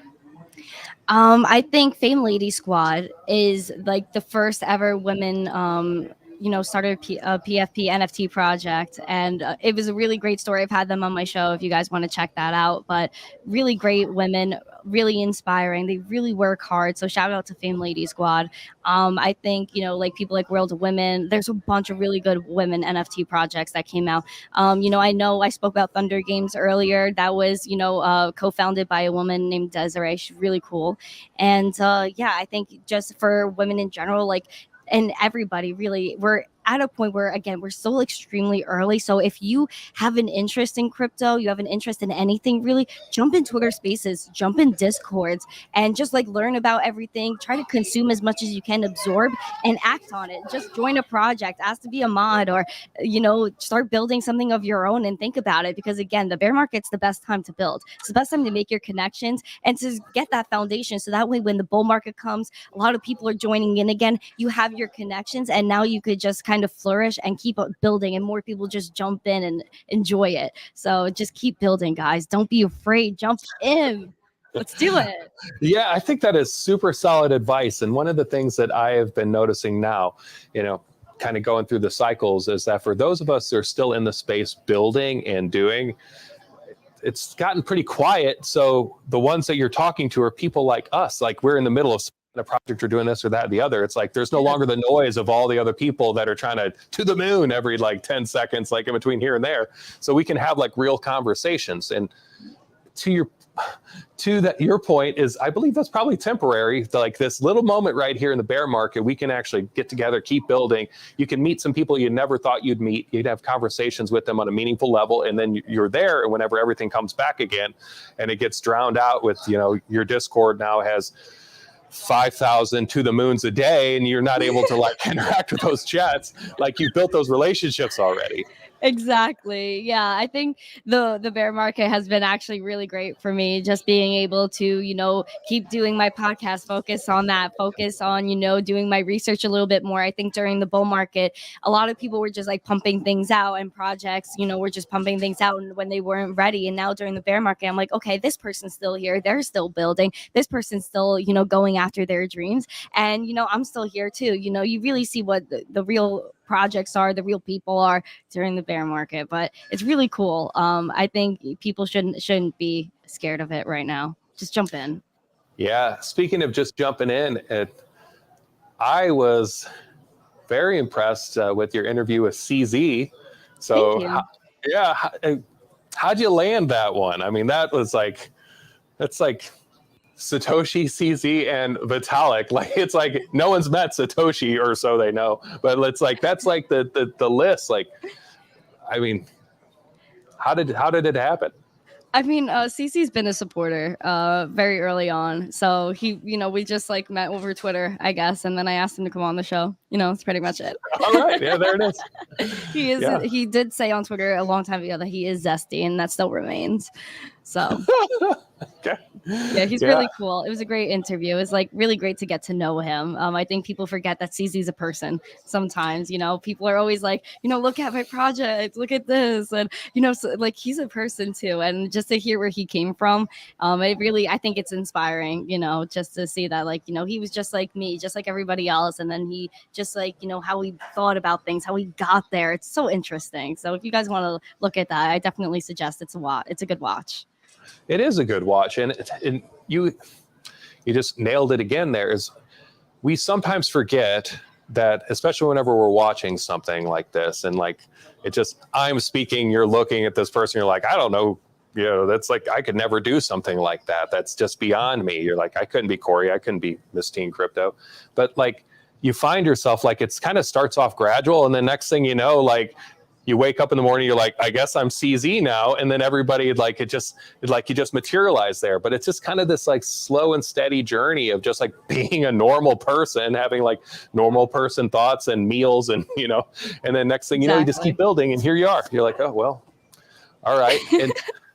And I think that kind of concept applies not only to people that are building, but also to people that feel overwhelmed by trying to get into Bitcoin. Even they just like, it just seems like this insurmountable hurdle.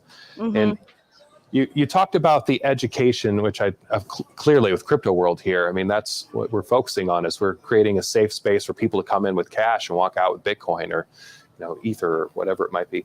And that it seems like in life where what the blockchain and beyond, it seems like we sometimes look at the things we want to do and we come up with all excuses why it's not good for us, or because really we're just scared. We're scared of doing something wrong or failing or looking stupid. And I feel like perhaps that applies to a larger percentage of the population that are still out there kind of naysaying crypto. Now, what's your take on that?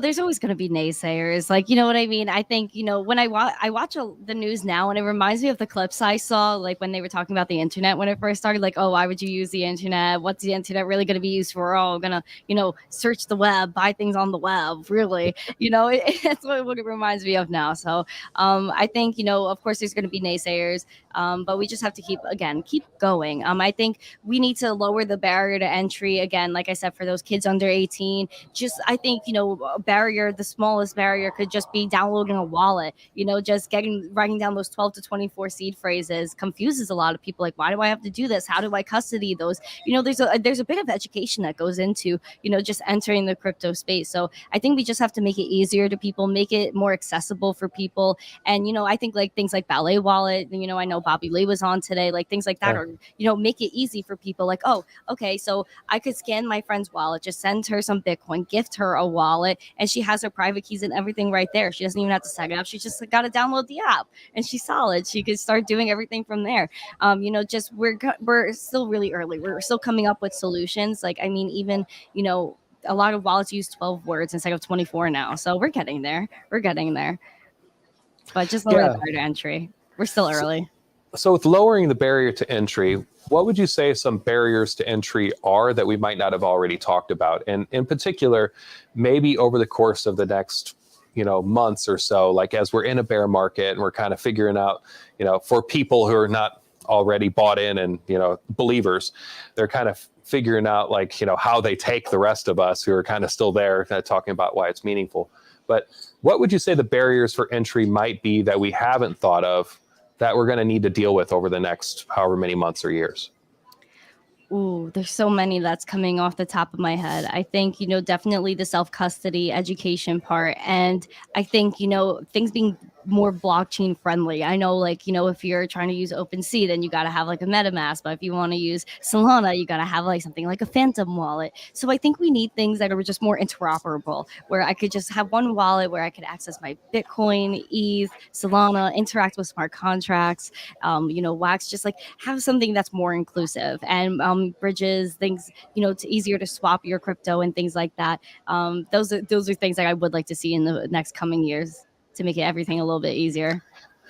Yeah, valid. I mean, if you were trying it's one to of the start things off, I've been thinking about lately.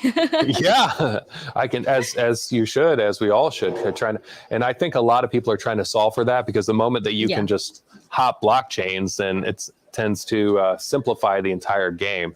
You no longer need to worry about whether or not your app is built here or there, or whether you're trying to buy from here or store to there. And so I think that there's a lot to that. Now, so through your journey, what's something that you found surprisingly more difficult than you would have thought?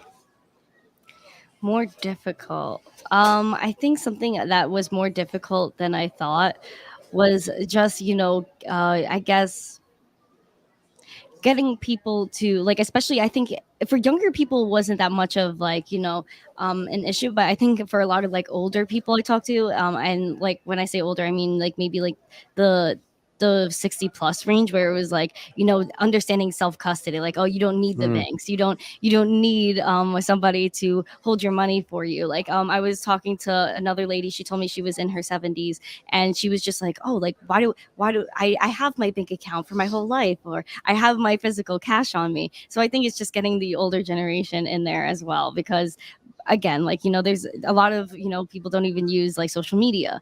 A lot of people, like, I have like a lady in my building who still has a flip phone, right? So I think, there's still people that are pretty behind, where, people are on social media every day, but there's still people that are half a flip phone.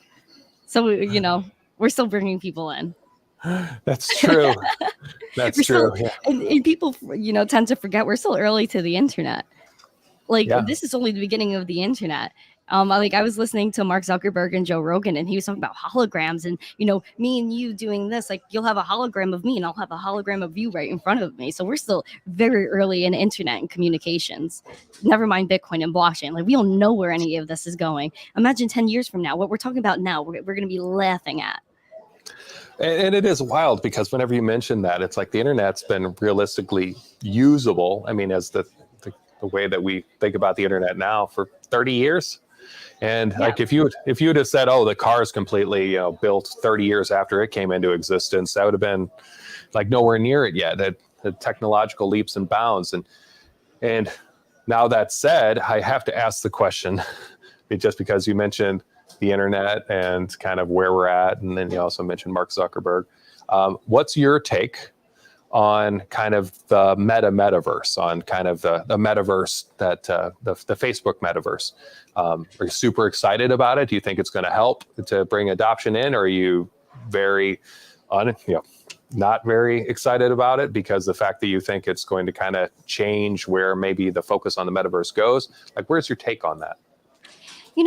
I think there's always going to be like, right now we have CeFi, we have DeFi, like there's, a lot of DeFi platforms, and then there's like CeFi platforms that are like central, finance platforms that are trying to compete with that and have the same models. So I think, of course, there's going to be a meta or a metaverse, a centralized type platform where, they're going to try to, include the stuff with blockchain to their degree, whatever they could, and try to, make it a little bit better. But I think, it's just going to push people on our side, the more decentralized side, to keep building and building and building.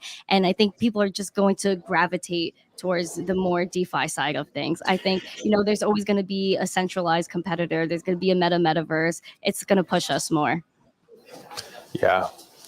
I personally am, to that point, I'm not a crowd out the space kind of person. I feel like the more people that are attracting attention into something that's technologically driving the future is typically beneficial, especially if you make the value proposition clear of like, and you can choose, like if I want to build in the metaverse and the value is greater than building in Decentraland or whatever, then that's clear. But if vice versa, if I can look at something and go, wait, I could actually own the platform, and all of a sudden some of those same features are coming over, I think they'll work off of one another. So I think I'm glad that you brought that up. Now, so thinking about the Web3 space, I feel like perhaps maybe we should even back up a little bit for someone who might be more new to this, and kind of, because this seems like it's got a 1,000 different definitions. I know I've kind of framed it a couple different ways myself. Whenever you think about Web3, what does that mean to you? A space where we truly own our assets, and we're able to communicate with one another freely. I think, one of the things we've been approaching lately is that we're realizing that we really don't own our assets, like the money in the bank. Like, is that money really ours? Do we really own our houses? Can that be taken away from us? I think, Bitcoin, NFTs, that really opens to your eyes as to what you really own and what you don't. So I think that that's a huge, huge thing. Yeah, I think to that point, I wonder, I would actually be curious to your take. Mm-hmm. What percentage of people do you think are concerned about that are of the first world, that haven't had the problem of not being able to have any ownership stake in their system? What percentage of first world people, not exact, of course, but would you say actually are concerned about their ownership stake in something? And do you feel like that number has been changing over the last few years? I would say, previous to the pandemic, I would say 90% didn't or 95% didn't care. Now I would think maybe 70% don't care now. And I think that's because, I think not a lot of people were really affected, but I think a lot of people I think they're thinking about it now. The majority's thinking about it, but a lot more people have, kind of woken up, I guess, to things. I remember, when the pandemic hit, banks were shut down. There's a ton, I don't know about where you live, but where I live, there's bank locations shutting down left and right, safety deposit boxes. They'll send you a note. You got 3 days to move your stuff. There's a lot of things going on, and I think people are realizing the accessibility to their funds is not the same as it used to be, and I think that's opening their eyes to Bitcoin. I think maybe something dramatic has to happen where people are realizing this is a push. I don't think we've had that really dramatic thing happen yet, but people are definitely waking up to it. Well, and to that point, I think it's interesting because that dramatic thing has happened throughout history over and over again. Whenever Tone Bays was on earlier, he has talked about how his moment was what happened with Cyprus whenever Cyprus came in and took 50% of the wealth in the banks, over 200,000, I believe. And that was his moment where he's like, had to get into Bitcoin because, if it can happen to them, it can happen to you. Exactly. And which is true. And I think in the United States, we've been so powerful and so affluent for so long that we don't really think of that as a possibility. And I sure hope it's not, all in all. But that said, though, historically speaking, if you zoom out and just kind of look out throughout history and you kind of look at something like this, especially coming into our inflationary period, it seems like we are at a point where, there could be that moment where all of a sudden people start saying, hey, a certain percentage over a certain amount. And then, at that point in time, then I think we all have to look at Bitcoin, right? I mean, yeah, we're experiencing crazy amounts of inflation. I mean, where I live, groceries are double, maybe triple. I know, I was talking to restaurant owners, their groceries have tripled. They're struggling. People are getting hit with inflation really hard. And it's just like your wages aren't going up either. So, wages staying the same, inflation going here, like where did things cross? And I think we're going to have a point where people max out their credit cards, they run out of cash, and then what are we going to do then? And I think that's when people again are going to be pushed towards Bitcoin, where that's a store of value, that there's only going to be 21 million Bitcoin to ever exist, something that respects your time, respects your value, and that's what Bitcoin does versus fiat. That's just yeah. Well, and to that point, I asked Natalie Brunell whenever she was on earlier the same question. I'm going to ask it to you as well, too. Not comparing, just contrasting, by the way. With Bitcoin and kind of with adoption in general, I am curious to see how inflation in the near term, because of the fact that people are getting scared and you're talking about double and triple on your groceries, people getting scared and pulling out of markets, stock markets, crypto, basically anything that they have that's kind of, liquid, and taking and putting into survival mode, which will temporarily make the dollar look safer, even though inflation, and also make crypto look worse. I don't believe in that in the long term, but clearly, or obviously you don't either, we wouldn't be having this conversation. But how do you think that might affect things in the short term? And what might you say to somebody who is kind of going through that? It's a hard time for everybody right now. I think you just have to do what you have to do to survive at this point. I think if you're, if you have, Bitcoin assets that you can hold, then hold them. And try to, work up capital with other types of passive income. If you can, I think a lot of people aren't thinking about passive income, whether that's staking, which is also a risk, or just, working a different job, doing different things. I think, we really have to start thinking about passive income, and the possibilities or probability that can help you out. But if you could keep your Bitcoin, if you could keep, not financial advice, but if you could keep your assets, then hold them. Things are going to get better. If you look at the history of Bitcoin, like I like to say all the time, when in doubt, zoom out on the charts, right? And you'll see that, 80% drawdowns for Bitcoin are normal. And, it always goes back to its all-time high. So just keep calm and hodl on, friends. It's going to be okay. We're all feeling it. This is normal. Yeah. So to that point, keep calm and hodl on. Yeah. That's looking at this for someone who is trying their best to be engaged in the space. And I have this conversation a lot, and people want to be engaged. They want to, say, join a DAO and contribute, or they want to try to stake somewhere. And they just don't have that spare income. What might you suggest for somebody who's just on the outside without money? What would you tell them potentially to do? I would just say do whatever you could, even $1, going, dollar cost averaging. You could buy $1 of Bitcoin, I believe, on Cash App now. So, no matter what it is, then just try to, throw a few cents, throw $1, at Bitcoin, and just again, keep doing your thing, keep paying your bills, whatever you could to survive. If you, at the end of the day, Bitcoin is just digital cash as well. So if you were you have some Bitcoin, there's a bunch of platforms where you could go and spend that Bitcoin, through various debit cards, or, like I was talking about Cake Pay before. You have your Bitcoin, like Coinmonero, on an app, you get a QR code, you go to the store, you scan, or you get a digital gift card. There's a lot of different ways to work that out. So I know we're quickly coming up to our time here, and it just goes like that. It usually does. Where do you see, And of course, nobody knows, right? But where do you see kind of, if you had to guess, Bitcoin going in the next 30 years? What do you think it turns into? What do people think about it? Like, where is Bitcoin in society 30 years from now? Wow, that's a really spicy question. I like it. I think, Bitcoin is just going to be taking over the world in 30 years. I can't even imagine. Like I said, like Bitcoin's 13 years old and it has governments questioning the whole financial system and how Bitcoin could essentially just take that over, I guess, and really change things. So I think, in 30 years, Bitcoin is going to be used as legal tender and, people are going to be, fighting over Bitcoin, right? Like there's only 21 million to ever exist. And how many people are there in the world? Like people are going to be fighting for Bitcoin soon. It might not be as easy just to get it on an exchange. You know what I mean? I'm very excited for that. I'm excited to see how, high Bitcoin is held in value and, what other blockchains are going to be used as well, because there's always going to be that support, right? Other blockchains, different currencies being used for different things. So I expect Bitcoin to be taking over the world in 30 years. Who knows? It's going to be so exciting. The next 10 years, you don't even know what's going to happen. Yeah, it's wild to think like something like 30 years feeling like a long time, but it's really not.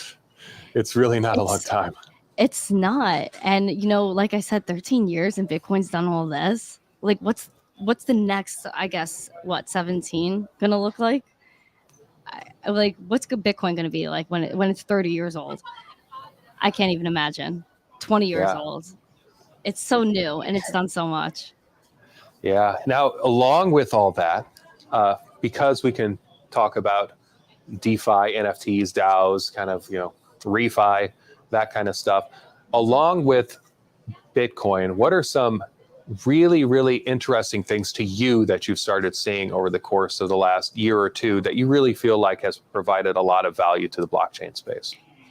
I think the empowerment of creators has been a huge thing, right? During the PFP project boom, so many artists got recognized there and were able to display their art, right? Like, traditionally you have, even musicians. I've met a ton of musicians that were able to display their work using NFTs. I mean, in traditional, landscape, you have to, if you're an artist, go to a physical gallery and them approve of you to display your art and tell you, hey, you're okay. Or if you're a musician, you go to a record label and they have to sign you. Well, in blockchain, you could be your own gallery, you could be your own record label and have people directly support you and you earn those royalties. Like I can't go support someone like Ariana Grande, for example. Like there's no way for me to directly support her.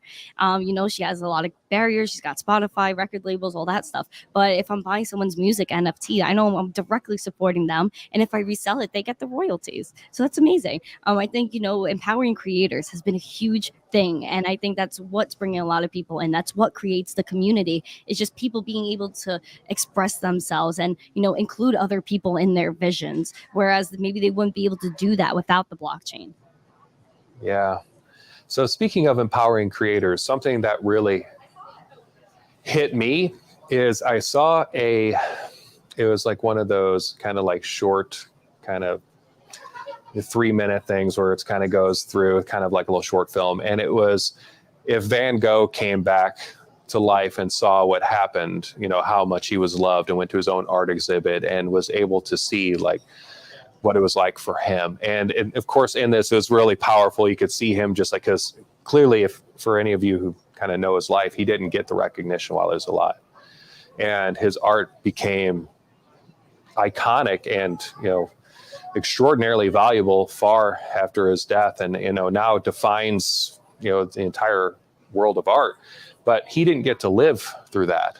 And what really struck me with that was above and beyond, of course, the experience with Van Gogh is that if you're creating a bit of art before NFTs, there was no way for you to take what you built, what you created, what you put your love and your time into, and to create it knowing that even if it doesn't, find its life in your life, that it can find its life somewhere else and that you can make sure wherever you want to see the benefit, it goes there. Like you can now put an NFT, put those values in it, put it into a trust for whatever local charity or for your family or whatever it might be. And you can create with your heart and not just with whatever makes the money right now, and know that like if it's the best art is sometimes takes years or decades or centuries for people to really kind of find it. Yes. And now NFTs allow you to do that, and for that creator to kind of, for it to live over and over and over again. And so in that way, I'd be really curious if there's been anything in your mind where you just kind of go, okay, because you have an NFT that allows royalties, it's a different kind of model for where it's not just a one-time sale. Anything that's kind of stood out to you where you felt like it would just make something in the art world or something outside of that better?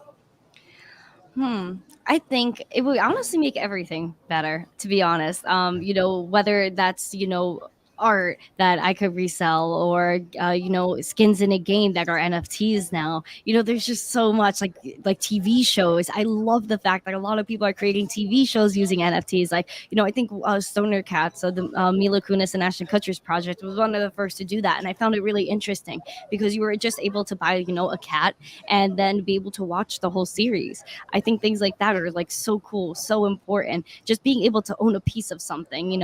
Imagine owning Nirvana's first album and knowing you have mint #1 of the first album. Like, that's historic. I think even the tickets that are being used as NFTs being sold, like, people are going to want that one day, like having one of the first tickets to the first Super Bowls. Imagine you were able to possess that ticket and own that ticket.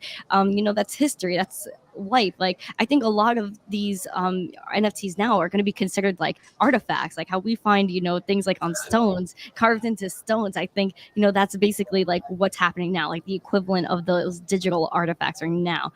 So I think NFTs are just changing everything, and it's really exciting. It is really exciting. And I asked the question about Bitcoin. Where's Bitcoin going to be 30 years from now? Where do you think you will be 30 years from now? Well, I won't be a teen anymore 30 years from now. I'll know that for a fact. I would hope so. I'll be sad, but I think 30 years from now, I don't know. I don't really have a limit. I just want to go as far as I can go. You know what I mean? Like, I really want to, my main mission coming into crypto was spread crypto and NFT adoption to Gen Z and educate the masses on cryptocurrency. And that's what I'm still doing. That's what I'm going to continue to do. So as far as life will take me, I will go. I will do anything, go to conferences like I'm doing, on the street interviews, educational content, my podcast, whatever I could do to spread adoption, I'm going to do it. So I don't even know where I'm going to be 30 years from now, but hopefully it's in a world where people are using crypto, using Bitcoin to the fullest extent, and being self-sovereign, zesty individuals. Zesty. I like it. Yes. Yeah. Gotta stay zesty. Come on. Yeah, stay zesty.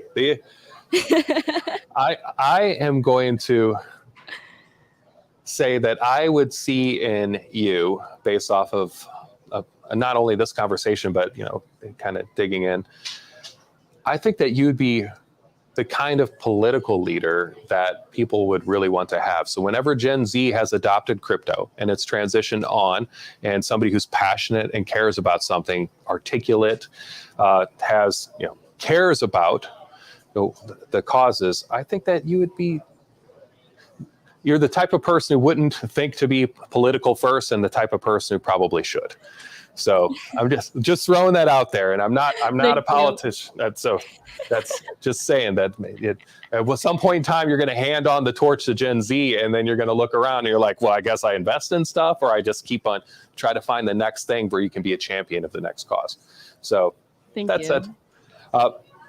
Our time has quickly come up. This has been absolutely brilliant. So I want to thank you for coming in. And before we close up, I want to say, hey, Jonas. Jonas. Mwah, mwah, mwah. I love Jonas. He's the best. Oh my gosh. My heart. Yeah. Make sure you tell Jeff I said hello too. Yeah, so that's actually what I was just going to say, is that for those of you watching, Jeff's going to be coming on at 9:00 Central. Just going to say hello and thank you for coming in. It's been a great 1-year anniversary. And of course, for those of you who share the vision of Crypto World and want to see a next door brick and mortar crypto store where people can walk in and feel comfortable with $100, walk out with Bitcoin, or, and to kind of bring in that crypto adoption that we're all looking for. If you share that passion, you can go on our WeFunder and invest, or you can go on our Patreon and just throw a few bucks towards the next pizza at the next community event. And of course, if you like the video, make sure to like, share, subscribe. And Miss Teen Crypto, you were awesome. Look forward to our next talk. Good night. Thank you so much for having me. I appreciate it. You guys are awesome. Thank you to everyone in the audience that came to hang out. I know I saw a few comments, and thanks again. Like, you guys are killing it over at Crypto World. So it's nice to be here. Have a good night. You too.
Bye.